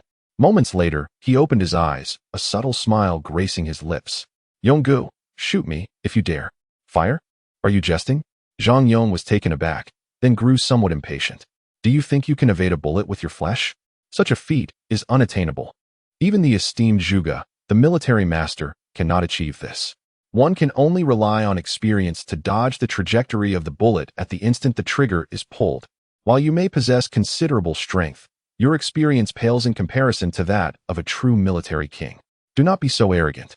Feeling awkward, Li Feng was about to explain, when Academician Jia interjected, urging, "You foolish lad, you chatter excessively. I asked you to shoot him, not necessarily in the head. Surely, you can aim for his arm or leg. Even if he fails to evade, it will merely create a hole. He is resilient, a mere little cockroach, and will recover swiftly." Li Feng, feeling a wave of exasperation, thought to himself, "Thank you so much." Meanwhile, Colonel Zhang Yong felt a weight lifted from his shoulders and exhaled in relief, saying, "This is acceptable." As the conversation unfolded, Zhang Yong deftly retrieved his pistol, chambered a round, and aimed at Li Feng's arm. Are you ready? Ready. Bang. With his mental burden alleviated, Colonel Zhang Yong acted decisively. Less than half a second after Li Feng's words, he fired. However, the ensuing scene left everyone present wide-eyed in astonishment. The bullet, in the blink of an eye, reached Li Feng's vicinity but was halted mid-air by his mental prowess, unable to advance even a fraction further. Moreover, Li Feng even harnessed his mental power to manipulate the bullet, tracing circles within a half-meter radius around himself. After a few revolutions, he exerted a sudden force, propelling the bullet beyond the confines of his mental reach. The formidable inertia sent the bullet hurtling forth, culminating in a resounding crack as it shattered the timing display screen. The onlookers glanced at the fractured screen before turning their attention back to Li Feng. Some twitched at the corners of their mouths, while others remained in a state of persistent astonishment. Only Colonel Zhang Yong broke the silence, exclaiming, "What a freak! What other abilities do you possess?" The previously speaking academic continued, but this time Li Feng found himself at a loss. Shaking his head, he replied, "For now, this is all I know. I still need to explore what more I can do." This revelation was indeed unexpected. After all, he had only undergone one enhancement. It was only logical that with further augmentations, both the range and power would naturally escalate. Ultimately, it was General Bai Fei who intervened, halting the other inquisitive academics who sought to delve deeper. The testing concluded at this juncture. Although the experiments had been limited in number, they had undeniably yielded considerable astonishment. General Bai Fei nodded at Colonel Zhang Yong, who understood the gesture and retrieved 3 boxes containing military rank insignias. He handed 2 to Li Feng, while he himself opened the 3rd, solemnly placing the rank of 2nd lieutenant upon Li Feng's shoulder. It had not been long since Li Feng's promotion to sergeant, yet he had ascended 2 ranks due to his accumulated military achievements. However, the cost of this advancement appears rather steep. Just as Li Feng was reflecting on the military rank, Colonel Zhang Yong patted him on the shoulder, encouraging him with a simple, "Do your best. As for the other 2, you should know to whom they belong." Understood. All right, return now. The new members of Team 1, 2nd Squad, have been selected and will rendezvous with you tomorrow morning. Yes, any damages to the display screen will be deducted from your allowance. What? Everything had seemed fine until that last remark. When Li Feng's voice took an unexpected turn, his expression filled with bewilderment. Had he known, he would have refrained from striking the display. After a moment of awkward acknowledgement, Li Feng reined in his mental energy and departed the training ground, boarding a military vehicle that transported him to the barracks. The new recruits had already dined, and most had returned to their dormitories, leaving only a few to continue their practice. Li Feng did not rush to rest. He waited patiently until the last recruit had departed before entering the training field, his mind preoccupied with thoughts of mental energy. It was evident that he had yet to fully harness the remarkable potential of this mental energy, and his application of it felt quite unfamiliar, its efficacy rather limited. To truly cultivate it into combat prowess, further exploration and training were essential. Seizing the moment, Li Feng stood alone on the barracks training ground, closed his eyes, and endeavored to connect with his mental energy.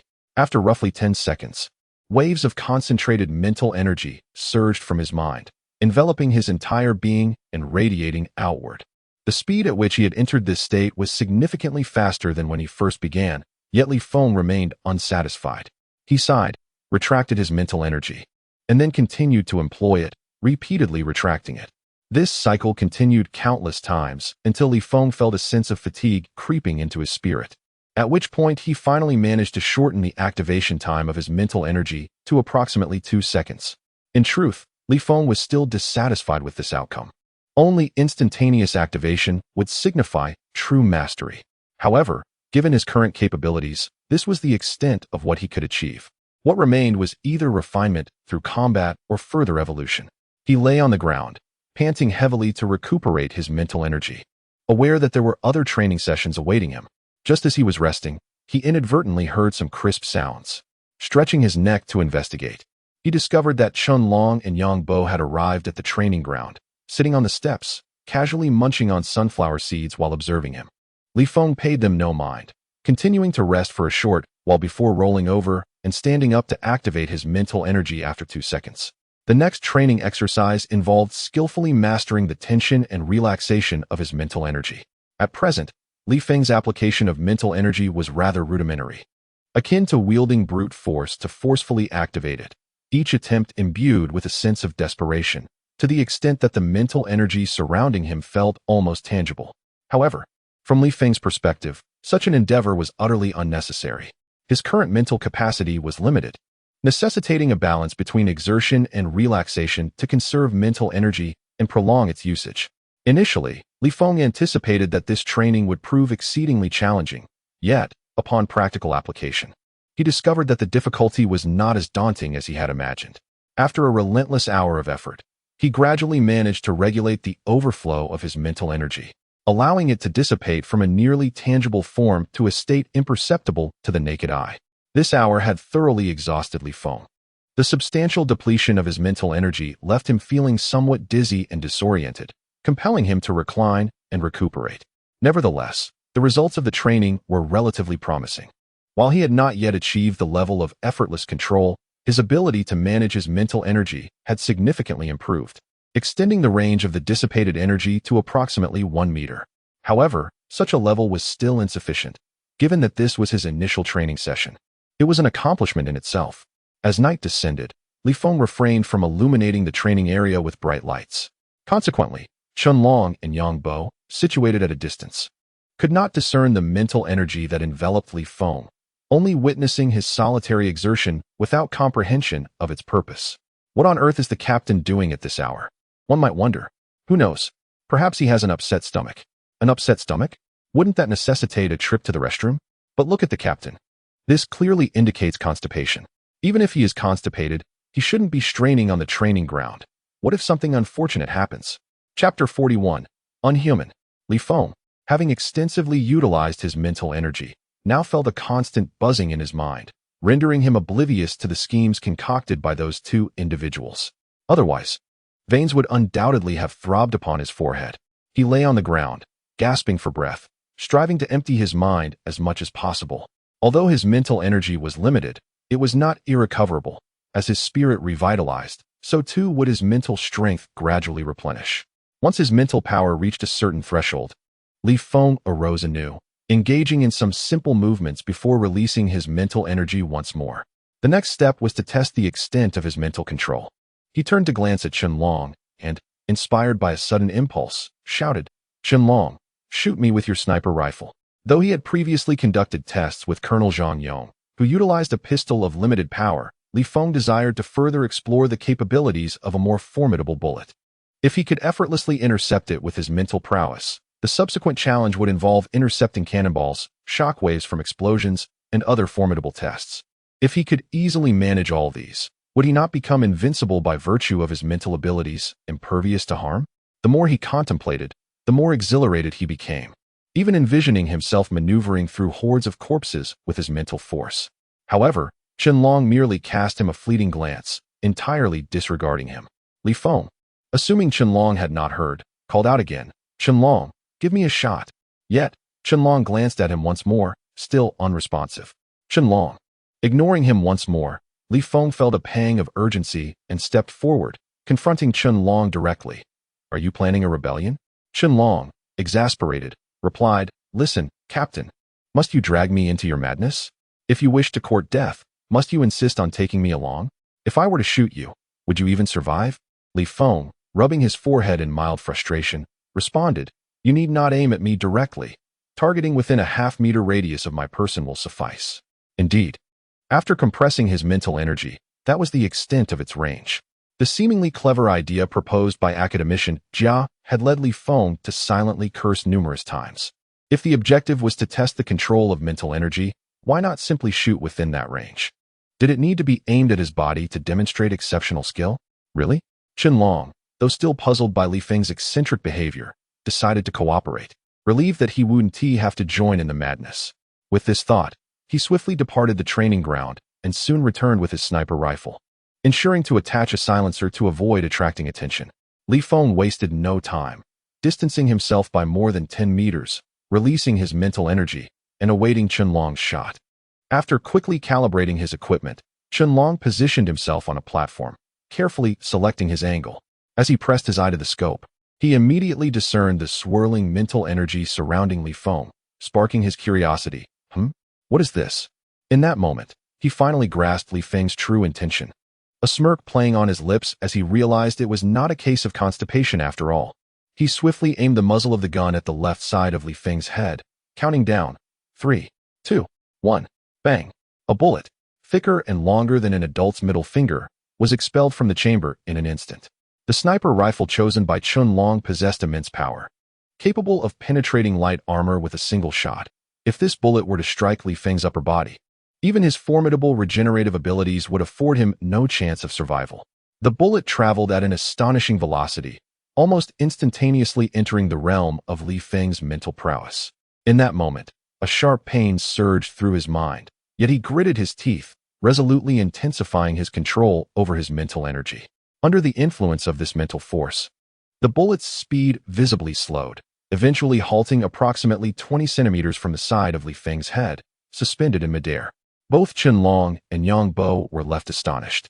This spectacle seemingly transcending their comprehension. They had only ever witnessed such scenes in films, yet here it was, materialized in reality, performed by none other than their unassuming captain. Goodness, Captain, are you even human? Ah, I should have anticipated this when he single-handedly dispatched that humanoid monster. Our captain is truly extraordinary. The two of them, unrestrained in their speech, found themselves questioning whether they were praising or deriding Li Feng's extraordinary abilities. However, Li Feng had no time to rebuke them. The effort required to intercept that sniper bullet exacted a significant toll.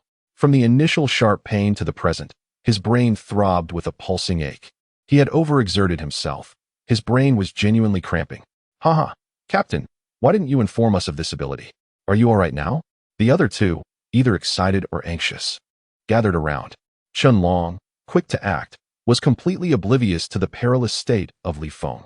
He reached out, intending to give Li Feng a reassuring pat on the shoulder. However, before he could make contact, an overwhelming force of repulsion surged forth, sending him tumbling several times. Yang Bo, initially wanting to intervene, quickly took 2 steps back upon witnessing this scene. Fortunately, Li Feng's instinctive rejection of all external entities did not entail any additional destructive force. Although Chun Long found himself in a rather awkward predicament, he emerged unscathed. After rolling a few times, he promptly stood up, shaking off the discomfort in his arms. Captain, have you lost your mind? Li Feng continued to ignore them, clutching his head with a grimace that, in Yang Bo's eyes, resembled someone who had exerted themselves too forcefully and had suffered an unfortunate mishap. After several seconds, Li Feng's mind gradually cleared, and the pain began to dissipate. He took a few deep breaths, reflecting on the momentary agony and feeling a twinge of fear. Captain, what happened to you? What is that circle around you? Yang Bo finally inquired once Li Feng had returned to his usual self. Li Feng retracted his mental energy and casually grasped the bullet that had fallen. He explained, mental power is a product of mutation. I had been practicing my control over it, but I didn't expect it would backfire. It took considerable effort for me to intercept this bullet. Chun Long and Yang Bo exchanged glances, momentarily perplexed by Li Feng's words.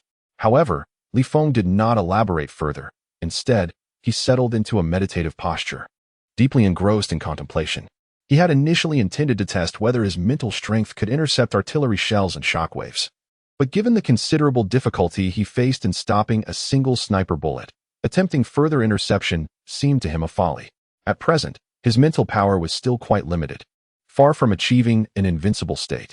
Although he now possessed the capability to navigate through the tide of corpses, his ambitions extended beyond mere survival against the undead. He aspired to confront humanoid beasts, aberrant creatures, and even more formidable monsters. Relying solely on mental strength, Li Feng found himself unable to contend with such high-caliber foes. He needed to evolve further. Yet, to evolve, he would have to consume the essence of monsters of that caliber, a seemingly endless cycle. With a furrowed brow and a sense of distress, Li Feng realized he needed to devise alternative strategies. Meanwhile, observing that they could offer little assistance, Chun Long and Yang Bo resignedly returned to the stands, casually munching on sunflower seeds. Shortly thereafter, an immature idea suddenly sprang into Li Feng's mind. Could he enhance his physical prowess using his mental energy? Whether this idea can mature remains uncertain, and only through experimentation shall we ascertain its viability. Without hesitation, Li Feng propelled himself into the air, releasing his mental energy to create a foothold beneath him, akin to a springboard. With a powerful push, he soared forth like an arrow released from a bow. This spectacle left Qianlong and Yang Bo momentarily stunned. Though their prior encounters with Li Feng's explosive displays allowed them to regain composure more readily, Li Feng, undeterred by their astonishment, harnessed his mental energy to form a platform beneath his feet.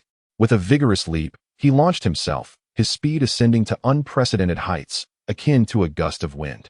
At his current velocity, it was conceivable that he could complete a 100-meter dash in under 5 seconds.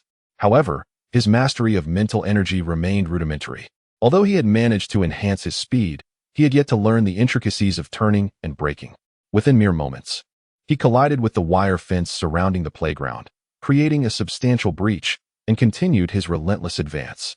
Shortly thereafter, he crashed into the dormitory building, leaving an outline of his form embedded in the structure. Qianlong and Yang Bo exchanged bewildered glances, their minds momentarily overwhelmed. Just as they stood in a daze, Li Feng emerged from the imprint, resuming his frenzied sprint midair. He dashed in another direction, breaching the wire fence once more, and moments later, he collided with the grandstand, sending debris flying in all directions. Fortunately, shielded by his mental fortitude, Li Feng remained unscathed. Despite the consecutive demolitions, he exhibited no signs of discouragement. Rather, a subtle excitement began to stir within him. His concept was indeed feasible, though he recognized the necessity of honing his skills. With this realization, Li Feng darted forth once more, soon crashing into another section of the stands. After a series of such exploits, he finally discerned the key and mastered the art of sudden braking. Following several more attempts, he also discovered the technique for turning, eventually even learning to execute sharp turns, seamlessly altering his trajectory by 90 degrees at high speed without any reduction in velocity. Moreover, Li Feng disregarded the constraints of the terrain, initially sprinting along a horizontal plane.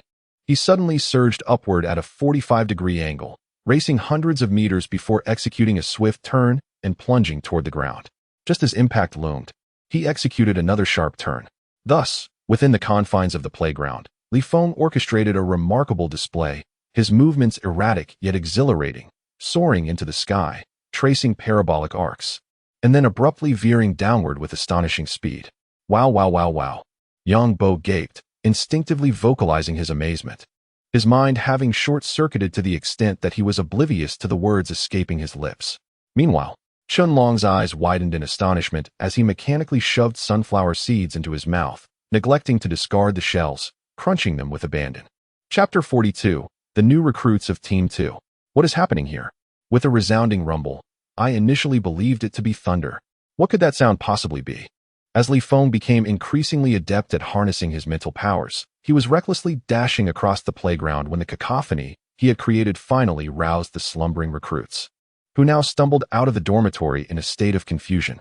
The somewhat dazed Qianlong and Yang Bo also took notice of these newcomers and suddenly grew anxious. "Captain, if you don't hide, you'll be the center of attention." In a panic, Li Feng executed an emergency stop in midair, swiftly veering away. Within mere seconds, he soared to the stands, grabbing Qianlong and Yang Bo, and fled as though escaping a calamity. His concern was not for being observed, but rather for the considerable damage he had inflicted during his tests. If he were caught in the act, what would happen to his allowances once Colonel Zhang Yong found out? The bewildered recruits, still trying to comprehend the situation, emerged to witness the havoc wrought by Li Feng, their expressions ranging from confusion to astonishment.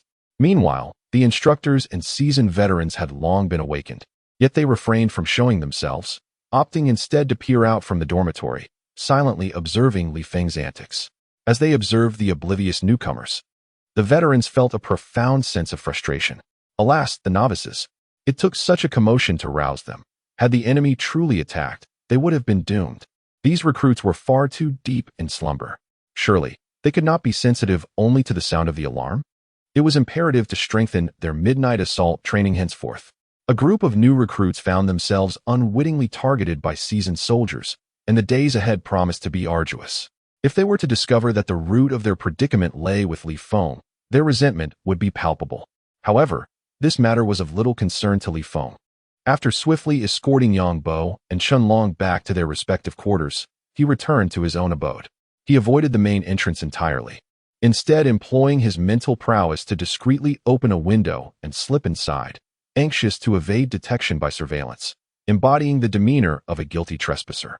In truth, All his furtive actions were captured on hidden cameras, leaving the duty personnel in silent disbelief. Following this minor incident, the night passed without incident. The following morning, after a shared breakfast, the trio accompanied Colonel Zhang Yong in a military vehicle to the vicinity of Armory No. 1, where a selection of 7 new team members had been chosen by higher authorities and awaited their arrival. Upon disembarking, the three were taken aback by the sight of these 7 individuals. Chun Long and Yang Bo were astonished to discover a female soldier among them, while Li Feng's surprise stemmed from recognizing an old acquaintance, Shi Zhuahong, among the group. Their expressions mirrored a silent agreement, all 3 frowning in unison. Colonel Zhang Yong, seemingly unfazed by their reaction, calmly addressed the group. "You 7, please introduce yourselves." As his words faded, the 7 individuals, from left to right, performed a salute and began their introductions. Gao Sanmei, medic; He Lei, engineer; Han Yongqing, a rifleman; Xieyang, a cook; Jing Yuan, an assaulter; Wang Xianghui, an observer; Shi Zhuahong, a rookie. As soon as Shi Zhuahong's introduction concluded, it was not just Li Feng and the other 2 who cast curious glances at him. Even the remaining 6 members exhibited a degree of surprise. However, before any skepticism could manifest, Li Feng and his companions adhered to convention and introduced themselves in turn. Chun Long, a sniper; Yang Bo, a drone operator; Li Feng, the captain of the reconnaissance team, 2nd Squad. With introductions finally complete, Li Feng could no longer contain his skepticism. When did the reconnaissance team become so frivolous that even rookies could join? This inquiry echoed the sentiments of the others present. As many eyes converged upon Colonel Zhang Yong, maintaining his composure, Colonel Zhang calmly elucidated, "The current situation is far from optimistic. The training progress for the new recruits has been hastened significantly, yet still lags behind. Among these newcomers, a select few have exhibited exceptional performance, and Shi Zhuahong is one of them. After deliberation, the higher-ups have resolved to take calculated risks. Without rigorous training, one cannot be forged into a fine blade. Thus, a portion of these distinguished recruits will be integrated into the reconnaissance team for direct and rigorous training in the disaster-stricken zones." Casting a glance at Shi Zhuahong and Li Feng, Colonel Zhang continued, "However, as a precaution for the protection of these recruits, priority will be given to assigning them to the elite soldiers team and your team, Li Feng."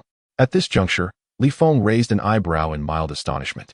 Was the higher command elevating his status to that of the elite soldiers team? Colonel Zhang Yong subsequently smirked. "Among these individuals, Shi Zhuahong shares a certain connection with you. Coincidentally, your squad requires reinforcements. Thus it is only natural that he becomes one of your team members." Li Feng's expression suddenly darkened. Indeed, he had a connection with Shi Zhuahong, yet it was far from favorable. In the past, Li Feng had selflessly diverted a horde of zombies to save him, sustaining injuries in the process. Yet this individual expressed no gratitude and instead insisted that Captain Zhang Liman eliminate him. Throughout their journey, he incessantly complained, infuriating Li Feng to the point where he had to reprimand him by grasping his collar. Although these memories had nearly faded, the sight of Shi Zhuahong's face brought them flooding back. Once Colonel Zhang Yong finished speaking, Li Feng could not help but exclaim, "To be honest, you have truly surprised me. I presumed you held the Long March army in disdain and would never enlist." Shi Zhuahong furrowed his brow slightly, yet responded with measured confidence, "People inevitably change." Colonel Zhang Yong interjected at the opportune moment.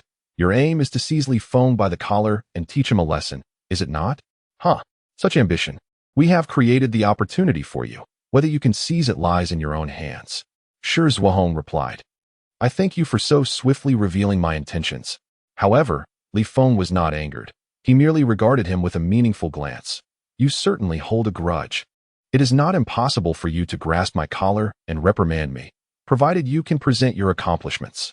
Until then, all actions will be directed by command. Can you adhere to this?" Shi Zhuahong, "I can." "Speak up."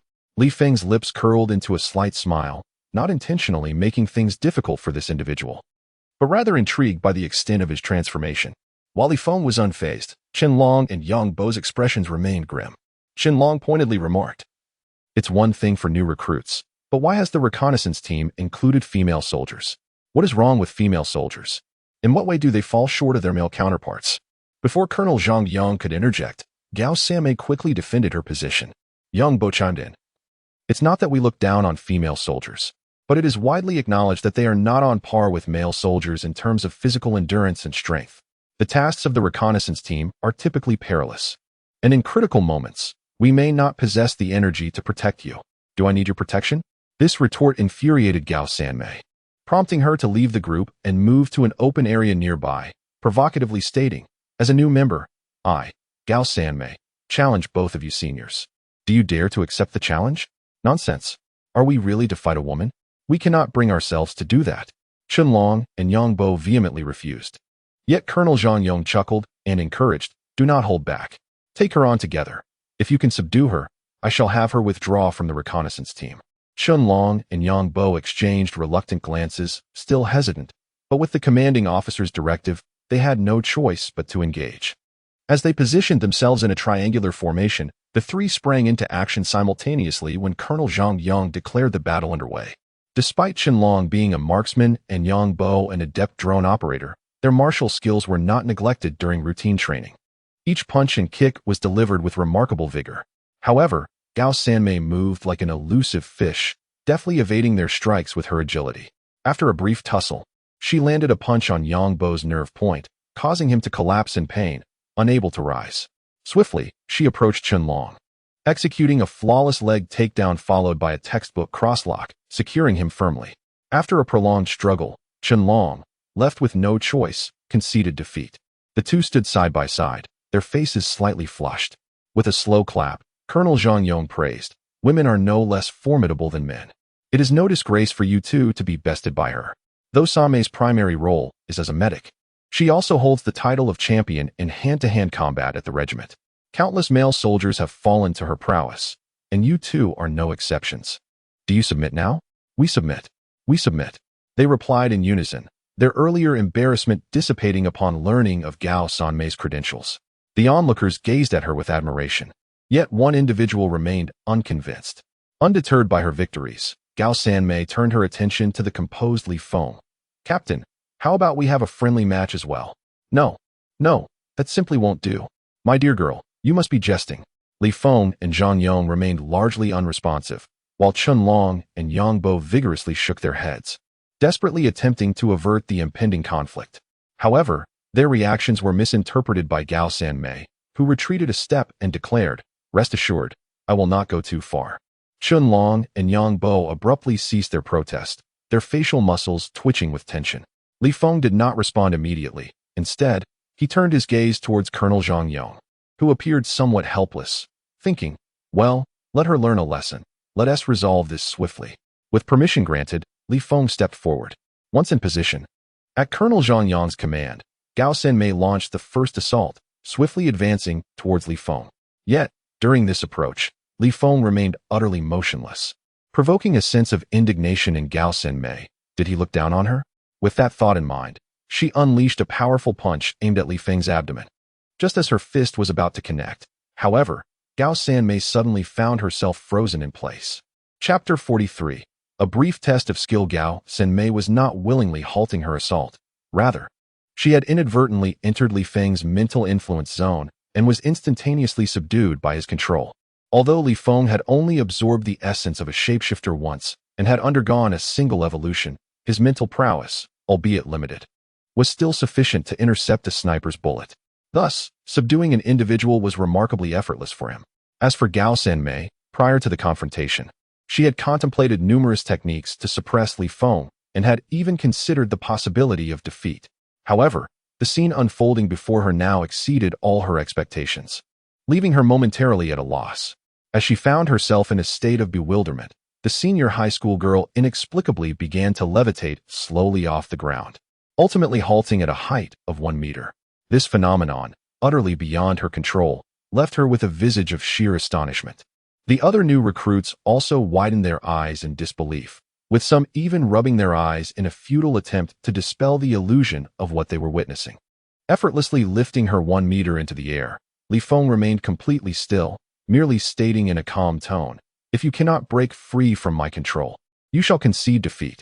After a moment of realization, the high school girl, filled with unwillingness, exerted every ounce of strength to struggle against the invisible force.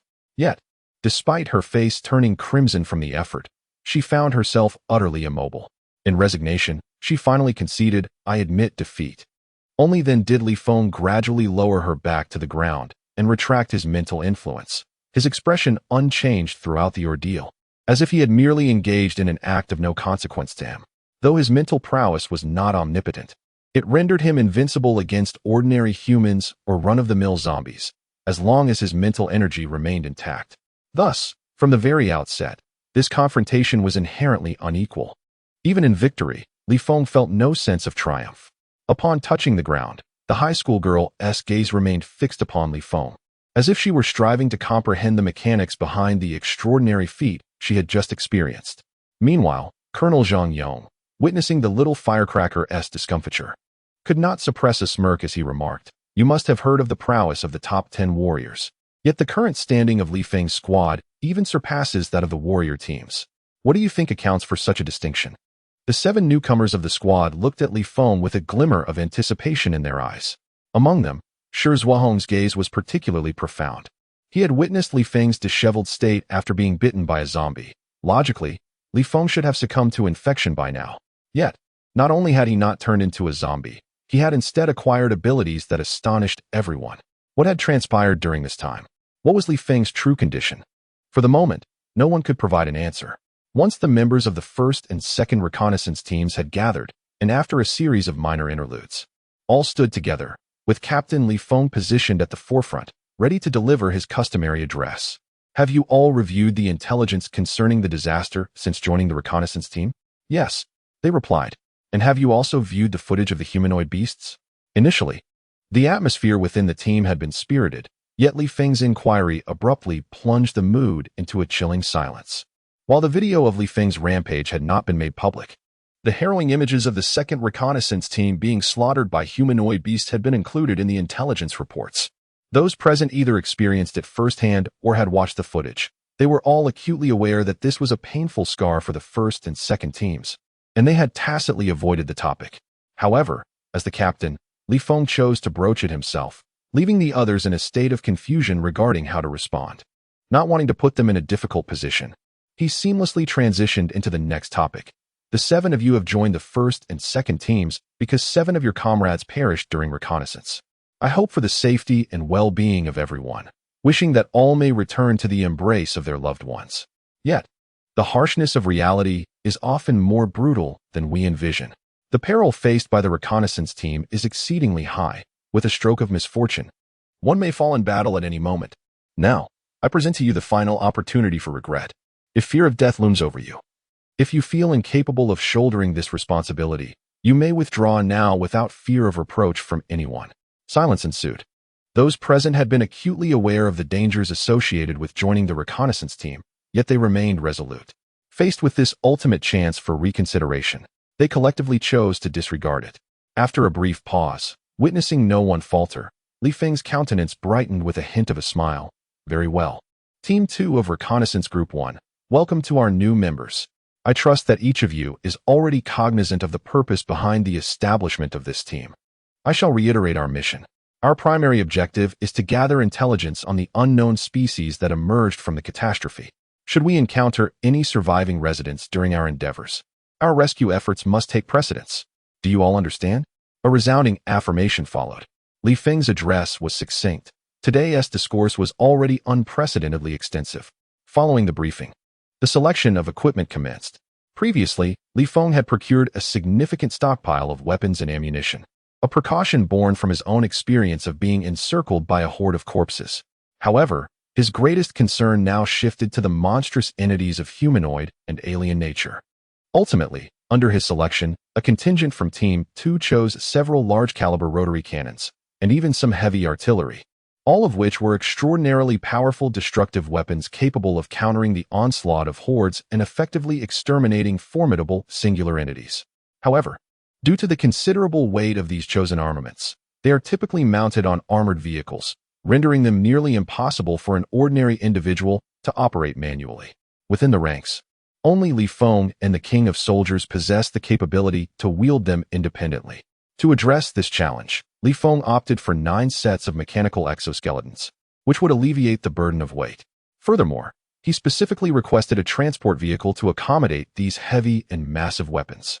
Yet, The duration required to transport the vehicle from the safe zone to the front lines was excessively long. After consulting with Colonel Zhang Yong, a nearby outpost in Beishan village was promptly dispatched to deliver one. With all equipment prepared, the next step was to draft last letters. The reconnaissance team's mission carried a high degree of peril, with the constant risk of sacrifice, thus rendering last letters and body bags indispensable prior to departure. Observing the expressions of the new recruits as they contemplated their final notes, Li Feng could not help but reminisce about Lu Guochun and others. Recalling the times Lu had defiantly challenged him, the sting of those profanities lingering in his memory, causing a slight ache in his nose. How awkward those words had sounded then, and how profoundly he missed him now. Once the last letters were completed and entrusted to Colonel Zhang Yong for safekeeping, the team donned their body bags and boarded the helicopter, bidding farewell once more to the safe zone as they ventured into the depths of the infected area. The distance is relatively great, traversing through numerous cities, suburbs, rural areas, and desolate regions. From his elevated vantage point, Li Feng, with his extraordinary vision, occasionally glimpses swarms of zombies surging forth, a sight that sends shivers down one's spine. After observing for a moment, he averted his gaze, closing his eyes to rest. He is not a savior, incapable of eradicating all the zombies single-handedly. He can only focus on his own tasks, leaving the overarching strategies to the Long March forces. After more than 5 hours of continuous flight, the helicopter finally approached Beishan village. Seizing the opportunity, Li Feng glanced down once more and fortuitously spotted a large congregation of zombies gathered outside the village. These zombies were particularly memorable to him, as they had previously occupied Beishan village and had engaged in a fierce battle with Li Feng's squad. However, the emergence of the humanoid beast had sent them all fleeing with a single roar, compelling even the red-headed zombies to obey. Now, 3 days later, it was surprising that these zombies still lingered in the vicinity, not a single one having departed, seemingly still in fear of the beast's thunderous cry from days past. Li Feng was not overly concerned with the intricacies of their situation. That burden lay with the researchers at the institute. His primary focus remained on the zombies themselves. Upon the helicopter's landing, everyone joined forces to unload the weaponry and equipment. At the entrance of Beishan village, 2 troop carriers and an armored vehicle awaited. After the remaining 3 members of Li Feng's squad returned to the safe zone, the equipment they had left behind was diligently safeguarded by the station personnel, who not only repaired the damaged armored vehicle, but also provided an additional troop carrier. Just as Chun Long and his companions were preparing to load the weaponry onto the vehicle, they were halted by Li Feng. There's no need to rush with the loading. Everyone, don your mechanical exoskeletons, equip ourselves with our new gear, and follow me. Although the group was initially perplexed, they complied without hesitation. Utilizing the mechanical exoskeletons, they carried the rotating machine guns and artillery, trailing Li Feng in a determined direction. Before long, they encountered a mass of corpses gathered in one location. Originally numbering over 3,000, this horde had been significantly diminished by the previous fierce battle, now reduced by nearly half. Nonetheless, the remaining zombies, clustered together, presented a truly horrifying sight. The new team members felt a chill run down their spines at the sight, while Chun Long and Yang Bo, seasoned veterans of several zombie onslaughts, remained relatively composed. Captain, are you suggesting? Indeed. With our new equipment in hand, we must break it in with a fight. Everyone, heed my command. Set up the artillery. A thrill surged through the group as they eagerly sprang into action, leveraging the formidable power of the mechanical exoskeletons to position the machine guns and switch to firing mode. Though Li Feng did not don a mechanical exoskeleton, his own physical strength was sufficient for the task, further enhanced by his mental prowess. Fire! With a commanding shout from Li Feng, a full 10 vehicle-mounted machine guns erupted simultaneously, their massive, rapid-fire rounds intertwining to form 10 blazing lines that swept through the horde, delivering a devastating blow. In a mere span of a few seconds, almost before the horde of zombies could even react, the battle had concluded, leaving thousands of the undead reduced to mere fragments. Chapter 44: The Siege of Zombies. The rotary cannon utilized by Li Feng and his companions, while not as formidable as the close-in weapon system mounted on their armored vehicle, still possessed considerable power, albeit with a slower rate of fire. It was, after all, a vehicle-mounted weapon, and its potency was not to be underestimated. Previously, during the interception of a million-strong zombie tide, Yang Bo had single-handedly managed to fend off hundreds of thousands of zombies with the rotary cannon on his armored vehicle. Now, With 10 rotary cannons firing simultaneously, the sheer intensity of their firepower was beyond imagination. Thousands of zombies, including the formidable red-headed variety, could barely withstand a few breaths before succumbing. The battle commenced with great swiftness and ended even more rapidly. Once the gunfire ceased, the sight of countless zombie corpses strewn across the ground stirred a mix of emotions among the new recruits. While Chun Long and Yang Bo reflected with a sense of melancholy, only Li Feng exhaled a sigh of relief. His desire to annihilate this batch of zombies stemmed not only from a wish to test the new weapon, but also to vent the frustration brewing within him.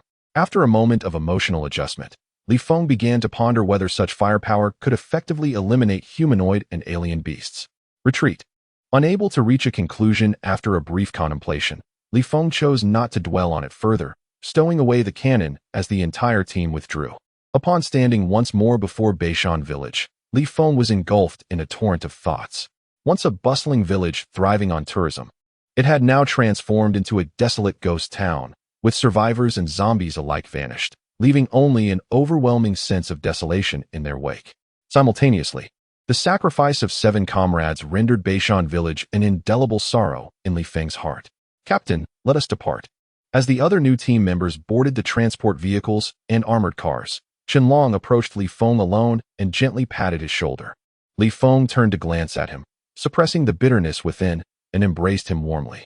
He understood that Qianlong, having spent years alongside Lu Guochun and others, bore a deeper anguish within, albeit one he chose not to articulate.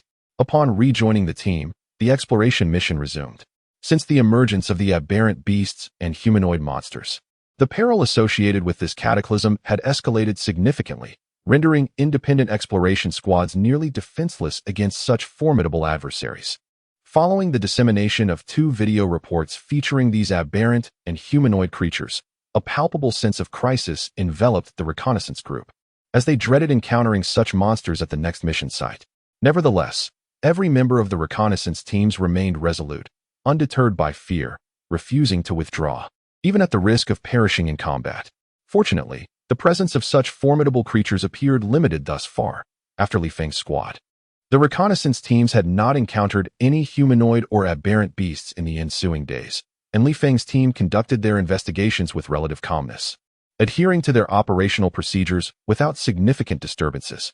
In recent days, they traversed designated task points, encountering a myriad of zombies and witnessing desolation in various forms.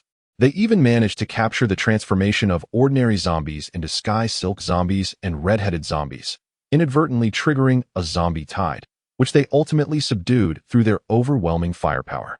During their journey, they encountered several survivors who were actively seeking escape. Upon a chance meeting on a narrow path, the survivors, after a moment of vigilance, recognized the Long March army and subsequently lowered their guard, tears streaming down their faces.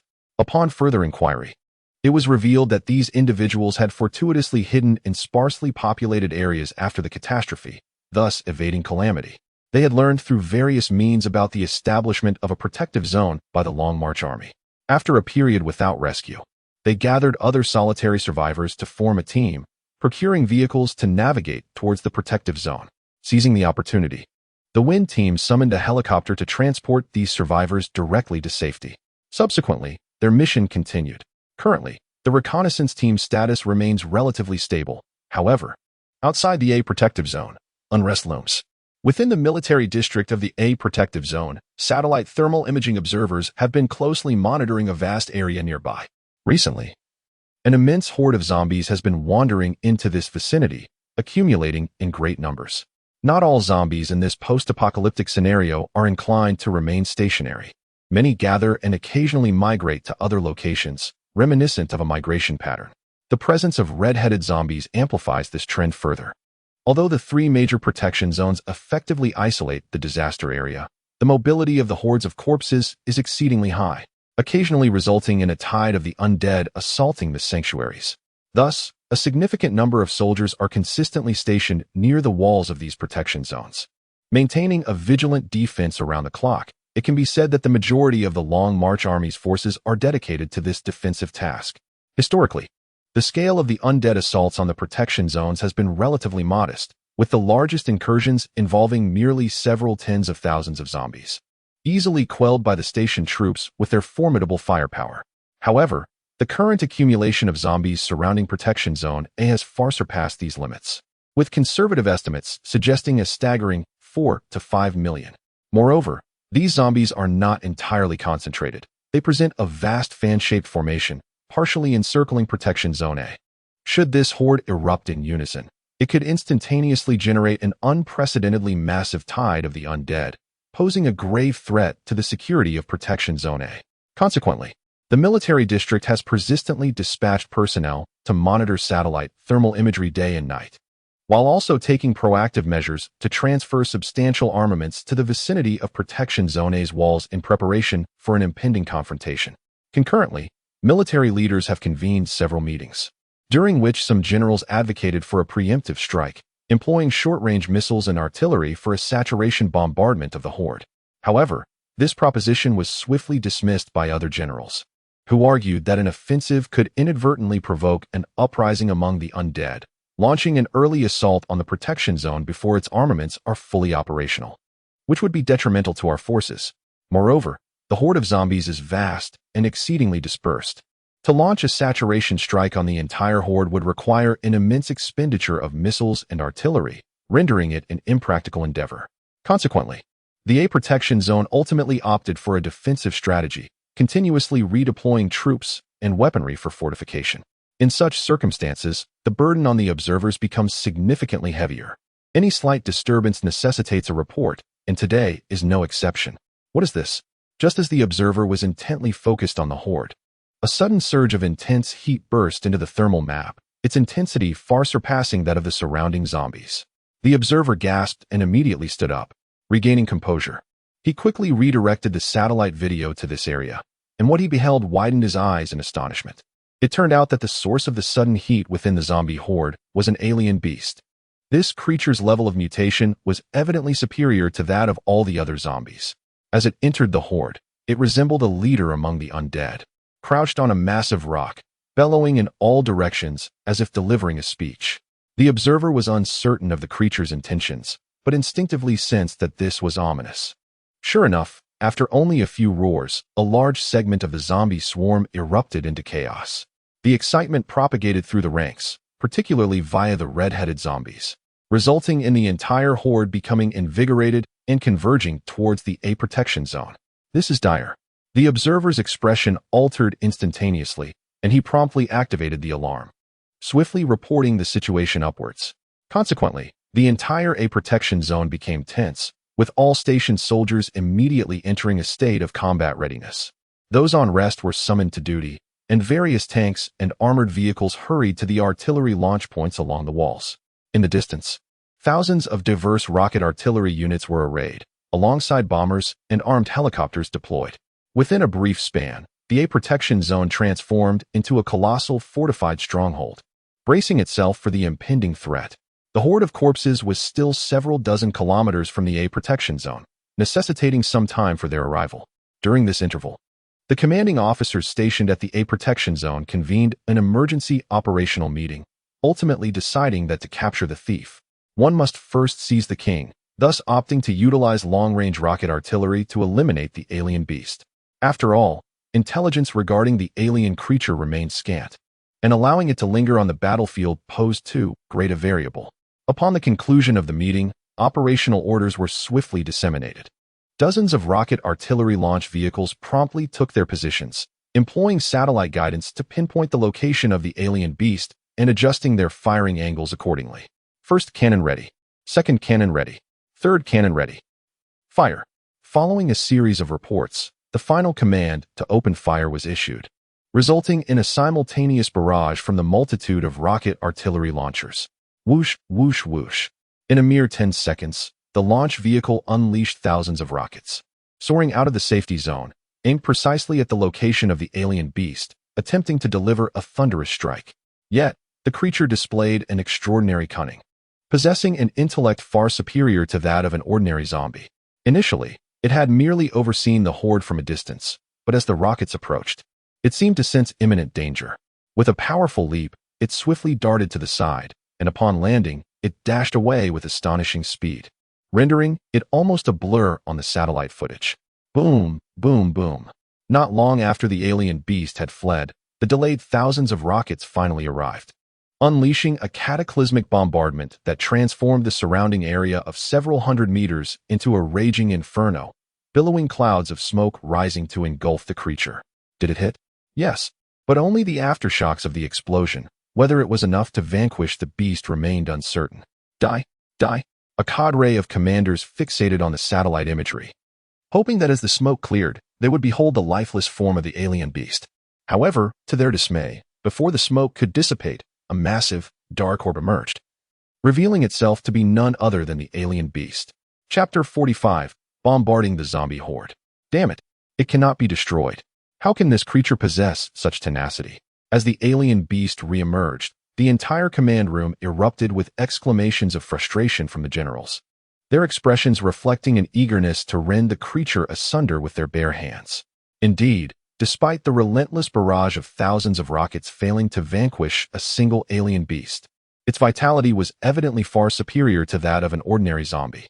However, after enduring this round of bombardment, the alien creature was not unscathed.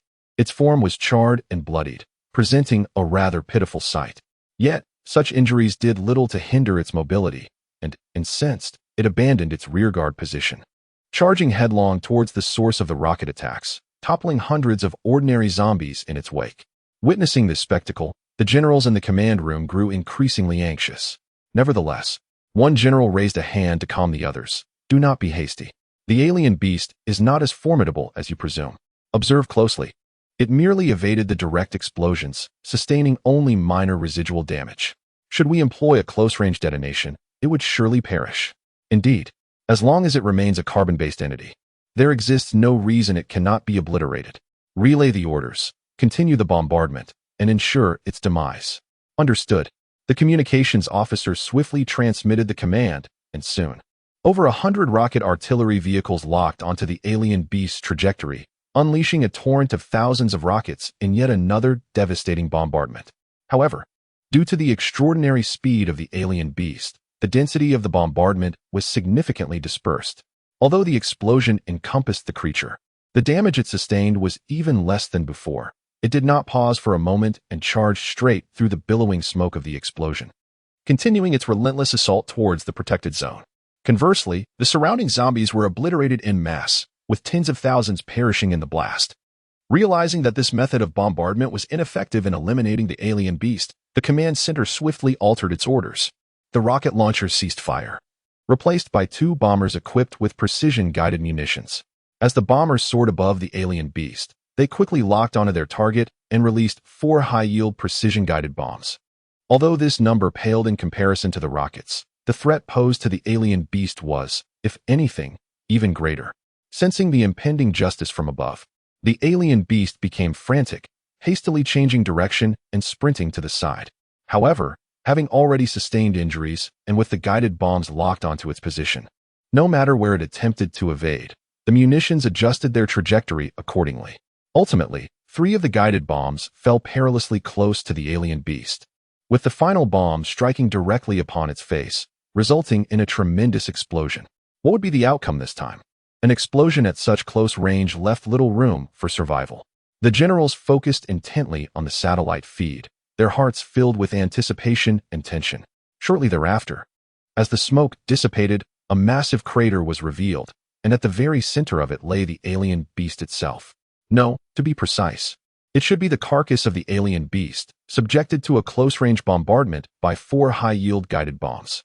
Despite the formidable vitality of the alien creature, it found no means of survival and now lies motionless in the crater, with 2 of its legs already severed. How splendid! At long last, it has been vanquished. Upon witnessing this scene, cheers erupted within the command center. The alien beast is finally dead. However, the jubilation was fleeting. The demise of the alien beast is merely the initial step. The looming threat of the millions of corpses still remains. The next course of action is to resist and obliterate the entire horde. The foremost wave of corpses is still over 20 kilometers away from the protective perimeter of Zone A. For an ordinary person, traversing such a distance on foot would take an exceedingly long time, as fatigue is an inevitable companion. Yet, the zombies do not tire. Especially those that have received commands from the alien beast, exhibiting significantly heightened activity levels compared to regular zombies. They sprint at a 100-meter dash pace without any signs of slowing down, as though they could maintain this pace indefinitely. At this rate, it is estimated that in less than half an hour, the horde will encroach upon the protective zone.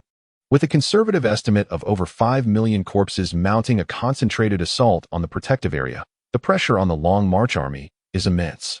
This situation differs markedly from the earlier resistance by the Li Feng team against a horde of 1 million. Back then, the objective was merely to delay as long as possible until all survivors were evacuated, after which they would retreat. Now, the imperative is to annihilate every single zombie in the approaching horde. To this end, the Long March Army will endeavor to employ long-range bombardments to diminish the numbers of the horde before it reaches the protective zone. The initial assault was launched by the bombers.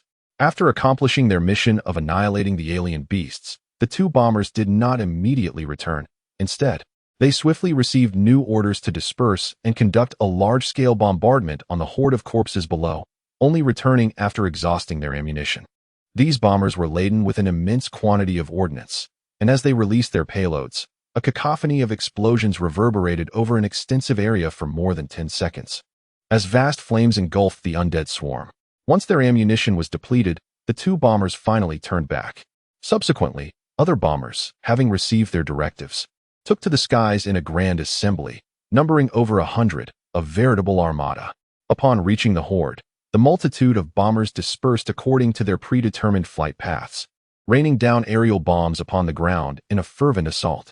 The sheer volume of explosives fell like a torrential hailstorm, but unlike ordinary hail, these projectiles were designed to detonate. The air was filled with a relentless barrage of explosions, drowning out the roars of millions of zombies, leaving only the thunderous sounds of destruction echoing across the landscape. As the final aerial bombs detonated, the 100-plus bombers unleashed their payload of air-to-ground missiles in unison. Hundreds of missiles blossoming amidst the horde, toppling wave after wave of the undead. Only after exhausting their munitions did the bombers commence their return, leaving behind a vast expanse of smoke, drifting with the wind. However, before the smoke of battle had settled, an overwhelming tide of corpses surged forth recklessly, as if the recent bombardment had no bearing on them whatsoever. In truth, despite the ferocity of the assault, it had merely claimed the lives of over 200,000 zombies, resulting in a negligible reduction in their numbers. This horde was markedly different from the previous one in Fengcheng, exhibiting a far lesser density. All the undead appeared to be frantically advancing, gradually widening the distance between them. The effectiveness of the high-density bombardment was not particularly remarkable. Yet, regardless of its efficacy, the bombardment had to proceed. Once the bombers returned, thousands of rocket launchers, grenade launchers, and heavy artillery took their positions, poised for action. At the command of the headquarters, a multitude of fire points unleashed a relentless barrage of shells, fanning out in a protective arc. The deafening sounds reverberated ominously, sending shivers down the spine. Countless shells rained down upon the horde, igniting towering flames. The force of the explosion seemed capable of shaking the very heavens, as vast swathes of zombies were swept skyward like leaves in a tempest, with some being torn asunder by the shockwaves. Following this round of bombardment, the number of the undead was reduced by approximately 10%. Nevertheless, the remaining throng remained frenzied, charging forth from the veil of smoke, their eyes almost glowing with fervor.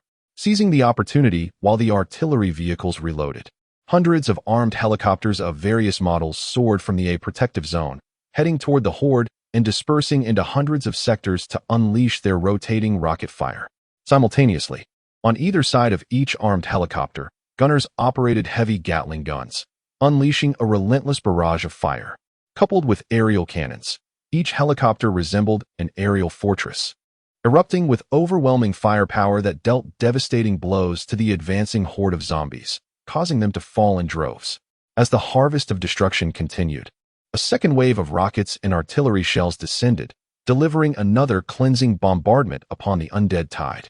After several rounds of explosive resistance, when the vanguard of the horde approached within 5 kilometers of the protection zone's walls, their numbers had been reduced by nearly half. Yet, the remaining half still posed a significant threat to the protection zone, compelling all to remain vigilant. Open fire.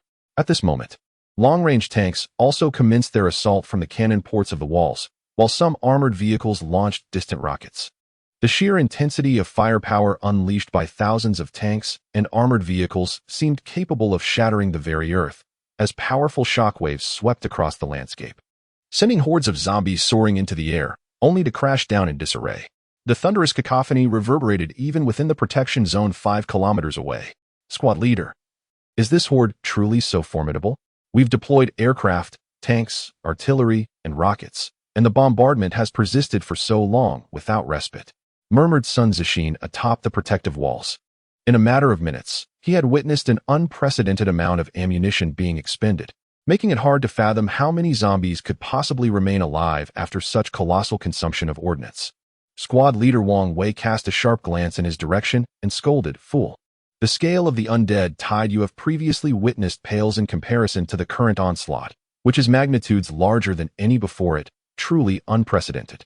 One might wonder why the Long March army expends such an immense quantity of ammunition to mount a defense. Are they merely idle? Sun Zishin hastily fell silent. Though he heard his squad leader's words, he found it difficult to fathom the sheer magnitude of this horde. It was not until more than 10 minutes later, when the vanguard of the undead tide gradually came into view, that Sun Zishin comprehended the enormity of the scene before him, his mouth agape in astonishment.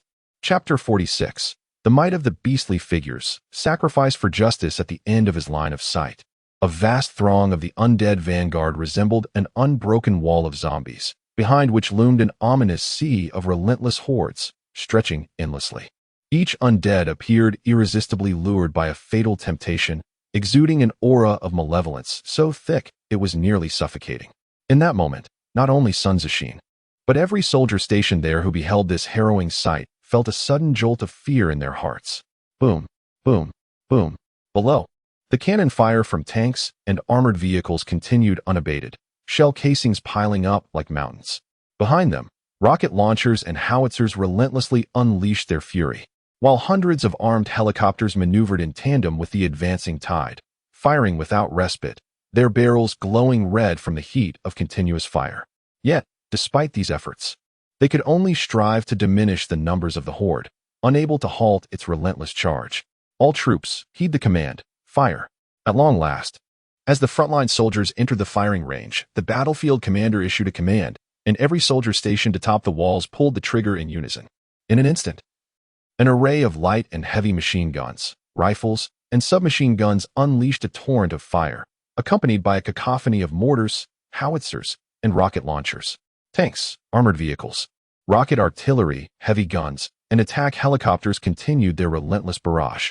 Defensive bunkers were strategically placed along the walls, erupting with streams of fire, while automated mechanical wolves laden with weaponry and combat drones provided vital assistance.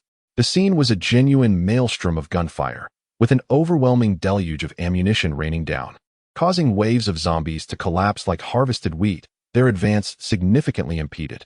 Yet no one dared to lower their guard. All remained taut with tension, determined to fight with every ounce of strength. The relentless tide of the undead stretched infinitely before them, and should this line of defense falter, the entire A protection zone would swiftly succumb to chaos. In that moment, many of the station's soldiers came to comprehend the hardships faced by the departing Wind Squad. Although they confronted a greater number and broader swath of zombies, they were also bolstered by a larger force, complete with numerous tanks, armored vehicles, rockets, heavy artillery, and aircraft. However, the Wind Squad had once intercepted a horde of over 1 million zombies with merely 10 individuals and some unmanned equipment, along with a single armored vehicle. No matter how formidable their firepower, could it truly surpass that of the current protection zone? Ding, ding, ding. Rumble, rumble. The relentless barrage of gunfire continues unabated, while the horde of zombies, undeterred by the onslaught, advances slowly through the heavy fire. As the zombies in the front fall, those behind swiftly trample over their fallen comrades, desperately surging forward. After several minutes of relentless charge, the front line of zombies finally approaches the fortified wall.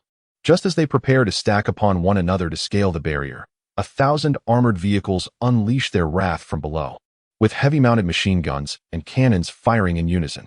The sheer power of their assault seems capable of piercing through anything, and the vast expanse of the horde is decimated at a visible rate. Roar, roar. Yet, the zombies from behind remain indifferent to the ferocity of the firepower ahead, showing no signs of slowing down. With singular determination, They charge forward, paying the heavy toll of countless fallen comrades as they near the wall. As the heavy vehicle-mounted cannons fire their second round, another significant portion of the horde is obliterated. Although the battle remains in a heated state, the Long March army has maintained the upper hand ever since dispatching the alien beasts, and the ordinary zombies are unable to breach this impregnable sanctuary. Observing this, the commanders of Zone A quietly exhale in relief. But just as the spectators believed the outcome of the war was sealed, the observers suddenly exclaimed in alarm. The commanders swiftly turned their attention to the source of the commotion, discovering a peculiar mass of heat rapidly expanding on the thermal imaging. Shifting the video angle revealed that this unusual heat signature emanated from a red-headed zombie within the horde. At this moment, the crimson-headed zombie was contorting its body, its skin gradually darkening, and its entire form increasing in height at an alarming rate. Occasionally, rigid bony protrusions pierced through its flesh, only to be enveloped by the emerging black skin. The muscles, pulsating and seemingly in a perpetual state of growth and contraction, culminated in the emergence of 10 sharp, dagger-like appendages from the tips of its fingers. This visage was undeniably becoming increasingly familiar. What else could it be but a humanoid beast? Astonishingly, this crimson-headed zombie had suddenly evolved into a humanoid beast during the Siege of the Undead. With a resounding roar, the transformed creature's voice reverberated through the cacophony of gunfire, reaching several kilometers in every direction. All zombies that heard the bellow instantly recoiled, as if confronted by a superior being, hastily retreating as though fleeing from venomous serpents. Even those who had managed to approach the base of the walls were not exempt, swiftly changing direction to escape. In mere moments, a vacuum zone was established, the radius of which continued to expand, leaving only a terrifying humanoid beast standing at the center. Quick, open fire. At this juncture, the soldiers in that vicinity felt a jolt of urgency. The commander hastily ordered the attack. It was vital to remember that previously eliminating the aberrant beasts had already proven to be a formidable challenge. Now, with the sudden emergence of an equally formidable humanoid beast, peril loomed ominously on the horizon. Boom, boom. The next moment, a barrage of artillery shells rained down upon this location, enveloping the humanoid beast in a dense cloud of smoke. Simultaneously, the defending soldiers hastily adjusted their aim, desperately firing through the obscuring haze. Yet, amidst the chaos, the humanoid beast suddenly darted out from the smoke, evading bullets and shells with remarkable agility. In a breathtaking leap, it soared 10 meters high, landing directly atop the fortress wall. Alas, it has ascended. How on earth can it leap so high? This unforeseen development threw the defending soldiers in this area into disarray. With a greater concentration of warriors atop the wall, the presence of the humanoid beast forced them into a precarious position, where the use of artillery was rendered ineffective and even gunfire posed a risk of friendly fire. However, the humanoid beast bore no such reservations. Without waiting for the soldiers to regain their composure, it unleashed a vicious onslaught, swiftly claiming the lives of several warriors with a series of lethal strikes. Then, with a powerful kick, it plunged into the nearby crowd, sending 5 or 6 individuals sprawling. Cursed be this situation. Damn it, it has re-entered the throng. And who among us can contend with it now? The commanding officers, drenched in sweat, found themselves in a state of utter desperation. Though formidable weaponry existed capable of countering the humanoid beast, the destructive potential of such armaments posed a grave threat to their own forces, creating a dire dilemma. To fire or not to fire? This was a conundrum with no clear resolution. Equally daunting was the multitude of artillery surrounding the area, with many aiming at the region occupied by the humanoid beast, yet unable to fire. The creature continued its relentless slaughter, claiming dozens of lives in a mere half-minute. Withdraw from this area.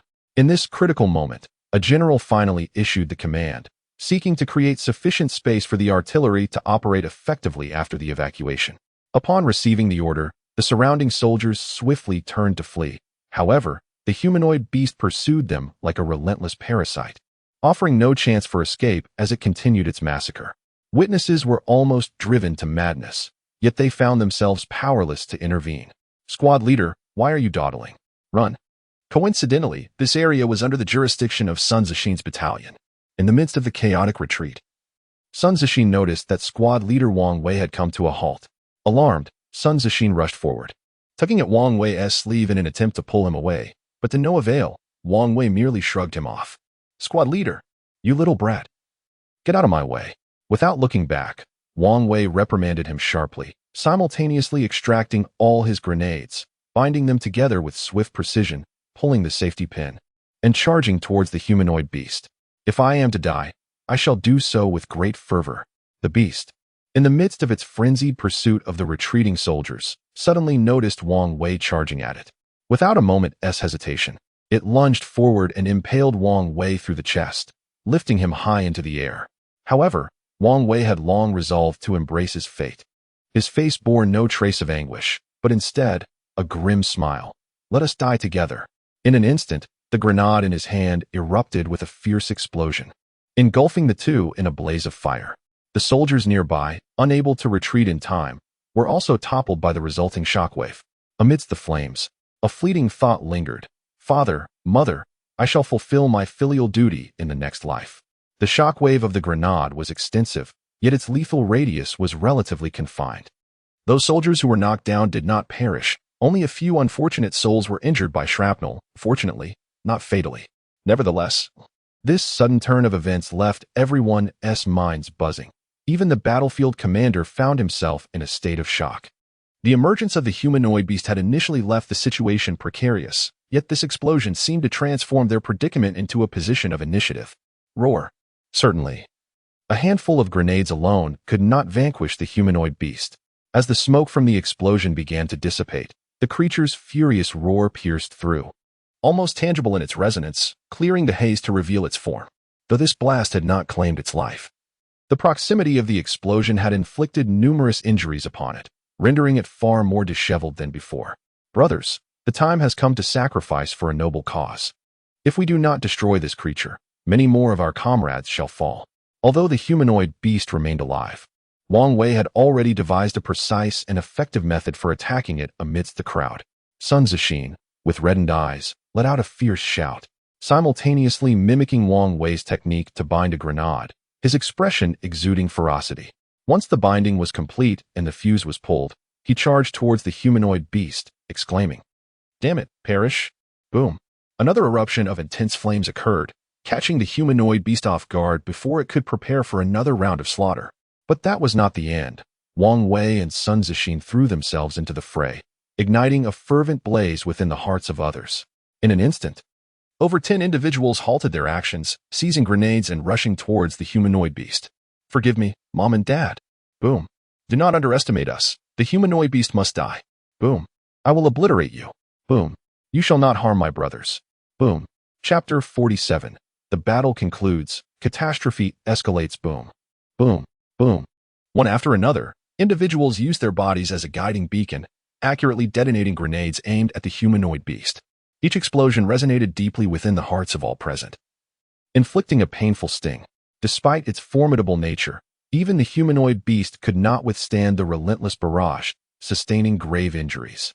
As the fire and smoke dissipated, revealing the humanoid beast's battered form, a wave of unease swept through the onlookers.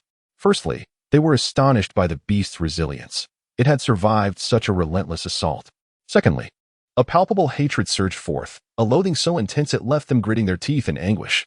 Though they failed to annihilate the humanoid beast, the delay caused by the over 10 soldiers allowed their comrades to distance themselves from the creature, creating ample space for the artillery to operate. Thus, the command was given to open fire. With a furious roar from the battlefield commander, dozens of rocket launchers swiftly unleashed hundreds of rockets, complemented by the bombardment from howitzers and heavy artillery. In close range, numerous rocket launchers fired simultaneously, channeling the collective wrath of the soldiers towards the humanoid beast. The thunderous explosions echoed as the beast, sensing imminent danger, attempted to leap away from the area. However, its injuries were too severe to allow for a timely escape, resulting in it being struck relentlessly by the onslaught of shells. The ensuing inferno engulfed everything in its vicinity, reducing even the surrounding walls to rubble and leaving a gaping breach. As the flames and smoke dissipated, the remnants of the humanoid beast lay scattered amidst the fractured concrete and rebar. The formidable threat had finally been neutralized, but the cost was staggering. With nearly 100 lives lost, including Wang Wei and his comrades, they had valiantly defended the walls, determined to eradicate every encroaching zombie. Yet, there was no time for mourning. nor for anger, as the battle raged on and a massive tide of corpses still threatened the safety of the A protection zone. The soldiers received their orders and swiftly took their positions, grasping their machine guns and hoisting their rocket launchers, channeling all their pent-up fury and resentment against the relentless horde. The remaining battle unfolded in an utterly one-sided manner. Without the assistance of formidable entities such as humanoid beasts or aberrant creatures, even the most frenzied zombie tide could not breach the A protection zone. After a prolonged period of fierce combat, the invading horde was ultimately annihilated. The victory over millions of zombies stirred a surge of emotions among the soldiers, their cheers resonating like a deafening chorus. Yet, in the section of the wall that had been assailed by humanoid beasts, silence reigned. All gazes were fixed upon the damaged fortification, hearts heavy with lingering sorrow. They had witnessed firsthand the cost of this triumph. The commanders and generals wore furrowed brows, still shaken by the formidable nature of the humanoid beasts. One general lamented, "We sacrificed nearly 100 soldiers, with over a dozen deploying close to 100 grenades for a direct explosion, supplemented by the bombardment of rocket artillery and heavy howitzers. And only then did we manage to eliminate one humanoid beast. Yet that soldier, Li Feng, single-handedly crushed one with his bare fists? It is indeed astonishing." Another general, maintaining a level head, remarked, "I concede that Li Feng's berserk state is formidable. However, the circumstances differ. We were confronted directly by the humanoid beasts, constrained by the danger of collateral damage. Had we sufficient space to maneuver or adequate intelligence to preemptively guard against such threats? The humanoid beasts would not have dared to act so brazenly. Ultimately, the lack of information is our greatest hindrance." Other generals found themselves momentarily at a loss for words. The satellite video was directed towards the protected area, revealing that the lives of the inhabitants had remained largely undisturbed. Indeed, the vast majority were entirely unaware of the fierce battle that had transpired.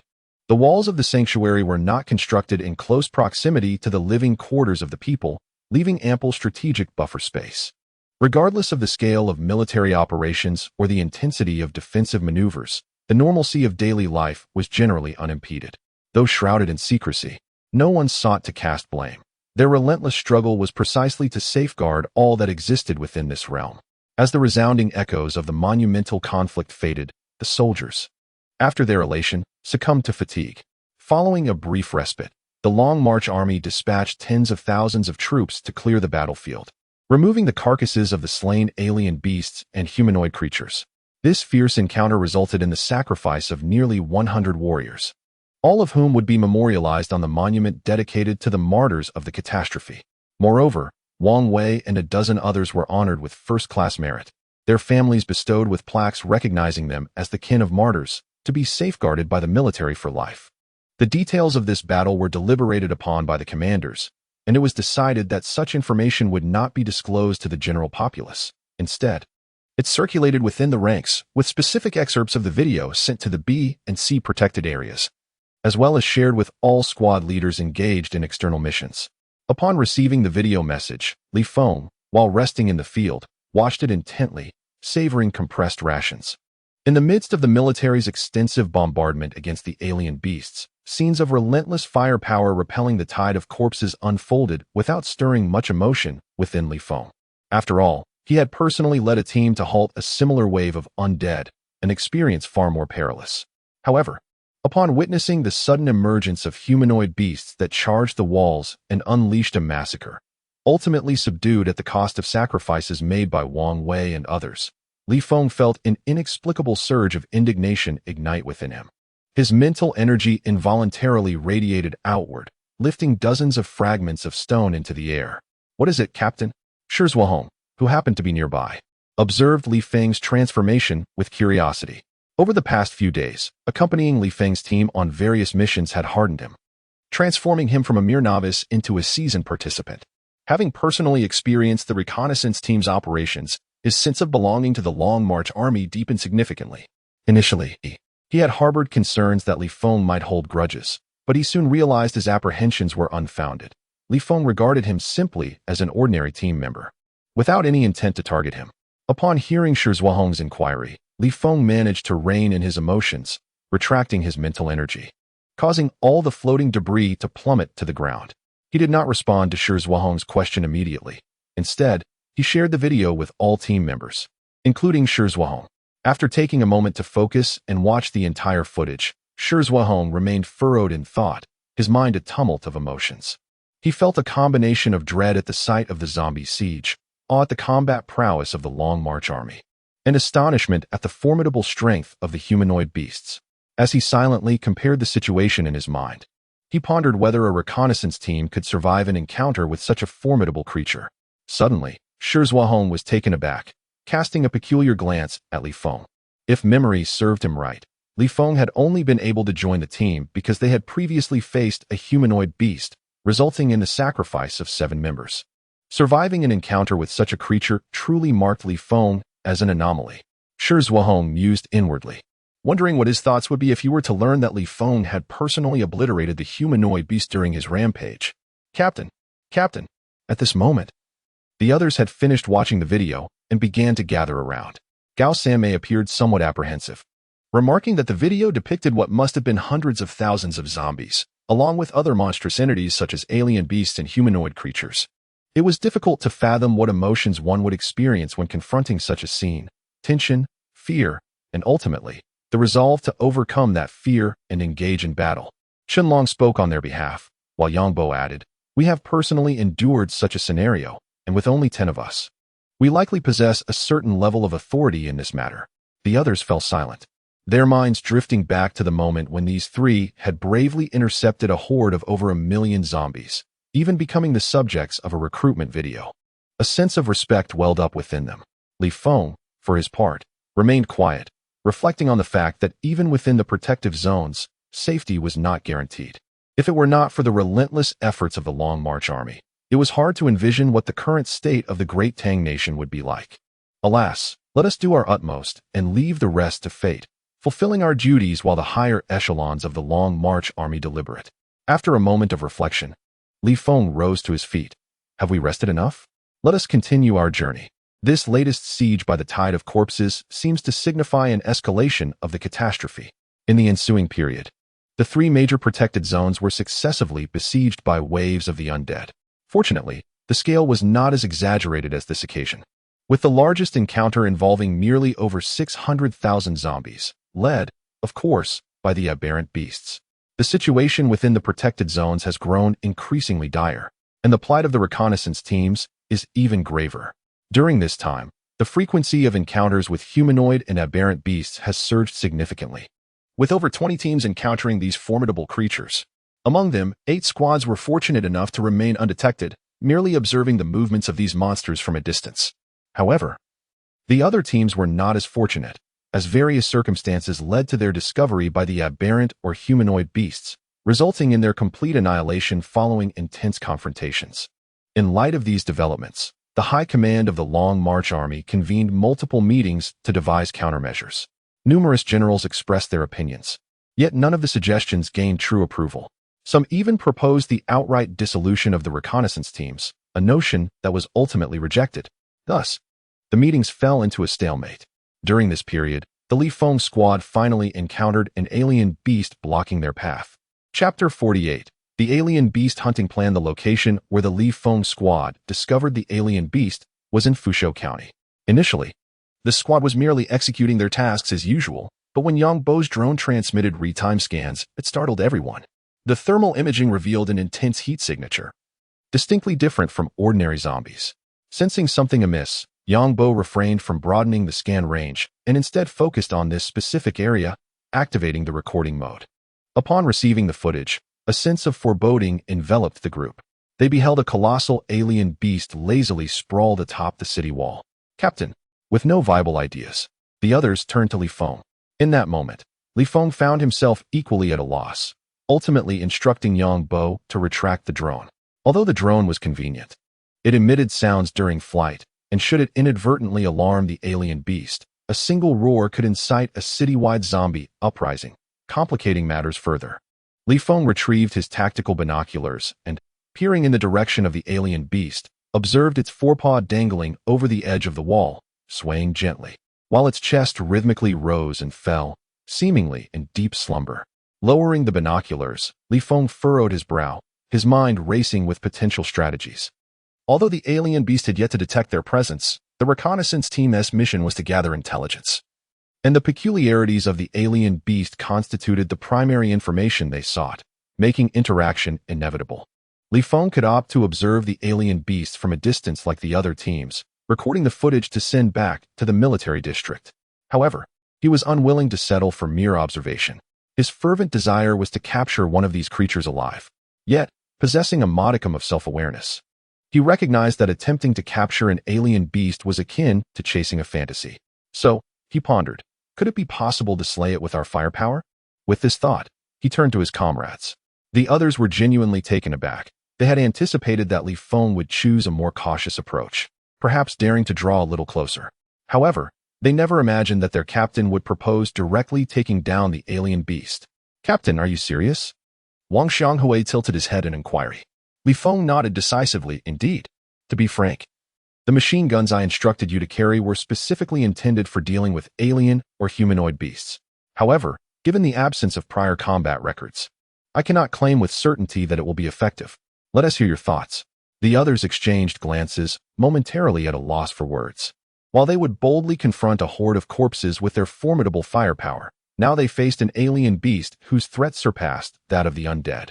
Who among them would dare to assert that they could succeed? Surprisingly, one individual did dare to speak up, Shi Zhuahong. "It's feasible." The others turned to him, puzzled. Shi Zhuahong clarified, "Based on the current intelligence, the power of our rotary machine guns is more than sufficient to suppress the alien beast. The resilience of the alien beasts is formidable. We must deploy multiple rotary cannons to unleash a barrage of firepower, thereby eroding their vitality. And it is entirely feasible to vanquish them." However, as the others absorbed Shi Zhuahong's words, their brows gradually lifted, instilling a sense of confidence regarding the extermination of the alien beasts. Yet, just as this optimism blossomed, a twist emerged, causing their morale to plummet. He lay pressed for clarification. "But what?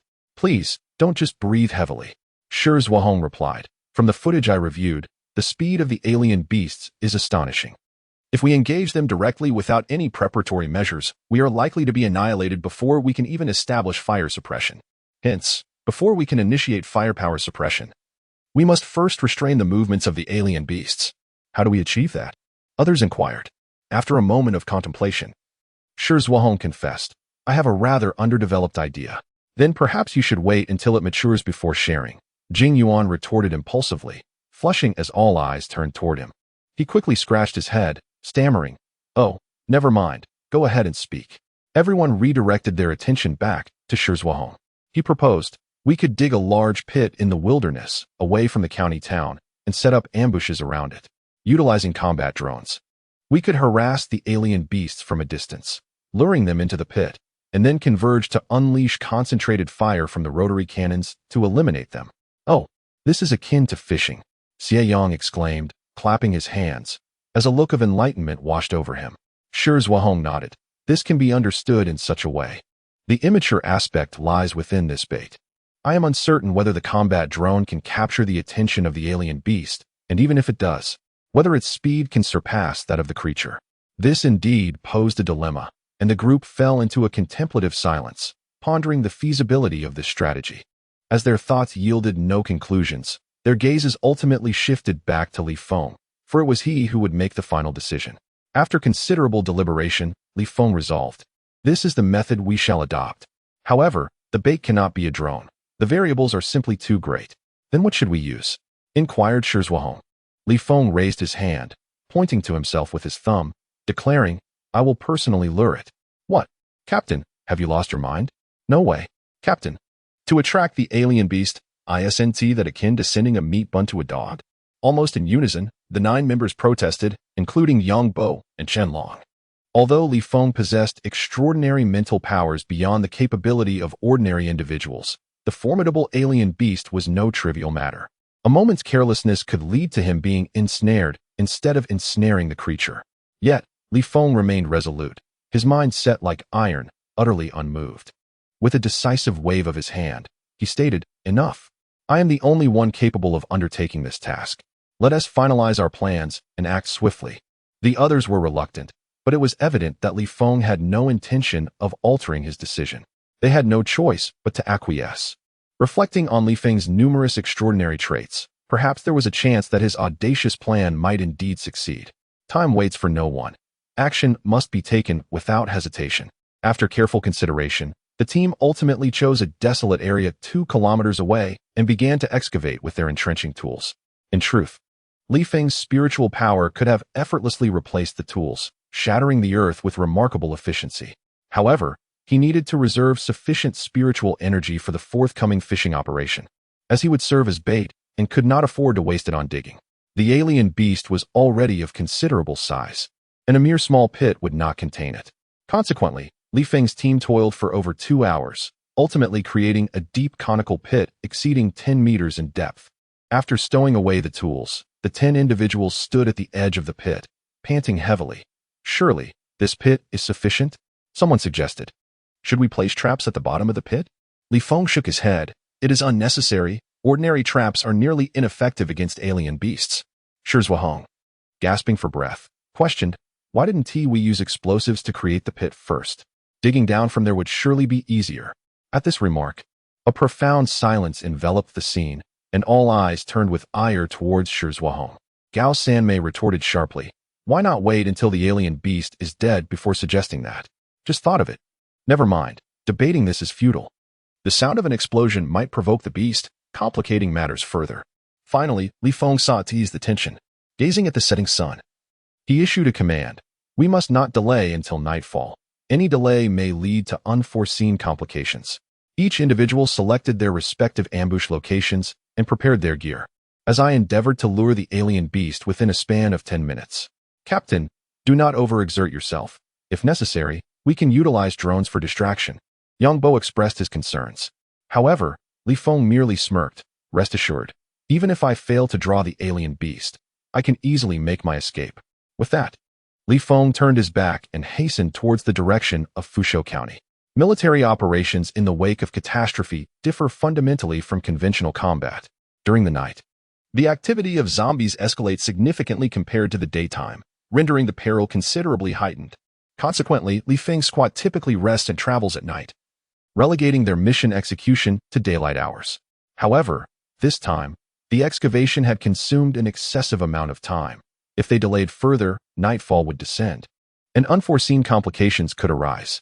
It was prudent to eliminate the alien beast swiftly for peace of mind.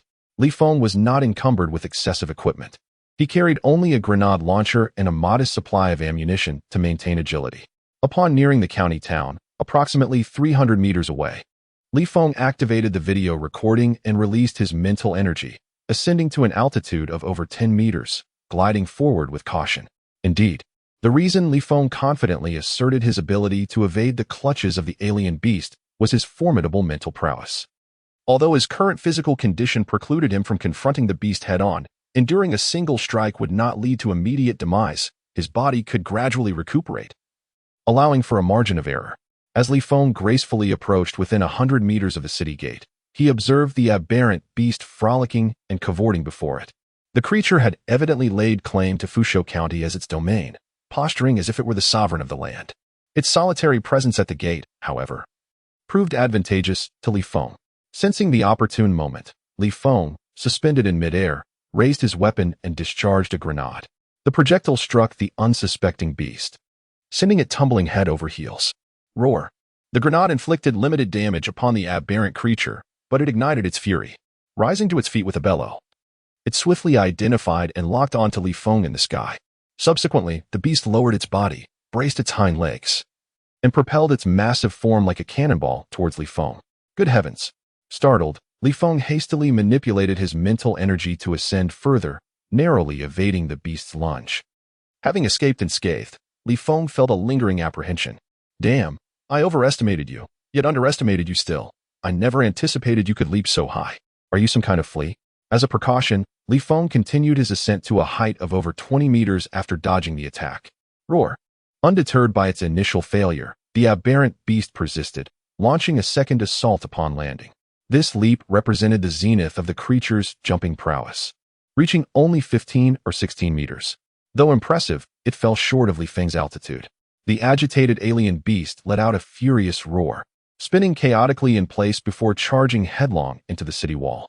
The sheer force of its impact shattered a segment of the fortification, after which it seized a massive chunk of debris and hurled it toward the airborne Li Feng.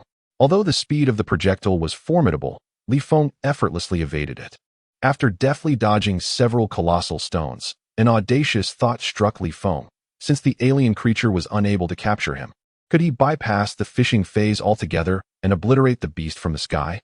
While a single grenade may not suffice to vanquish it, exhausting all his ammunition might just do the trick. With this notion in mind, Li Feng narrowed his eyes, harboring mischievous intent. However, before he could take action, the alien beast unleashed a thunderous roar. This sound was distinct from its previous outbursts of frustration. It seemed to convey a commanding order. The roar swiftly reverberated through Fusho County, inciting the entire horde of zombies to erupt into chaos, their growls echoing ominously. Following this summoning of the undead, the alien beast abruptly pivoted, bending low as it prepared to enter the city. Chapter 49, Second Enhancement. Damn it. Li Feng had initially conceived a well-laid plan, but he never anticipated that the alien beast would deviate from the expected course of action. His original mission was to lure the creature. Yet now it had not only summoned a horde of zombies, introducing unforeseen variables, but it also showed no inclination to engage, opting instead to flee. There was no way he would allow that to happen. Gritting his teeth, Li Feng fired a cannon shot from the sky, causing the alien beast to stumble, unable to escape in time. Subsequently, he controlled his descent, plummeting rapidly until halting just a meter above the ground. The alien beast initially intended to conceal itself amidst the tide of corpses, commanding the horde to wear down that bothersome adversary in the sky.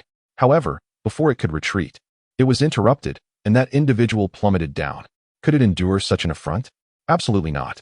Enraged, the alien beast let out a thunderous roar, then charged towards Li Feng. Sensing the alien beast's pursuit, Li Feng promptly turned and fled. After undergoing enhancements, his physical prowess surpassed that of ordinary individuals, and with the aid of his mental fortitude, his speed became astonishing, akin to a tempest. Yet, for all his swiftness, the alien beast was even quicker. Despite its massive form, its speed remained unimpaired. Its four legs, though somewhat uncoordinated, propelled it forward with the ferocity of a whirlwind, rapidly closing the gap between them. As the looming threat drew ever nearer, Li Feng's thoughts were filled with expletives. Were it not for this creature's provocation of the corpse tide, he would not have found himself in such perilous circumstances. The sound of pounding feet echoed, thud, thud, thud, thud. The alien beast accelerated, and within 3 seconds, it was upon Li Feng, raising its forepaw to strike. However, Li Feng proved far more agile. Having practiced sharp turns on the playground, he executed a sudden 90-degree pivot, successfully evading the beast. Roaring in frustration, the alien beast skidded along the ground for several meters before halting, turning to resume its pursuit of Li Feng. Yet, as it closed in once more, Li Feng executed another sharp turn, returning to his original trajectory, once again leaving the alien beast behind. Roar! Roar! The aberrant beast was in a state of frantic agitation. Its skin noticeably flushed a deeper shade of crimson, muscles quivering with tension. It fixed its gaze upon Li Feng, gathering its strength for a sudden burst of speed. Swifter than before, the acceleration took Li Feng by surprise, and as the creature closed in, a claw nearly struck him down. Had he not instinctively bent low at the last moment, he would have met a dire fate. Cursing under his breath, Li Feng narrowly escaped, shifting his direction to continue his flight. This time, he exhibited greater caution, steering away before the beast could close the distance. Although the gap between them diminished with each maneuver, he still managed to maintain a semblance of safety. After several twists and turns, he finally spotted the large pit they had prepared in advance, along with his comrades lying in ambush at its edge. With a swift pivot, Li Feng surged towards the pit, and within mere seconds, he was upon it, soaring above its rim and landing several meters away, skidding to a halt. The remaining spectacle rested with the aberrant beast, which continued its frenzied charge, letting out bizarre shrieks.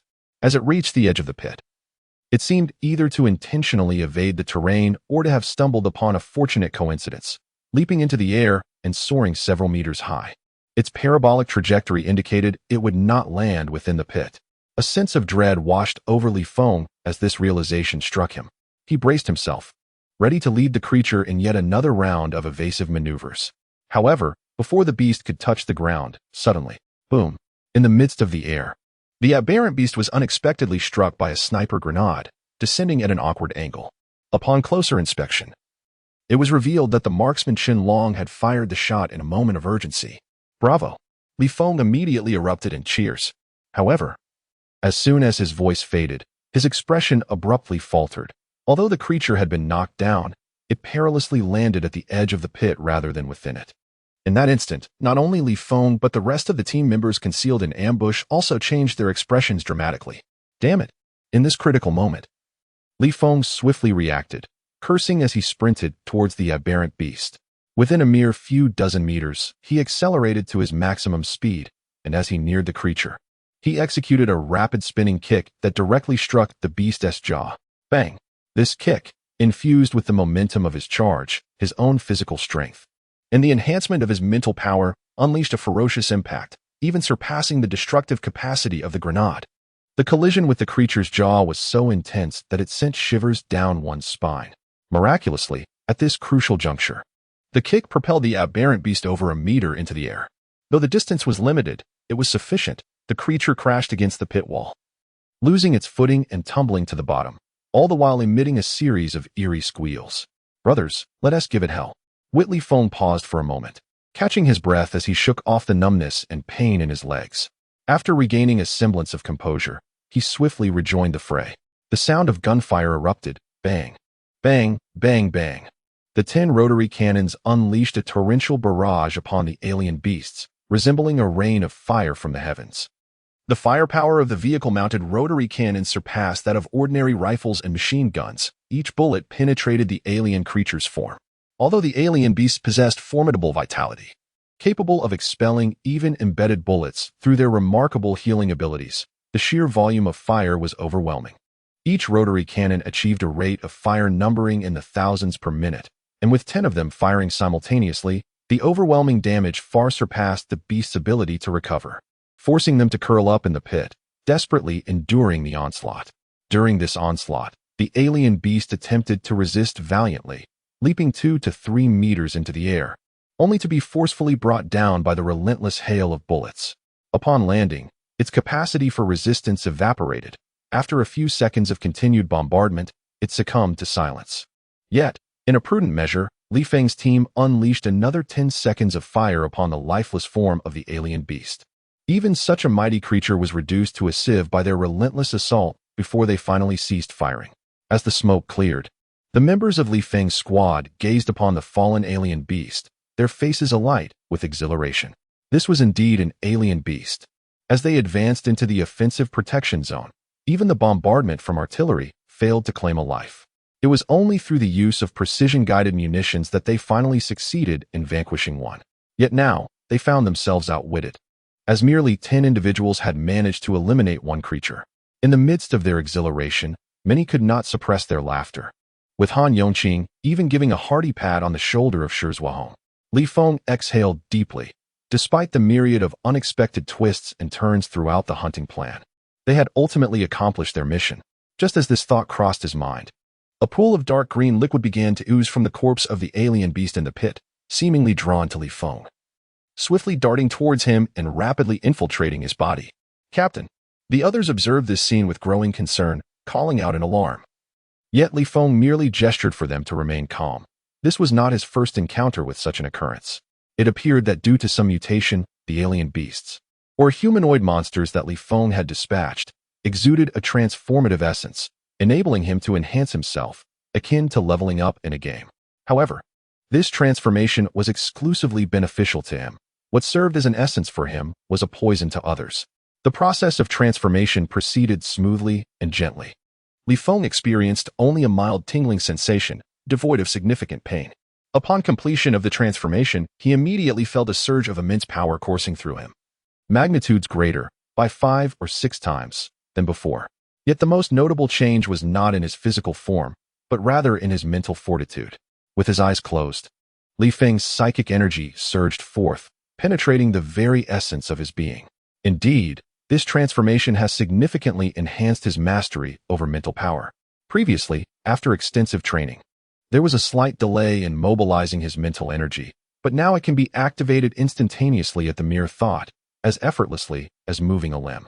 Moreover, The range of his amplified mental power has expanded exponentially. What once was a limitation of about 1 meter has now extended to over 20 meters. The strength of his control has also seen a remarkable increase. Li Feng can now perceive the formidable nature of his mental energy without needing to exert any effort, capable of inflicting destruction that rivals even that of explosives. Additionally, during the projection of his mental energy, Li Feng serendipitously discovered another fascinating application. It can serve as a substitute for his visual senses. This is, of course, confined to the range of his mental expansion. Within this sphere, no object escapes his perception, allowing him to detect even the subtlest changes in his teammates' expressions. Upon concluding his tests, Li Feng retracted his mental power and opened his eyes, filled with uncontainable joy. He had not anticipated such an unexpectedly favorable outcome from this second enhancement. "Captain, what's wrong?" his teammates inquired, their curiosity unabated. Instead of responding immediately, Li Feng flashed a cunning smile, activating his mental power once more. Surrounding debris and soil began to levitate, and even the grotesque carcass of the deformed beast, reduced to a sieve, was lifted by his mental force. Witnessing this spectacle, his teammates were left utterly astounded, some even swallowing hard in disbelief. This captain is becoming increasingly extraordinary. Is he still human? Roar! Roar! Before Li Feng could finish his boast, a relentless chorus of undead howls echoed from the distance, causing the countenance of all present to shift dramatically. Li Feng's expression stiffened as well. Having been absorbed in the exhilaration of vanquishing the alien beasts and enhancing his skills, he nearly forgot this impending threat. The earlier roar from the alien beasts had summoned a tide of corpses throughout the city. Chapter 50. Sweeping the tide of the undead. Alas, encountering a horde of the undead in the wilderness. This was disastrous. It is often said that when humans gather in the tens of thousands, the expanse is boundless. Yet the scale of the approaching tide was far beyond mere thousands. It surged forth, dense and overwhelming, stirring a tempest of dust that filled the air. The sheer terror of it sent many in Li Feng's squad into a state of panic. Just as they had managed to defeat the alien beasts, they were now beset by a tide of corpses. What wretched luck! But fear not. Li Feng was the first to regain his composure. A wild idea surging to the forefront of his mind. Having dealt with the alien beasts, could they not also confront this tide of undead? "Captain, are you suggesting?" "How audacious! Nevertheless, I find it appealing. Is it feasible?" The others quickly grasped their captain's intent. Some agreed, while others voiced skepticism.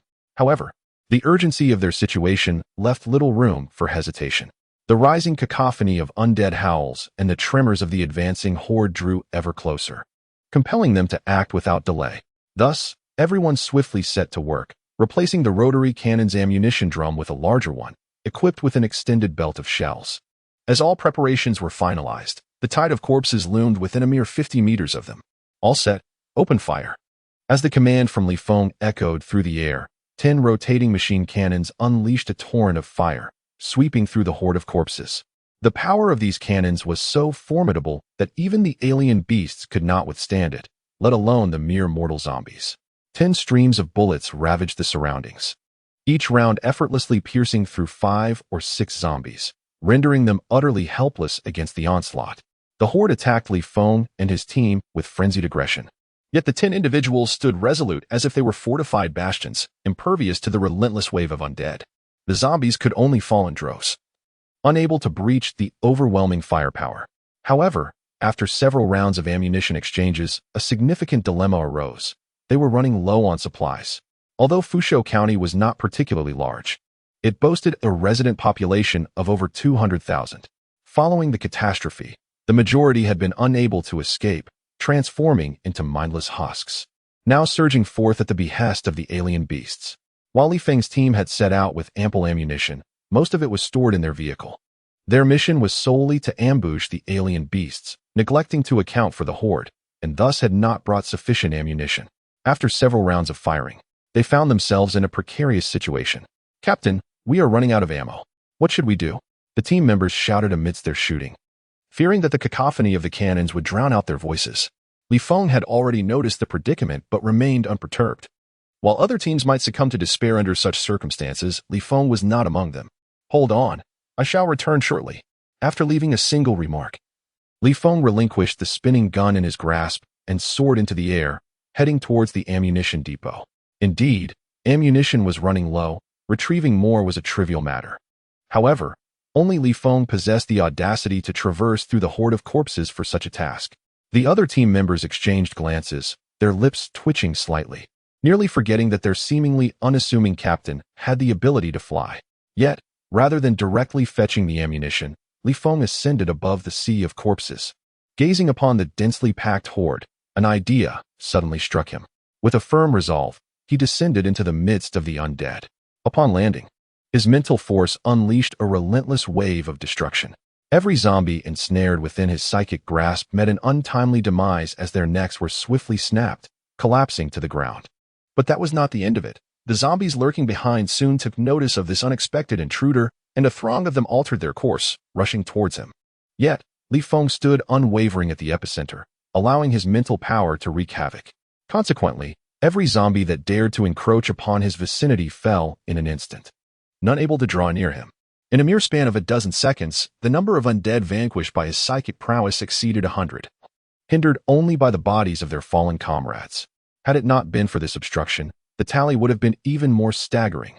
After undergoing a fortification of his mental faculties, Li Feng had previously demonstrated the capability to forcibly halt bullets from Chunlong's sniper rifle. Now, having undergone a second enhancement, annihilating ordinary zombies, even the more formidable red-headed variants, posed little challenge. In the face of the undead tide, Li Feng had truly become an invincible force. Certainly, his limitations are considerable. The range of his mental prowess is still rather confined, primarily allowing for self-preservation, yet incapable of influencing the outcome of a large-scale ambush. Furthermore, when confronted with alien beasts or humanoid monsters, his current abilities remain somewhat inadequate. Continued evolution is imperative. After arriving at this conclusion, Li Feng sighed and shook his head, then soared into the air, swiftly approaching the armored transport. Utilizing his mental power, he levitated all the weapons and ammunition, transporting them back to the heart of the battlefield. What a remarkable captain! With this arsenal, no horde of zombies stands a chance. The other team members, engrossed in their barrage, were oblivious to Li Feng's earlier audacious act.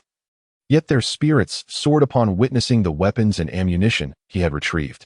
Subsequently, the Li Feng squad relied on this cache, exchanging ammunition in waves as they unleashed a relentless assault for over half an hour, finally vanquishing the last zombie, just as their supplies were nearly depleted.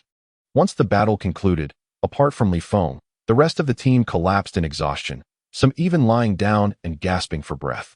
Although aided by mechanical exoskeletons, the weight of the rotating cannons had taken a toll on their stamina. Yet, despite their fatigue, having triumphed in this unexpected skirmish, the team's spirits remained somewhat elevated as they shared their emotions. Some expressed gratitude for surviving, while others recounted the tension of the fierce conflict. Only Li Feng exhibited little emotional fluctuation. After such a prolonged engagement, the sun had dipped below the horizon, and the night enveloped them, leaving only a faint glimmer of light to illuminate the sky. He cast a glance at the final rays of light before shutting down the recording device and sending it to the military district of the protection zone, simultaneously requesting a substantial supply of ammunition to replenish the expended resources. In the conference room of the military district at Protection Zone C, numerous generals were engaged in a teleconference, deliberating on strategies to combat the alien beasts and humanoid creatures. However, amidst a heated debate, they were abruptly interrupted by a knock at the door. Many generals furrowed their brows but refrained from expressing discontent in such circumstances. A disturbance would only occur if the matter at hand were of significant importance. Entering was Colonel Zhang Yong, who placed his notebook on the conference table, his expression slightly agitated. He reported, "Esteemed generals, we have just received a video. The Li Feng squad has successfully eliminated an alien beast." The Li Feng squad? 10 individuals managed to take down an alien beast? How did they accomplish this? The atmosphere shifted as the generals became increasingly intrigued, urging Zhang Yong to play the video. Zhang Yong hastily projected the footage, showcasing the entire operation of the Li Feng squad. The generals observed intently, captivated by the sight of Li Feng utilizing mental prowess to fly and lure the alien beast. Many generals' eyes sparkled with interest in Li Feng's capabilities, as they witnessed the squad skillfully directing the alien beast into a deep pit and then unleashing a barrage from their rotary cannons. A wave of laughter erupted among the generals when they saw Li Feng absorb the essence of the alien beast, completing a second metamorphosis. Curiosity ignited once more among the generals, Just how formidable had Li Feng become?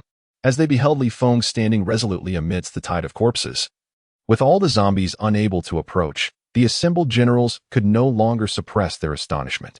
Upon hearing Li Feng's remark about the necessity for continued evolution, they all exchanged knowing smiles. After the video concluded, one general sighed, "This lad certainly has a knack for surprising us time and again." Another general concurred, "Indeed. He previously led a team to delay a million-strong horde, then single-handedly vanquished a humanoid beast, and now he has orchestrated the ambush of the alien beasts. I wonder what further surprises he has in store for us."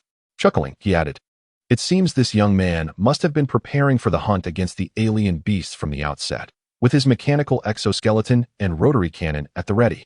Yet, while surprises are delightful, the approach of Li Feng's squad lacks universality. Not everyone possesses Li Feng's agility or the capability to lure the alien beasts. Ultimately, the crux of the matter remains centered on Li Feng himself. At last, General Bai Fei surveyed his fellow generals and reiterated, "So, what are your thoughts on my previous suggestion?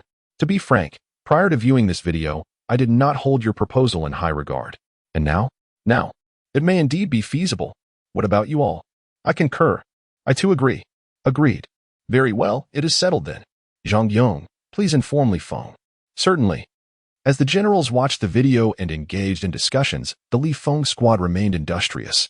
Despite having previously faced the threats of alien beasts and a horde of corpses, the resolution of these two major dangers significantly diminished the peril in Fuzhou County.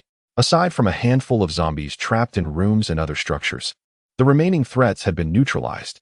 Seizing this opportunity, the Li Feng squad hastily conducted a thorough search of Fuzhou County.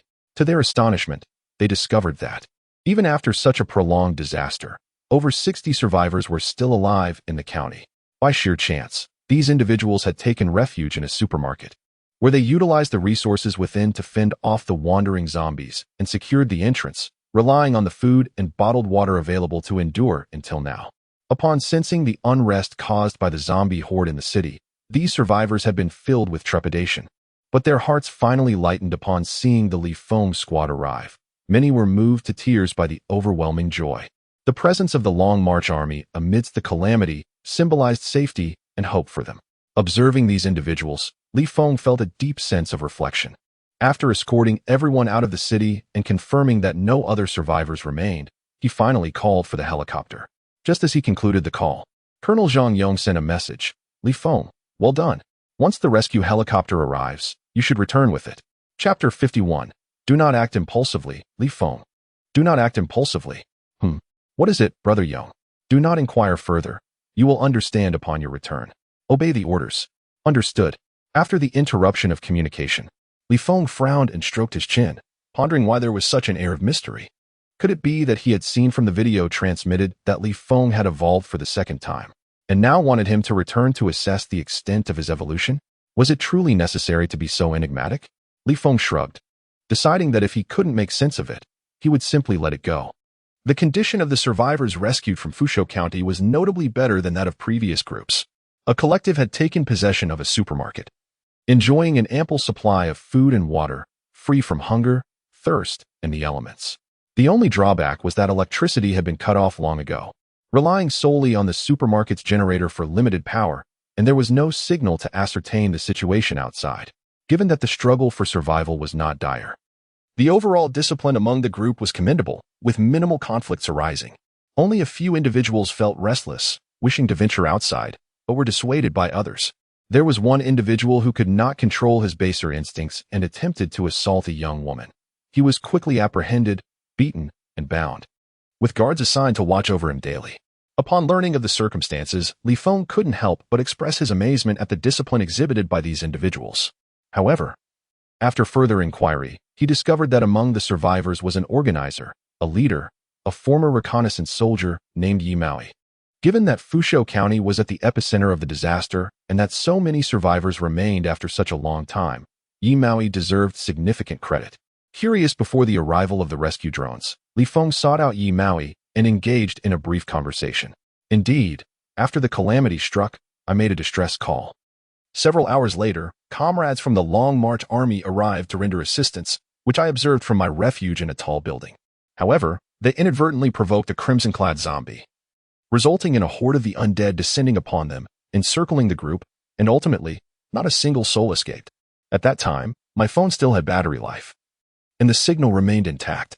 I accessed online reports regarding the disaster, understanding that the Long March Army was severely understaffed and it would be challenging to deploy targeted rescue teams in the immediate future.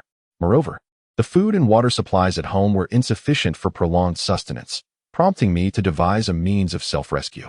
Initially, I disseminated a message through the community group, reaching out to other survivors. Through the networks of these survivors, I ultimately connected with a collective of over 100 individuals.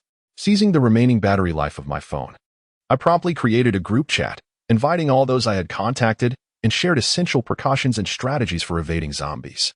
We then pinpointed the nearest supermarket as our gathering point. Unfortunately, it remains uncertain whether some individuals were detected by zombies during the process or if others simply ran out of battery, as many went missing. Ultimately, only a little over 60 of us successfully congregated. This supermarket operated solely during daylight hours, remaining relatively unaffected by the disaster, save for a few internal staff at night. Upon our arrival, we pried open the grand entrance, selected some suitable tools, and spent an entire day vanquishing the zombies within. Utilizing materials at hand, we constructed defensive fortifications, sealing off the exits. With the abundant provisions of food and water from the supermarket, we managed to sustain ourselves for an extended period. However, as days turned into weeks, many began to grow increasingly irritable. I took it upon myself to instill a belief in them daily. The Long March troops would come to rescue us. At long last, after what felt like an eternity, you finally arrived. Li Feng listened intently as Yi Maui recounted the entire ordeal, feeling immense admiration for the veteran soldier, and offered a heartfelt salute. Yi Maui smiled in return, acknowledging the gesture. Soon after, a rescue helicopter dispatched from the nearby stronghold arrived. After escorting all the survivors aboard, Li Feng's team lifted the corpse of the alien beast onto the helicopter. The sight of the creature's remains caused the survivors to blanch, some even casting incredulous glances at the members of Li Feng's team, struggling to comprehend that this monstrosity had been slain by them. Li Feng, however, did not rush to board. Instead, he stood before the helicopter, channeling his mental energy to conduct a brief assessment. The helicopter weighed approximately 15 tons, with all on board adding up to around 5 tons, an impossible feat for mere human strength. Yet, with unwavering determination, Li Feng summoned his mental prowess and managed to lift the helicopter off the ground. This was, of course, an arduous task, and after this exertion, he felt a dull ache in his head, clearly having overexerted himself. He promptly lowered the helicopter back down. Throughout the entire process, the survivors remained oblivious to any anomalies, as most of them were embarking on a helicopter journey for the very first time. They were simply startled, leaving the pilot quite perturbed. After a brief period of recovery, during which Li Feng's mind regained a semblance of normalcy, he boarded the helicopter and turned back to wave farewell to his companions. In that moment, a poignant feeling washed over Li Feng, reminiscent of his departure from Captain Zhang Lyman. It seemed that this departure would render a return exceedingly difficult, and he was uncertain of the new mission that awaited him from headquarters. Fusa County was situated in closer proximity to the bee protection zone, and the helicopter promptly conveyed the survivors there before flying Li Feng alone to the military district of the sea protection zone. Upon landing, Li Feng followed the directions to board a military vehicle, which transported him to a base. He had anticipated that the person awaiting him would be Colonel Zhang Yong, or perhaps even General Bai Fei in person, or possibly an unexpected appearance by Academician Jia. However, to his astonishment, the individual who greeted him was a relatively unfamiliar general. This general, adorned with the insignia of a major general, appeared to be in his 40s, considerably younger than General Bai Fei, and he wore a gentle smile upon his face. As Li Feng had not previously encountered this general due to their different military districts, he recognized the rank and promptly saluted. The major general returned the salute and, with a warm smile, approached Li Feng, patting him on the shoulder. "Ah, indeed. Heroes emerge from the youth. I am Han Gui. Come with me, young man." "Yes," Li Feng replied, somewhat bewildered, but he obediently followed. The base was divided into numerous sections, and Major General Han Gui led Li Feng directly through the research area. While traversing through the facility, Li Feng witnessed a disconcerting sight within the observation chamber. Over a dozen zombies were confined inside, their heads positioned beneath speakers that emitted the recorded growls of the crimson-headed undead. Beside them, researchers were diligently adjusting the volume and frequency of the sounds. Yet, despite their efforts, the zombies remained unresponsive, huddled at the chamber's edge, their eyes gleaming with malevolence as they fixated on the researchers outside, occasionally erupting into frenzied outbursts. As he continued forward, Li Feng encountered another observation room housing a crimson-headed zombie, accompanied by several ordinary zombies intended for guidance. The researchers manipulated mechanical arms to incessantly provoke and assault the crimson-headed creature, enticing it to emit its commanding growls, all the while documenting the occurrences. Moving further along, he stumbled upon a group of researchers engrossed in examining objects resembling chunks of flesh.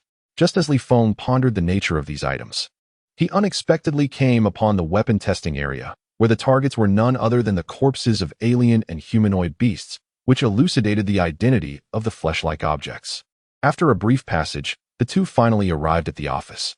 Upon sitting down, General Han Guizhong regarded Li Feng with a smile, inquiring, "When you passed through the research area, did you notice the humanoid beast corpse?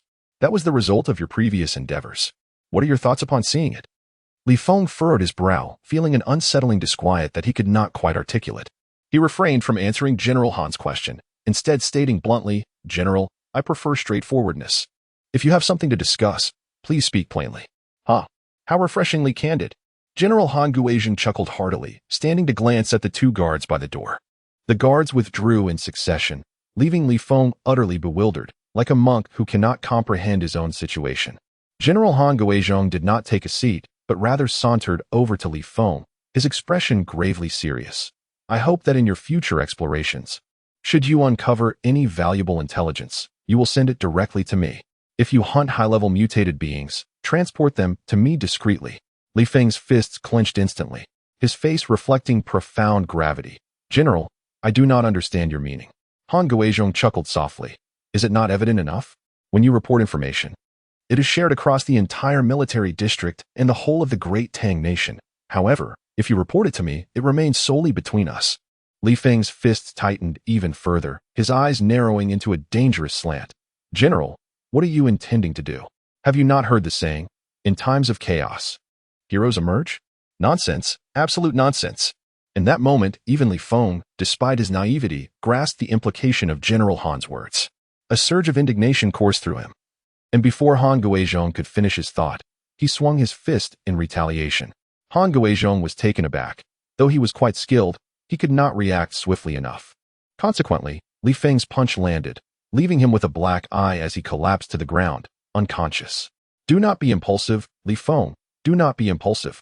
Just as Li Feng was about to deliver a few more blows, several senior generals burst forth from the inner office, with General Baifei among them. "You brat. You're not playing by the rules."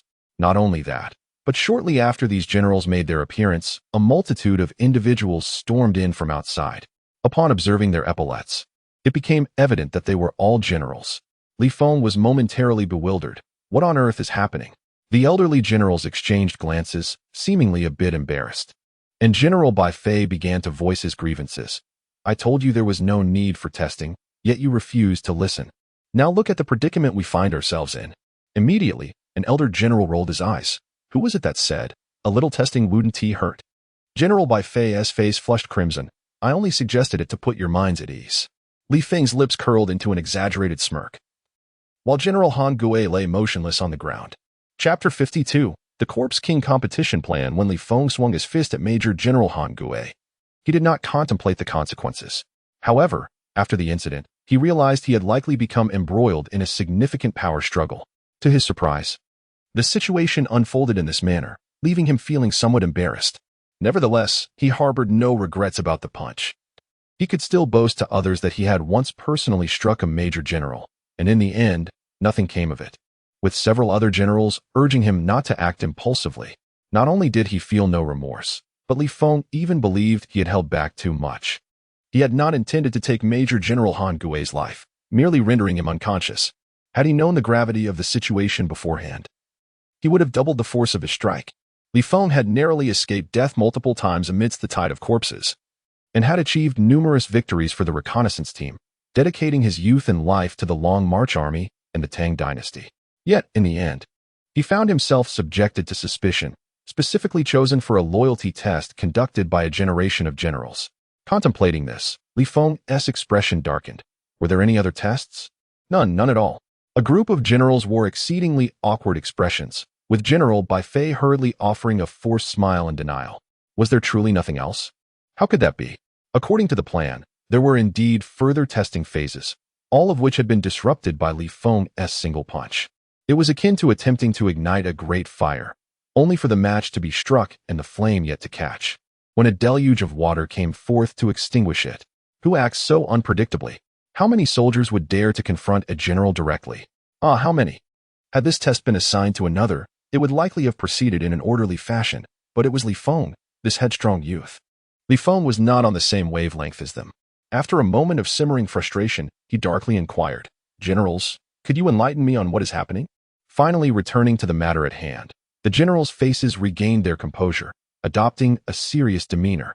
As General Bai Fei stepped forward to elucidate, "You are likely aware of the recent developments. The crisis is escalating, and the Long March Army is not yet prepared for a counteroffensive, placing us in a particularly precarious situation. During this period, the emergence of aberrant beasts and humanoid creatures has significantly heightened the peril faced by the reconnaissance team. Furthermore, the potential for the appearance of even more advanced mutated species remains uncertain. However, it seems highly probable at this juncture." Li Feng remained unresponsive, merely fixating on General Bai Fei, who seemed to be taking an inordinate amount of time to reach the crux of his discourse. Li Feng was unaware of the ulterior motives harbored by these veteran generals and how it pertained to him. General Bai Fei, undeterred, continued, "We have convened numerous meetings regarding this matter, yet no proposal has garnered approval until we received your transmitted video. The catastrophe continues to escalate, with formidable monsters emerging constantly. We must cultivate a creature specifically designed to confront these threats." Upon hearing this, Li Feng finally comprehended, pointing to himself. "So, this creature is me?" General Bai Fei's gaze was piercing. "Indeed. As of now, you are the only one we have discovered who has undergone mutation, becoming a hybrid of human and corpse, possessing remarkable malleability. While the reasons remain unclear, your status as a soldier of my Long March Army is sufficient. I am the one who proposed this initiative, which I have dubbed the Corpse King Competition." Corpse King Competition? A monster? Quite fitting, Li Feng mused self-deprecatingly, recognizing that he had indeed become increasingly monstrous following his mutation. Nevertheless, he did not feel disheartened if he could personally put an end to this calamity. What did it matter if he transformed into a monster? General Bai Fei continued to elucidate. "However, the cultivation process necessitates that you rely on your own abilities. We will meticulously select several reserve warriors from the elite reserve unit to form a hunting squad with you, specifically tasked with hunting alien beasts and humanoid creatures, as well as any other potential monsters that may arise. The entire reconnaissance team will serve as your eyes. Upon discovering the presence of such creatures, they will refrain from taking impulsive actions. Instead, they will relay the information to the military district, which will then inform your hunting squad, enabling you to swiftly confront these threats and facilitate your evolution." Upon hearing this, Li Feng's eyes sparkled with hope. After his mutation, he possessed extraordinary potential. Yet his evolution hinged upon vanquishing other monsters to absorb their essence. Merely executing standard reconnaissance missions would render rapid evolution nothing more than a fanciful dream. However, the advent of the Zombie King Domination plan illuminated a path forward for Li Feng, akin to finding a pillow when one is drowsy. It must be said, this plan was indeed astute. Another seasoned general explained, "You are a soldier of the Long March Army, with numerous achievements to your name. Thus, we have no reason to question your loyalty. Yet, the Zombie King Domination plan is no jest. We aim to cultivate a formidable weapon for the Great Tang Nation and the Long March Army, and we certainly do not wish to end up creating a double-edged sword that could harm us. Hence, we have specifically arranged for a test." Li Feng, now enlightened, glanced at the still unconscious Major General Han Guizhong and blinked innocently, pondering the outcome of the test. A few senior generals exchanged amused glances, and it was General Bai Fei who responded, "If the test is not passed, there would be no need for us to share this information with you." Another general inquired, "Have you been briefed on the Battle of the Corpse King plan, Li Feng? What are your thoughts?" Without a moment's hesitation, Li Feng replied, "I have no objections, but I would like to request one individual." "Who?" "Qianlong." "Qianlong?" "Indeed, the sniper from the 2nd Squad of Reconnaissance Team 1. Li Feng's specific request for Qin Long stemmed from two primary reasons. Firstly, a sense of nostalgia lingered, as Qin Long was the last remaining comrade from his old battalion. Secondly, Qin Long was undeniably skilled, particularly with his rapid-fire shooting, which proved invaluable in capturing the heavenly silkworm zombie and hunting down the alien beasts. The generals exchanged glances. In truth, given Qin Long's abilities, his inclusion in the hunting squad might be somewhat ambitious. However, since it was Li Feng's request, they acquiesced. A faint smile graced Li Feng's lips. Having received special consideration, securing an individual was indeed effortless. It is rather late now. You should rest. Please return here tomorrow at noon, and after the oath, the plan will officially commence. Yes. Originally. After Li Feng's team had hunted the alien beasts and quelled the tide of corpses, night had already fallen. They then tirelessly searched for survivors and brought them back to the safe zone. And now it was well into the early hours of the morning. There was no rush for the Battle of the Corpse King plan at this moment. After Li Feng departed, however, the generals did not leave. Instead, they gathered around Major General Han Guizhong, appearing lost in thought. How could this young man, despite being a seasoned fighter, have been knocked unconscious by a mere junior? Do not underestimate this junior. After all, youth has its advantages in combat. Li Feng is not only the champion of the battalion's martial arts competition, but has also undergone 2 rounds of enhancement. If you were in his place, you would surely be dazed. It is likely that Li Feng has shown restraint. As for Han Kuei, has his prolonged act been in vain? How can it be deemed in vain when he has at least garnered a fistful of experience? If the unconscious Han Kuei were aware of how the seasoned generals were orchestrating his situation, he would surely harbor a sense of grievance. A night passed in silence. By midday the following day, Li Feng returned to the base as instructed, where he was met by Colonel Zhang Yong. After a brief exchange of pleasantries, Colonel Zhang escorted Li Feng into the base, traversing several areas until they arrived at the assembly hall.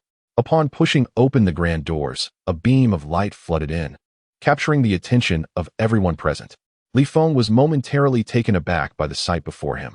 The audience consisted entirely of officers, with dozens of esteemed veterans occupying the front row. Once they reached the venue, Colonel Zhang Yong patted Li Feng on the shoulder and said with a smile, "Go to where you belong." Afterward, Colonel Zhang took his place among the observers, while Li Feng, at the gesture of General Bai Fei, ascended to the foremost podium. This platform had been specifically prepared for him.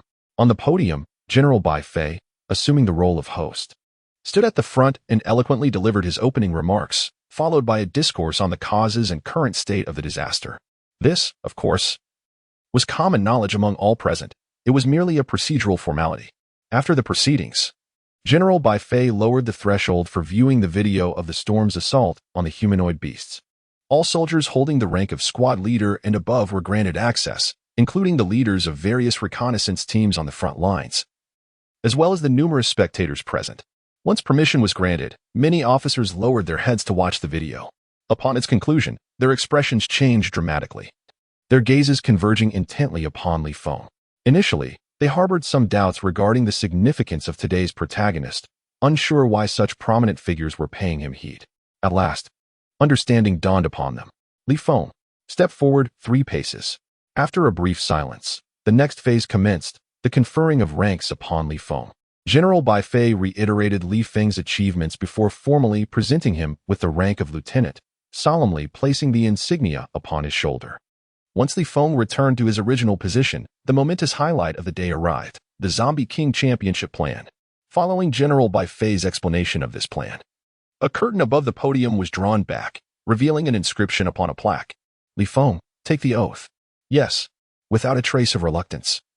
Li Feng turned to face the oath, placing his hand over his heart and reciting, I, Li Feng, solemnly swear to forge myself into the mightiest blade of the Long March Army, to shed blood for the great Tang dynasty, to be unwaveringly loyal to the Long March Army, and wholeheartedly devoted to the people, with no regrets for this life.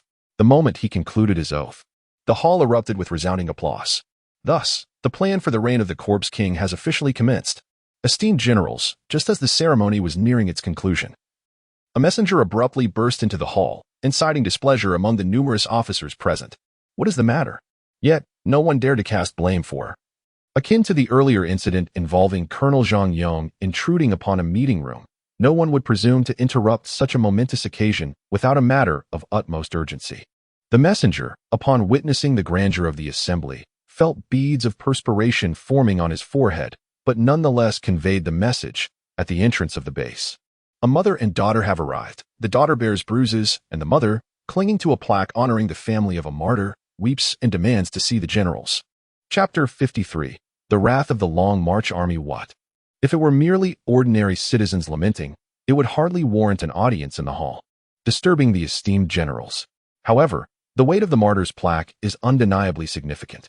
Upon hearing this, the expressions of the officers shifted dramatically, with fierce determination.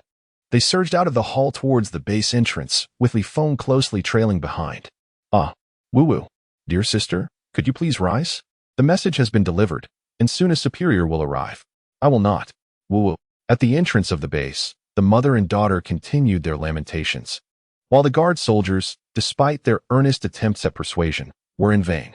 Just as despair began to settle in, they spotted a throng of officers rushing towards them, instantly heightening their anxiety as they instinctively rendered military salutes from a distance. Upon the arrival of the generals, they were evidently filled with ire upon witnessing the scene before them. One general reproached, "You allow her to remain in such a position?" The guards, flustered, replied, "Esteemed leaders, I could not persuade her otherwise." General Bai Fei, undeterred by their exchange, bent down in an attempt to assist the mother and daughter to their feet. However, even his efforts proved futile, prompting him to implore, "My dear sister, remaining in such a posture and wailing will not resolve your plight. Pray, tell us what troubles you." The woman ceased her lamentations, yet remained kneeling, her voice trembling as she introduced herself. "I am Yan Yiping, and this is my daughter, Nini. My husband is Zhang Dongyun from the reconnaissance team. I recently received his letter of farewell." At this juncture, Li Feng, positioned at the rear of the group, raised an eyebrow in intrigue. The woman then retrieved an envelope from her pocket and extended it towards General Bai Fei. He accepted the envelope, opening it to reveal a hastily scrawled note that read, "My dearest wife, forgive me. I did not wish for you to see this letter. But there are matters beyond my control. Dangerous tasks must be undertaken by someone. If no one steps forward, more lives will be sacrificed. In my life, I have been true to heaven and earth, yet I have failed you, and Nini, my beloved, I call you wife one last time. Do not dwell too much on my absence. If life becomes too arduous, seek solace with a good family." After perusing the farewell note, General Bai Fei felt his eyes welling with tears. He inhaled deeply and called out, "Li Feng, come here." Li Feng hurriedly responded and made his way to the front of the line, taking the letter of testament in his hands. As he read, his eyes welled with tears. He wiped them away and reverently returned the letter to Yan Yiping, extending his hand to assist her. "Sister-in-law, I am Li Feng, the captain of Zhang Dongyun's team. If you have something to say, please rise. Kneeling like this, how will my brothers in heaven regard me?" With red-rimmed eyes, Yan Yiping slowly stood up, her legs momentarily stiff, causing her to stumble slightly. Li Feng then lifted little Nini into his arms. Nini appeared to be around 10 years old, seemingly still in elementary school. At an age meant for innocence and charm, her body bore the marks of both new and old injuries, leaving her looking pitiable and disheveled, evoking deep sympathy. "Did you come here because of Nini?" Li Feng's gaze was piercing, infused with intense anger. Yan Yiping nodded vigorously, yearning to pour out all the grievances she harbored. "Our Nini has always been well-behaved and understanding, enduring hardships silently without telling me. But one day when she returned home, I noticed her injuries. After pressing her, I learned that a few bullies at her school had been tormenting her for a long time, coercing her into doing various tasks, even handing their own assignments to her. Nini never confided in me, thinking that if she bore it, it would pass. Yet, those rascals grew bolder. And simple bullying was no longer sufficient. They began to physically assault Nini. Upon hearing this, many high-ranking military officials in attendance could not help but furrow their brows. And Li Feng clenched his fists tightly. The lament continued. "The father of my child is in the army, and I do not wish to distract him. So I thought to resolve this matter on my own. However, when I approached the homes of those bullies, not only did they refuse to assist, but they also forcibly expelled me. I sought help from the school, but due to their connections, the institution was powerless to intervene. They even questioned why they should not bully others and only target my child. I continued to escalate my search for assistance, yet all my efforts met with silence. And the bullies soon learned of my inquiries. In retaliation, they escalated their attacks on Nini. I found myself utterly helpless in this situation and wished to inform my partner. But before I could do so, I received his farewell letter. At this point, Yin Iping choked back her sobs, and no one dared to interrupt her. Once she managed to regain some composure, she continued. During those days, I wept incessantly, neglecting Nini. Those bullies, having somehow learned of my child's father's sacrifice, became even more brazen. They not only taunted Nini as a fatherless child, but even hired idle individuals from outside the school to corner her and beat her daily. I am utterly at my wit's end. Captain, esteemed leaders, I implore you, please help my daughter and me. With that, Yin Iping was once again overcome with tears. Amidst her sobs, the atmosphere at the scene became almost palpably tense, as if it were on the brink of solidifying. Every individual present had reddened eyes, their collective fury radiating with an intensity that seemed capable of igniting the very sky. Li Feng's emotions were teetering on the edge of eruption, his entire being trembling with agitation, a veil of dark mist swirling ominously around him. At that very moment, I spoke up, clinging to Li Feng's arm. Shaking him as she pleaded, "Uncle, I'll return the plaque of the martyrs' families. Can you bring my father back to me?" Such a simple, yet piercing utterance struck at the most vulnerable core of the Long March army. Li Feng struggled to rein in his emotions, resting his forehead against Ni's knees before gently setting her down and assuring her, "Do not worry, Ni. Every individual involved will be held accountable. None shall escape." With that, Li Feng turned to pay his respects, raising his request. "General, please permit me to lead the troops. You need not go. I shall personally attend." General Baifei did not grant his request, yet his ensuing decision was even more astonishing. "I shall go as well. Count me in." Not only General Baifei, but all the other generals voiced their agreement, and even numerous colonels fervently petitioned to join. General Baifei did not refuse them. Instead, with a grand gesture, he issued the command, "The 1st Heavy Armored Combined Brigade, assemble at the fastest speed." Understood. The communications soldier swiftly relayed the order. While the others felt a jolt of apprehension, the mobilization of the Heavy Armored Combined Brigade was unprecedented. It is essential to recognize that the firepower of the Great Tang's 1st Heavy Combined Brigade is extraordinarily formidable, reaching a terrifying capability of annihilating an entire nation with a single battalion. The decision to deploy the 1st Heavy Combined Brigade is undoubtedly a momentous one. A general expressed concern. "General Bai, the 1st Heavy Combined Brigade is still stationed at the walls. If we recklessly withdraw them, we will create a vulnerability." However, once General Baifei had made his decision, altering it was far from simple. He snorted disdainfully, asserting, "The families of martyrs must not be dishonored. No one shall bear the brunt of this. We must exert the utmost pressure to subdue this situation. If there is a breach in the walls, we shall assign others to temporarily seal it." Understood. The communications officer continued to relay the orders. The proclamation that the families of martyrs must not be dishonored quelled all doubts among those present, silencing any opposition. Only Li Feng harbored dissatisfaction with this command. For Zhang Dongyan had once been one of his own team members. Now, with a comrade lost and their family subjected to indignity, was it conceivable for him, as their leader, to remain indifferent? Sensing Li Feng's discontent, General Baifei specifically added, "Li Feng, you have just taken an oath. It is inappropriate for you to intervene in this matter. Later, Zhang Yong will collect information on those idle individuals outside, which will be entrusted to you for resolution. Furthermore, a contingent from the 1st Heavy Combined Brigade will be allocated to your command. Should any of those idle individuals escape, you alone shall be held accountable." "Yes, yes." Both Li Feng and Colonel Zhang Yong responded in unison, and no further objections were raised in the assembly. With the issuance of several commands, the 1st Heavy Armored Combined Brigade swiftly withdrew from the protective barriers and hastened to assemble at the military district. Numerous officers also sprang into action, and an atmosphere of grim resolve enveloped the scene, rendering it almost suffocating. The families of the martyrs had already rushed to the gates of the military base, lamenting their grievances. Such occurrences are intolerable even in ordinary times, let alone now. The soldiers fought valiantly, dedicating their all to the Great Tang nation. Yet upon sacrificing their lives, their families continued to endure indignities.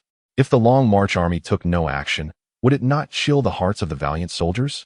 Thus, even the deployment of an entire heavy armored combined brigade seemed justified, as the matter warranted amplification. This time, those bullies had not merely kicked against iron. They had essentially struck a nuclear warhead and inadvertently set it off. "Thank you, esteemed leaders. Thank you, esteemed leaders." Yin Iping, accompanied by Nini, expressed her gratitude repeatedly. Observing her current state, Li Feng felt a wave of heartache.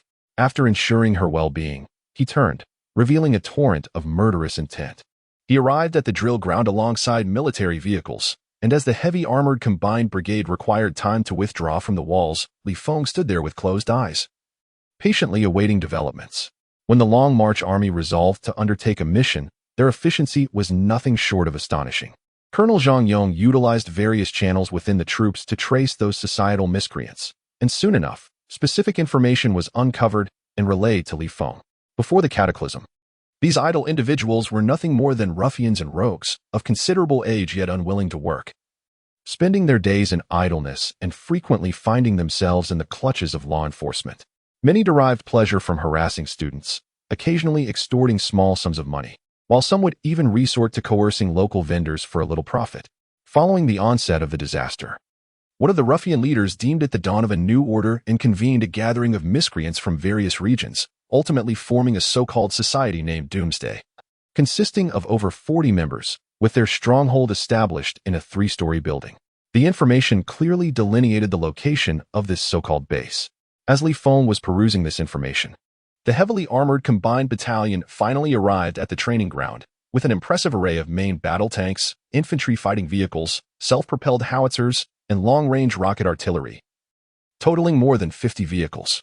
Upon reaching the destination, nearly 500 personnel from the battalion swiftly assembled. After the battalion commander delivered his report, Li Feng commenced his pre-battle address. Do you all understand the reason for this assembly? The families of our fallen comrades have been harassed at the very gates of our base. After sharing countless moments with our brothers in arms, we find ourselves unable to protect their families. How can we possibly claim the honor of wearing this uniform? The echoes of his fervent shouts reverberated throughout the training ground, each utterance igniting a fervent flame within the hearts of the soldiers, lingering long after. The dignity of the martyr's family shall not be tarnished. This operation must exhibit the full force of our counterterrorism efforts. Should the target dare to resist, we shall disregard life and death. Do you understand? Yes, we understand. Let us march forth. Chapter 54. Shouldn't you all be dead? Over 50 various main battle tanks, infantry fighting vehicles, self-propelled artillery, and long-range rocket launchers thundered out of the training ground, leaving the military district and heading straight toward the Doomsday Society. Simultaneously, the 1st Armored Combined Brigade, along with numerous high-ranking military officials, was making its way toward the school where Nini was located. An immense storm was about to engulf the entire sea protection zone. Within the Doomsday Society's stronghold, 9 individuals gathered around a large round table, dining and exchanging pleasantries over drinks. Among them were 3 leaders and 6 officers. And such gatherings occurred weekly. As they indulged in their revelries, the 3rd leader suddenly received a phone call. After listening, he shuddered, abruptly sobering up. Boss, we have a problem. The Long March army is heading our way. After hanging up, the 3rd leader slammed the table and stood up, panic etched across his face. The call had come from a member of the Doomsday Society who was idly passing time when he suddenly spotted the Long March army approaching from the distance, heading directly toward their stronghold. Alarmed, he quickly reported the situation. What? The Long March army is coming. This exclamation sent a shiver through everyone present. For they were not innocent, and they harbored a natural fear of the Long March army. The leader inquired urgently, how many are coming, and what is their formation? Old 3 replied. Xiaolu reported that a considerable number of tanks, armored vehicles, and artillery had arrived, tallying up to dozens of units. The soldiers were seated inside the vehicles, and he had no idea how many personnel there were in total. Upon hearing this formidable display, the majority of those present turned pale with fear. However, Old 2 merely chuckled, saying, no worries, everyone should eat and drink as usual. The others exchanged glances, and the club leader, puzzled, inquired, Old 2, why are you so composed? Old 2 smiled and replied, everyone is mistaken. Although our club does not engage in virtuous activities, it is hardly likely that the Long March army would mobilize such a grand display against us. That would be akin to using an anti-aircraft gun to swat a mosquito. If only a few dozen individuals armed with firearms had arrived, we would certainly have fled at the first sign. However, the arrival of numerous tanks and armored vehicles is of no concern to us. They are merely passing by in the same direction. Oh, haha. Old 2 is truly clever. You're remarkable, Old 2. The others, though somewhat uneasy, forced smiles and praised him. Soon after, the group began to eat and drink with trepidation, and upon closer inspection, it became evident that many were distracted and preoccupied, buzzing. As fate would have it, just when they were most anxious, a cacophony of engines erupted outside the building, causing many to drop their chopsticks in fright, their faces ashen. At this moment, the various tanks, infantry fighting vehicles, mortars, and rocket launchers of the restructured combined battalion had encircled the small building on all 3 floors. Subsequently, the soldiers of the entire battalion disembarked, each armed with rifles, and once again formed a perimeter around the structure, their weapons all aimed at the building. Li Feng and the battalion commander were the last to exit the vehicles. They did not partake in the encirclement, but instead intended to enter the building directly. As today's lead figure, Li Feng was followed closely by the commander. Together, they approached the entrance, which was guarded by 2 tightly shut security doors. Without a moment's hesitation, Li Feng unleashed a surge of psychic energy, forcefully striking the doors.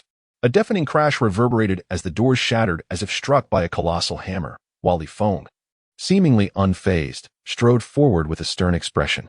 Behind him, the battalion commander, initially startled, chose not to inquire further and gritted his teeth, following Li Feng inside. Meanwhile, the members of the Doomsday Society were struck with terror at the sound of the explosion, many pale and shaken, with some nearly succumbing to cardiac arrest. Realizing that the Long March army had indeed come for them, panic ensued among the ranks. Yet, the security doors proved no barrier to the intruders, compelling them to descend to the first floor, where they were met by the imposing figures of Li Feng and the commander. 2 esteemed leaders have graced our humble abode. May I inquire as to the purpose of your visit? Asked the second-in-command, managing a forced smile as he attempted to regain his composure. However, Li Feng paid him no heed, striding forward with resolute determination, compelling the members of the Doomsday Society to retreat several steps before hastily clearing a path. It was a farce. These 2 individuals represented the Long March army. Who would dare obstruct them? Navigating through the crowd, Li Feng directly entered the reception room of the stronghold, nonchalantly taking his seat at the head of the table, while the camp commander settled into the position beside him. The members of the Doomsday Society, witnessing their actions, felt a mixture of discontent and anxiety, yet they could only force smiles outwardly. After casting a cursory glance at them, Li Feng coldly declared, "You have 10 minutes to summon every member of your society. If you are even a second late or fail to bring everyone, you shall face the consequences." With that, he simply closed his eyes. The members of the Doomsday Society, no longer daring to waste time, hastily grabbed their phones to make the necessary notifications. Fortunately, the society was not extensive, and the number of individuals was manageable. They quickly relayed the message and anxiously awaited the return of Li Feng and his companion. During this interval, the society leader rubbed his hands together and inquired, "Gentlemen, may I ask what transgression we have committed to warrant such a formidable display?" Yet, Li Feng ignored him, keeping his eyes shut, while the camp commander remained motionless, glaring at the crowd with an undercurrent of menace in his gaze. As time ticked away, other members of the Doomsday Society gradually arrived, but upon witnessing the heavily armed composite battalion outside, they were struck with terror and dared not approach. With the deadline fast approaching and not a single soul forthcoming, the society's leader and officials grew increasingly frantic, making yet another round of phone calls, their tone exceedingly stern. As others braved the barrage of tanks and armored vehicles, some even wearing forced smiles, Li Feng finally opened his eyes when all had gathered. He suppressed the tumultuous fury within and inquired, "Nini, who struck?" The name seemed foreign to many present, yet 4 later members of the group displayed unmistakable trepidation. They had merely taken a side job, believing that intimidating a young girl posed no danger, yet they had inadvertently provoked the Long March army. Li Feng's mental energy enveloped the vicinity, allowing him to discern the slightest changes in expression among those present. With a swift decision, he commanded his mental force, and the 4 members were lifted into the air, suspended between the 2 factions. This astonishing spectacle took the apocalypse survivors by surprise. Such scenes were thought to belong solely to the realm of science fiction. Suddenly, amidst their panic, the 4 members let out piercing screams as their limbs were crushed under Li Feng's mental power, shattering with every inch. The remaining onlookers trembled uncontrollably, gripped by an overwhelming fear of Li Feng. "Stop!" Yet the second-in-command, his face twisted with malice, stepped forward to intervene. Li Feng showed no sign of halting. The screams persisted as he merely cast a sidelong glance at the second-in-command, remaining silent. Undeterred, the second-in-command pressed on, challenging, "We have done nothing wrong, naturally. There will be intervention from the armed police. You Long March Army have overstepped your bounds. Ha! The camp commander of the Synthesis Battalion scoffed. Now the Long March Army has taken control of the security of the 3 major protected areas, and you dare to speak of overstepping authority? The second-in-command momentarily fell silent. But the anguished screams of the 4 individuals filled him with an innate sense of dread. Gritting his teeth, he forced a defense. Even if you have the authority, your actions are excessive. We also possess basic human rights, and your abuse of power has infringed upon our fundamental entitlements. Li Feng smiled with a hint of amusement. And now you choose to invoke this argument? When you were bullying NI, did you ever consider the consequences you face now? Cold sweat beaded on the second-in-command's forehead as he disregarded the warning glance from the commander, continuing to argue, NI? We merely bullied her. We didn't leave her severely injured, and the main perpetrators were not us.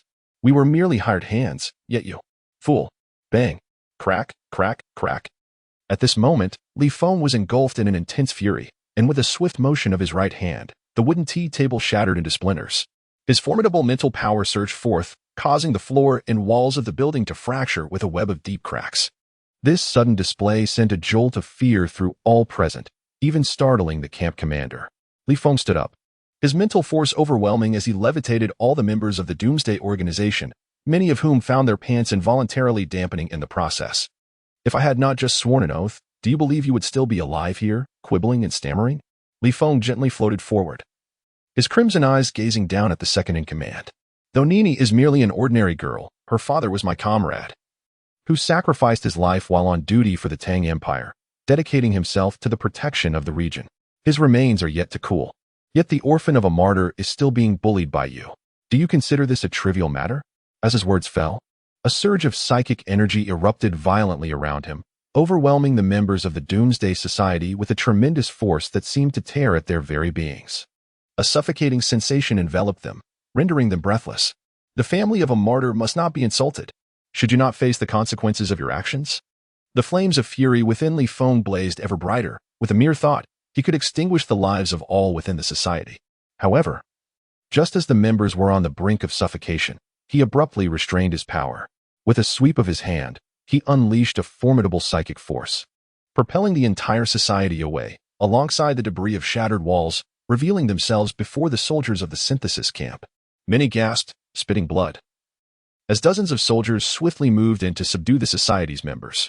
Li Feng descended slowly, accompanied by the camp commander, surveying the scene before issuing his command, arrest them all and transport them to the military tribunal.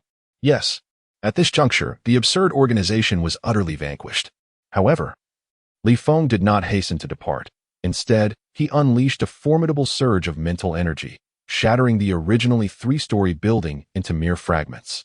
In a matter of mere seconds, an elegant villa was reduced to rubble and scattered steel debris. Yet, this was not the end. Li Feng deftly manipulated the copious debris in the air, assembling it into a long sword forged from rebar and concrete, which plunged straight down to the earth. Upon its descent, a tremor rippled through the surrounding structures.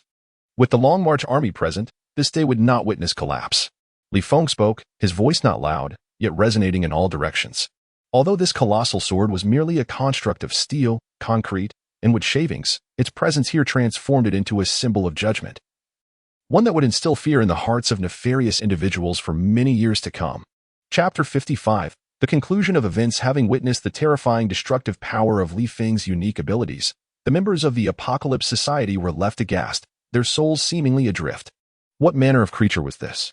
The second-in-command was rendered speechless, having previously attempted to engage in debate with such a monstrosity. Not only they, but even the soldiers of the Heavy Armor Synthesis Battalion were taken aback. Most among them were unfamiliar with Li Feng. This operation was led by him, and even the battalion commander was compelled to heed his orders, leaving many puzzled. Yet, after witnessing Li Feng's capabilities and devastation, all questions found their answers. The actions of the synthetic camp had long since captivated a substantial crowd of onlookers, many of whom were even filming the event. Upon witnessing the colossal sword of judgment, nearly everyone was rendered speechless. The phrase, "As long as the Long March Army stands, this day shall not crumble," resonating in their minds, lingering indefinitely. Attention! Retreat! Before they could fully process the situation, Li Feng's command to retreat had already been issued. The entire synthetic camp, accompanied by all members of the Doomsday faction, embarked on an orderly evacuation. Well done, Long March Army. As the synthetic camp withdrew, the surrounding crowd finally regained their composure. Yet, instead of fear, a majority erupted in cheers of encouragement. Firstly, they had grown weary of the Doomsday Society's tyranny over recent days. Secondly, Li Feng's actions instilled in them a sense of unwavering assurance. Even amidst cataclysmic upheaval, as long as the Long March Army remained, no one could threaten them. In the foremost vehicle, Li Feng, listening to the crowd's cheers, felt his fury diminish somewhat, finding a measure of solace.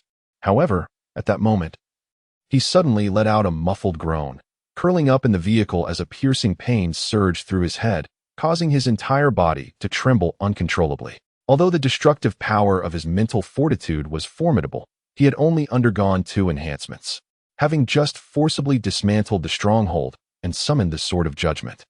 Both the intensity and range of his abilities had surpassed his limits. It could be said that he was almost coercively extracting from his own capabilities. The consequence of such self-extraction was, naturally, excruciating pain in his brain. The fact that he could endure the agony up to this moment was solely due to his unwavering willpower. The captain, standing nearby, observed Li Feng's disheveled appearance and instantly comprehended the underlying reason, only to shake his head in silent lament. The combined battalion swiftly returned to the base, detaining the members of the Doomsday Society before hastily retreating to the walled area. Meanwhile, Li Feng's mind was still engulfed in waves of pain.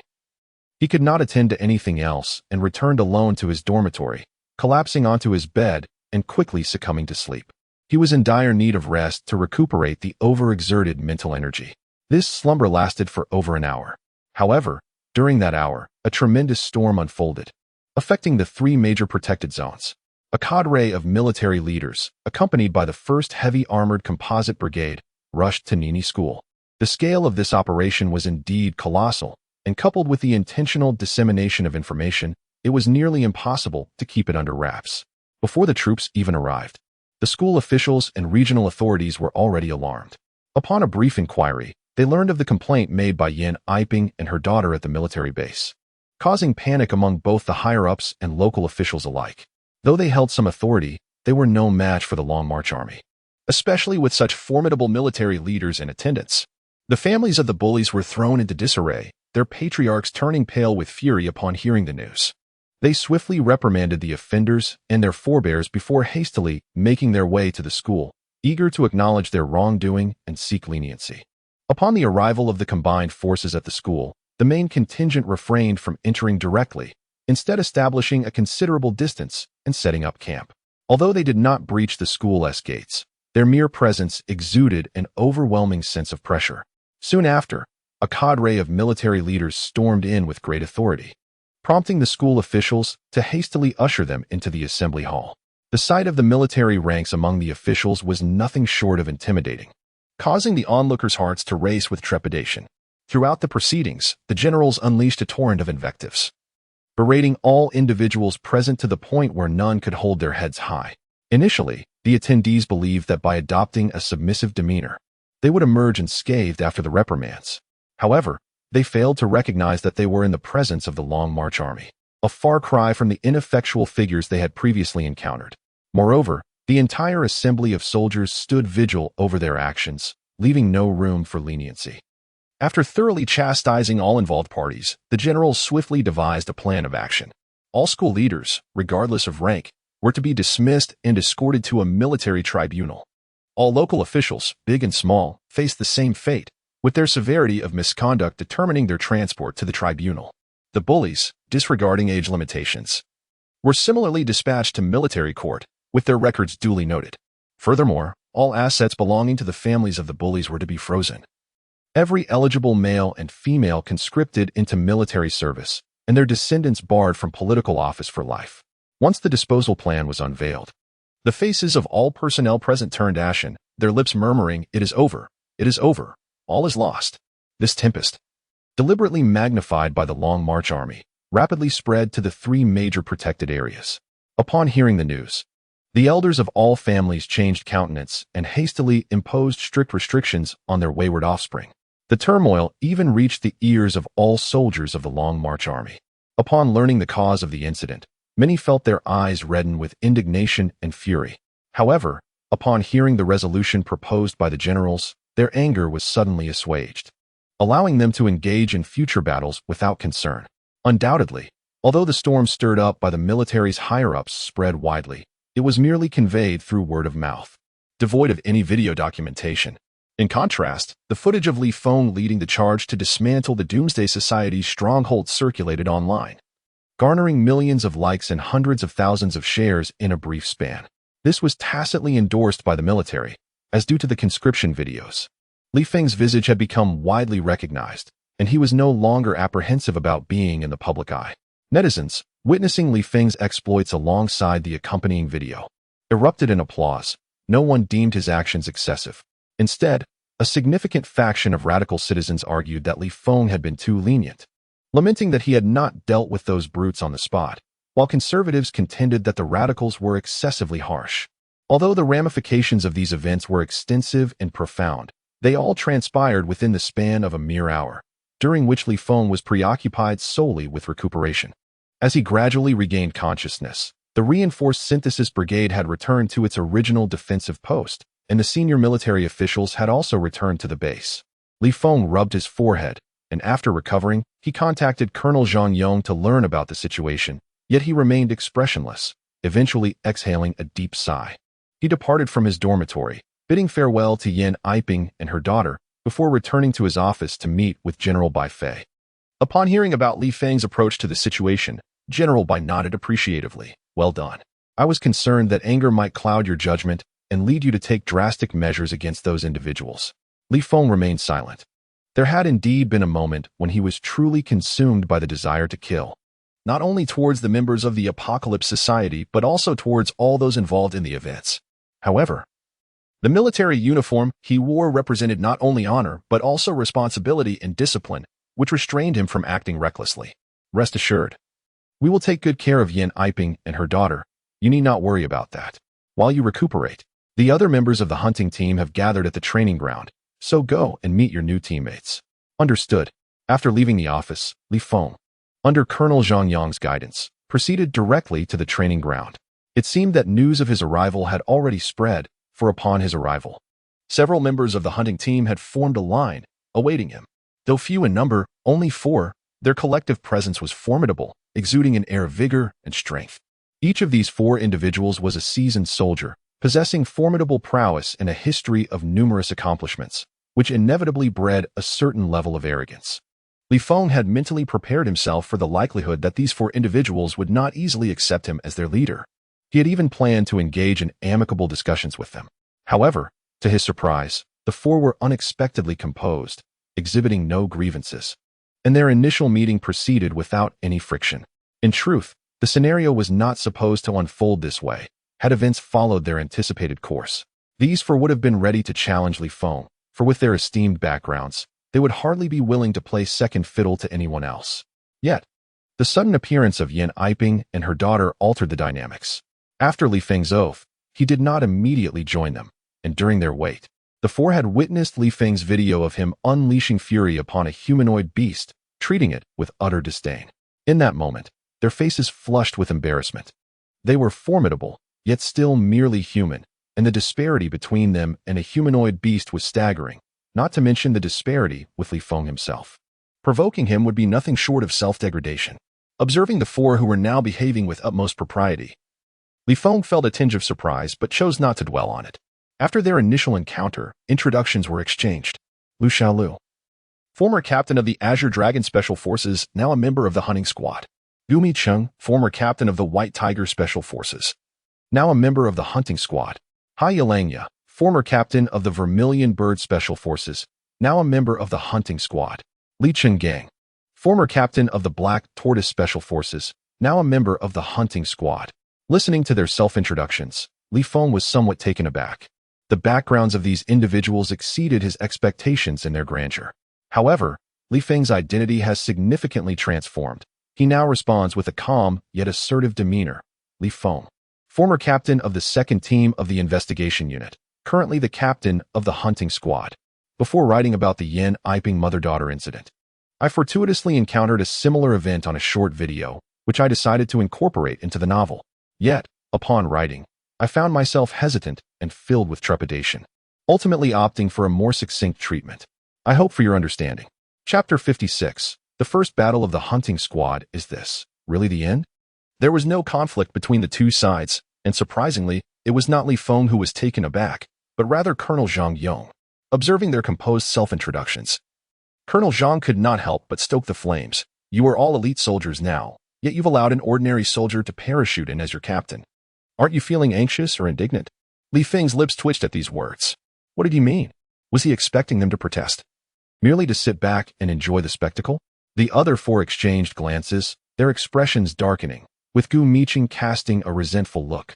Sir, we also have the authority to view the video. Ha, ha, ha. I seem to have forgotten that. Colonel Zhang Yong chuckled awkwardly, eliciting a mix of discontent among the others. After the jest, he cleared his throat twice, regaining his composure, since there has been no altercation. Cough, cough. Now that we are acquainted, let's dispense with the pleasantries and follow me. Li Feng, accompanied by four others, followed Colonel Zhang Yong away from the training ground and arrived at a nearby helipad.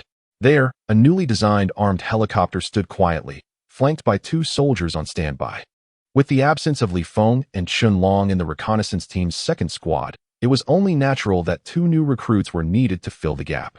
After an exchange of greetings and military salutes, Li Feng's gaze was immediately captivated by the armed helicopter. Upon learning that this was the transport and combat apparatus for their hunting squad, a broad grin nearly stretched from ear to ear. Although he had previously enjoyed the liberty of selecting formidable weapons in the reconnaissance unit, all transport had been restricted to terrestrial vehicles. None could compare to the magnificent armed helicopter before him. Given that their operational targets included alien beasts and humanoid monsters, potentially even more formidable creatures. The helicopter was outfitted with an impressive array of weaponry, including air-to-ground missiles, anti-tank missiles, machine guns, rocket launchers, and heavy Gatling guns. The variety and abundance of armaments were more than sufficient to deal with the alien beasts. Just as Li Feng reveled in his excitement, Colonel Zhang Yong produced a set of arm guards, adorned with 20 gleaming small throwing knives, which he personally fastened onto Li Feng's arms. Not bad, Li Feng remarked as he examined the arm guards, withdrawing one of the throwing knives and scrutinizing it closely, yet finding nothing amiss. Colonel Zhang Yong elucidated. Your current abilities are exceptional. As your evolution progresses, conventional firearms and ammunition will prove to be of little assistance to you.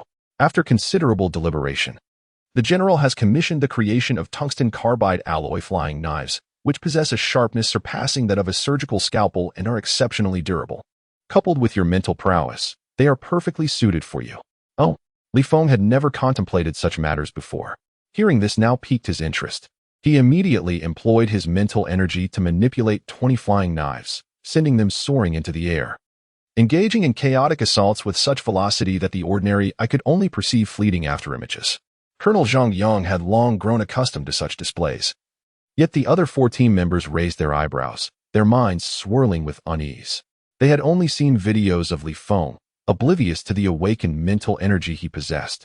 As for the 2 ordinary members from the supplementary reconnaissance team, their lower clearance left them utterly dumbfounded.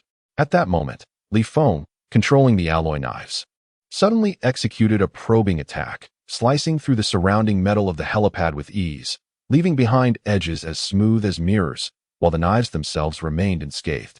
This sudden display startled everyone. Even Colonel Zhang Yong was taken aback, not anticipating such ferocity. After this brief demonstration, Li Feng retracted the flying knives, guiding all 20 of them to seamlessly conceal themselves within his arm guard. Following this trial, Li Feng gained a substantial understanding of the capabilities of the flying knives. Currently, his control over the throwing knives does not yet match the formidable power of artillery and rockets. Yet as his abilities continue to evolve, the alloy knives will undoubtedly provide him with significant assistance. The results are commendable. Thank you. No need for thanks. If you thank me, how could I possibly ask you for compensation? Colonel Zhang Yong chuckled with a hint of meaning. Li Feng, momentarily taken aback, quickly laughed it off and hastily urged the others to board the armed helicopter, which took off under the piloting of Hea Langya. It was only after the helicopter had disappeared from sight that Colonel Zhang Yong turned his gaze back to the destruction caused by Li Feng. Sighing with a tinge of melancholy, this foolish lad has no idea of the worth of oil and salt until he manages the household. On the armed helicopter, Li Feng gazed down at the wandering corpses below, his mind engrossed in contemplating the plan for the Zombie King competition. The cataclysm had escalated to a point that was entirely beyond Li Feng's imagination.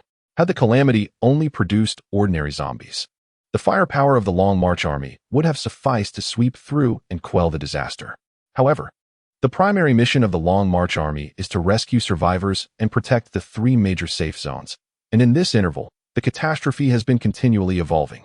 From the initial red-headed zombies, to the later celestial silkworm zombies, and now to the alien beasts and humanoid beasts, the disaster-stricken creatures have undergone 2 evolutions, presenting significant challenges to the Long March army.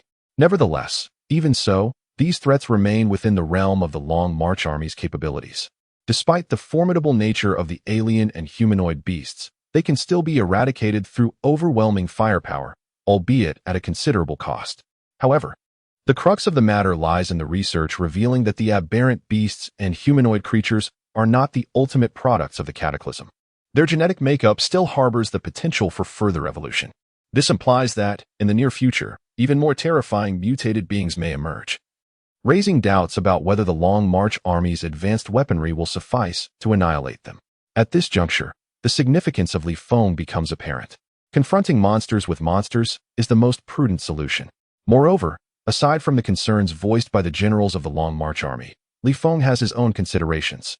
The cataclysm bears unmistakable traces of human intervention. His own mutation may merely be a serendipitous occurrence, yet he is uncertain if he is the sole individual affected.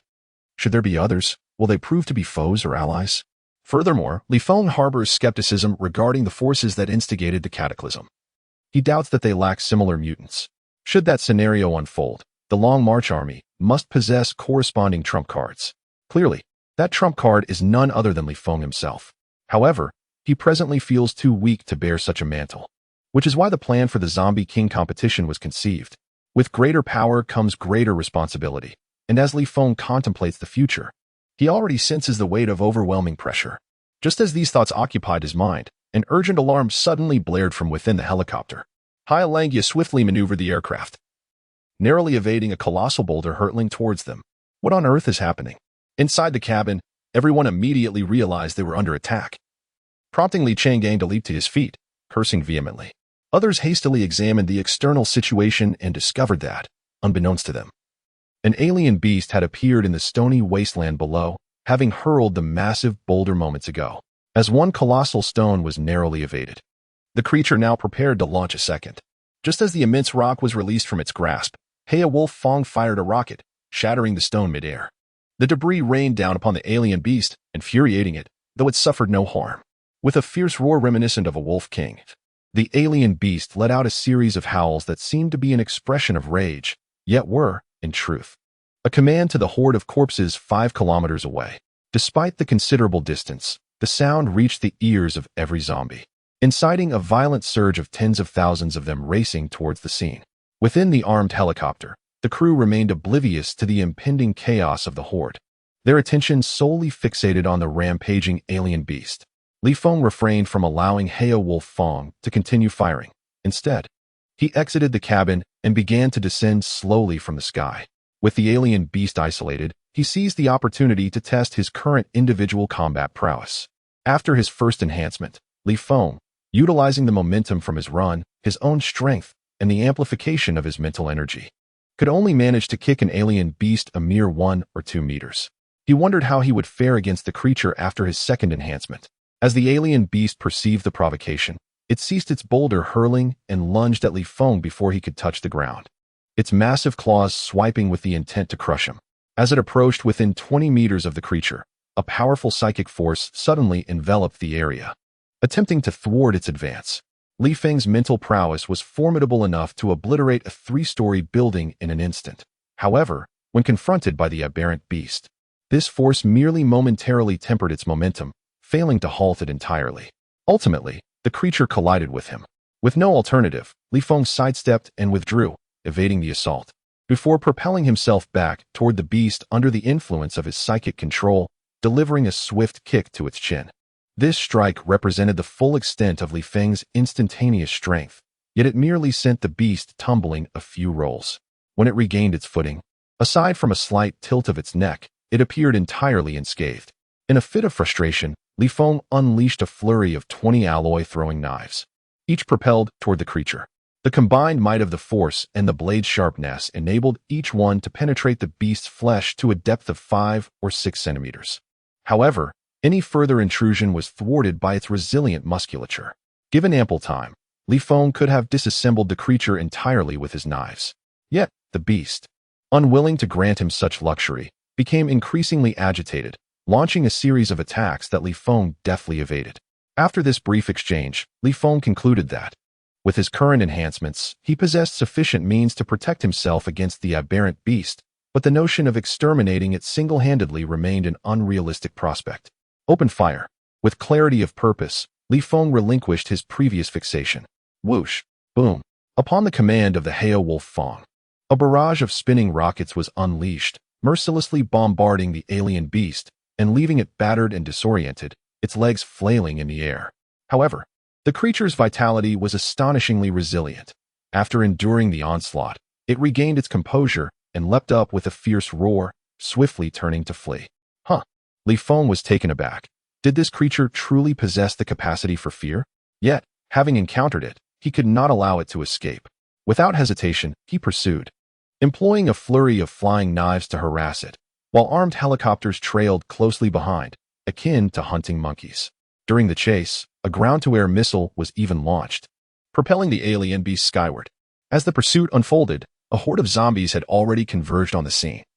Yet the alien beast paid them no heed as it barreled into the mass, toppling numerous undead.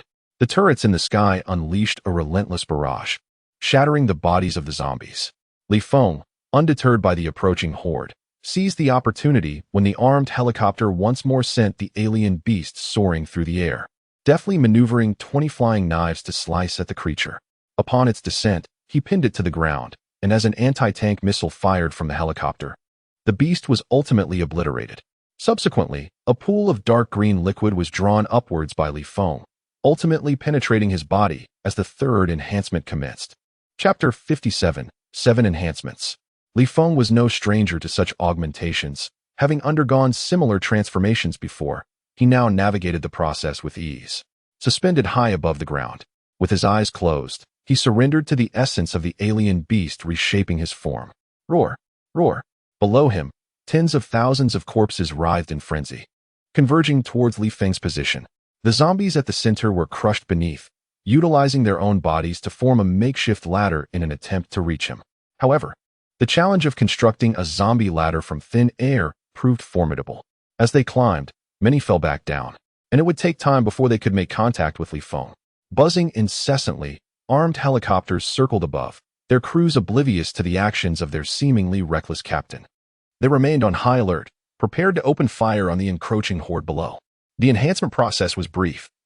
The makeshift ladder had only reached a height of 7 or 8 meters when Li Feng completed his transformation. Upon opening his eyes, a surge of potent mental energy radiated outward, instantly dismantling the zombie ladder and causing a multitude of corpses to disintegrate into fragments. But that was merely the beginning. The torrent of mental energy continued to spread in all directions, snapping the necks of every zombie in its path, leaving them lifeless on the ground, while the force flung them away, clearing a vast area in mere seconds. Inside the armed helicopter, the team exchanged bewildered glances, their astonishment unmistakable on their faces. Particularly among the members of the hunting squad, they continued to express their relief that they had the foresight to view the video of Li Feng's unsealing prior, thus refraining from confronting him. This individual is nothing short of extraordinary. As for Li Feng, he remains in a state of mental energy release. Through this test, he has ascertained that after 3 enhancements, the range of his mental energy now encompasses an area of approximately 50 meters around him, an increase of over 100% compared to before. Should he engage in a duel with the alien beasts in his current state, he is confident that he would not be at a disadvantage. However, the prospect of single-handedly vanquishing an alien beast still appears daunting. There is no rush. The Zombie King competition has only just commenced. Li Feng, maintaining a positive outlook, murmured to himself before soaring back to the armed helicopter. After reporting the situation to Colonel Zhang Yong, he departed with purpose. The horde of zombies below was no longer their concern. Shortly after their departure, 2 additional armed helicopters arrived. Equipped with an abundance of weaponry and ammunition, unleashing a relentless barrage upon the zombie horde. Following a thorough bombardment, the autocannons and the heavy Gatling guns on either side commenced fire, systematically clearing the remaining zombies. Within a mere half hour, the entire horde had been eradicated. Subsequently, the helicopter descended, and over 10 soldiers disembarked, meticulously placing the bodies of the alien beasts into iron cages to be hoisted onto the helicopter and transported to the protected area. Such potent experimental materials are always in demand. Aside from the unexpected encounter with an alien beast blocking their path, the hunting squad faced no further obstacles and arrived smoothly at the temporary station of Recon Team 2. Due to the considerable distance, they reached their destination late at night, with sporadic snowflakes drifting through the air. However, the soldiers of Team 2 had already received the news and were waiting outside the temporary station. Upon the arrival of the hunting squad, both parties exchanged salutes. Chun Long rejoined the hunting squad, while the two new members were integrated into Team 2, with the new leadership naturally falling to the sole veteran of Team 2, Yang Bo. Before departing, Li Feng patted Yang Bo on the shoulder, offering encouragement in his capacity as the former captain. Do well, lead everyone in Team 2 to complete the mission, and most importantly, survive. Ensure the mission's success. Yang Bo smiled, responding in a manner befitting his new role. Subsequently, Li Feng turned to board the aircraft. Li Feng, however, someone from behind suddenly called out to him. Turning around, he found it was Shi Zhuohong. The gaze Shi Zhuohong directed at Li Feng was undeniably complex. He yearned to apologize for having previously urged Captain Zhang to execute Li Feng, yet the words remained lodged in his throat. In truth, since the day he encountered Shi Zhuohong again, Li Feng had long since cast aside their past grievances. He glanced at Shi Zhuohong, a mischievous smile playing on his lips. By the way, you wanted to grab me by the collar and teach me a lesson, but it seems there's no opportunity for that now. However, don't worry. Put in the effort, and you will surely have your chance. Humph. Shi Zhuohong felt a surge of frustration, opting not to respond directly. As the wind departed without hesitation, he swiftly boarded the armed helicopter, followed closely by the others. Once the cabin sealed shut, the rotor blades began to spin rapidly, gradually lifting the helicopter away from the ground. Observing the diminishing figures of 10 individuals below, the wind felt a profound sense of reflection. The regiment, steadfast yet ever-changing, had seen a complete turnover of personnel except for the current commander, Yang Bo. Alas, it was what it was. After a moment of sentimental contemplation, the wind redirected his focus towards the hunting team. It had been quite some time since the cataclysm, and the zombies had undergone successive evolutions, leading to an increased prevalence of aberrant and humanoid beasts within the disaster zone. At that very moment, reports from the reconnaissance team indicated that 3 aberrant beasts required immediate attention. The road ahead was indeed arduous and fraught with challenges. For an extended period thereafter, the hunting team found themselves relentlessly engaged in battle, traversing various reporting points for the aberrant beasts. During the confrontation with the first aberrant beast, the wind exerted all his strength, managing to hold his ground against the creature. However, he found himself unable to further suppress it. Ultimately, it was the wind who controlled the aberrant beast while the helicopter unleashed its full firepower, bringing the creature down and achieving the wind's 4th enhancement. By the time they faced the second aberrant beast, the wind's prowess had surged remarkably, allowing him to turn the tide and force the beast into retreat. Yet, he was still incapable of dispatching the beast on his own, let alone inflicting significant injury. In a state of helplessness, he could only continue to rely on the firepower of the armed helicopter to eliminate the foe, completing his 5th enhancement. By the time he vanquished the 3rd creature, Li Feng was nearly capable of overpowering the alien beast with ease. 20 flying daggers encircled the creature, inflicting wounds all over its body. However, Li Feng still underestimated the tenacity of the alien beast's life force. While he could indeed defeat it single-handedly, it would require a considerable amount of time to gradually deplete its vitality. Clearly, this was insufficient. He pursued the alien beast across half the city, and in the end, he spat in frustration, once again relying on the armed helicopter's firepower to finish the job, achieving his 6th enhancement. Roar. Within a vast soccer stadium, a humanoid beast was howling in fury, blood seeping from numerous wounds on its body. Directly in front of it, Li Feng floated in the air with a frosty demeanor, surrounded by 20 whirling daggers. Above the stadium, an armed helicopter hovered, its side doors flung open, as Lu Xiaolu and Gu Miqing manned heavy Gatling guns, while Li Chenggang hoisted a launcher, and Chun Long aimed a sniper grenade, ready to support and deliver a punishing blow to the humanoid beast. Additionally, at the edge of the stadium, a squad of reconnaissance soldiers watched the spectacle unfold. This very humanoid beast was the result of their exploration and subsequent report. Captain, who is he? When did such an anomaly emerge from the Long March army? Indeed, he can fly and is dominating the humanoid beast. This is too surreal. I had anticipated that reporting the humanoid beast would prompt the dispatch of fighter jets for support. Yet this individual is even more formidable than a fighter jet. In the squad, the members gazed in utter astonishment at the recent battle. They lacked the authority to view the video of Li Feng's rampage. And having been engaged in exploration missions, they had never witnessed Li Feng's recruitment footage. Their curiosity about him was palpable. The captain sighed, remarking, "To be honest, I don't know him well either. I've only seen his videos where he mercilessly overpowers humanoid beasts. In those recordings, he appeared far more ferocious than he does now." Just as they conversed, the battle on the soccer field resumed. This time, Li Feng launched the first assault, unleashing a barrage of 20 flying daggers aimed at the humanoid beast. Having previously encountered the prowess of the daggers, the beast was hesitant to confront them directly, opting instead to evade with swift maneuvers. However, the daggers remained under Li Feng's mental control throughout, displaying agility surpassing that of machine gun fire or rocket projectiles. Despite the beast's relentless dodging, it sustained extensive wounds from the cutting blades. Roaring in frustration, the humanoid beast, possessing a modicum of combat awareness, realized evasion was futile and charged towards Li Feng, its claw-like fingers poised to pierce his heart. Yet, just as its fingers drew within half a meter of Li Feng's chest, its entire body became rigid, frozen mid-advance. The creature, bewildered by the sudden paralysis, struggled futilely. Yet before it could free itself, the 20 flying daggers, like shadows, converged upon it, executing a flurry of spins around its neck, severing its head within mere seconds. With the battle concluded, Li Feng flashed a devilish smile. The humanoid beast can be regarded as the first monster that he has slain solely based on his own combat prowess. After undergoing several enhancements, Li Feng finally possessed the means to navigate through the calamity with confidence. Yet, he did not indulge in excessive joy, for he understood that this was merely the beginning. Subsequently, the essence of the humanoid beast was automatically extracted and swiftly absorbed by Li Feng, completing his 7th enhancement. Once the evolution concluded, Li Feng stretched his body lightly, greeted the reconnaissance team observing from a distance, and then made his way back to the helicopter, departing with purpose. As for tidying up the battlefield and reporting the situation, those were not matters for them to concern themselves with. "Captain, where to next?" Wolf Fong, in the cockpit, inquired with a hint of exhilaration.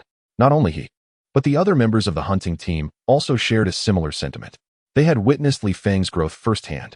From his initial struggles in battle to his current ability to independently vanquish humanoid beasts, it seemed they were witnessing the rise of a formidable asset within the Long March army. "Not in a rush. Let me take a look," Li Feng said, taking a brief moment to rest before checking the updates from the Long March army. However, his actions were no slower than those of the reconnaissance team, as he swiftly traversed various battlefields to eliminate formidable foes, but there had been no new reconnaissance reports as of late. Just as Li Feng thought he could take a moment to recuperate, General Baifei abruptly sent a voice message. Li Feng quickly connected the call. "Li Feng, something has happened to Zhuge, the War King." "What? What has happened to Zhuge?" Upon hearing General Baifei's words, Li Feng stood up in a surge of anxiety. Others were perplexed, casting curious glances in his direction. Li Feng, devoid of the inclination to elaborate further, relinquished his authority, allowing everyone to listen in. The voice of General Baifei resonated through the earpiece. "Zhuge, the commander of the reconnaissance team, has encountered the alien beast, and fortune has not favored them. They were ambushed. A fierce battle ensued, resulting in the near annihilation of his team, with only Zhuge managing to escape, albeit injured. Having set a trap to confine the creature for a time, during a brief respite, he faced the Tian Kin zombie, engaging in another fierce confrontation, which culminated in a grievous wound to his front, yet he triumphed in slaying the Tian Kin. As the information unfolded, anxiety gripped the hearts of the listeners. Even the formidable Zhuge had suffered a significant setback. Li Feng remained somewhat incredulous. Given Zhuge's capabilities, such an incident should not have transpired. Under normal circumstances, it would seem improbable, yet Zhuge is, after all, human, not divine. The conditions within the disaster zone are precarious and unpredictable. Any occurrence could transpire, and he cannot foresee every eventuality. With Zhuge's remarkable survival instincts, I harbor no concerns regarding his ability to endure despite his injuries. My sole apprehension lies with the alien beast. Should it locate Zhuge again, the likelihood of any miraculous outcomes would diminish significantly. Li Feng, I am dispatching Zhuge's coordinates to you. You must immediately lead the hunting team to find him and eliminate that alien beast. Acknowledged. The communication was abruptly severed. Li Feng promptly checked his messages and sent his location to the helicopter pilot, Langyahaya, before finally settling down, a hint of sorrow etched upon his face. Damn it, when will this catastrophe come to an end? Who can say? If it were merely ordinary zombies, it would be manageable. But those cursed alien beast humanoids, are such monstrosities even within the realm of human capability to confront? The team members were also expressing their grievances. Yet when the final remark was uttered, all eyes instinctively turned towards Li Feng. In this current situation, it seemed that only their captain, with his extraordinary prowess, could hope to vanquish the alien beasts without relying on overwhelming firepower. Li Feng, however, bore a heavy heart, for the one in peril was none other than Zhuge Leitang. Despite Li Feng's combat abilities having long surpassed those of Zhuge Leitang, the latter, as the king of soldiers, had always been a figure of admiration and aspiration for many warriors. Now, with the esteemed warrior facing danger and the entire reconnaissance team's first unit nearly obliterated, the weight of this calamity was undeniably burdensome. He let out a deep sigh, wishing to utter something to lighten the somber atmosphere. But the words failed to materialize on his lips. How could he offer comfort to others when he himself struggled to articulate his own feelings? Noticing the captain's silence, the others wisely chose to remain quiet, enveloping the team in an oppressive stillness, broken only by the hum of the helicopter's rotor blades. Li Feng closed his eyes and extended his mental energy to probe the surroundings. He has undergone 7 enhancements, and his mental prowess now extends over 300 meters. Moreover, the intensity of his mental force has ascended to an extraordinary level, and even his physical strength has been augmented to an exceptionally formidable degree. With his current capabilities, he faces both alien beasts and humanoid monsters with minimal trepidation. However, Li Feng remains vigilant. The ordinary zombies, after their initial mutation, give rise to the red-headed zombies, whose threat level escalates dramatically. These creatures can command hordes of undead, and during the rescue operations, they caused considerable trouble for the Long March army. The evolution of red-headed zombies into alien beasts and humanoid monsters results in a staggering increase in strength, rendering standard firearms ineffective, necessitating overwhelming firepower for suppression. This is merely the second evolution. One can only ponder what monstrosities might emerge from a subsequent transformation, and to what degree they would be empowered. Contemplating this, Li Feng's initial exhilaration from his 7 enhancements was abruptly doused with a cold reality. His current enhancements are still woefully insufficient. The armed helicopter moves with remarkable speed, promptly altering its course upon receiving the news to rendezvous with Zhuge Leitang at the target location. However, due to the considerable distance, it takes several hours for the hunting team to arrive at the designated city. Concerned for the safety of the military commander Zhuge, the helicopter does not pause upon reaching the city, continuing relentlessly toward Zhuge's precise coordinates. Wait, Wolf Feng, stop here. Just as anxiety mounts, Li Feng suddenly interjects. The Hage Wolf, unaware of the circumstances, obediently halted its flight and landed in a nearby square. As the team leapt from the helicopter with Li Feng, Lu Xiaolu surveyed the surroundings. Aside from the zombies drawn by the commotion, desolation surrounded them, prompting him to inquire, "Captain, what has transpired in this vicinity?" Li Feng did not respond immediately. Instead, he unleashed a surge of psychic energy that swiftly annihilated all nearby zombies.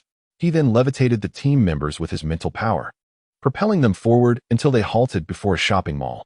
There, they beheld a grotesque creature lying motionless.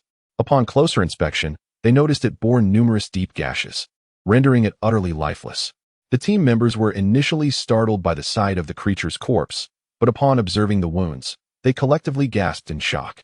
Is this the alien beast that pursued Zhuge Bingwang? It is dead? Did Zhuge Bingwang do this? That seemed improbable. While Zhuge Bingwang was formidable, he was still human. and merely escaping the clutches of the alien beast was a testament to his strength. There was no way he could have turned the tables and killed it. What could have caused such a demise? The manner of its death clearly did not result from sheer firepower. Look at those wounds. What could inflict such damage? A palpable unrest settled among the team as they struggled to comprehend the situation.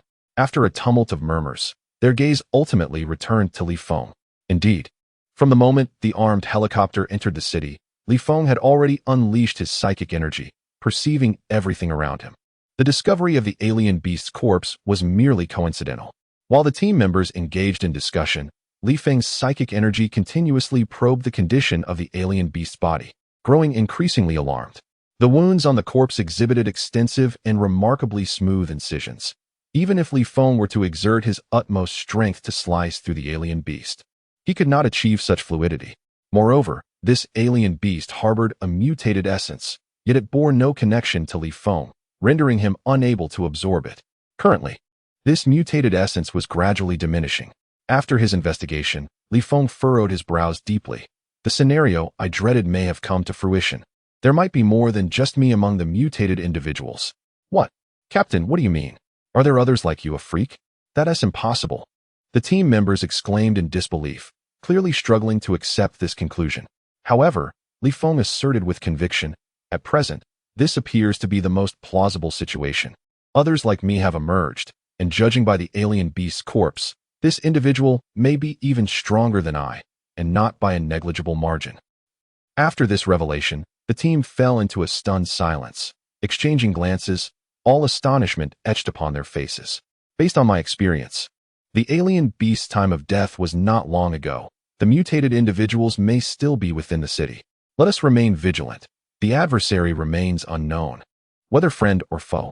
Indeed, after a thorough investigation, the hunting team did not hastily return to the helicopter.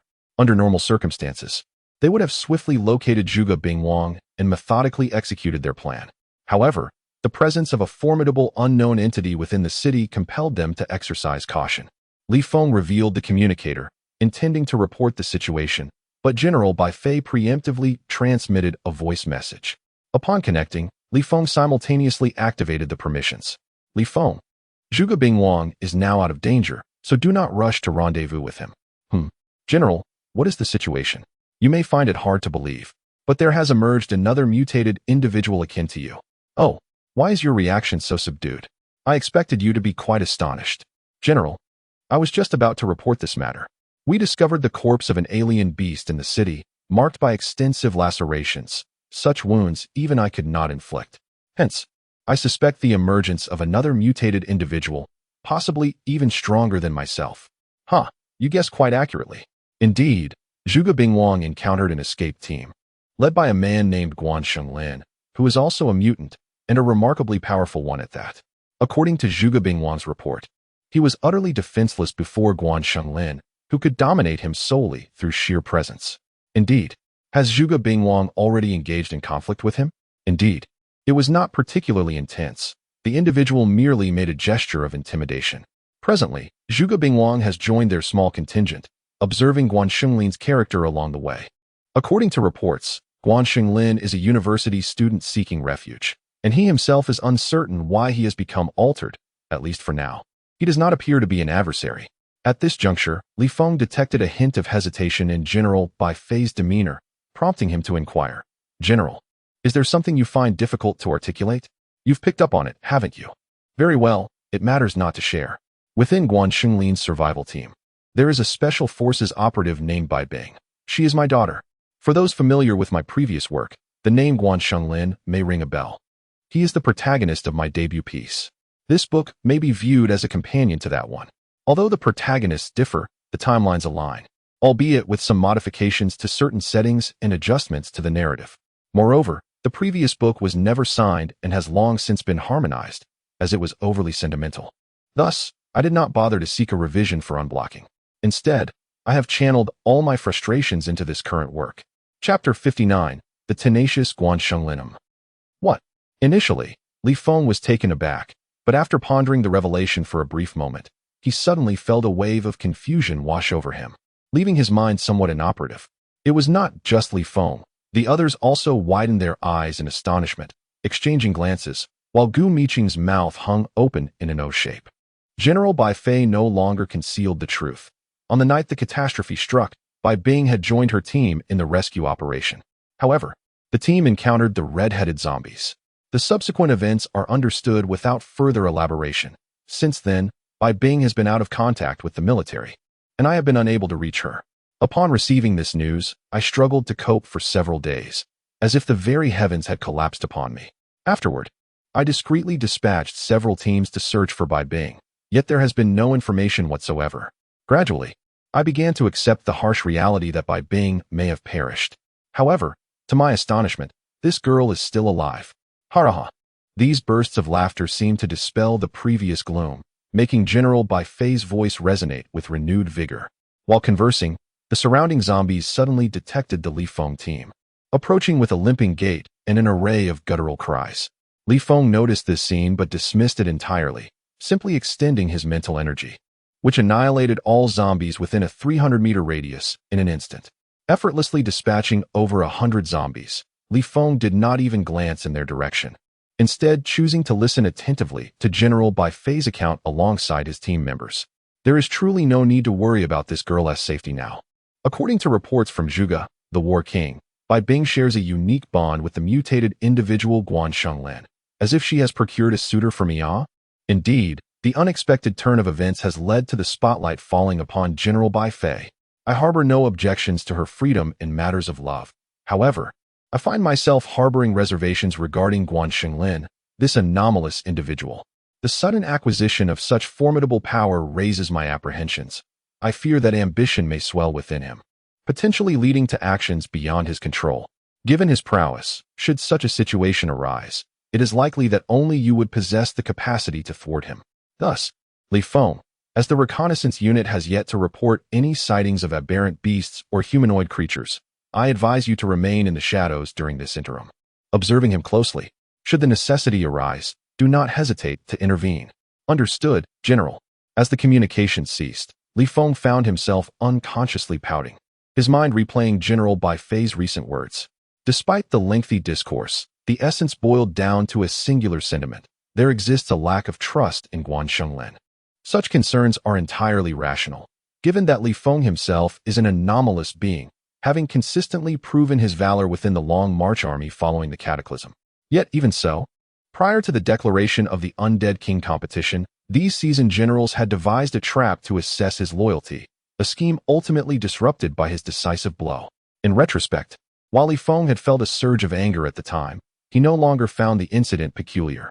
Rather, it seemed evident that General Bai Fei had placed considerable trust in him. If such confidence could be extended to him, one must ponder the implications for an ordinary university student suddenly endowed with the powers of an anomaly. It can be asserted that Guan Shenglin now embodies a force of uncontrollable potential, a veritable double-edged sword. If Guan Shenglin were to assist the Long March army, it would undoubtedly serve as an invaluable source of support, its significance rivaling that of the wind of departure in the contest for the Corpse King. Yet, should Guan Shenglin be blinded by power and seek to disrupt the existing order, his presence could spell disaster for all. The adage of a single thought leading one to enlightenment or to malevolence encapsulates this predicament perfectly. The expressions of the others now bore a peculiar quality, as if they were still processing the monumental revelations of the day. Without waiting for them to fully digest the information, Li Feng employed his mental prowess to elevate them, soaring towards the coordinates of Zhuge, the martial king. With Li Feng's current intensity of psychic energy, transporting even a small group over a short distance posed no challenge. Indeed, he could effortlessly carry 100 individuals in continuous flight for an entire day with little fatigue. The 6 individuals glided through the city skies like phantoms, soon arriving near the designated location of Zhuge. However, they did not approach recklessly. Instead, they alighted atop a nearby skyscraper and retrieved binoculars for a distant observation. Their mission was ostensibly straightforward. As long as Guan Shenglin posed no threat, their task was merely to shadow him. But should Guan Shenglin present a danger, the potential for sacrifice loomed over them all. That figure clad in combat attire must be Bai Bing. How exquisite. Damn it, I am late. What a fine cabbage. Now trampled by swine. Gee, what does it matter if you arrived early? Do you think she would even notice you? What if, Even 1,000 what-ifs. Do you believe you could contend with that mutant? Damn it. Their primary object of observation should have been Guan Shenglin. However, it was evident that these individuals had misplaced their focus, becoming instead captivated by Bai Bing, thus neglecting Guan Shenglin entirely. Li Feng could only manage a resigned smile, choosing silence as he continued to observe. The survival team, including Zhuge Bingwang, comprised 7 members in total, for individuals resembling students and 2 female soldiers clad in combat uniforms. One of the female soldiers bore a striking resemblance to General Bai Fei, most likely being Bai Bing herself. It is no wonder that these team members were drawn to Bai Bing. The young woman was undeniably beautiful, and, even in her combat attire, her graceful figure could hardly be concealed. TSK, General Bai Fei is indeed generous. If she were my daughter, I would cherish her as if she were fragile, fearing she might break, and I would never dream of sending her to the military to endure such hardships. As he watched, Li Feng couldn't help but express his judgment with a click of his tongue. The other team members turned to him, their expressions peculiar, and Qianlong directly inquired, "Captain, you are single, aren't you?" Li Feng was taken aback, responding, "Yes, what of it? It's no surprise you remain single," exclaimed Qianlong. "What did I say wrong?" "Nothing at all, absolutely nothing." "What do you mean there's nothing wrong?" "While we are imagining things from the perspective of her husband, you are viewing it through the lens of her father." Li Feng felt bewildered and somewhat nonsensical, choosing not to engage further and returning to his observations.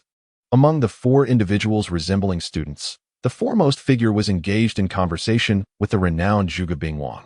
Without a doubt, this individual was the mutant Guan Shenglin. Even from a considerable distance, Li Feng could perceive a profound sense of threat emanating from him, akin to a unique resonance between kindred spirits. However, Li Feng was unable to discern the nuances of strength or character. From his observations, it appeared that the conversation between Zhuge Bingwang and Guan Shenglin was amicable, suggesting no immediate issues. Nevertheless, Li Feng remained vigilant, as the entire survival team maintained a constant state of alertness. After a brief period of observation, the dialogue between Zhuge Bingwang and Guan Shenglin concluded, and the survival team took a moment to regroup before preparing to embark on their journey. Their mode of transportation was a pickup truck, and the moment the engine roared to life, its noise swiftly drew the attention of a multitude of nearby zombies, including a particularly menacing red-headed zombie. With a chilling roar, hordes of the undead surged forth from several streets, creating a dire situation. Yet, the survival team remained composed. Even as the throng of zombies approached rapidly, suddenly, a resonant wave of energy swept through the area, and astonishingly, all the surrounding zombies were reduced to ash in an instant. The ground itself trembled under the force of this wave, fracturing into dozens of extensive cracks. The entire scene was nothing short of surreal. A collective gasp escaped the hunting team members as they witnessed the scene before them. They had believed their eccentric captain to be the epitome of peculiarity, yet the mutant before them was even more terrifying. Li Feng's expression mirrored their astonishment, his curiosity piqued by the recent occurrence. As a master of psychic manipulation, he sensed that the recent disturbance was not a manifestation of psychic energy. If it wasn't psychic energy, then what could it be? Just as he pondered this enigma, the pickup truck leisurely departed along the edge of the fissure. Rather than hastily pursuing, the hunting team, buoyed by Li Feng's psychic influence, approached the vicinity of the crevice. The assembly of the survival team was nothing short of formidable. 2 elite soldiers, a supreme warrior, and a mutant, a configuration that could dominate any arena. Even in the face of alien beasts that would fall lifeless before them, Li Feng felt no concern for their safety. Rather, his interest lay in the combat style of the mutant, Guan Shenglin. Standing at the edge of the fissure, Li Feng meticulously attuned his psychic senses to detect the subtle shifts in the ground and air. It wasn't long before he discerned the underlying mystery. The surrounding air was palpably warmer than the ambient atmosphere, and the pressure was decidedly more intense. "Air," Li Feng murmured, a vivid image from his childhood animation of the Kamehameha wave flashing through his mind. "Captain, what is happening?" The others, unable to wield psychic energy and lacking Li Feng's sharp perceptiveness, turned to him with questions. Li Feng shook his head, refraining from voicing the whimsical thoughts that danced in his mind. Instead, he nonchalantly remarked, "It's beyond my comprehension. I have no idea what the principle is. Let us continue tracking." Chapter 60. Slaying the alien beasts. The survival team journeyed tirelessly from the farthest eastern reaches of the Tang dynasty towards the southwest. Much time had elapsed, and there was no urgency in their pace. As dusk approached, the pickup truck neared a quaint town, coming to a halt before a charming villa at its center. The surrounding zombies, drawn by their presence, were swiftly vanquished by Guan Shenglin. With the threat of zombies eliminated, the team skillfully infiltrated the villa, planning to spend the night there. Meanwhile, Li Feng's hunting squad maintained a distance of approximately 1 kilometer, stopping in tandem as they observed their companions. Unable to discern from afar through the binoculars, Li Feng instructed the others to rest in place and prepare for the night while he ventured alone into the town. He paused about 200 meters from the villa, extending his mental prowess to continue his surveillance. His mental energy possessed not only destructive and controlling capabilities, but also a profound sense of perception. Every movement within his mental reach was laid bare before him, often clearer than what the naked eye could discern. However, no matter how extraordinary his mental abilities were, they could not penetrate sealed objects directly. A certain spatial gap was necessary for his mental energy to infiltrate. Fortunately, the villa was not entirely enclosed, allowing Li Feng to distinctly sense the happenings within. Yet, as he continued to perceive, his interest waned swiftly. Inside the quaint little villa, everything proceeded as usual. The survival team had managed to scrounge together some provisions, and after a brief period of light activity, they promptly settled down with their bedding to sleep. Perhaps due to their frequent nights spent outdoors, their vigilance remained remarkably heightened, as none of them removed their clothing, and even their weapons were kept within arm's reach. Poised for any potential confrontation, Li Feng harbored no feelings of regret. Instead, he dedicated his mental energy to scrutinizing Guan Shenglin for an extended duration. Although both were mutants of a similar nature, their divergent paths of mutation rendered Guan Shenglin exceptionally attuned to mental forces, completely oblivious to Li Feng's presence. After observing for a while and confirming that everyone, except for the guards, had succumbed to slumber, Li Feng withdrew his mental energy. He lingered in solitude for a spell before finally succumbing to rest himself. The night passed in silence. At the break of dawn, Li Feng awakened, invigorated, and resumed his watchful observation. Within the villa, the members of the survival team gradually roused, engaged in brief exercises, and partook of a modest breakfast before setting off once more. Li Feng turned to lead the remaining members of the hunting team, following closely behind. Just as they were tracking their path, a grotesque beast unexpectedly intruded upon the outskirts of the town. Li Feng quickly registered the creature's presence and contemplated intervening after the survival team had distanced themselves. However, to his astonishment, the beast detected the survival team's movements and abruptly altered its course, charging towards them with a chaotic gait reminiscent of a frenzied wild dog. A surge of tension coursed through Li Feng as he instinctively prepared to intercept, but he abruptly halted in his tracks. Why concern oneself with unnecessary worries? Within the survival team exists a mutated individual impervious to the alien beasts. Moreover, this serves as an opportune moment to observe how Guan Shenglin engages the alien creatures. With this thought, Li Feng refrained from intervening, opting instead to discreetly follow the two as an impartial observer. The speed of the pickup truck was hardly swift, compounded by the meandering country roads, causing it to plod along at a sluggish pace. Before long, the alien beast caught up. Chirp! It appeared the alien beast had detected its prey, exuding an air of excitement as it screeched and lunged forward with fervor.